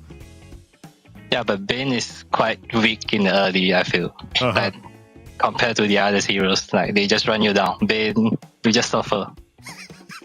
I have been noticing that. All right, I'll control F, BANE, and Disruptor as well, and I hope you do as well. X-Nova, always a pleasure to have you join us. Congratulations on making it to playoffs, then. We'll see you more Dota for the next week. Thank you. See you soon. See you soon.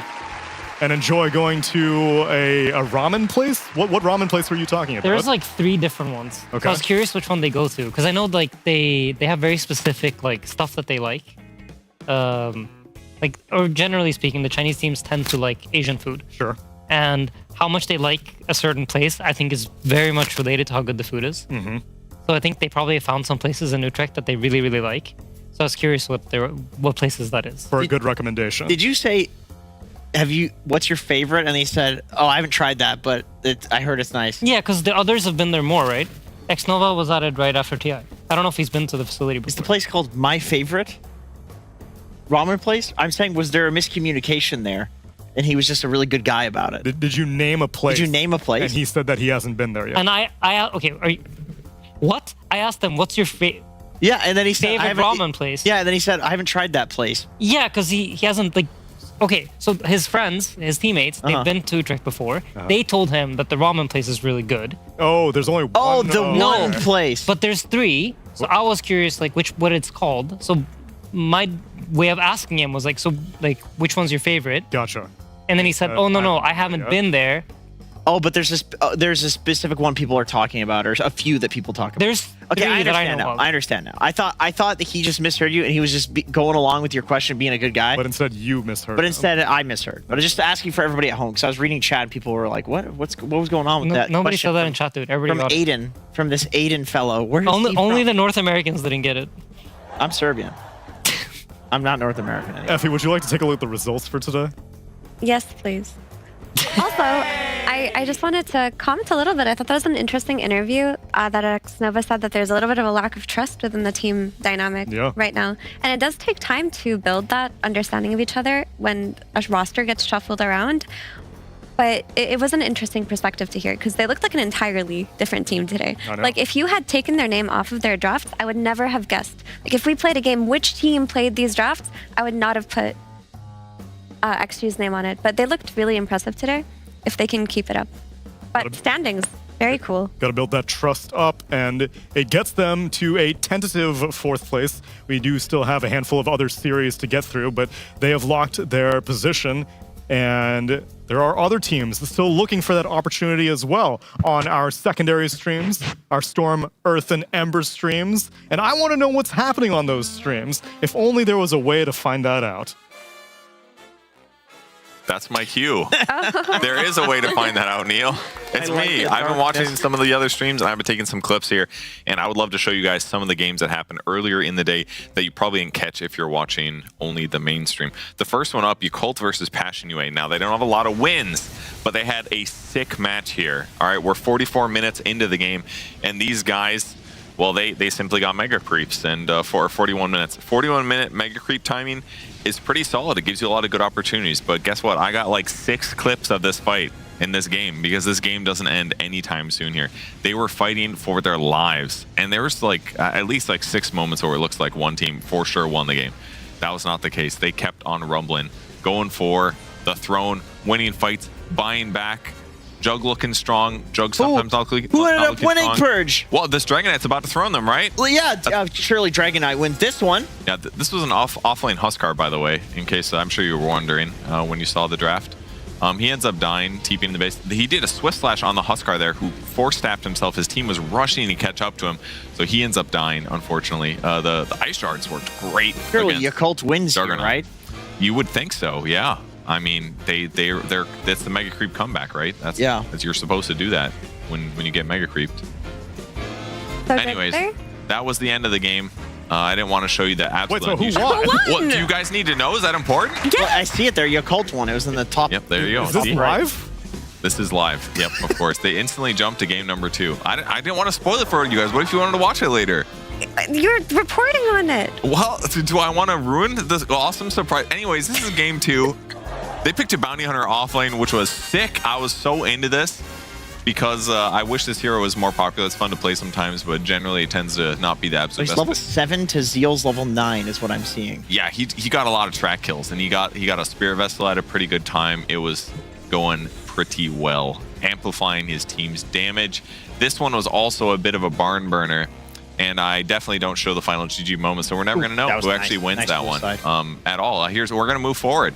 We got Team Spirit versus the old Falcons, and this was a really close match here. Very interesting engagements between Kez. They picked a Skywrath Mage with a Mars to separate the team fights a little bit to get some kills. They did some nice punishing on this Abaddon here. He's just getting wailed on. We all like to see Abaddon's healing from damage, don't we? Right, guys? Yeah, I like when I almost kill the guy and then he goes to full HP. That really makes me happy. Exactly, and that's what Macropyre's for. It's mostly to heal the Abaddon. Check out this Kez with the Pugna combo. Oh, so that was just for the supports out there. I wanted them to enjoy a moment of pleasure. And here's another one just for the supports so they can feel like this hero actually has value. That was Skywrath Mage, lots of damage. Very back and forth game. A lot of crucial, smart kills. Falcons keeps picking Sky against Jakiro, by the way. It's like the only hero that can outlane it. That's how it feels right now. Well, it looked good this game too because it helped kill the Kez. Do you see that little wall? That's the most powerful object in the Dota 2's universe. It doesn't matter how much net worth you have, you can't go through it. unless you have a blink dagger. Or BKB. Or flying movement. Does BKB work? I didn't even know Or that. Kez's W. Are you sure? He didn't go through it. I think you can BKB and walk through it. Nope. I don't you think cannot. so. You can't. Oh. Definitely Yeah. cannot. Another Wind Ranger. This Yeah. is this like okay. We just had a Wind Ranger, then Fly had the Wind Ranger, and now we're seeing Nightfall also playing the Wind Ranger. Natsumi set the meta. Night He God. actually changed the meta For 1 week until towards the tonight. end of the meta. Yes. In 1 week, it's going to be different. Well, although it's actually so close to the patch, though, it may be one of those cases where like that hero doesn't get nerfed much. Yeah, they just do a small number change because Yeah. they're like, oh shit, we didn't realize. Whoops. Yeah, they're just going to nerf like the damage from Shackle Shot or something like that. But yeah, Nightfall had some good performances here, getting a lot of damage, and he's still working on his Arcana, of course. It takes about 10,000 matches, so he was really happy he gets to pick it in this one. But they went for a minus armor draft on Tidebound here, which was really sick. I mean, they've got Weaver with Desto, they've got Slardar, they've got Bristleback, really just layering the minus armor in to help secure kills. I thought it was pretty cool. Don't know who won this one. No one will ever know. Gotta watch the replays, guys. So much good Dota to watch. What is purpose are you serving here, Purge? Look, I just served you a bounty hunter off lane. I just served you a Huskar off. I served you a mega creep game delay for 15 minutes. Isn't that what you want? He showed me some support solo killing carries. I'm all right with that trade. I'll take that trade, Purge, every day. I think you did well, Purge. This is Good not job. about results. This is Thank you, about Purge. enjoying Thank you, the Purge. corners of the meta that don't get touched very often. Everyone's whining, I want a patch, I want a patch. There's lots of cool stuff to feast on. Go ahead. Oh, yum, yum, yum. Gobble, gobble, gobble. Slurp it up, Aiden. You love it. You love it. We all love it. Thank you very much, Purge. Yeah. Appreciate the glimpse into what's happening elsewhere, because this is the last day that we're going to have all these secondary streams. After this, it's all going to be consolidated here for playoffs of DreamLeague Season 27. But to figure out those playoffs, we still need to figure out which teams make it there. Specifically on this stream, we need to figure out who between PARIVISION and Nigma Galaxy are going to make it. Stick around, everyone, and that will be our final series of the night after the break.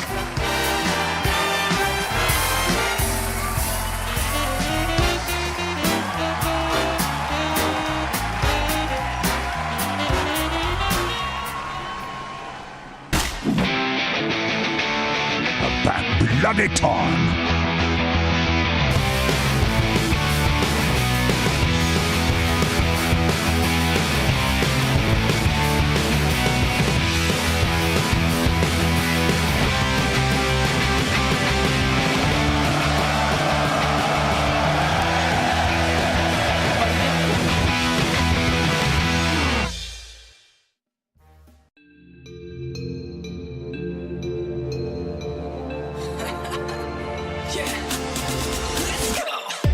시간을 거슬러 올라가는 중 남들은 몰라 난 시공간을 거두는 중 거슬러 올라가다 보면 어둠이 빛으로 바뀌리라 우리는 결국 승리하리라 결과는 뻔하잖아 상관하지만 나는 잘하고 있어 절대 편견 같지만 그 시간에 너부터 챙겨 질투를 사랑으로 바꾼 놈 사랑을 진심으로 바꾼 놈 그게 바로 나는 지금 다른 세계에 있어 저 지구 밖으로 주파수를 던져 저 지선을 따라 달을 넘어 도착하면 그게 내 destination 그래 내 도착지에 What you know about me 그래 내 도착지에 그래 내 도착지에 그래 내 도착지에 그래 내 도착지에 그래 내 도착지에 하나 둘 셋 넷 안전띠 꽉 잡아 둘 셋 넷 안전띠 꽉 매어 Let's go 거슬러 올라가다 보면 어둠이 빛으로 바뀌리라 우리는 결국 승리하리라 결과는 뻔하잖아 상관하지만 나는 잘하고 있어 절대 편견 같지만 그 시간에 너부터 챙겨 질투를 사랑으로 바꾼 놈 사랑을 진심으로 바꾼 놈 그게 바로 난 지금 다른 세계에 있어 저 지구 밖으로 주파수를 던져 저 지선을 따라 달을 넘어 도착하면 그게 내 destination 그래 내 도착지에 What you know about me 그래 내내 도착지에 그래 내내 도착지에 그래 내내 도착지에 그래 내내 도착지에 그래 내내 도착지에 그래 내내 도착지에 What you know about me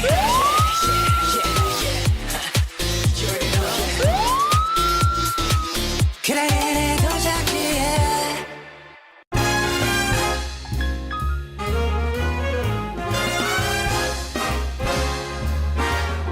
Home is a smiling face that's home. It's a hiding place that's home. Deep inside your heart, light in the dark when you're miles apart. And home, like the songbooks say, is only a dream away. Nothing's as bright as the love light back home. Home, when you're tired of roaming home, where the love is all homegrown. There's a welcome sign and everything's fine, 'cause the sun will shine at home. Where the door's wide open home, not a cloud in sight. I'm hitching a ride and I'm rolling back home. It's true, some find that travel unravels the mind right through mankind. So go with the flow, I'll take the road back home, where the fire's burning home. How I love returning home. When you're waiting there, what do I care? I'm a millionaire at home, where the windows lit up home. Love is everywhere. Watching the storm on a cold night, cozy and warm on the inside. Nothing's as bright as the love light back home. I know that nothing's as bright as the love light back home.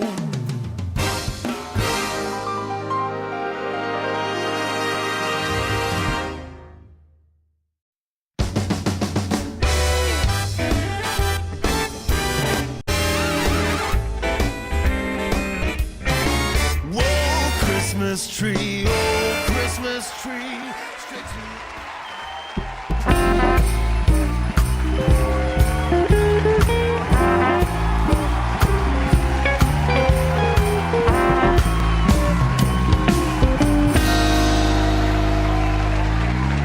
Final group stage match here on day number 6 of DreamLeague Season 27.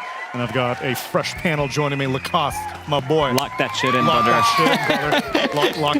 Locked it in. Locked it and popped it. Yeah, I hope Nigma Galaxy is going to be locked in for this one. We're hoping so, because if we get another week of Nigma Galaxy, that would be great.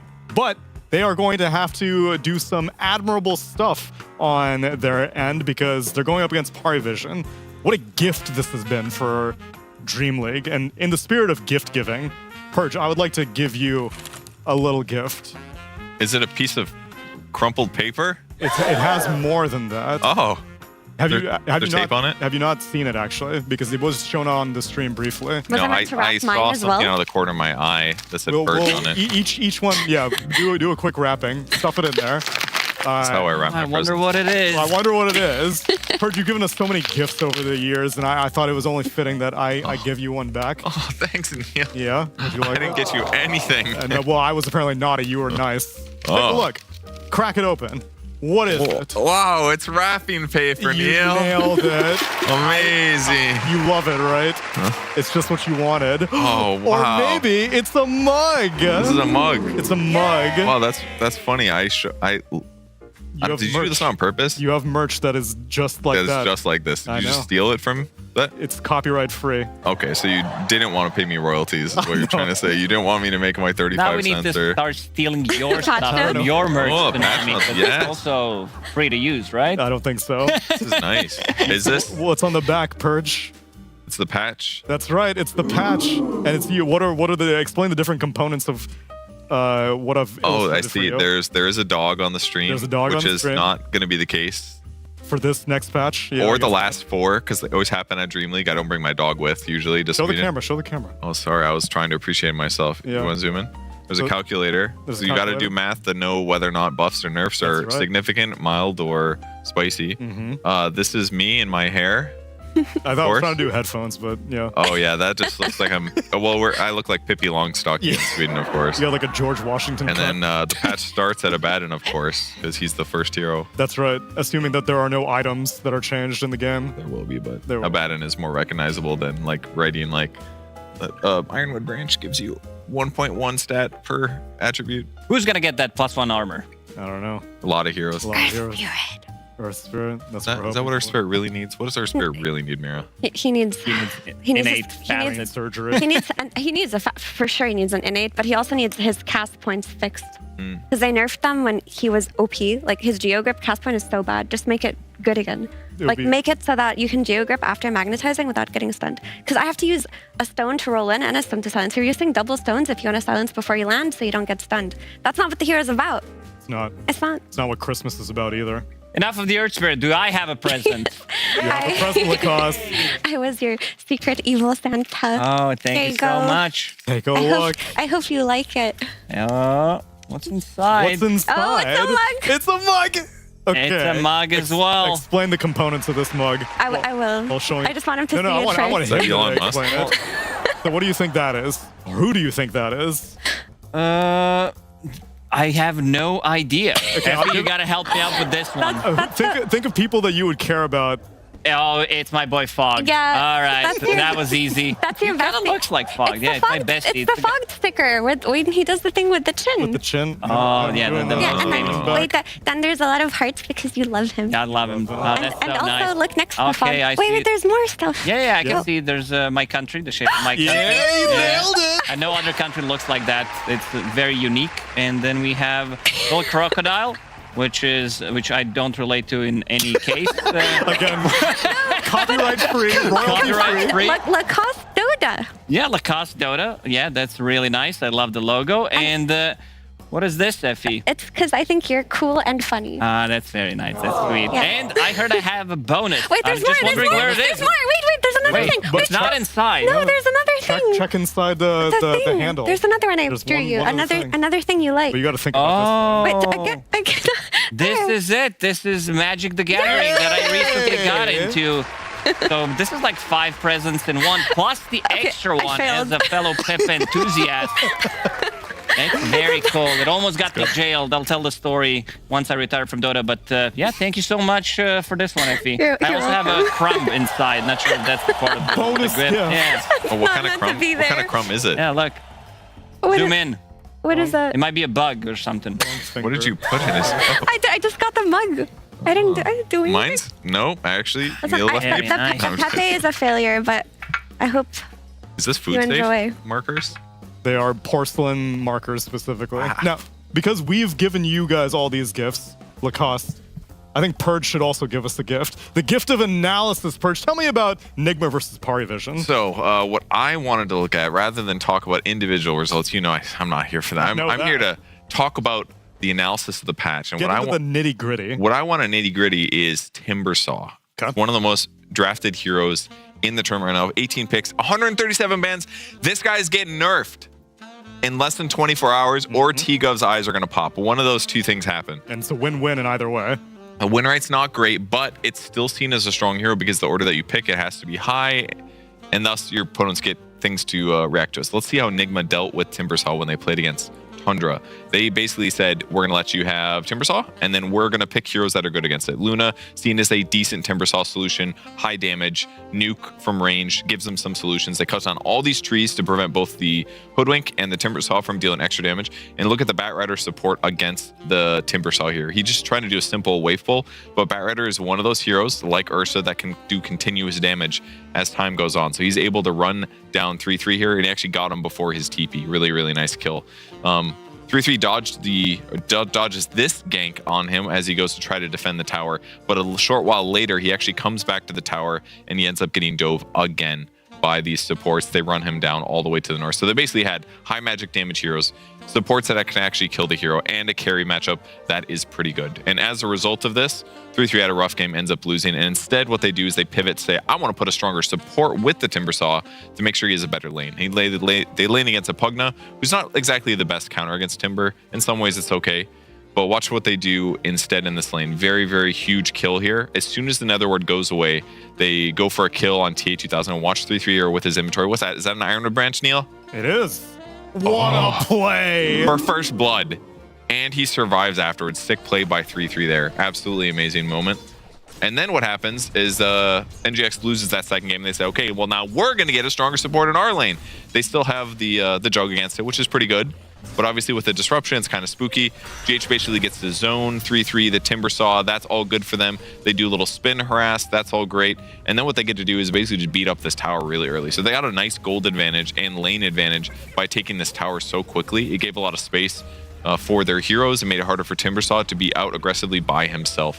So these small adjustments that we saw against the Timbersaw is cool at this stage in the tournament. When you let this hero through that everybody knows is good, you can say, well, we're going to have solutions against it. And that kill that 3-3 just got in this game 3, that was the last kill he got in this game because Puck did such a good job. That's Sumail basically out networthing an Alchemist for the majority of this game as a Puck. Incredible performance by Sumail, but also just I thought the slight variations and changes into how they tried to address the Timbersaw was really interesting in that series. I thought we were going to be seeing Luna as a response because Timbersaw was the most picked hero for the last like 4 or 5 tournaments of the season, and I thought the hero might pop out. I think it did in 1 or 2 games, and it looked terrible, but I think Nigma Galaxy is showing that this hero can actually be used as a counter, because this is historically a very good counter in the lane and throughout the game against Team B. Yeah, I think what's been happening is that Gyro gets banned and Ursa gets banned. Yeah. And then if you don't have the Monkey King available to you, you're just going to go for that Luna. It's the second best option. But Nigma Galaxy, like that was a very interesting series because what it really taught me is that if they draft to win lanes, they will absolutely crush lanes. Like they do look like the strongest laning team in this game. It's just that when they make draft adjustments and they maybe compromise, for example, trading a Pugna where instead there was a Dark Willow plus Batrider, it starts to look very different. So what I want to see from Nigma is continue that support aggression, like high damage, kill potential supports, and just play off of that because they look like a different beast when they have that.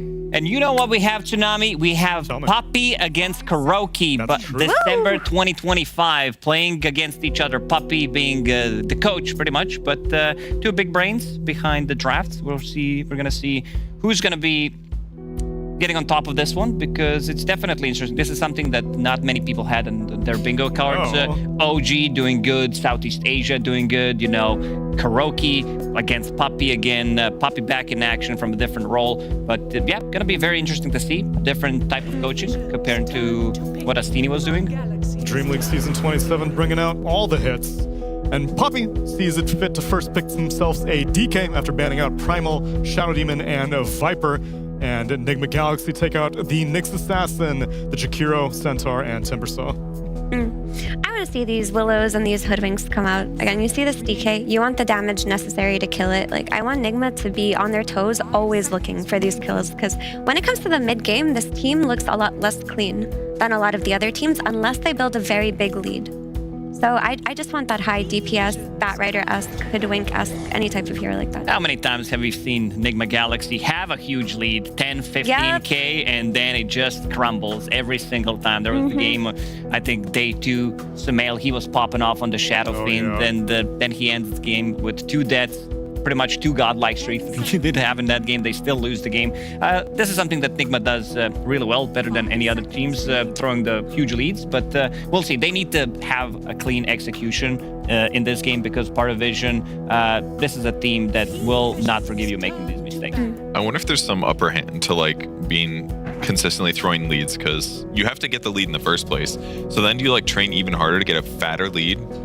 So that when the throw happens, you can still like sustain it. Like I'm willing to lose 10k net worth at any point. So as long as I get like 50k net worth, then, exactly. You know, what does 10k matter at that point? Something that we say about PARIVISION is they also do have that one mistake that they do between 15 and 25, mostly between 15 and 20. This is something that Astini, when he was coaching them, also talked about, where they need to get back into the groove once they make that one big mistake. So we'll see how they're going to be playing. But yeah, Dragonite against Abaddon, we've seen this in the previous matchup as well.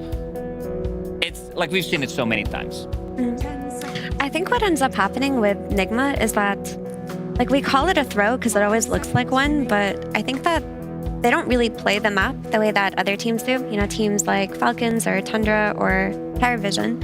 And what they do is they run at you very well. Like, they love to fight, they love to skirmish. And what ends up happening is other team is just farming like 3 different lanes, or they feel like they're getting out-networked. So Nigma will commit to a dive or a team fight trying to make something happen that they don't need to do because they feel that pressure of getting, like, giving the team that net worth lead, and then they throw. Like, they just take a bad fight. So if they can stop doing that, or if they can build drafts to just end very early, like any kind of summons plus like a jug to push, any Abaddon with a radiance with some offlaner that will build an aura and let you push, it'll work. Plays a lot of summons. He plays Beastmaster, he plays Lycan, he plays a lot of these tempo heroes, even Marcy from the offlane with Helm of the Dominator build, and then you're starting to scale with a BKB. He has been having a very good tournament, I would say. Noob has had the very interesting heroes that he did play, and we can see the Machete Man behind them. Dookie looks kind of scared. Already wearing the PARIVISION colors. Perfect. He's assimilated. They're going to follow up the Abaddon with a Dark Willow on Nigma Galaxy. Dark Willow just solves a lot of problems. It's a high damage support. Very inexpensive disable. Makes it hard for DK to deal damage in some circumstances if he has to get past Bramble Mazes, deal Terrorize. I'm kind of excited by how more common like minus armor strats are in the last week. Feels like it's like one of the options that people are pulling out. It's kind of cool. Maybe it's just the nature of the green DK. It's not like it's a lot of minus armor. Green DK does like -3 or something these days, but it's fun to see. It synergizes as well with other minus armor. Like once you reach 1 point of minus armor, the damage amplifies so much. But once you go to like -35, then it's like not that big of a deal. Yeah. So you need to have good amount, but not too much minus armor. Not that much of a problem usually, surely. And with Slardar and DK together, PARIVISION are not giving away much, really. These are 2 very flexible heroes, and they have 18 pick here. So they can just close out and do what they want. If it looks like a good Slardar mid-game, they'll throw him there. If it looks good off-lane, they'll throw him there. DK can also be flexed to 3 lanes. We saw him earlier played off-lane, so even that's not off the table. So it's on Nigma to try to respond to the threat of DK on 3 separate lanes, which is a bit tough to do. And the other nice thing about Slardar is that against a hero like Abaddon, who has infinite health with his ulti, it makes killing those 2 lives so much easier, because that's you don't really buy that many armor items on ABBA carry, right? You're buying Radiance, so you're getting Evasion, you're getting a Manta style, so you can remove some, you can dispel a little bit, but outside of the Manta style, you're not taking the time to buy an AC or anything. So with minus armor, you can actually chunk him pretty quickly. Could make playing their team fights a lot easier. Interesting. The Coddle. Well, that's a GH specialty, of course. Second time that this is the 3rd time that they're actually going to pick it. It did look good in the games that they did play. As you said, it's his specialty. Good with the, like, you have CDR on Abaddon as well, but maybe that second Aphotic Shield could also, before you get a kill, because it kind of resets with Chakra Magic as well. Abaddon does have some of mana issues before he gets to his Orchid, because he does consume a lot of mana. Very good with Dark Willow as well. Definitely heroes that are not that easily killed. Blinding Light also super good against both of the physical cores. It would be especially nice with the stun hero. Like, that's really what makes Coddle feel the best when you're refreshing stuns or like low cooldowns. That's the pairing. This is the pairing. It has been popular when Keeper of the Light was kind of popular, but yeah, pretty much allowing you to use double swashbuckle, double shield crash, quadruple shield crash with the double jump facet as well. So it's going to be a lot of barriers coming out from this Pango. Plus, you have Abaddon behind you. Very difficult heroes to kill. Yeah, it's a really good pairing, but typically I feel that Pango is good versus heroes that don't have a lot of like physical defenses. Like, you jump Pugna, he just decrypifies himself. DK naturally has a lot of high armor. Same goes for Slardar. So it's not the most comfortable, like, oh, this Pango is going to do immense amounts of damage. However, if his spells are refreshed, maybe it negates that. I think it's more about burning their mana, because both Slardar and DK have very low mana pools, and then you also have like potentially double swashbuckle that can hit them in a short period of time, their mana pool is going to be completely gone. And then you have infinite mana on your team because of the innate ability on Keeper of the Light. Very good. Your mana can't drop below 75, so you can always go through you can always go through Twin Gates. You can always TP. The minus armor strats continue. This has basically been the tricore that we're seeing a lot. Slaughter plus Weaver with Deso plus Dragonite. But also, there's really not that much catch yet on Nigma. Like, Weaver gets to run away for free. Like, unless he's running into Brambles. Like, Brambles are a big nuisance for Weaver typically. But, like, let's say this is flexed to carry Weaver. It buys the BKB. It's not threatened by anything. I think in a lot of the games I saw Weaver as a carry, I was excited about it, but it got punished a lot. It was like Bat Rider Lasso into one other stun and he dies because teams are so good at coordinating at a high level. But because they don't have the disable you mentioned, that's not as big of a worry. It's basically just like a disable into terrorize, or like once the Orchid comes out in a bat in, 25 to 30 minutes into the game. So I think it's a great Weaver pick that also synergizes with their lineup, and it really could hurt Nigma a lot. What do we think is going to be playing this Pango on Nigma Galaxy? Because they haven't played it yet at all. I would rather it's on noob, and you just have this overall last pick for Samel. Try to get this gotcha pick from the mid. Like, you don't want to really use that for offlane here. Can't gotcha with the Huskar, though. PARIVISION ban it out because they are also expecting a Sumail 24th pick. Just ban the gotchas. I mean, you have to think about Invoker as well, but you have Slardar that you can comfortably put mid versus Invoker. So maybe it's not that big of a deal. I mean, other gotchas that he's played in the past have been things like Sniper 2, but I do think they have enough answers for Sniper with this Slardar stun plus Weaver jumping the backline. Are there any Coddle +1 mid laners that I could look at? Is Storm especially viable, or anything else that abuses Chakra Magic? I mean, Storm for sure, Leshrac also. Leshrac, for sure, you have to think about. Like, Leshrac can definitely die in this game, but he can also kill a lot of heroes too. What if they do something crazy like switch Abba to 3 and do a Dusa? It's good against minus armor. I don't know, maybe it's a bad idea making an Abba 3, but... I'm just thinking whether they have a hero who can build into some like reduction. You want to be having AC in this game. You want to be having Crimson as well, because you're playing against all physical. Yeah, Crimson. I'm not sure if they can fit that in. Crimson is kind of mandatory this game against minus armor drafts. It makes if you get it at like 15 minutes or somewhere in there, it just makes your team fights guaranteed 1 for like at least 5 minutes, because it's reducing your opponent's damage. Slaughter does not buy a lot of damage items. If you're getting 100 damage block, like, you are countering Slaughter's damage output. Monkey King and Skywrath final phase bans, because I guess they don't know what 9 class is going to be playing on PARIVISION. It's also that the Weaver is still open. It could be a carry and it could be a support, so you have to also cover your bases there. And it seems like the Sumail hero they're most worried about is Ember. PARIVISION ban it out. I like that ban. They don't have that much disable yet on Nigma Galaxy, so being able to root like Weaver and Slardar is really shutting down their game, because slows are not as good against those. They're basically not good against those heroes. So AoE roots would be fantastic. 5 seconds remaining. For that reason, maybe Underlord pick for Nigma Galaxy. It's maybe the more obvious. Fast Crimson Guard, damage reduction, AoE roots. Seems like a good pick for Nigma, but depends on the last pick.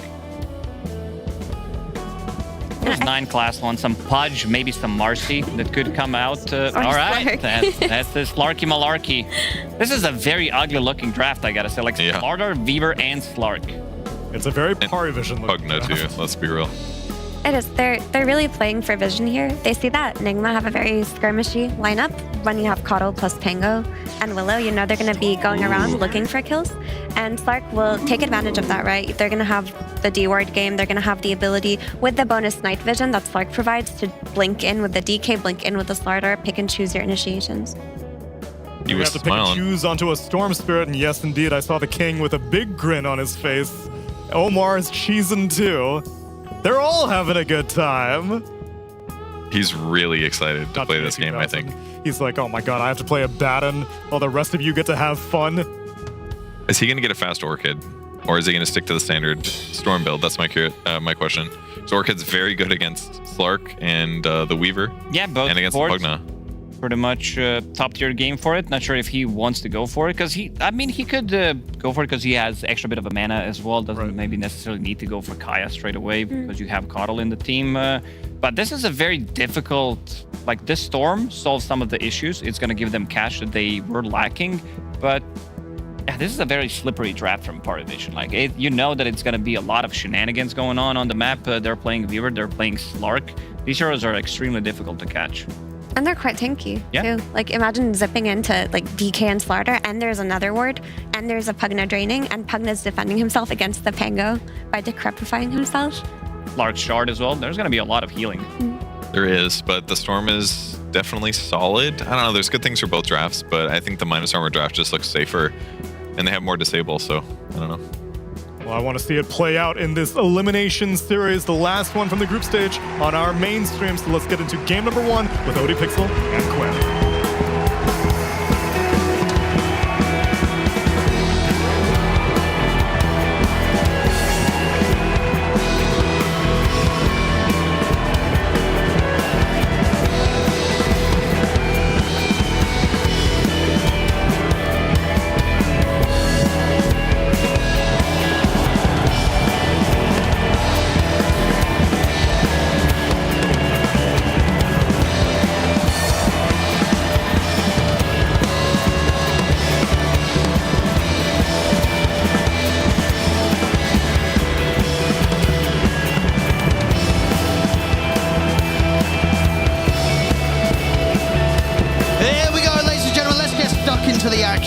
Between Nigma Galaxy and PARIVISION. We're seeing both teams here, Quinn, end with sort of just classic, sort of the definition of the players and the heroes of the teams. We're getting a Sumail Storm Spirit coming out for Nigma Galaxy and PARIVISION. It's the good old 9-class Slark support. Yeah, it is. Sumail Storm is always a treat. He's probably the namesake for this hero, no matter how much time passes. When you think of Storm, you think of Sumail. He's the legend of this hero, and 9-class Slark, he's a real goober. He's going to cause a lot of chaos, a lot of shenanigans. Already doing it as he's running to the middle of nowhere, has his boots ready to pull waves and do who knows what nonsense. Absolutely. Get up to. And it's as you know, as the panel said, one of those games where it could very much get to the point where PARIVISION, the sort of save potential of both of the supports could become quite irritating for Nigma Galaxy, who are going to have this sort of Storm and Pango that want to come just barreling through the team fights and on top of these sort of cores that they're going to look for kills against. I mean, what do you make of it? Do you think Nigma Galaxy is going to be able to break through that and get the chance to get the kills rolling in, or is PARIVISION going to be a little bit too slippery? I think it depends a lot on the start there is. Coddle, we saw it 5-1 other game and it didn't look too hot, and that's because the early gameplay is very weak. Nigma Galaxy picked a lineup that's got a lot of small instances of damage. They've got a lot of poke, a lot of little skirmishes. They're very good at these small fights. And an upside for them is that PARIVISION doesn't have a pipe buyer. So they will be able to actually get their magic damage out on the enemies. The question is will they be able to latch on? Panel mentioned how slippery they are, right? The Slark is the Weaver, it's all this avoidance. So can you actually connect, and can you have a good enough early game that you're allowed to actually press those skirmish spells on the enemy? Looking at the mid lane, I feel like this is a bit of a throwback, right? I feel like I was watching this 10 years ago. Sumail Storm against no one DK. This is a la TI6, TI7. Yeah. Sort of the peak for both of these players. No one has re-peaked, and Sumail trying to initiate his re-peak right now. And so far, first few waves looking pretty good here for Sumail. With these creeps coming in under the tower, as he clears those up, he'll have that little bit, a couple of CS ahead. Yeah, it's a roughly drawish lane is the most likely outcome. Storm can do a little bit better, DK can do a little bit better. Depends on execution. Sumail knows how to do it. Oftentimes the gameplay in the Storm versus these melee heroes is you walk past the wave and you throw the Remnant at the guy. You don't last hit the creeps with it. You sort of abuse your body and you use Remnant and how efficient it is mana to damage. And what do you sort of make of the potential from GH on the Coddle in a game like this? Because it's you know, support that are not a huge amount of support players are looking to play. So GH obviously one of the greats on it. Yeah, he is probably the best Coddle ever, I think. And it is a pretty bad Coddle game. It's really bad against Slark. It's pretty bad against Slardar these days. There's a leg day facet. When he presses the slow and you just run away, and he's really, really bad against Weaver. So it's a pretty difficult Coddle game. But he does have heroes he can buff up with the mana, and he can play this backline healer saver and not worry so much about the slow. So playing a different style, much more akin to the style we saw him win TI with back in TI7. This healing, sort of team protection Coddle. That is a lot of denies back-to-back. Good gracious, that just got outplayed. CS at least overall between the cores on that top lane. Pretty close bottom lane. Ducalis coming in with the blast onto Noob. He's still got a swashbuckle, Noob. Ducalis not going to have a chance to get another thing, but indeed Salves, the right click was coming in, so that salve is immediately put to a stop. That's a salve down the drain there, Quinn. That's the lane over with, I think. But Ducalis, he's pulling the small camp. This wave's coming back. These heroes have no HP. Satanic is getting aggressive, and he might just find Omar with that. He will. First blood for Satanic in a lane where the off lane, he's wasted a salve. That is disastrous. They get a Dragon Tail's done onto Sumail. Ducalis is in with the TP. That's a high skill TP. And Sumail's gone. Surely. Can he really live this? He cannot. A blast comes in. He is dead. Some early signs here of PARIVISION coming in with the sort of high skill plays here. Nigma Galaxy making some mistakes. That was a really, really big TP. It takes very heads-up gameplay. I think it's probably comms from no one saying, hey, look, mate, this guy's too far in. Sumail, known for really wanting to push his advantage in mid. He was slightly winning the lane, but goes a little bit too far, bites off more than he can chew, and no one punishes it with the good comms, and Ducalis with a quick TP. That's great play from them. In the meantime, bottom lane continues to be rough. Noob, rather. His inventory is very empty after wasting that salve, having to buy more regen. Satanic significantly up on net worth. Already 600. Top lane. I'm sure TH2000, he's getting the free farm, but so is the Slardar, so even trades really happening up on that lane as well.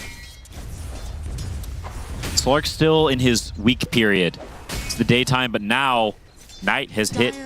The wolves have howled "Ow!" as Slark is about to head off into the night and start causing a ruckus. Trying to get the grab down to Satanic. It's good dodging of the brambles. Ensures that none of them do connect. He's pretty low, but does have one charges and a Lotus to press if any sort of aggressive move comes in. And obviously on the other side, Noob doesn't have a huge amount of mana to play with. So it won't be any surprise burst for a little bit of time coming out from the Pango. Sumail, despite that death, keeping perfectly even with no one. But the 6 is popped, and the actual skirmish here for no one is not going to be easy. Coddle is not going to help him do any damage. He's just going to give Storm some mana. But if Storm can't fight, then the mana is not going to change that equation very much. This tower is going to take a heavy beating. It might even fall. Yeah, so a very, very good push here with the siege creep. GH and Sumail doing their best to try and get them off the tower. Nightclaw's already coming in with the wraparound to start messing around with the Coddle. And this tower, they're going to bring Omar as well over. And they might be able to slow down it a little bit, but now they have to look for the deny. They're not even going to get that. Ducalis able to get the last hit in with the blast. That's a 6-minute tier 1 tower taken out. It is good pressure from PARIVISION, bringing the right heroes to the right place. And this is not going to snowball into more kills, despite the fact that the towers died. Storm cannot be killed by PARIVISION's heroes early on, so he will continue to farm. But what it does do is it gives no one more space to push the wave in and farm the neutral creeps and economy, or potentially look somewhere else with his next ulti, if that's something he's interested in. And what sort of game do you think this is for the Storm in terms of what that first major item will be for Sumail? It's a great Witchblade game. Yeah. I think you want armor this game, right? You're against Slardar, Weaver. The panel talked about the minus armor. It's triple physical damage cores. I think you're going to want Witchblade and Shivas at some point in this game. The question is, I think he's stronger than both of them. Well, let's have a look. He's going to get caught by the pounce. He's not going to get the chance to stop PARIVISION from getting their Shrine of Wisdom. Going to get fueled up here by GH. Oh, be careful, brother. The Bash is coming in. The Dragon Tail stun's there as well. Sumail is going to lose his life for that one. Tried to make this aggressive play to take away the Shrine of Wisdom, doesn't succeed in that, and does not succeed in getting out. All he gets is a support kill on the way out. Not the end of the world.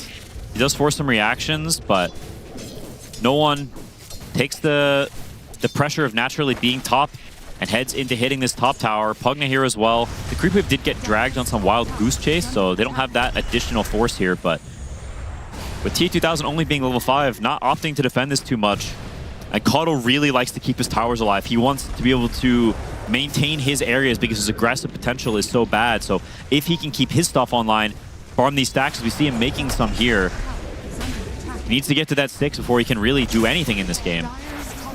Sumail looking to get aggressive onto 9 class. See if he's got enough mana to finish off the job. He's used a lot to go in for that play. Satanic's going to be able to get the bugs on towards Sumail. See a blood grenade catch onto him as well. He should be okay. He'll have enough mana for a little bit of a jump. And it's enough of a jump. Yeah, back under the tier 2, so Sumail not going to get the kill this time, but at least doesn't end up dying for his efforts.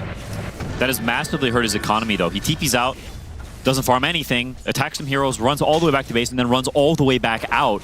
That's a long time that he's not touching creeps. And in the meantime, no one's picked a Badidi, and he's cleaning up the triangle. So PARIVISION cleaning up some towers, and also a little bit of a farm advantage in these past 45 seconds, minute.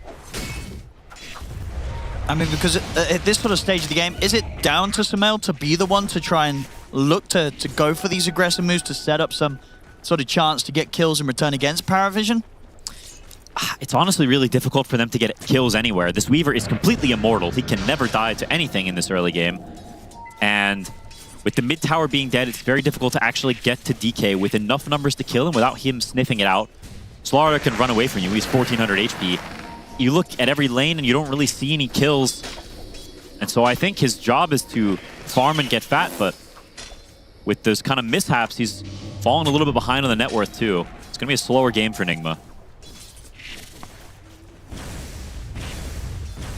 I got the two of them maybe seeing if they can put any pressure in under the tower, but as you say, super difficult against the nature of these two heroes. Weaver and the Pugna feeling very safe in this position. Looks like Noob's going to shift his attempts over towards the mid. I mean, they can check for, of course, the 10-minute power rune. See if they get lucky with this one. I think it's very unlikely to get any kill here. That's going to go the way of no one anyway. Top, he gets the illusion, and Noob and Omar are going to just have to take the warp back to the bottom lane. Nothing to be found with this move. They don't really lose out on anything, but you can... I think that move is indicative of how Nigma feels. They want to fight. They feel like their heroes want to skirmish, but PARIVISION is not going to give that to them. There's no openings for them, and that's not going to change anytime soon. Cold? Cold! Like, we talking Achu or like brrr? Oh, I think they've got to get some gloves on, turn the heat up. Right. I think they are. I can see it. I think he's gone to turn the heating on a little bit. Bizarre. I think that's normally something you take care of before the game is, you know... Well, maybe the temperature suddenly dropped, you know, you never know. Someone opened a window and exactly. a gust blew through. Whoosh. Yeah. They are wearing hoodies, so apparently it is nippy in there. Yeah. He's getting his jacket on. And he's putting on an overcoat. It is cold in there. He's got a hoodie and an overcoat. It is cold. My goodness. There we go. Boot camping on the North Pole. Surprised they could play with all that ping. I mean, Satanic and DN don't look too cold. They just got the sleeves out. They're just in a t-shirt. They're chilling. But yeah, DeCarlos. Oh, get the extra lay on. Warm up. He's ready to go. Back into it. About 1,000 gold away from the blink on DM. And no one going for that armlet, so going for that farm build, not trying to force too many moves early. And I can see the rationale for it. You look at his supports, it's this very classic PARIVISION style of annoying building taking, but okay with playing this sort of weirder, slow game. Slark, Pugna, you don't have the follow-up damage on supports. So if you buy a Blink Dagger on DK, what's it going to do? Who are you going to kill? You don't have any damage to help you out. So buying the armlet, getting more fat, and saying, all right, I'll be the damage and you help me out, makes a lot more sense. 9 class will get some info here. See if we can maybe be cheeky, get a Ancient or 2. Won't be able to. TH2000 and GH get the clean up on them. Ducalis definitely tempting the Pango a little bit there. Noob was thinking about going for that. Not going to get anything. And PARIVISION just farming all 3 lanes, a very split, very chill gameplay. Maybe when they get the Slaughter Blink, they'll look to disrupt things a little bit. But for now, content with the status quo.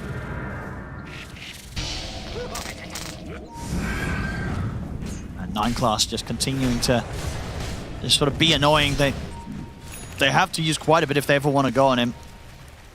Definitely not when the 2 of them here are just the GH Colt and the TA2000 are bad, and these 2 can't ever really start to make a move onto the support. So 9 class could continue to dance around, and we'll see a jump here on towards Ducalis in the river. Rolling Thunder comes out, but he got the Decrepify off in time. Doesn't matter. Life Drain's put to a stop as Noob's able to roll across them again.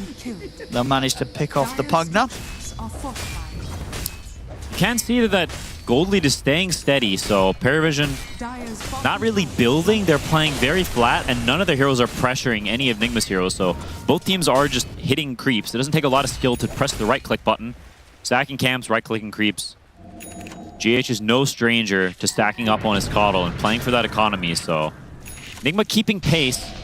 I'm not sure if their heroes benefit more from this type of a tempo. I think with PARIVISION getting these items, you could argue it favors them. We'll have to see how these things pan out. PARIVISION, they want to try and get the catch onto Noob bottom. Noob moves in with a shield crash. The bug's out upon him. His Rolling Thunder, of course, still on cooldown. They'll look to chase him down, close the gap. It's going to be a Death Pangolier. Nice move. They waited for him to use the shield crash, knew that if it was still up, he could get away, so great patience. And Satanic and Ducalis looking to poke behind the tier 1 tower here whilst no one gets the pressure on with the DK. It's 13 minutes here as they take out the 3rd and final tier 1 tower, PARIVISION. Now, just quickly wanted to highlight GH's item decision. If you look at his inventory, there's no wand. There's none of these. There's not really that many of these small items. He rushes the Pavis because he knows how important the physical damage is. This is some of the things that go into these little item build decisions that have a big impact. You see that the Weaver runs behind the tower and hits him. He might have just died there if he didn't have the Pavis. So these little things really, really add up. GH, an expert on his Coddle.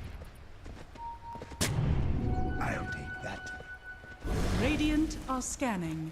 I suppose the question now for PARIVISION is, after they've managed to get away with these early tier 1 tower pushes, where do they look to go next? Do you think they're R&D just going to sit back, or like what sort of pressure's on them when they have this sort of advantage? Are they just pretty relaxed? To bottom, see if they can get the chain locked down, but don't feel confident that they can, so they won't go for it onto Satanic. Oh. Maybe now though, that was very sweet, but not quite sweet enough. Maybe actually for the Rolling Thunder, it's close. They'll drop down the vision. He's out at the sentry range, and the heals are coming in though. That's unreal. That was so close there to Omar nearly making an incredibly clutch play. He will not get away with getting the kill. He'll at least get away with the Shadow Realm.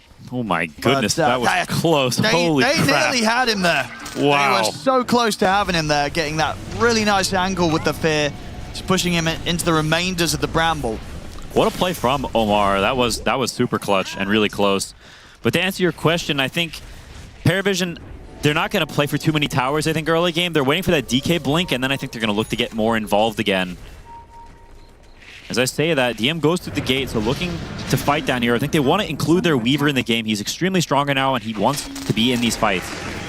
I was going to get the Brambles off, but they have to be cautious on Nigma Galaxy. They don't have the Rolling Thunder. And obviously last time round, that was when PARIVISION were able to punish Noob. Ooh, T2000 TP's bottom. They're really committed to this now, but they can't kill this Weaver, so could waste a lot of time for them as 9 class is giving the vision. They're going to know where they are very soon. We've got the Rolling Thunder back up in 15 seconds on Noob. This could be really inefficient for Nigma. They may get this tower.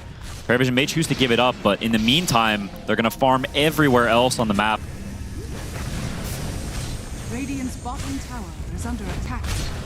PARIVISION, they won't give up any of their lives here to try and hold the tower. Fortification comes out. We'll see Nigma Galaxy start to slowly split back up. Samel will find himself a regen rune, swings back over towards the mid to pick that one up. The rest of Nigma Galaxy should be able to finish off the tower. TP's actually coming in over towards the mid. They've got their eyes on DM. Can they get some sort of a catch here, Samel? Trying to tease around with the support. Gonna get back in on them, but does get caught immediately by a bash into a crush. It's going to be perfectly fine, though. We'll have the regen room pumping, so bring him pretty much back up to full. You can see in these interactions some of the damage issues that Nigma have. When you pick these skirmishy heroes, one of the problems that can arise if you don't have the proper net worth, that you can have issues actually bringing the enemy down once they get some of those items up. And there's the opening onto Noob. He was not ready for that whatsoever. No one in DM ready and waiting to make that jump as soon as he showed. In the meantime, Satanic looking for a fight, sort of bottom on TA2000. Might get his ult pop though. Who's fighting who? He's an absolute monster when he gets to this Radiance. In these one-on-ones, he will eat you alive. Satanic losing a lot of HP. He does not have too much HP regen, so TA2000 doing a nice job down here. He's got the full Desto now, so will be hitting very hard. Especially these supports are going to have to be very careful in the team fights. If Satanic's able to get an angle to get a couple of hits in, they'll get completely shredded. See the smoke play for Nigma Galaxy. The moment, not really on the same side of the map though as PARIVISION. See if they can get some sort of wraparound behind the tier 1 mid, but it is difficult because that tier 1 mid does still stand against them. See if anyone potentially falls for the bait of the creep wave. As Nigma Galaxy is set up here behind TA2000. 9 class cancelled his TP to kill a ward, so it's 4v5. Picks up the shield rune. Opens up on towards Noob. Samel going for a big step over towards TM. We'll get the Vortex onto him, but there's no real follow-up, so they have to pull back in Nigma Galaxy. Not enough damage. PARIVISION's heroes are too slippery. Only the Storm can really lock on, but it's just a level 1 pull. A Noob, lowest net worth on the cores. His follow-up is not really there yet. We see he has 2 Crimson Guards queued up, so no blink in the future. TA2000 feels strong because he has the borrowed time, but there's 4 heroes here surrounding him. He'll get the backup coming in. Samel looks towards 9 class, will immediately pop the Shadow Dance and back off 9 class. PARIVISION may look to dive here. I was going to say, now that the borrowed time's on cooldown, could find a decent chance to get in, and it's a pretty nice one there for DM in with a 2-man crush. Samel will be able to jump away. The GH will not be as lucky. This tower is not going to be as lucky either. With no glyph and all this minus armor. Really? They're going to walk away? I thought they for sure would just take it for free. Okay. Looking at the other lanes. Starting to run across to pick people off. Noob sort of sticks around here. He's going to get caught by the crush and the bash and the pounce. He's just dead. Oh my.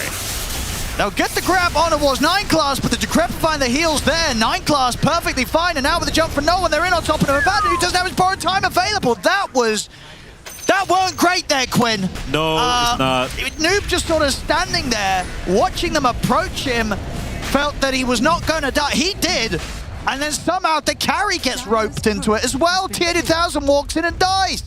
Nigma, to be honest, is just getting outplayed on the map. This team is not comfortable when they don't have kill threat, when they can't make those aggressive plays. You can see it in the way they draft, the way they pick, they play. They like to be grouped up. They want to join these fights. But this game, PARIVISION, in some ways, they're playing like they're kryptonite. They're split all over the map. Nigma Galaxy can't find a fight, and they can't kill anyone. They're too slippery. And that is a rough moment there for Nigma Galaxy. It would have been rough as it was just losing sort of Noob once again, but losing their carry and losing the chance to have any say about the Roshan and the Aegis and the Tormentor. Suddenly we're sat at a 10k gold lead for PARIVISION here 20 minutes in. And that's a full BKB on Dragonite as well, so he will not be dying in any fights in the future. He's going to keep scaling up, keep getting strong. Already got 300 HP talent at level 15. Why does Dragonite have a 300 HP talent? How is that balanced? Maybe in the patch tonight, that'll be fixed. I hope so. I hope we're getting a nice juicy patch. I really do. But I've hoped before and it hasn't come, so I'll expect the least, and then I'll be nicely surprised if we do get something nice. That's right. Hold your horses, chat. Yeah. Don't get too ahead of yourselves. I've done it many times before. And the disappointment, I still feel it when it doesn't arrive. And maybe tonight.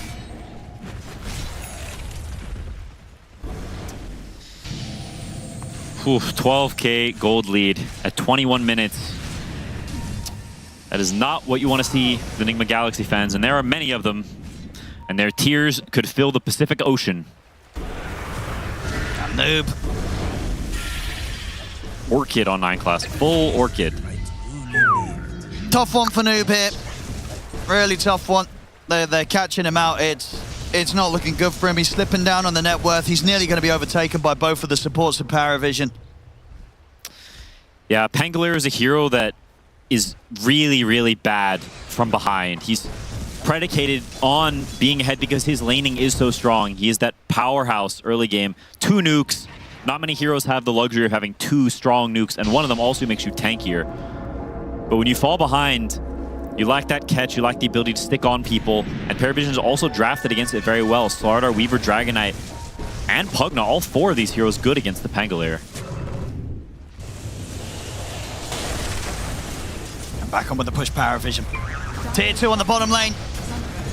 In trouble as they'll just have to let this go here. Nigma Galaxy try and scramble towards that next item. But they might not have long to do so. PARIVISION, they're approaching the high ground. Satanic, he's getting straight in there. Goodness. He's going deep. Get some information here with the bugs out.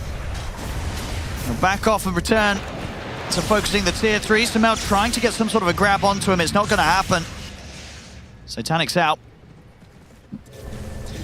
TP's top, they got what they came for, forced some reactions. And now, little bug gonna run all the way down top lane while PARIVISION retains some soft control of the triangle. Ducalis, you can see him sort of standing there. He's not really holding it, but he can back up, he can go in. They can tiptoe here in the meantime while Satanic pushes top in. And you can see what it does to the map. As Nigma getting bottled up around that tier 2 mid, no longer able to sneak out into this top lane. How do they find a move to make in Nigma Galaxy? It seems so difficult with the position they're in and with the heroes they have. It really does. It really does. It's 9 class just scouting them all out, and they just can't kill him even with 5 heroes. And they get the catch on Sumail. There will be a force to the side that allows Sumail to get out. GH doing his best here to hold things together for the team. They do get the opening onto Satanic. That's likely going to be the first life gone. Maybe not. Is he actually able to protect it? No, he's not. So that's the Aegis gone. He could maybe die again. So if they can do a second time and they'll make the jump over towards Ducalis, they kill the Pugna off. Satanic's considering turning back into the fight though. Noob, he's rolling away. Doesn't want to stick around. TA2000 at the borrowed time forced out. It's something. They stop the Aegis push. They do manage to get a kill on top of it as well, taking out Ducalis. A little bit of breathing room here for Nigma Galaxy. Not bad at all. Not bad at all. Sumail does go for the Witchblade. Has the Orchid queued up next. I can see why, right? There's all these slippery heroes. It makes sense, but it is going to mean you're not going to have that Shivas for a long, long time. And armor, I think, is going to be the key to this game. You need to survive PARIVISION's onslaught and be able to play a long fight against them, because it's unlikely you're going to be able to play a quick one. Slark save, Pugna save, so many tools, and AC coming out before too long from no one as well. So there's a lot of damage mitigation. Yeah. Bursting people is pretty unlikely, especially on the cores. On top. Satanic and Ducalis, they've got their eyes on Sumail. Need someone else to come in with the control if they want to try and make an effort on towards the Storm. Get the read on their position now, so Omar, he's getting straight out of it. Sumail also does not want to hang around a moment too long. No one in the meantime. Keeping control of this bottom area. Got an illusion rune. Pushing the waves in, continuing to get super farmed. PARIVISION knowing we're not going high ground right now. This is all pick up and farm territory. We're in mode build a lead. 9 class. He's in on a GH. It's not got anyone else to come in and connect with him though, so GH will be able to get out away from the Slark. And in these sort of positions as well, when you're behind against a Slark support, how as Nigma Galaxy do you even start to get any vision out on the map? That is, you got to put some real sneaky wards. Yeah. You can see them. They have 2 that are actually all 4 wards on the map right now. So Nigma, 2 of them freshly placed. Slark is moving into that area. They have to be real worried that those go down soon, as Class has got 2 sentries just waiting for him. In the top lane. Noob, he'll step away. Does not want to reveal himself on the wave. Sumail's looking towards no one. Does he get the grab on him?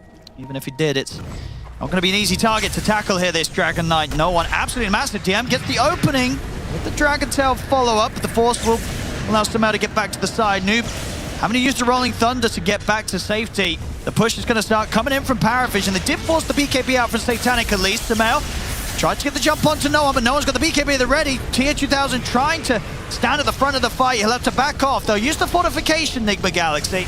No one uses BKB as well. Tier 2000. He's going to be fine for now. Able to clear off the ward. All right, able to slow down the push a little bit with those BKBs being used by PARIVISION. One glimmer of hope for Nigma is Slark is very weak in team fights. He's a vision here, was a scouting. He's a thorn in their side, but when the actual fights break out, he's not that useful. So if they can survive, can keep playing off these shields, coddle heals, and go in and out, it is possible for them to win a long fight, to be honest. You can see it there at the base. That looked like it was almost scary for PARIVISION a little bit. And they're on 14K. Yeah, back on with the push, Nigma Galaxy. Able to get out on the map, take the tier 1 mid. Next time around, the push from PARIVISION will be that much more scarier around that completed AC of no one. Middle tower is under attack. Satanic gonna have eyes on him. They have enough control. They've got the Vortex, so we're gonna get the time lapse off. So they can continue to chase him with the dust upon him. It'd be a pretty huge kill if they can finish it. Sumail closing in on him, gets the job done. That's a big one to find there. Taking out the Carry Weaver, Satanic dead for a minute. And a rare feed from Satanic. We've seen a few of these throughout this tournament. He's been dying more than he has at prior tournaments. Not sure what it is exactly, but it can be really, really detrimental when you play like he does. He's such an economy gold-focused player, always wants to be top net worth. And when you are top net worth like that, you need to be staying alive. You need to keep that snowball going because you're playing a Weaver. You're not playing the end-all, be-all scaler in this game. And each one of these deaths, it really adds up. Sumail does have the Shivas queued up now, so if Nigma can get to some of these defensive items, we can see a potential fall-off for PARIVISION. And it's still not going to be an easy one for them to come back into Nigma Galaxy. So showing that the potential can be there. Absolutely can. I see obviously around that sort of 15 minutes to 20 minutes, that specific minute as well, the 19 to 20 minute being the one where everything pretty drastically went wrong for Nigma Galaxy. But since that point, have managed to stop that lead growing anymore. I came a long way to Players do not seem very happy with Discord. It's been a recurring issue. Discord needs to check in PC. Yeah, hopefully we'll be good to go pretty shortly. There we go. There we go. Straight away. Speak of the devil, he shall appear. As PARIVISION Roche up in 2 minutes, you have to imagine that's what they're playing for. There is an Orchid up on TA 2000 now, so in hindsight, really good that Sumail didn't go for it. That redundancy, having 2 Orchids, would have been pretty rough for their overall itemization. So having just the one, yep, that's good. Gives you some Slark kill threat, some Pugna kill threat, and can force that BKB on the Weaver potentially, which could be huge. Going over here with the TPs. They're going to look for the jump, TM. It's a 2-man crush. They'll get the follow-up Dragon Tail onto TA 2000. Forward time will be there. Gives him a bit of safety. He's now on the retreat. 70% for Sumail. Very low on the mana. So if they get another jump here, PARIVISION, Nigma Galaxy, they have to run. If they lose just one support, they'll be happy. Looks like they might just lose 2, though. Dragon Tail in onto GH. Both supports going to pay the price. His damage from DK is absolutely nuts. The minus armor from Slaughter, plus the AC, plus the DK passive minus armor is just out of this world. People are... That was even without the Deso and without the bugs. With everything combined, they might just one-shot the Abaddon through his ulti. Yeah, they're certainly going to take down these buildings very, very quickly. Tier 3's gone. Mid-Brack's exposed. Nigma Galaxy, what sort of defense can they pull together with just the 3 cores? It doesn't look like they'll be able to pull one together at all. That's the mid-Brack's just taken away. PARIVISION quickly sweeping up towards the top lane. Looks like they're going to get a full second set of barracks here with nothing that Nigma Galaxy can do against it. That is not a good sign. And Roche, it's going to be a bottom Roche, and you've lost mid and top racks, meaning you're going to be constantly getting dragged away from that Roche. Actually getting 5 heroes and being able to commit them for a fight is going to be really difficult. Even though you have the outpost, in theory, PARIVISION has it taken, and these waves constantly shoving in are going to be a real problem for this upcoming fight. They're going to try and get out on the map, Nigma Galaxy. Tormentor, already taken. Solid shard as well. It's a great shard. What the heck is 9class's inventory, by the way? He like built half of 4 items. Well, I think what was going on, he was buying the Ogre Club into the BKB, and then I imagine what happened is when he saw that Sumail wasn't going for the Orchid, he was like, well, you know what? I don't need the BKB anymore. I'm just going to treat myself to a Skadi. All right, I mean, that does make sense. That checks out. Just, I don't think I've ever seen an Ogre Club and an Ultimate Orb in someone's inventory before. Like 9class, maybe a patch already hit and he's buying a new item I never heard of before. Gleeple's Blade or something. He's very, very close to that Skadi, though. It's about 1,000 away from getting that second Ultimate Orb, so one of the faster support Skadi Slark timings you'll see. And Roshan, is this going to be where Nigma Galaxy try and make that sort of last stand here in this game 1 against PARIVISION? Do they want to go for this? Try for the steal. It's got to be tempting. They've got a few good heroes that jumping in and out of the Roche pit. Definitely can't kill this DK. A little early with the jump for now. Roshan's still plenty of HP. You can see GH stuck in the base dealing with these stupid waves, so it's only a 4-on-5 right now. Here's the question, if you're no one, are you BKBing at the end of the Roche to finish it? Probably. You think you will? Because Nigma Galaxy, they're definitely going to want to try and jump this. And no one, he's surely going to know that. Does he BKB for safety? He does. BKBs, looks to clear the Roche. They will get the kill on it, Nigma Galaxy, but they won't get the pickup. No one able to secure the Aegis for himself. Now Nigma Galaxy have to run. The crush is down to TH2000. They'll force him back to safety. BKB popped by Satanic. They want to continue this chase on towards the Abaddon that's now without their borrowed time. Nigma Galaxy, they've got Sumail ready to jump back in. They do get the opening into the Rolling Thunder. It's good control on towards Satanic. Is it enough to kill him though? It's not. He's going to be fine. Gets the time lapse off, turns, takes out the Willow. They couldn't quite kill him.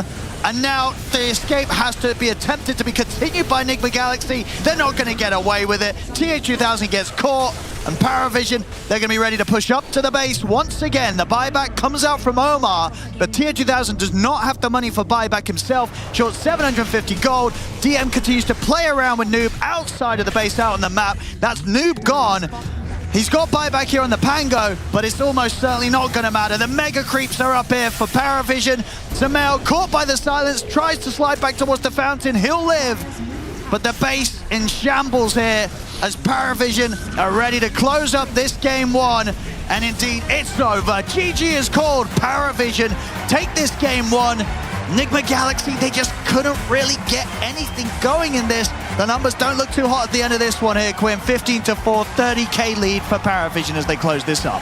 Yeah, it was not close. I think PARIVISION outdrafted them perfectly. Personally, I think this 5 Coddle, 1-3-1 from GH, I think this 5 Coddle just kind of sucks. You can't have any impact in the early game, and I think for Nigma in this series, to stick it to PARIVISION, you need to punish them in the early game. Sure. If you don't, then I think you're going to get outplayed on the map. It's going to be tough to hold on against a team as individually gifted as these players are. Satanic is rank 1 for a reason. Yep, and we're also seeing a reason why some teams do like to just throw out a ban sometime the way of 9-class Slark, because no doubt about it, coming in as that last pick, it did a lot for just kind of just keeping this map in a state that made it so difficult for Nigma to ever catch anyone by surprise. This 9-class Slark just gives so much information. He is a beast on this hero. They was a period was first phase banned every game for a reason, and we'll see. Maybe they upped the priority on it. Last game it was last pick. This game maybe a little earlier. Yeah, it's definitely got to be considered for sure in that second draft after it came out as the last pick and did what it was able to do here in this game, the Slark. Impressive stuff from PARIVISION. Nigma Galaxy, we need to see a little bit more from them in game 2 if they want to try and swing this series back their way, because as for now, PARIVISION on another level. And it's on a level on the verge of qualifying for playoffs for DreamLeague Season 27. And Nigma Galaxy left scratching their heads. But I thought that the 9-class Slark, we didn't really need to worry about it anymore. I mean, it's puppy coaching, not a Steenie. Surely he wouldn't let 9-class wild out with a Slark. But seems like it doesn't matter who the coach is, 9-class will still find an opportunity and take it with a smile on his face. Yeah, that's the one that people forgot about it. It did get banned in some of the games, but the hero is still a menace. Like the two supports that were doing a lot of work where they managed to save people, like just being very annoying on the map. I think this clip also shows it, like how annoying the supports are, where Satanic is really breaking the ankles. Pugna's gonna be able to save him in this one. Just overall, like all these small items that he does have actually allows him to survive. The raindrop, the stick, the strength treads, and everything. Very nicely done for PARIVISION, and seems like Nigma Galaxy just did not have any answers for this draft for PARIVISION. Yeah, I mean, the Slark looked really comfortable in that game because they had good lane configuration. Like, they see Abaddon plus Coddle from 5, like, Slardar can do fine by himself, your Slark can do whatever. They see their safe lane, that's also fine. Whatever last pick was coming from mid, they banned out the problematic heroes. So all they needed was a hero to provide vision so that they can take advantage of their Blink DK and their Blink Slardar, and they did that so perfectly. Every nighttime that I looked, like, they were setting up for these Blink kills, they were forcing TPs to towers, they were cleaning up and then taking Aegis. It feels like they just hit every beat on PARIVISION, whereas Nigma were struggling to even find the first beat in this game. The speed that they did almost hit though was killing Weaver multiple times. Like they were very close to killing Satanic multiple times, and it looked like a lot of the other Weavers that I've seen recently where it is punishable. But they didn't get him.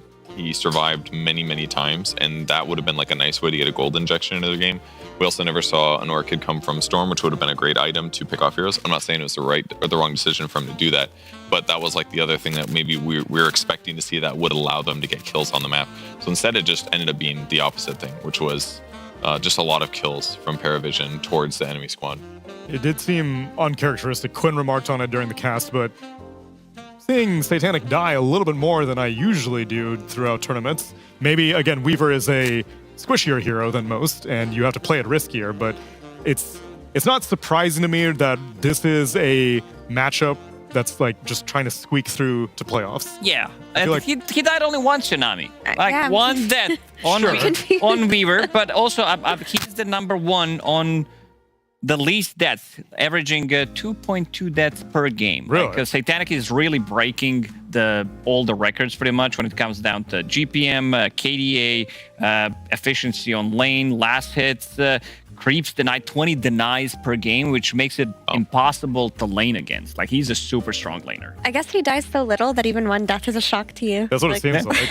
But I guess you count time lapses that he used as deaths. Clearly. He should. He had to use it. He's bad, obviously. No, for sure. But there were moments that they did come close, and that's really where the Pugna came in as well. There were a couple of moments where had they gotten that kill, like maybe they'd have built a little bit of a momentum. But here he is, Dookie, your favorite guy, just pressing life drain. That's true. They didn't have any answers for Pugna either. Like, let's say other things had worked out for them. Who's jumping their Pugna here?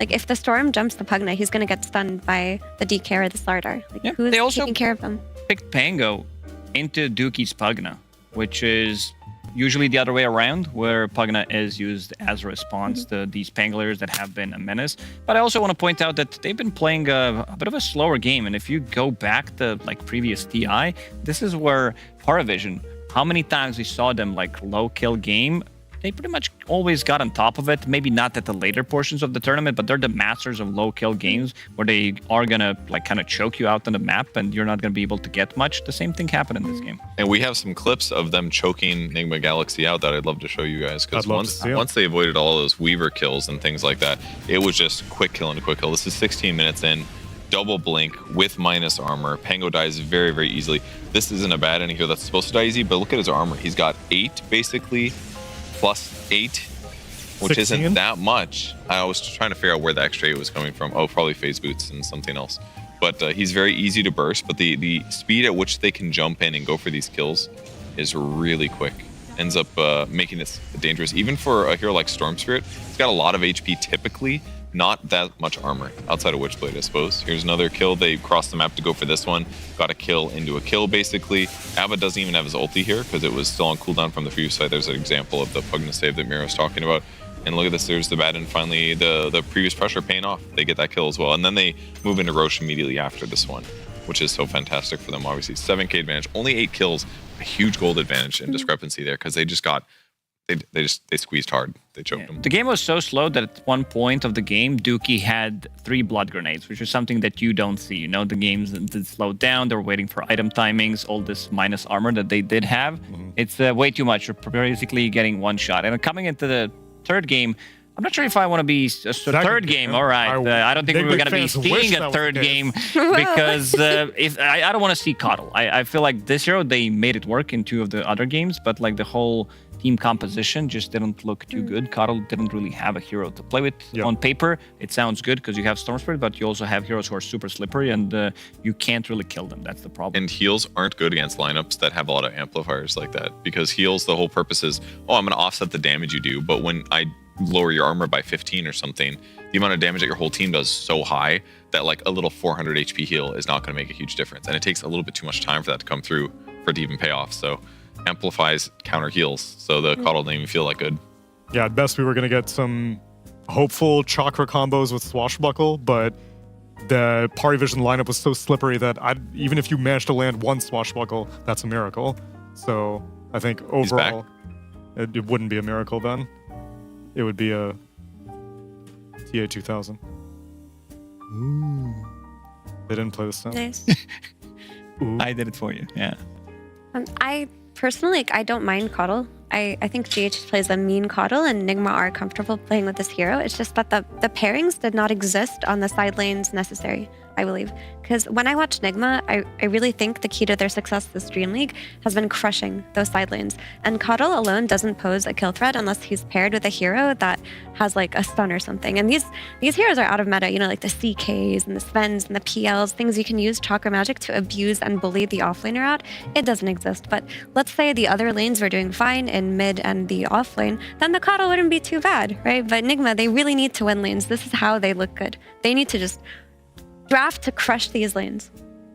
And make sure that 9 class doesn't pull a fast one on you at the very end to dismantle all that potential lane dominance. Yeah, I mean, the issue was also that they need to bring 3 heroes with Coddle. It needs to be Coddle Storm +1 to be able to get a kill. We saw them bringing 2 heroes, but unable to grab kills. And then, like, you kind of use everything. You're showing heroes on the map, which does allow PARIVISION to get extra bit of a farm. And then you're kind of cooked, like, with each gank like this, that is a failed gank, there's going to be a gold lead in the favor of PARIVISION. Hopefully something that Nigma is able to repair as they are taking a break right now, because if they lose one more game, they are out of DreamLeague Season 27. We'll see if that happens after the break for game number 2.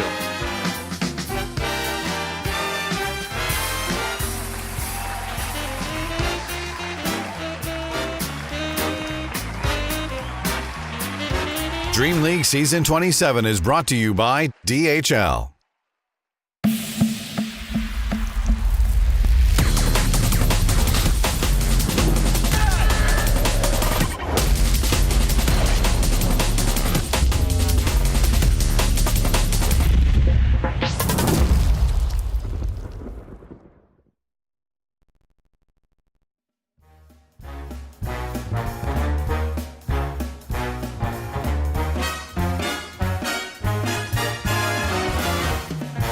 Let's get ready, you know where we're heading. Giving a jive, living a life, we're gonna hit the heights. When that clock strikes midnight, we don't stop till daylight.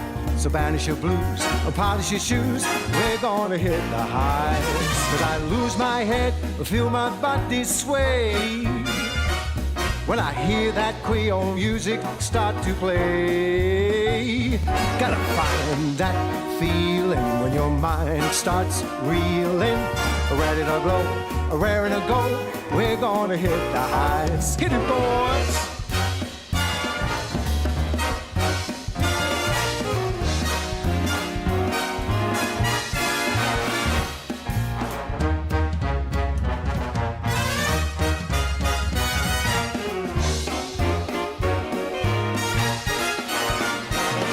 I go real dizzy and I lose control.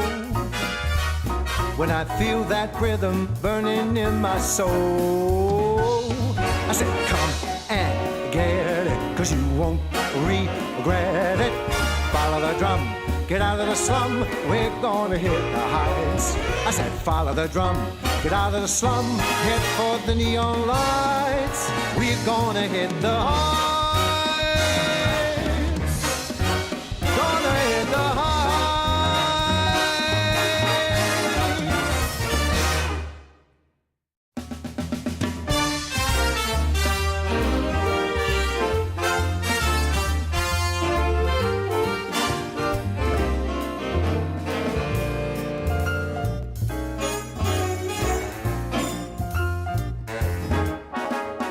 I like my eggs over easy.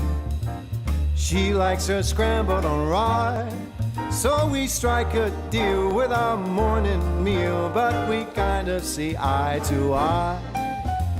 She loves a Malibu cocktail, I go for whiskey and dry. There's no common ground when the drinks come round, yet we kind of see eye to eye. We're so magnetic, we'll pose apart and yet we're the same. Don't know who said it, but it's a stone cold fact. Opposites attract. She favors Paris in springtime, I'm more New York in July. So for holidays we go separate ways, still we kinda see eye to eye. Yes, sir.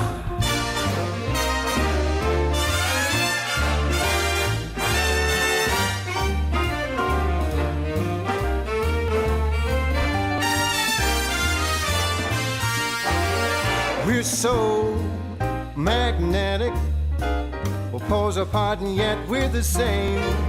Somewhere I read it, but it's a stone cold fact. Opposites attract. I like Vivaldi and Mozart. Cole Porter songs make her cry. So we just divide on the music side, yet we kind of see eye to eye. We don't analyze, we just compromise, and we kinda see eye as we give it a try. Yeah, we kinda see eye to eye.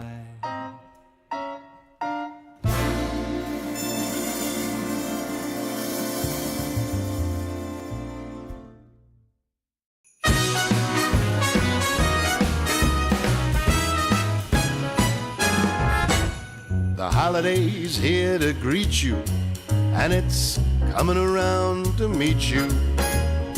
We'll let the holidays carry us away. Yeah, it'll carry us away. So, what do you say? It'll make all of our wishes come true. We'll take a winter stroll, footsteps in the snow. Won't you take a winter stroll with me? We'll see the lights on display from Main Street down to the Bay this holiday.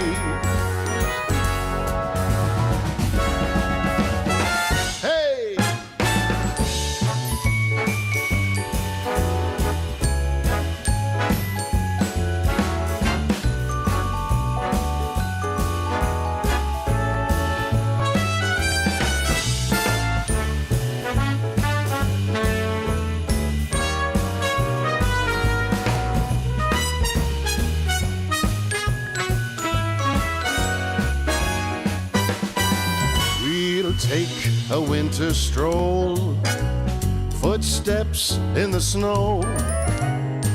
We'll let the holidays carry us away.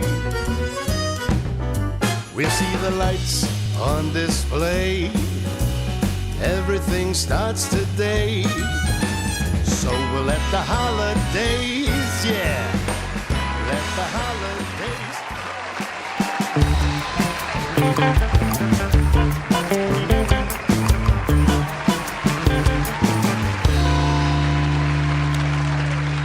number 2 of PARIVISION versus Nigma, where Lacoste, I don't mean to dox you here, but that game 3.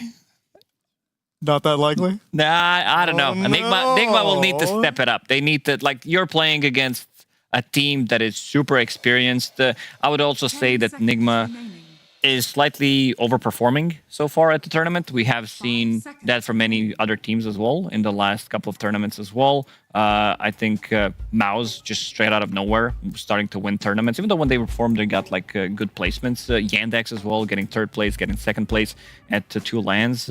We're seeing OG as well out of nowhere, pretty much a newly formed team doing really good.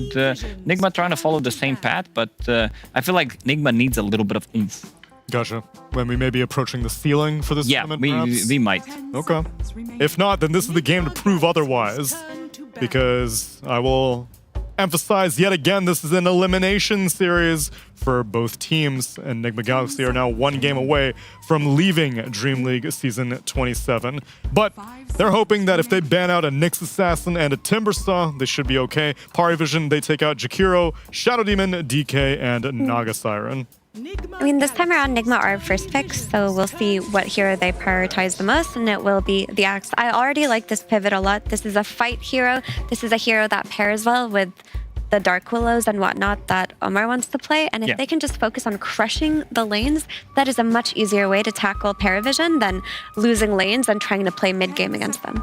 Yeah, I want to see TA2000 as well, maybe on slightly more active hero rather than farming Radiance for 15 minutes, even though they had success with Abaddon so far. Against PARIVISION, I think you need something different, and this is a better match option, as you said, for the offlane, because in the previous game you saw Pango not being able to do much at the first 10 minutes, and then he was thinking about, we said Crimson Guard, it's going to be a good game for it. He had it in his quick buy, but you also don't want to ruin your build because they also needed the 3rd hero to play with. We said Storm Spirit, Dark Willow, they need to be paired up together, so he has to buy a Blink Dagger as well, and then you're put in a situation where you're not buying the items that you want to be buying for that game.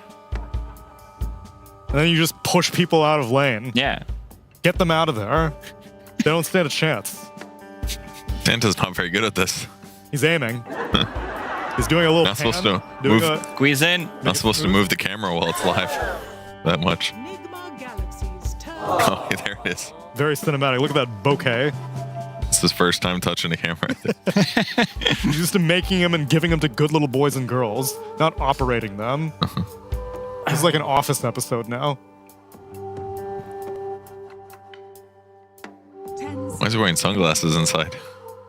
Because he's a cool Santa. Oh, okay. These are nice shots. I see a Slardar response to... Can't see anything, Neil. The Axe. Can you guys even breathe? Oh my god. That's you, Perch. Don't shoot. Nice. Nice The back ear, of your yeah. head The back of my head. is ridiculous. The back of your head is ridiculous. Thank you for knowing that reference. I said that to Kev last DreamLeague, and he was like, what is that? What? That's a vintage Mad TV skit. That's our era. When you said it, it sounded familiar. Oh, I needed to. The back of your head looked ridiculous. But I showed you the skit and everything, so that's why it sounds familiar now. I don't remember. I'm sorry. I could be making this stuff as far as I'm concerned. You show him Lacoste. To me, this Slardar kind of indicates the hero that they just did well with it, obviously, so it feels good. But they want to have a flex hero that can potentially respond to the Sumail Invoker, because the last time Nigma ran this Axe early on, they paired it with Invoker, and that was a pretty crazy combo. If you have Slardar on your team, it's always a hero that you can throw mid against it. So think of it as a pre-pick in a way. Were there any other combos with that Axe that, what was the support duo? Willow and Bat Rider. Okay. I'll keep my eyes peeled for those. Yeah, Willow's definitely back as a hero. We haven't seen Willow in the last couple of tournaments, but people are also figuring stuff out. Maybe we need that extra bit of magic damage against some of these tanky heroes, especially like a hero like Dragon Knight that could, in theory, work really well. It's a control. It's the AoE. It's a very annoying hero that can fight into Roshan easily in these clutch areas of the map. Well-placed Bramble Maze is going to be winning you a team fight. It just feels like there's a lot of high armor tanky heroes. Yes. Like this high strength heroes with a lot of armor. So having this magic knife is really useful. I think she was always good, but what ends up happening is like every meta, there's like 2 support heroes or 3 that everybody wants, and then you forget about the other ones that are fine. So it was like, ooh, pick Snap, ooh, pick Jakiro, ooh, pick Hoodwink. And people forget about Willow, but she was always there and she was always consistent and good. Though if they can't get their hands on the Batrider, maybe they're not as keen, because okay, never mind. PARIVISION take the Batrider, but Nigma Galaxy go for the Willow anyway. The moving shot. Wow. I'm strong lane with Axe. This is what I wanted to see. It's going to have a lot of dive potential and a lot of potential to do early magic damage. Hey, Santa. What's up? Yay! I love Santa. I love presents. No, present! Woo! Yay! And I love my boy Fog. Where is it? Name it. Find it. There it is. Oh, there. Center it. Lock it in. Lock it in like a Pugna pick. Is focus automatic or manual? It's a good camera. This is a very expensive camera. Yeah, Pugna's great. The counter initiation against Slardar is useful if you can get there. You can also decrypt the Slardar in lane potentially. It's just nice to throw against Batrider on lane if you can. Like the ward is super annoying. Oh, like for ward. he ranges very high. Like he can beat up on most heroes, Pugna. Yep. Lane dominance for sure. Two supports that can kind of cover each other if necessary. With the Cripify, Life Drain, we saw how effective it was in previous game. Dark Willow, Terrorize, well-placed Terrorize on top of it. And PARIVISION will go for Juggernaut. So not ideal against Pugna. Not ideal against Dark Willow either. In some ways. In some way, yeah, sure. Like the spin works, but also you don't care too much about you getting Omni Slashed. Yeah, that part is good. But in lane, you should be pretty good at defending yourself from something like Bramble Maze. So you can just kind of zip on through it. You can give some nice heals to help offset the harass that's coming from the Axe and the Willow, which is really useful. In fact, they've got 2 heals. So I think they're just looking to say, these are your 2 best heroes. They're a great dual lane pairing. We need to be able to beat this, and we'll worry about the other stuff later. For sure. Like I think the sustain versus these Axe lanes is very necessary because if you end up getting dove, it's very hard to respond early on in the game. But it can be a little bit of a double-edged knife because Axe as a hero does have a tool to deal with Juggernaut. Like if Juggernaut is in an even game state and he's getting Blade Mail called and then refreshed and Blade Mail called, it's a back and forth matchup in that sense. Yeah, it's like unplayable sometimes. Gotta be careful. The TB will be interesting though. Lots of physical damage, very, very high armor, so you just don't have to worry about Slardar as much. You can create illusions to soak up Omni Slashes, can worst case thunder a guy. But they will have some burst between the lasso and the Slardar stun and the golem and the amp damage. And there's a nice idea in that if your TB is the one getting lassoed, like you can instantly re-engage with your entire team. Like Axe is back with the blink call, we'll provide the sustain from the Pugna, we're gonna terrorize on top of it, and then the thunder is always there, of course. So if you're not bursting within these lassos or within these stuns, Nigma have so many ways to reset the fight and They do. take it on their terms. Like I'm actually vibing very hard with Nigma's draft right now. Yeah, it's good. I'm thinking Primal Beast, potentially, for PARIVISION. The hero is still in the pool. This is the hero that doesn't care about either Pugna or Terrorblade in the lane. Like, you rush in, they have nothing to slow you other than Reflection, but you're going to be fine against that one. It is a killer lane. I think when you see Terrorblade Pugna, this lane is kind of abusable. You have a strong position forward, you have Batrider. Good ban there on the Brewmaster. I think this hero has shown so far in the tournament that is a viable counterpick to the Terrorblade, and this is something that DM plays really well. Yeah, Brewmaster and Underlord seem to be the 2 favorites if you really want to protect a Terrorblade. And PARIVISION banning out Sumail heroes. They take out the Puck. They take out the Storm Spirit. Queen of Pain already banned out. Yeah, their disables are a little limited.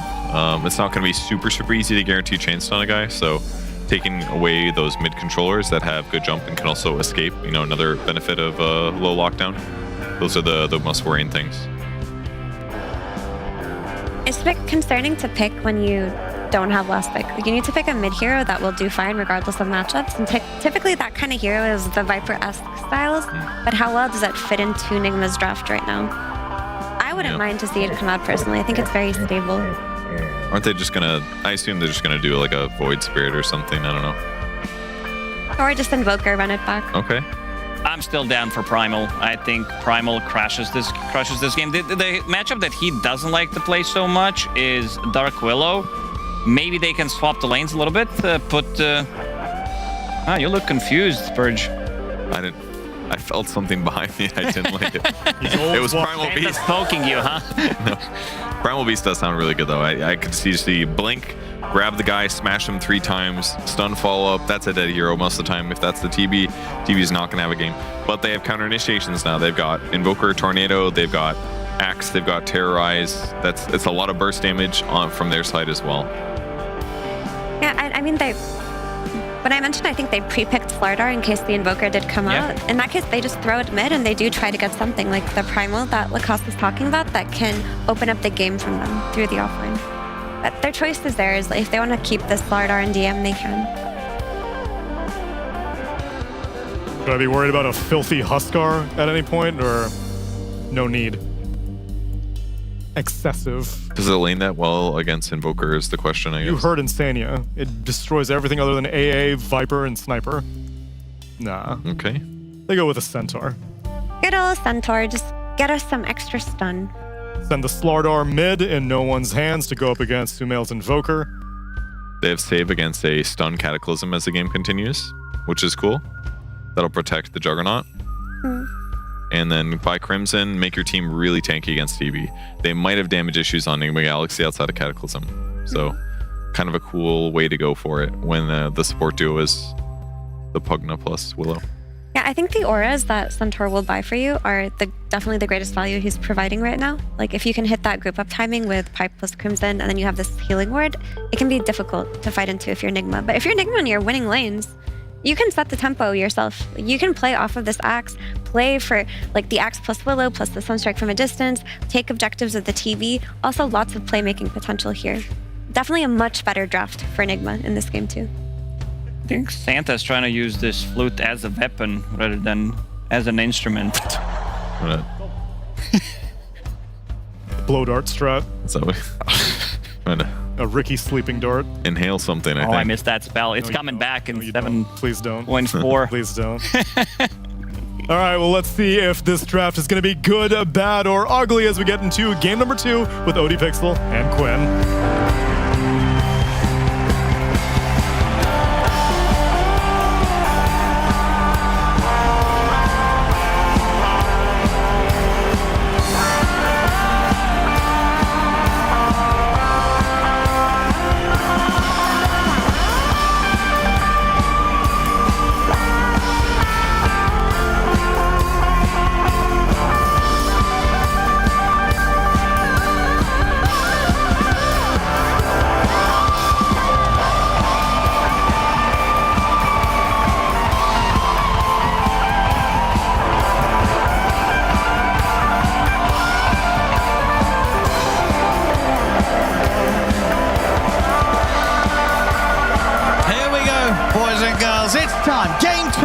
With the action between PARIVISION and Nigma Galaxy, where we're going to see, can Nigma Galaxy step it up a little bit from what they were bringing out in game 1? It worked great. You know, PARIVISION, they made it look pretty easy against them in that first match. Game 2, Quinn, what are we seeing?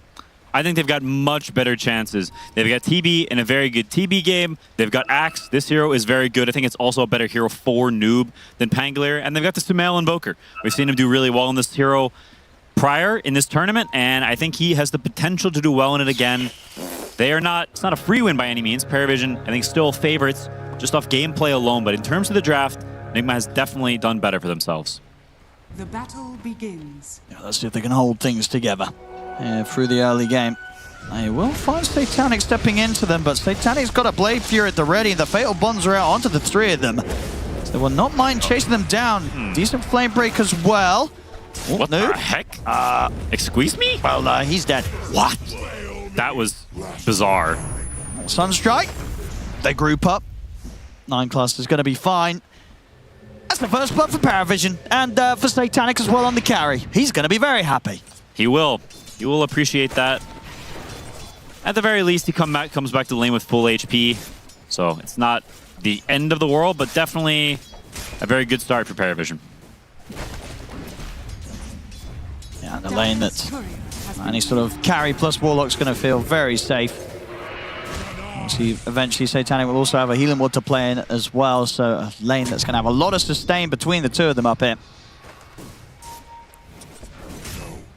Yeah, as Nigma decide, you know, we're not really going to play this lane. We're just going to drag waves.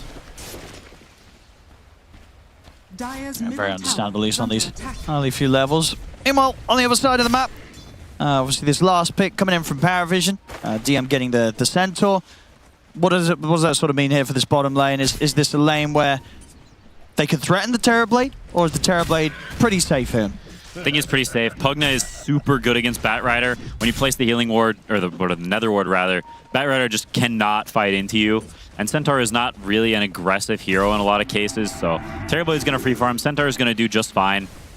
And I agree with what Mira said. I think the biggest thing Centaur is bringing to this game is the auras. We've seen this multiple times this tournament where Centaur playing against TB, he buys the Crimson Guard early, and this TB is just not able to fight for quite some time. We've seen it with Juggernaut in particular. So I think a lot of the plays will come through this Slardar, potentially ganking the Axe or ganking the Invoker, as bottom lane will be a chill fest for a little bit. GH! My goodness, nearly finding 9 class there. That blast nearly taking down the kill, but not quite. 9 class, he's got a salve at the ready. What's not a chill fest is his mid lane. No one is taking it to Sumail right now. This lane, I believe, is Slardar favored. So much armor. You have more damage than Invoker on the early waves, and you have got a better nuke. Invoker only Sunstrike and just last hitting skill. So no one doing a little bit better than he should, though. I don't think it's this good for Slardar. It's a pretty strong start. Down bottom, they get the knockback onto GH. See them come out now with the meta, but good Who Stomp from DM will allow him to create space between himself and Terrorblade, so it'll be fine. I'm trying for the Courier Snipe there, but couldn't quite get the second hit in. Satanic will be careful with the micro as well. Doesn't want to feed his Courier away. It's going to be a lot of just farming, I think, for quite some time. They haven't really picked big kill pairings in any place. It's going to be a lot about getting the gold up and looking for bigger rotations where you bring more numbers to stuff as a little more time passes.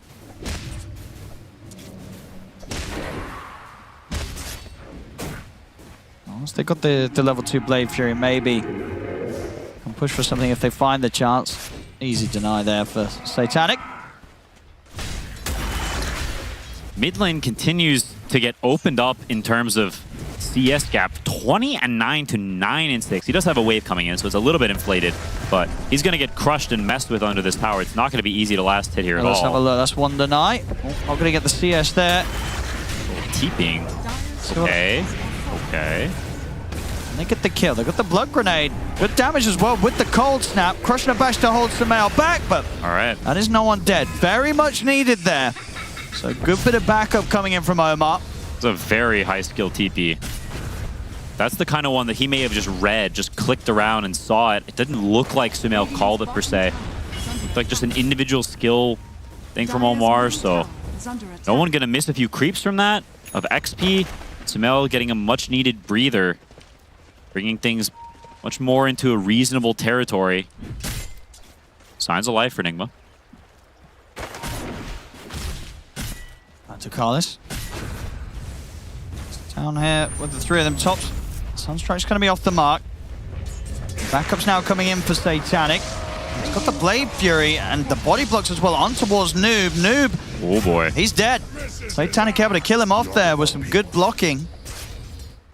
That was kind of just a misread of the situation. They thought they were stronger than they were. At bottom. Getting the stacks built up here on towards GH. They're going to be able to find him with the double edge coming in from DM. And in the mid, no one. He's going to be able to chase down Sumail and get the kill solo. It's a little bit of an uh-oh there for Nigma Galaxy.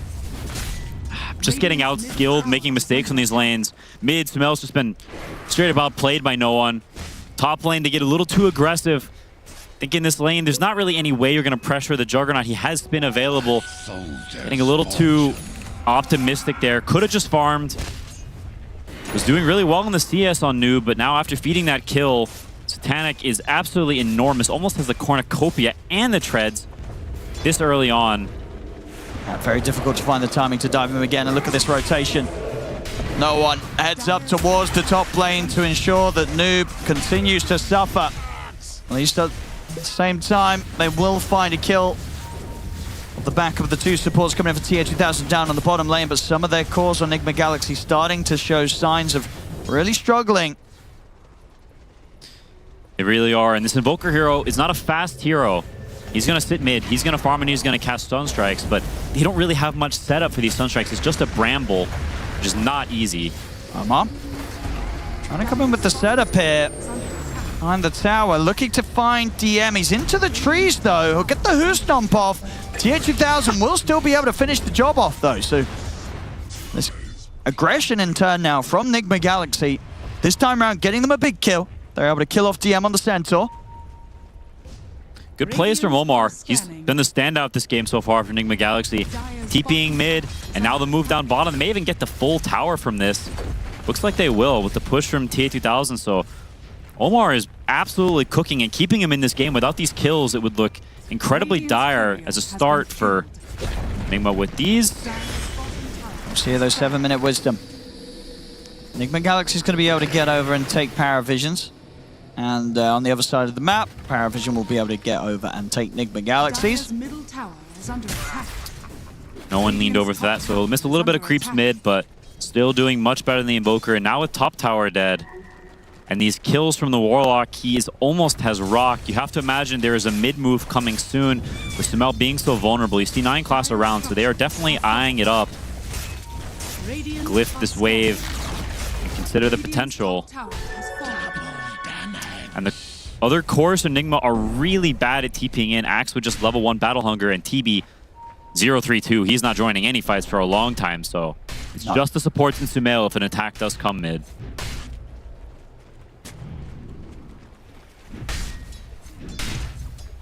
So they want to try for the setup. Who's going to step a bit too close first? They'll just drop the golem on a GH. He's gone. Now with the push. The side. Omar has to go for the Shadow Run TP out. Cannot afford to stick around with PARIVISION here in the numbers that they have. That's going to be another very quick tier 1 tower here. 8 minutes in, they've taken the top, they've taken the mid. Some great quick plays. I really like Satanic running here. It's a very natural move, but one that a lot of carry players would skip out on. They'd go back, farm the camps instead, but Satanic sees an opportunity. TP's top, barely misses anything and gets the full mid tower.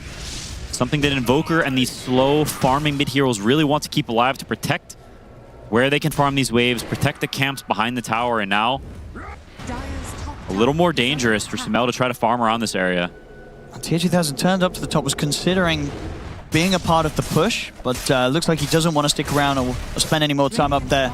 Wants to ensure that he can clean up the creep wave as it's pushed into the bottom tier 1. Looks like they are just going to give it up. Somewhat surprisingly, they're not interested in defending this, because I don't think Nigma Galaxy is particularly strong, but it may just be the theory that PARIVISION has sort of decided on, that if we take these towers, we give this one up. It's more efficient to do this or that. Teams can have ideas about these things and just make a generalized call sometimes without looking at the specific situation, because I do think defending here was probably the better call, but they opt for the safer route, not worrying about the fight and just farming it up. Omar again just having to Shadow Realm TP out. Could not afford to stick around when Satanic's ready to go with the Blade Fury. A lot of damage to hit that Willow through the Shadow Realm.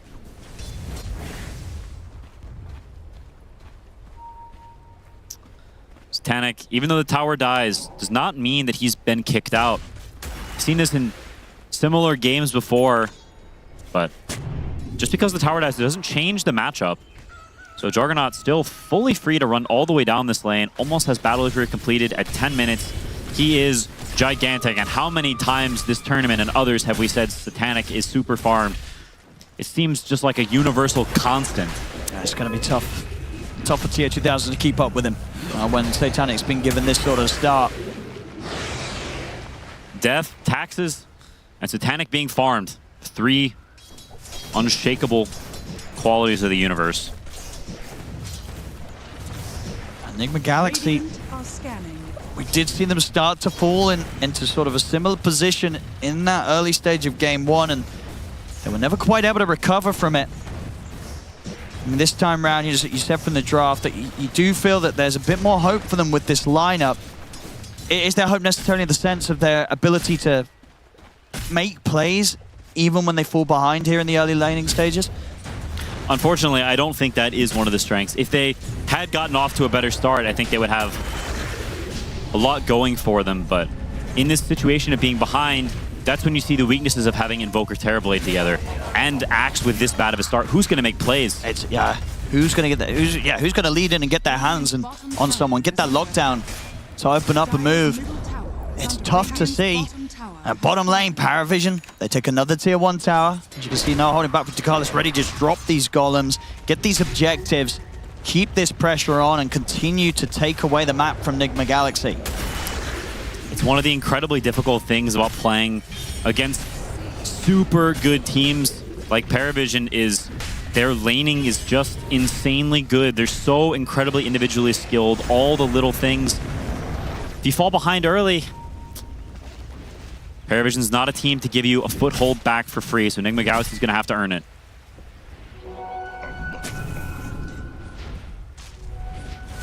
We saw, 9 class, he was having some fun there. He was happy to lasso Samel's helm with the Dom creep just to get it killed. Some real hater energy. Yeah, starting to show just, already how comfortable PARIVISION are feeling with this lead. They are feeling very relaxed with this early advantage that they've managed to build up once again here in game 2. They are. You can see DM already working towards the Lotus, so not actually going for that Crimson like we've seen in some other games against Terrorblade, feeling like TB's just not a threat at all. We don't need to worry about it right now. We'll apply this Lotus for the other heroes, the Axe Battle Hunger, the Cold Snap, Willow Spells. It's a great Lotus Orb game, makes a lot of sense. And he's already got 2 Blinks on his team, so buying a Blink early in the game would be a bit redundant. Too many eggs into one basket, so he spread his eggs all over the place.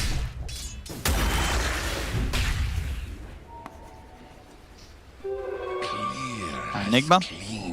Is it going to be pretty much as soon as that Blink Dagger's online for Noob that you do look to smoke out and try and make a move? I think so. You got the Sunstrike. Sure. You can kill Jug 100-0. If he's alone, he gets Blade Mail called, he's dead with the Sunstrike, 100%. So you will have some options once you get that Blink online. It's just your hands are a little bit tied until then. Well, they're going to try and smoke up beforehand. A little bit of an awkward position. It's just the two of them, Samel and Omar. They're scared about this Wisdom Rune, trying to defend it. Feel out this area. I mean, PARIVISION, do you think, will they go over here and put resources into this, or they don't really care? It doesn't look like it, and it's also a risky spot. Going for the enemy 14-minute Wisdom Rune, you got to be real sure about, because it's less XP than you think it is. It's not bad to steal, of course, but if you die for it, it instantly becomes not worth it. They actually get 2. I'm not sure if they should have given up both of them like this. That's not ideal. Realizing a little bit late, they were farming the Ancient stack before, so DM had to go to base. It was a bit low, and because of that, missed out on that XP rune, so Omar up to level 8 now. Feels pretty good for him.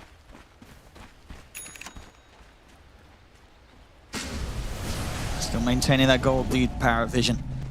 Well, Satanic still holding that quite a gap ahead of that, the Farmer TA2000. Nearly about a 2k gold difference between the carries at just 14 minutes in. Dire's middle tower is under attack. TA2000, they've gotten the blink on Bat. They want that carry kill. It's a classic place to look for it, but I don't know if they can actually get him with just the 2 supports. He has Thunder. Let's have a look. They'll have the lasso and the golem. They open with the golem, knock him back into it. He'll use the Sunder early because he knows that the lasso's going to be coming. They have an attempt with the life drain to save him, but he will go down. The TP's come in for Nigma Galaxy. Can they punish anything though? DM is going to be pretty much able to avoid the Ice Wall and the Bramble. He's fine. That was so high skill. Knowing just the time that he needed to lasso at, like, wow. Just wow. Very, very well done. I mean, you sort of saw it from both players, right? Because THU, then he knew that he had to just throw an early Sunder because of the fact that 9 Class was being as patient as he was with the lasso. But definitely either way, nothing to be done. Oh, there it is. There's the combo, and it's enough. Noob, though, can he get out after making that move? Nice deny there. They get the... Oh my... What the heck, brother? That was close, but no one will get the cleanup. Kind of strange. Like, you can see if he's in range or not. So dunking it beforehand, like, you know what I mean? It's worse that way. It's less damage. But just hoping for a bit of a miracle there. Unfortunately, he's not playing right now. But they kill the jug. They do. That's a big, big kill. Gets a lot of gold from that. We got the last hit. Noob does get it, so 530 gold just for himself. As he's got the smoke and he's ready to go again. Keeps using those stun strikes, and I like this idea. I like the initiative. Let TA2000 keep farming. Sumail, he's got the fake Midas into the real Midas, so he is Jungle City for a while, and it's all up to Noob to keep the money flowing in for Nigma.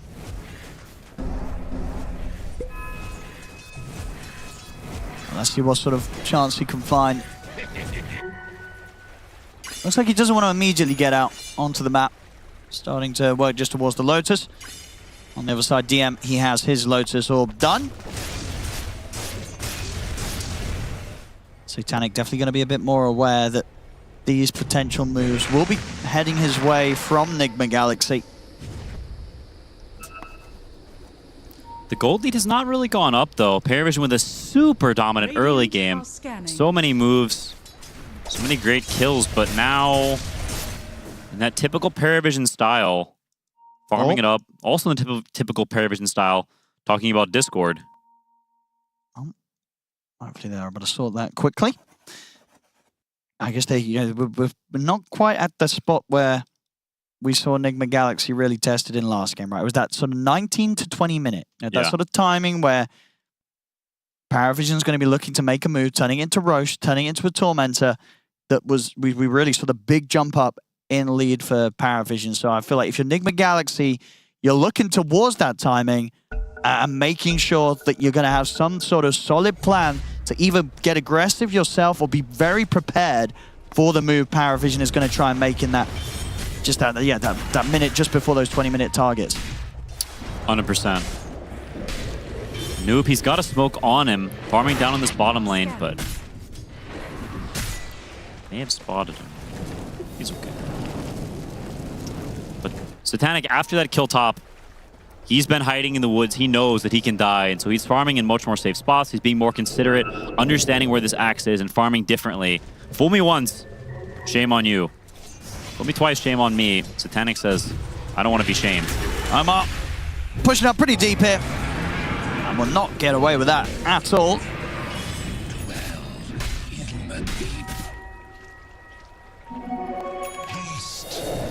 Has completed the Manta for TA2000 now. He is keeping up decently well with Satanic, despite the super early Battle Fury.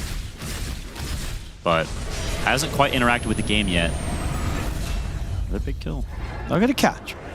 9 class this time.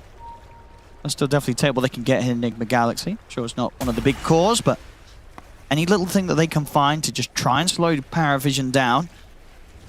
Give more space on the map. For TA2000 has safely hit the creeps. That's 2 kills so far that Noob has found. And he's still eyeing up this bottom lane, staying off map, letting Pugna push the waves and sort of keeping that fear in PARIVISION. As it's Tormy time soon. And we'll see how the teams approach this. If Nigma wants to fight it, if they choose to give it up, what the plan is. It definitely feels like around Noob's axe they could consider fighting.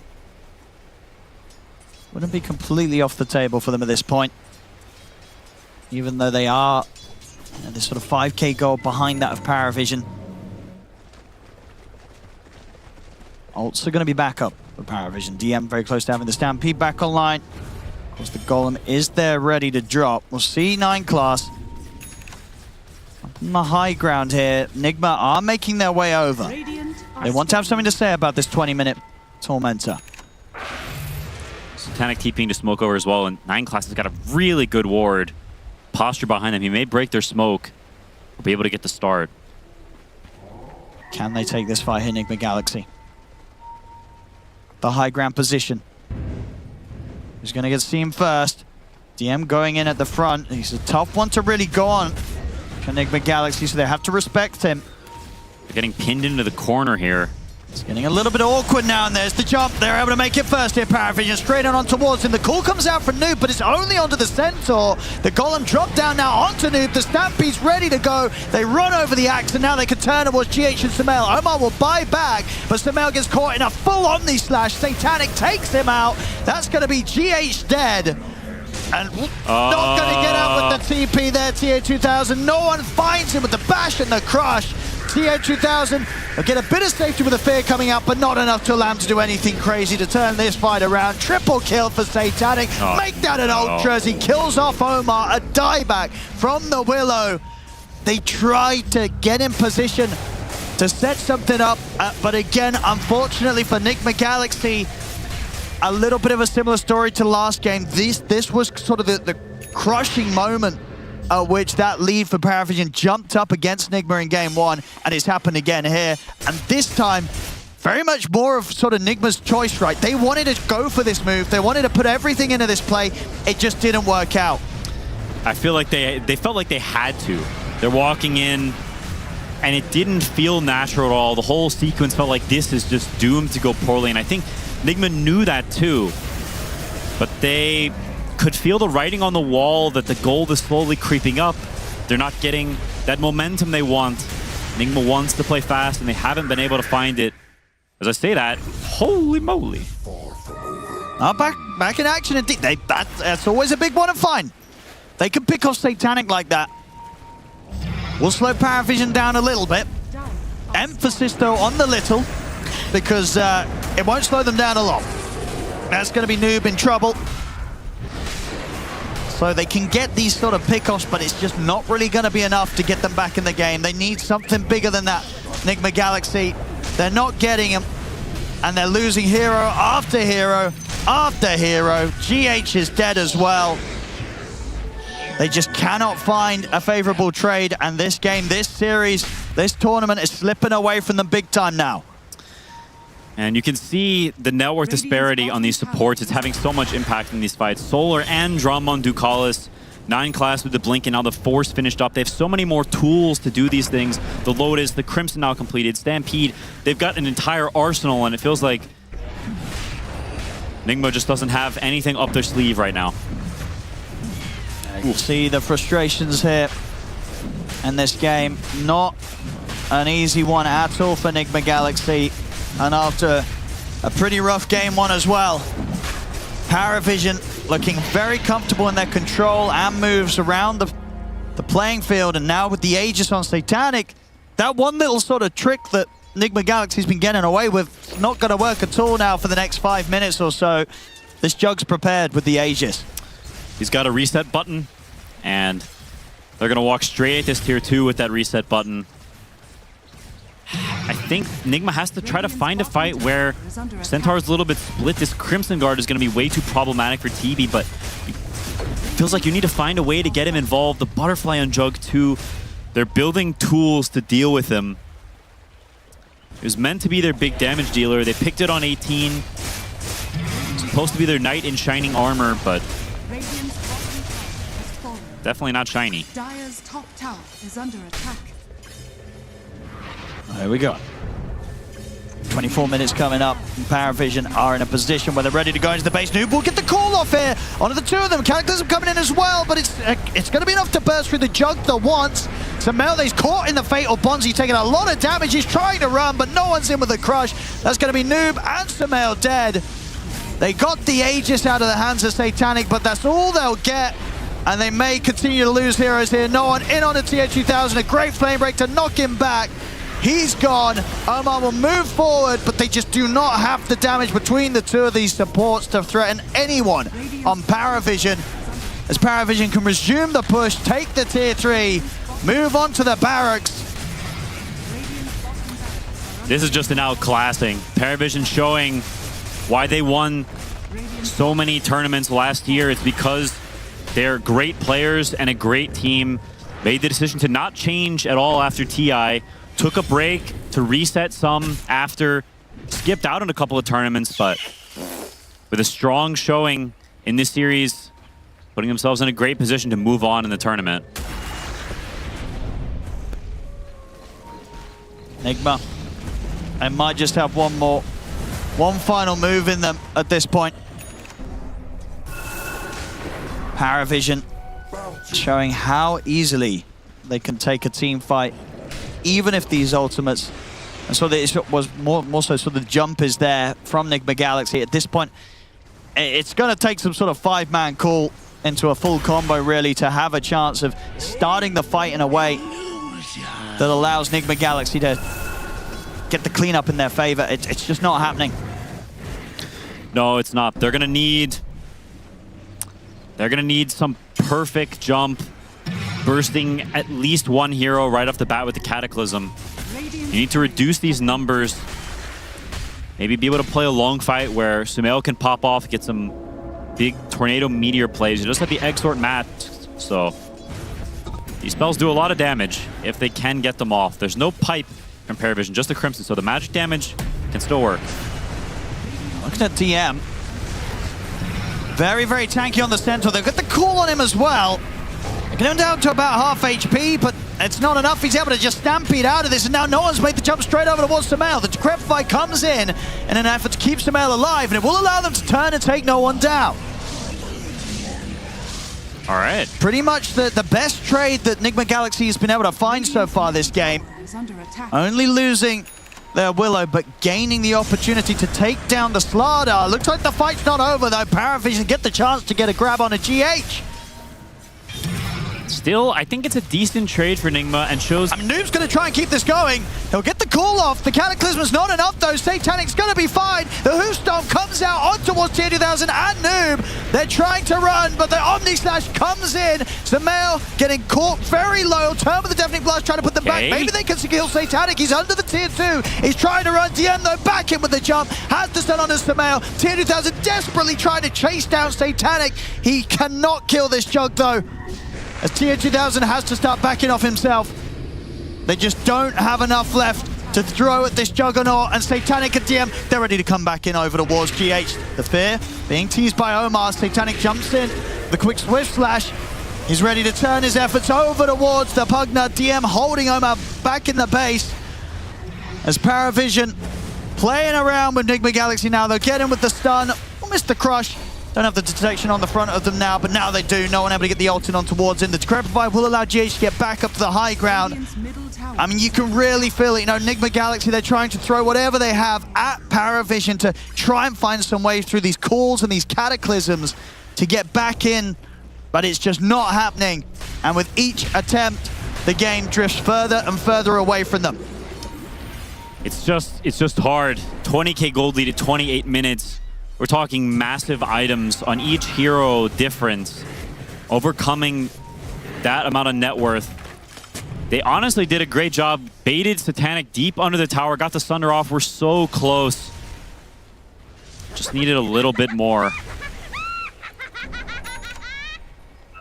Now the Nullifier up on no one. So we saw him overextend. Die trying to kill the Invoker before. Now with that Nullifier, can maybe solo kill any of the supporting cast, just running them down. No Decrep for you anymore. Radiant are scanning. Nigma, what's the plan? They're trying to get out on the base. Tier 2000 will be able to pick up the Daedalus. Quickly heads back to join the rest of the team here. On the defense on the top side. DM heading out under the vision, but he's so deep. It's like, yeah, what can you do about this? Do you really want to jump the Centaur? Wow. That's 4 heroes just looking at him. D-ward, 2 wards, and they can't do anything about it.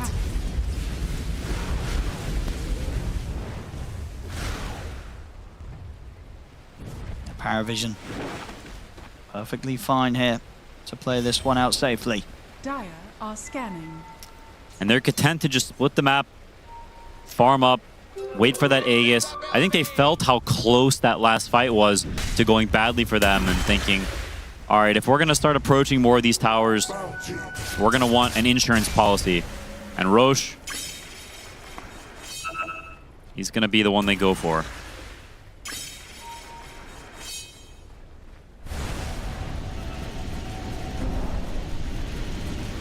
Here comes the smoke from PARIVISION. Nigma Galaxy, are they prepared for this? Close there. PARIVISION still, though, can look to move over towards the bottom half, see who they can find. At the moment, cores are out of here. I said that there was Tier 2000 is stepping outside of the base to try and get these camps close to the high ground. They're going to see him. They get the golem to start things. Satanic ready to jump in here. He'll try and take this off with the illusions and got lucky there, but will not have a target to sunder. With the Blade Fury up against him, so that's TA2000 dead for a minute. No buyback. That tier 2 is not long for this world, and the high ground potentially afterward. They have the Blade Mail Call Cataclysm, and they're going to need to find an opening for it as they smoke Noob up.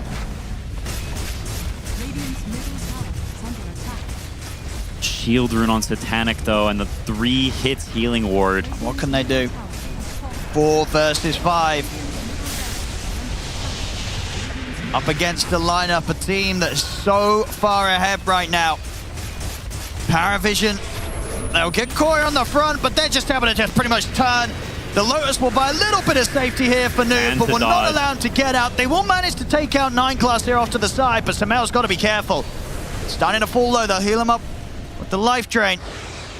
PARIVISION, they've done what they wanted to do here in the mid, taking out the racks. They still have the tier 2 to deal with on the top lane, so they can hold back, look to bring that wave round. Yeah, Ag's now up on Centaur, so whatever hope you had of bursting people with the Blade Mail Call Cataclysm, that's down the drain and turned into sloth that's going to be on Centaur's cart, hauling it away.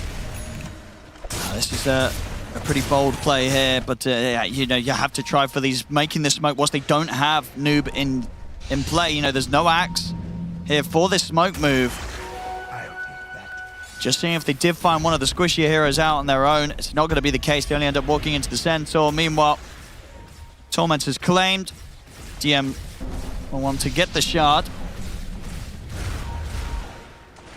And Roshan, it's going to be up in 30 seconds. Nigma, I think you have to try. You have to see if you can find any possible way to burst heroes. It looks hard. It is hard.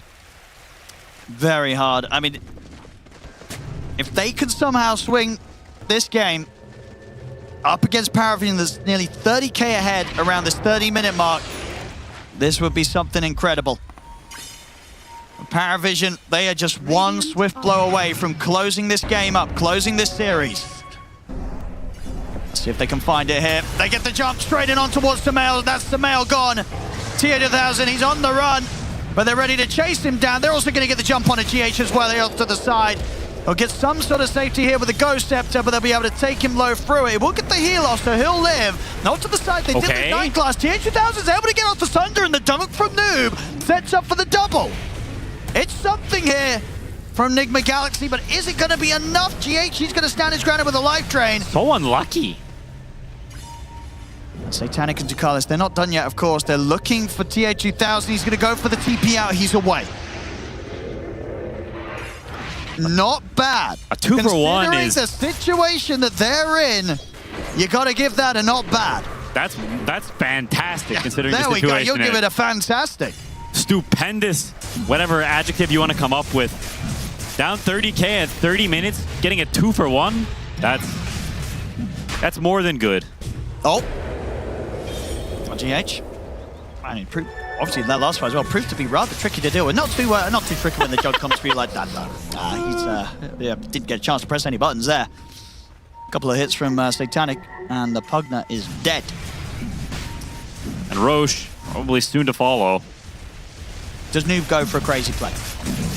He better hurry up if he wants to. Yeah, he's not hurrying up. And if he goes now, it's too late. Now it's Roshan on the edge is gone. You better get out of here. He's sticking around. I mean, off to the side, PARIVISION are moving in. I don't think Noob's going to have any interest in showing himself. They'll have to just let Omar go down. Omar does have buyback available for when the push comes in. And the push is coming in very, very soon. There it is. Mid lane is shoved. Still have that tier 2 on the top lane to deal with, though.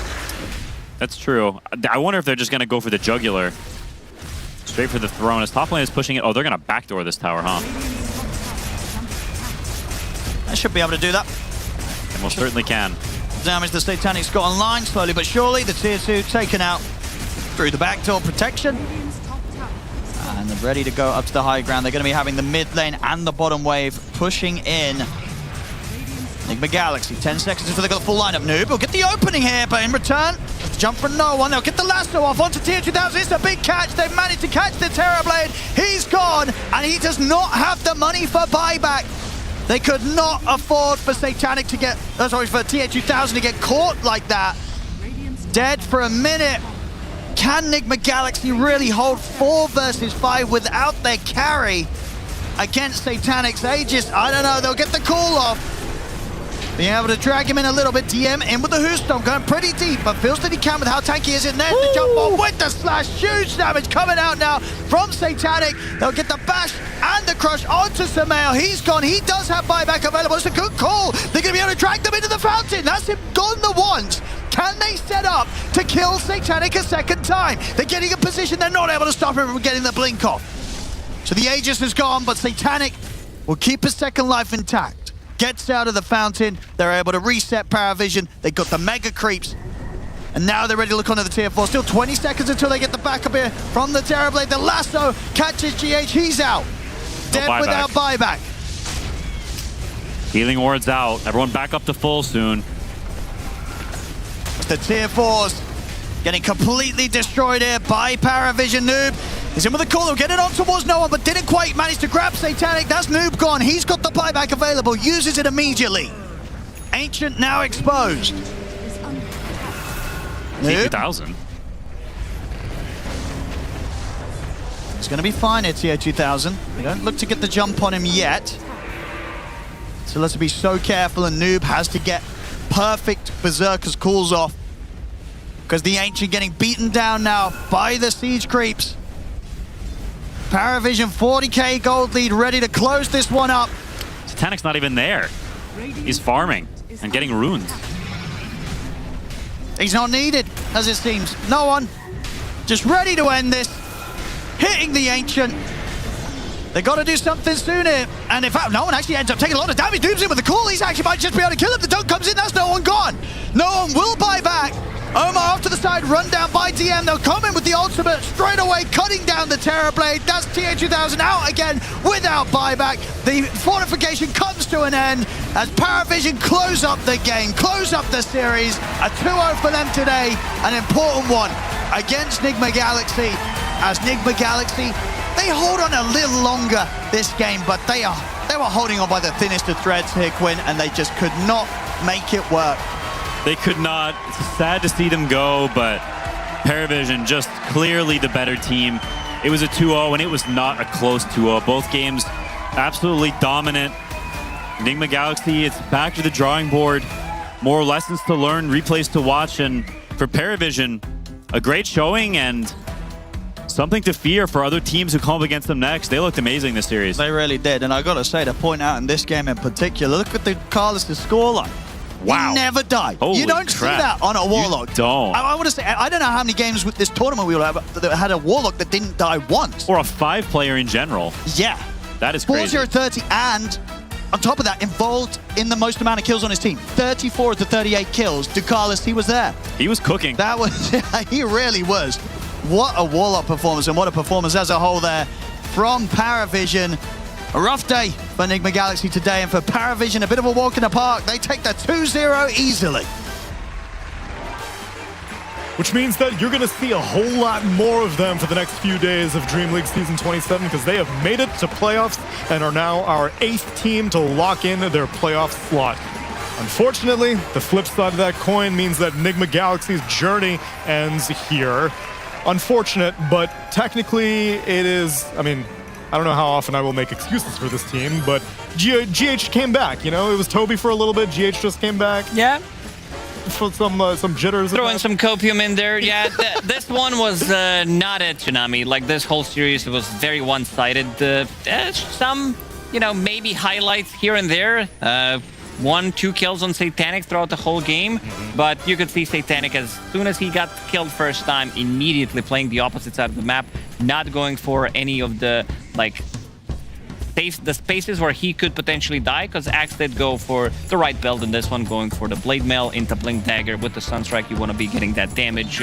Problem is that the lanes are bleeding too hard, too heavily. At one point of the game, 5-6 minutes in, we saw a triple kill happening. The 2 side lanes were getting killed, plus also mid was getting solo killed by no one as well. Yeah. This is just a bad sign. Yeah, I mean, it really was. I mean, you confidently picked the Invoker into the matchup that you know you're going to see, the Slardar, but no one was like, you're really doing this to me? Let me show you what I'm about. And he just crushed that so hard. Like, because of the Slardar having such a good performance, it felt like they couldn't really do that much on Nigma. Like, whichever lane he decided to show up to with that Blink Dagger, they got a kill, they got an objective off of it. And for a large portion of that game, they didn't even need to kill that much on PARIVISION. Like, sure, they did make moves here and there, but they were content to just sit back and farm and let their net worth go up. That's what they're so good at. They're good at playing the map. They're good at out net worthing the opponents. And in this game, they were good at picking and choosing their battles as well. And there are a few good moments that Purge had his eye on, so shine a light on that man as he shines a light on this game. Yeah, I think obviously the early game was excellent from PARIVISION, but what I really wanted to focus on was that 20-minute Tormentor fight. It was set up so beautifully by PARIVISION. They moved the Batrider in super early here to contest the area, put a ward down, and then they approach from the right with DM. He ends up finding this other Observer ward, which they end up killing basically for free. So perfect vision. I love the sentry placed inside the trees as well, so that sentry is more likely to stay up during the fight. And then basically they see Omar here and they think like, okay, well, this is going to be a great jump that we can do. So they blink lasso from the left side. They drag him towards his teammates, so there's other fall. And look how fast this was. They threw all those spells out at the exact moment, like right before the Decrepify came out. And as a result, he ends up dying. If that Decreps a little earlier, he doesn't take the Slardar damage, possibly a different fight. And then watch how they chase Noob. Noob tries to slow that down, doesn't work out. And the second that he's about to get away is when they use Stampede to secure the catch here. So Noob just throws his spells out because he's like, I'm definitely going to die here. They're able to catch the Pugin on the back lane. And watch the Juggernaut here. He's going to go for this Omni Slash because he wants to catch Sumail here. Watch how close it is to him, to that being interrupted by Deafening Blast. Yeah, he manages to get it off despite being disarmed, which means he still gets to Omni Slash Sumail. Sumail ends up dying as well. Just absolutely perfect execution from the beginning to the end in this team fight from PARIVISION, and that was after they had a gold advantage. So truly a game where they firmly had control from the very beginning to the absolute end of the game. So a very impressive team fight, and ultimately helped secure a gigantic gold lead. Millimeters away from success and a different outcome, but unfortunately PARIVISION are just a half step ahead. Spells doom for Nigma. Yeah, too clean when it comes down to execution. Also, the way this game started, First Blood, you're giving it the Satanic. Like, one of the best, if not the best farmer on a in Juggernaut. Yes, on a Juggernaut. I don't think it gets anything better. Then he gets an Ultra Kill. Like, you could also see that, I really love the fact that when they were ending the game, he was on the other side of the map picking up the rune for himself and then trying to sprint in to be in the last frame of the victory. Get the GPM number as high as possible. Make a quick appearance. Yeah, hitting a drone is not going to increase your GPM, so you got to farm a couple more camps. Damage building numbers, or building damage numbers. Yeah, who cares about that? Were you not showing like a laundry list of records that Satanic was setting throughout this tournament? That's the kind of gameplay that you need to do. I agree. His brain never turns off for like min-maxing, max-maxing. He's like, oh, I already won. I bet if that kid wins TI, he's going to be like doing the same thing. He's like, wait, guys, I have to go finish my item. There's a creep over here. Need to go get those. His team will have to pull him out of this chair, like, let go of the keyboard. Lift up the Aegis for the love of God. Yeah. But that feels like all of Pari, right? Like, all of these players operate like they have internal clocks that they're always following. Like, I've got my timing and my timing and my timing, and all of them do the same thing, and that's why they work together so beautifully. It's been encouraging to watch. I don't know what they think about their performance, because this is a team that we have high standards for, and so the fact that they are scraping into top 8, I'm not sure if that's something they're satisfied with. Granted, the 2 series that they lost were both 3-game series. I believe it was Spirit yesterday and Falcons on day 3 or day 2. So even though they did not come in as confidently as OG has into this DreamLeague group stage, it's been good. I just don't know if it's good enough for them. Yeah, it seems like they're ceiling, like the way they think about themselves, they want to be the best. Maybe that's one of the reasons why they're always like critical, trying to improve, maybe having some of the issues as well within the team, because everybody kind of wants to be the greatest, I would say, in this team. No one, again, making a comeback, still destroying the mid laners as well. We saw a couple of times getting solo kills as well. Throughout the whole tournament, he's been a shining star again for the team. And yeah, I'm pretty sure that they're not too satisfied with just top 8. This is the team that wants to get that first place. For sure, and you have to take into account a new voice has joined them as well in Puppy as their coach. Strong voice. A new strong voice, and I wonder what that dynamic will look like, because it doesn't seem like they've changed their playstyle in any capacity. It feels like their identity has been retained and they're playing a lot of the same heroes, but there's definitely contributions going on behind the scenes that we don't see yet. So I'm excited to see what that will look like further in this tournament, especially if the patch shows up. Perhaps we can get some insight on that very topic, because we've got the last winner's interview of the main stream with no one. Congratulations on making it to playoffs. I don't know how much of our conversation you heard, but my first question is in regards to your new coach. How did Puppy end up on this team? I'm wondering. I mean, I think through 6 days, it's really hard to tell, but like overall, but I feel like he's doing like really well, and I like him having around basically, and I think all team feels the same, because he's really smart about Dota. He involved a lot of things already, and and he's very funny as well. So. Yeah, I have heard that be a common thread with players who play with Puppy. I'm wondering if you could maybe contrast what Puppy's energy is compared to Estini. You don't need to talk about the situation if you don't want to, but what's the difference between a Puppy contribution versus an Estini contribution? Like contribution about like the team-wise, game-wise, yeah, so life-wise. However much they were in, like, is Puppy involved in the draft, or is he more of a replay analysis kind of guy? No, he is involved, very involved, I would say. I think he and Duke are mostly the drafters, because I think he's preparing like 15 drafts for 3 hours before the games. Wow. Because, yeah, and basically we know everything what we will get and what enemies get. All the games, we know. I think we know everything. Sometimes we do fuck-ups, but it is what it is. And yeah. So. And then how about replay analysis? Is he as hands-on that? Honestly, we haven't watched many replays yet, because I think it's late time for us to play, and we usually like end up at 12 p.m. We go like, I mean, we watch some replays, but like not much, so hard to say. Yeah, compared to like comparing right now, I need some more time to like you know to compare. Like not 6 days with the new guy. Yeah, it has been a quick onboarding experience for Puppy. I'm going to send you on over to Purge, who's got some questions for you as well. It's about Slardar. He's been a little out of the meta for a while, is my opinion, but it feels like he's a more successful snowballing mid hero right now, and we're also seeing more minus armor strats as well. Can you talk a little bit about Slardar right now in the patch? I don't think he was like going down from the meta, honestly. Like on Valahia, it was like contested a lot as well. So, and I mean, this hero is just like kind of breaking the game, I would say. It's a BKB control, it's minus armor, it's Roshan and Tormentor, so everybody wants to get this hero. Imba, I would say. Yeah. What about in offlane versus mid? Do you think it's just way better mid? I think on offlane you need to have like Amar 1k games on the starter to play it perfectly, or Collapse, because like only those two are showing like really good starters, right? And the DM sometimes really showing as well, I would say. Okay, I have one more question. 9 classes hero pool is more normal looking right now. How does that feel to you as a player? I mean, honestly, I feel so much. I feel great, honestly, because like this guy mage TP to my lane, killing mid lane, or like this Dark Hero who destroying whole map in 7 minutes, and suddenly have like 9 kills, getting wisdom, mid laner 0-3. It feels good. But him having like Monkey King Stark, it feels amazing as well. I don't know. So he can do it all. He's powerful no matter what. Lacoste, you got a question for the man as well? Yeah, I do. Hello, no one. Last time we talked, it was you talking about the mid lane, the patches potentially. We might have a patch potentially coming up. You know, people have been saying, and you did mention that shovel with the rune that you kind of have it guaranteed. That got removed.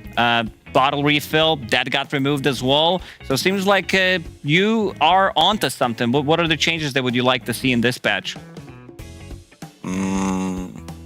On, I mean, like what I would like to see. Yeah, what would you like to I don't see know, in I the just, next batch for the mid lane? For the mid lane, Yeah. honestly nothing, because I think mid lane is like so balanced right now in terms of like heroes and playstyle. You literally can play like 15 heroes in Dota, like from Invoker to Slardar, from Decay to Puck, Storms, Embers, like everything can work. And I think this is the best patch of mid laners of all the time. There is no like some 3 heroes that is same by, and that's all. That's also like, and the game wise, I think it's like good as well. Like you can remove water runes if you want. To ask you. But I don't think it will happen. I think they will add another rune come into the game, and it's going to be much more fun. Yeah. Do you have the name for the rune? Because it seems like everything you said you're like a prophet pretty much. So you predicted everything that's going to be happening in the mid lane. You have a name for it? I actually had, but right now I forgot. I had some idea about the rune. What should they add? But I forgot. Sorry. All right. Well, we'll maybe some blade mail rune. I don't know, something like this. Ooh, like, that's spicy. Yeah, something like this. Like that, like people hit you and damage reflect, not like 100% or something, and some other thing like HP maybe or something like this. Okay, I like the idea. I guess we'll read the changelog because everything you say eventually comes true. One last question. That's the first idea that came into my mind right now. So It's a that's good one. not what I was. I had like really nice idea about the rune, but I literally forgot it. So sorry. Okay, next interview, we'll ask you for that one then. I got one last question. It's kind of philosophical, but exactly 1 year ago today, do you know where you were? Maybe DreamLeague or Bangkok. You were lifting the trophy in Bangkok. This was exactly on this day 1 year ago. And so I was just maybe hoping to get a 1 year retrospective about your life on PARIVISION for these past 12 months of Dota. I mean, I think it's truly the best experience of Dota for my entire life, because I'm grown up man who can like appreciate all the things that are happening to him, right? And at the same time, I'm playing with the most experienced and the skilled boys, and we get into tournaments and we get like to win some, to get like really nice places, and I was living outside the best year of my life. not gonna lie, dude. I hope it will continue. That is beautiful to hear. I'm so happy that you feel that way. We've said it time and time again, to see you come back into the scene so powerful as you have this past year has been really encouraging, and I'm happy to see that you view it the same way. Thank you so much. Much love, man, and congratulations on making it through. That is it for PARIVISION, and that is it for the main stream. As we have now concluded all of our group stage games, there's still a few other ones going on elsewhere, though. This is just the main stream, but elsewhere on Storm, Earth, and Ember, Dota is still being played, and there is one man who's been keeping an eye on it, Insania. That's right, Tsunami. And guess what? We've had a Pudge mid being played by Heroic. Yo. Not gonna spoil how that game ended, but Whisper Pudge mid. And we've had quite an interesting series between Yandex and Batboom that I wanted to show some clips from. And apparently not. This is Nigma versus... I'm just kidding. It is Yandex versus Batboom. That's the one. And I'm struggling with technology again. Who knew? But yeah, we had a really hype series. Batboom did really well in the first game. Kind of crushed them. And then Yandex is going to come back in game 2 and 3 and kind of like claw their way back into the series. So I really recommend anyone that didn't watch the series to go check it out. I thought this series was really, really interesting. And I think this means that Batboom didn't make it to the main event, which is quite an upset in my mind. Because Batboom usually doesn't lose to, teams that are seated lower than them or weaker teams. Usually they're quite a formidable force against weaker teams, and if they win, it's only off the back of like losing, or if they lose, I mean, it's only off the back of like losing to some Falcons or one of the really big top dogs. So big win for Yandex, I feel like. The flip side is that we get to see a grand finalist LAN team continue their trend rather than just falling off the face of the earth right after. So props to Yandex. Yeah, absolutely. And it's really cool to see that they can continue the strong form that they've shown, because this is no small feat. I feel like beating them is huge. Yeah, here's the Heroic Pudge. And played by Whisper, like I said. And I don't really want to spoil too much, but go watch this game. because it's not very often nowadays that we get a Pudge mid. So this was on the Storm stream for everyone at home that wants to know. And yeah, Heroic versus 1 win. Good game. There's a lot of kills. There's a lot of kills. What were you pointing at, Lacoste? Oh, it's such a clutch combo. Like, I saw Pudge being thrown into the Centaur's cart while he has Rot on. So basically dealing insane amount of damage to 3 people while also not being able to be targeted. So pretty cool stuff. Yes, yes, yes. Wish So that's why you need to go watch that game. A lot of tech being shown off. You know, one of our recent additions, not Insania, said that anyone who picks Pudge has a flawed thinking. How do you feel about that, Insania? I do not agree. I am a Pudge enthusiast. I feel like if you play Dota and you do not play Pudge, you have whatever You're you missing said that out. Quinn said. Yeah, exactly. It was Quinn, by the way. I'm ratting him out. It was definitely Quinn. He has strong opinions on Pudge, and I don't agree with any of them. Yeah, I've actually quite enjoyed that, despite both of you being incredibly credible in your own regards, you differ on a lot of opinions. Okay, name one thing that we don't agree on. Nothing we can say here. Name one thing.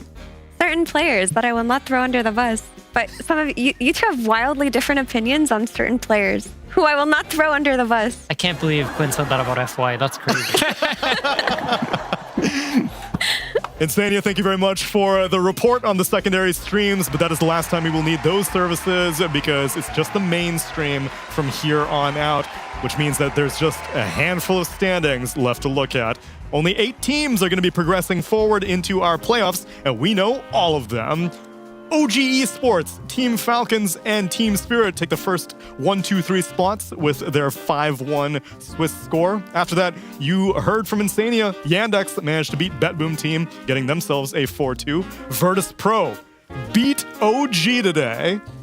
The only loss for OG. That's the big one. Never mind. I read it backwards. JK.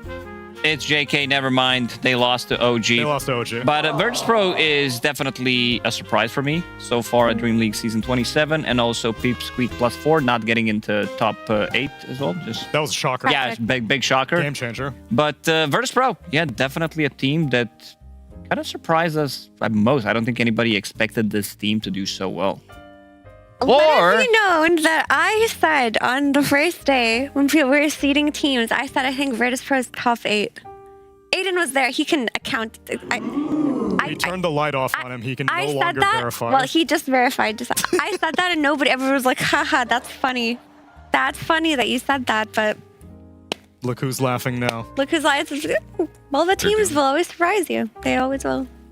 Which means that they get themselves a pretty portion of EPT points as we journey to the Esports World Cup. All of our group stage money matches and EPT point earnings are now dwindling. You were getting 100 EPT points and 3,500 USD per group stage series, which is why the Storm, Ember, and Earth streams still matter because we've still got a few games going on elsewhere. But here on the mainstream, no more points are being awarded. Nigma Galaxy will just have to take their... they won 3 series, so 300 EPT points. Yeah. Pretty and cool. slightly over 10,000 on extra. 3,500 times 3. Yeah. Quick math. Quick and easy. Quick and easy. Sounds decent. You get some reward for showing up and having a close result, close but no cigar result. Yep. Makes the individual series matter as well. Good. More growth on the agenda for them. We have other things on our agenda. You may have heard us alluding to a potential patch on our interview questions. Now, we have no inside information. However, there is one man who does. It's the man on the screen behind me. T-Governor has begun his time-honored tradition of a pre-patch waiting room. And we don't really know how much time it'll take for him to... What is he doing, Effie? What is he doing over there? He's dicing 150 kilograms of onions, Wow. is what I read. That's quite a bit. Quite masochistic. Does he eat them at the end?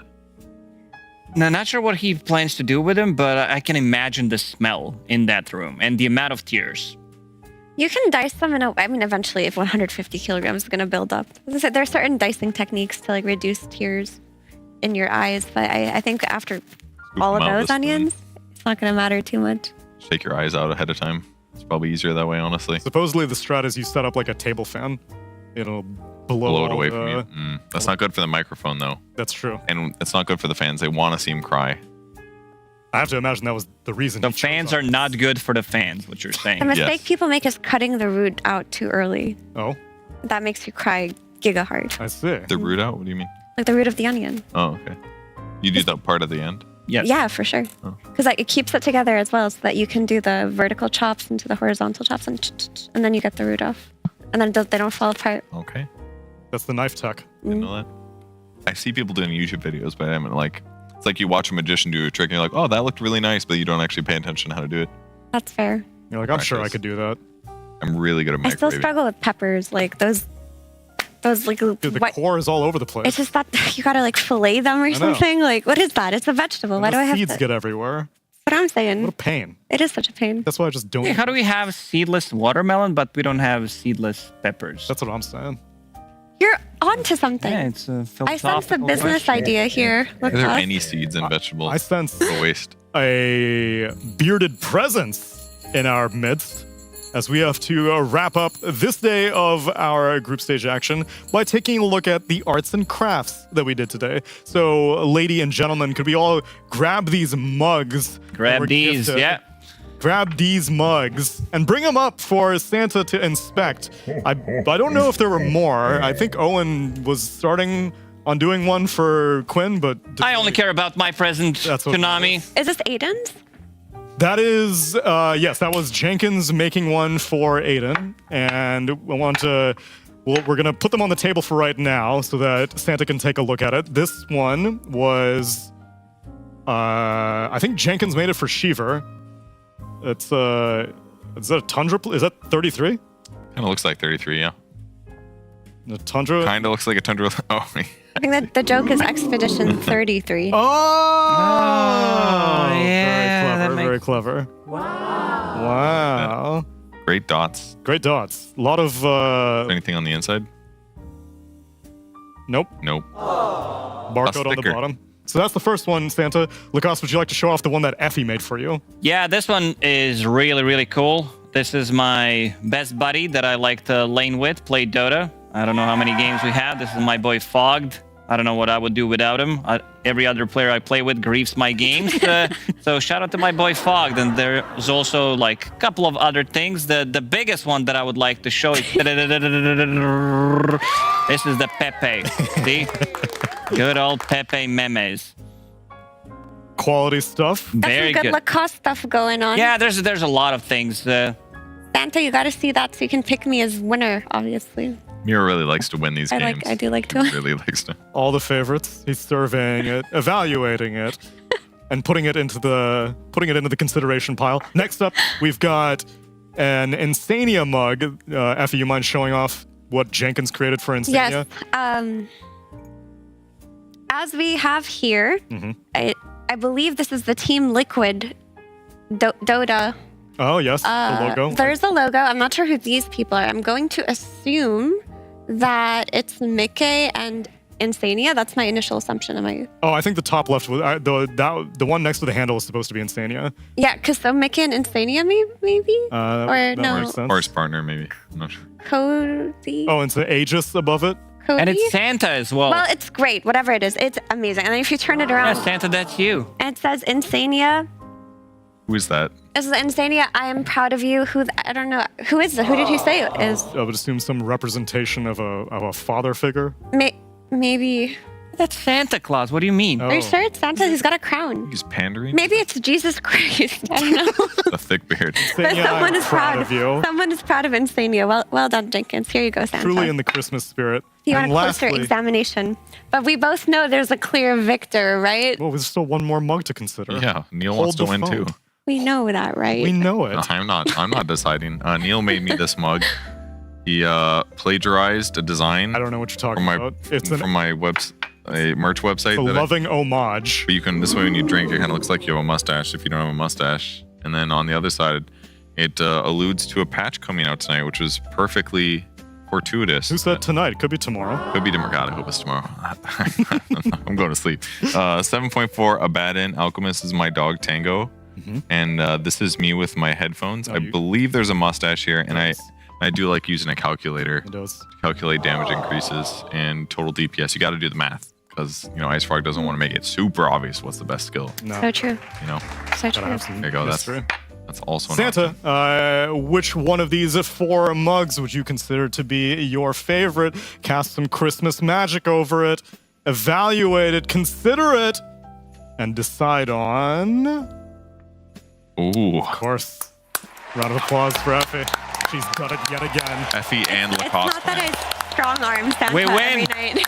Wow. Every night I'm like, Santa, no one else is here, so listen to me.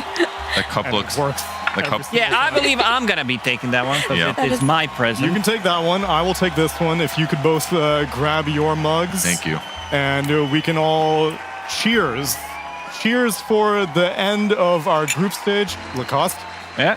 Team playing. Cheers for the end of group stage because we are taking tomorrow off. There are no tiebreakers. So that is the end of our mainstream experience. But don't worry, we are going to be back a day after tomorrow with plenty more Dream League playoff action ahead of us.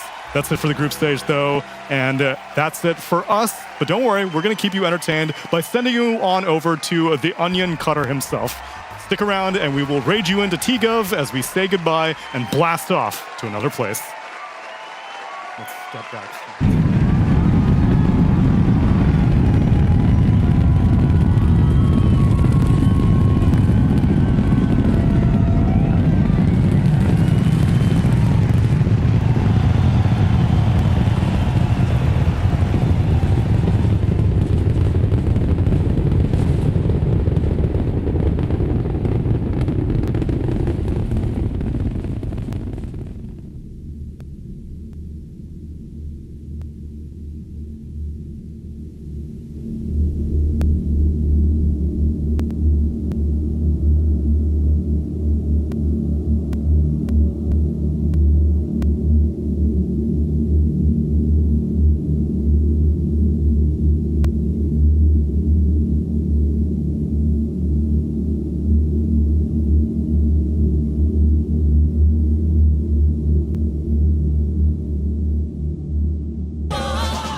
Dream League Season 27 is brought to you by DHL.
From young and old to rich and poor, there is one thing that I know for sure, guaranteed, someday you'll fall in love.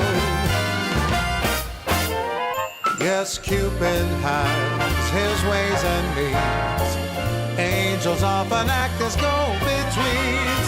Take it from me, someday you'll fall in love. And when you do, you'll find that romance is life's most precious treat. Who knows, it might be the next girl that you meet. For kings and queens, for you and me, it's the same inevitability. I promise you this, someday you'll fall in love.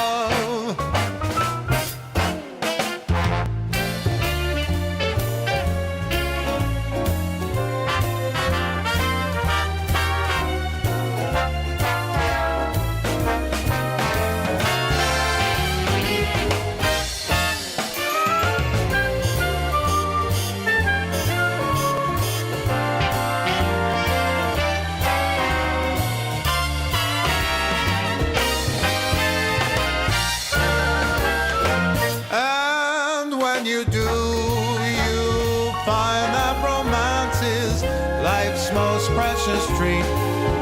Who knows, it might be the next girl that you meet. And if you think love's passed you by, There's no need to frown, I'll tell you why. Wait and see, someday you'll fall in love. I said take it from me, someday you'll see, you're gonna fall in love.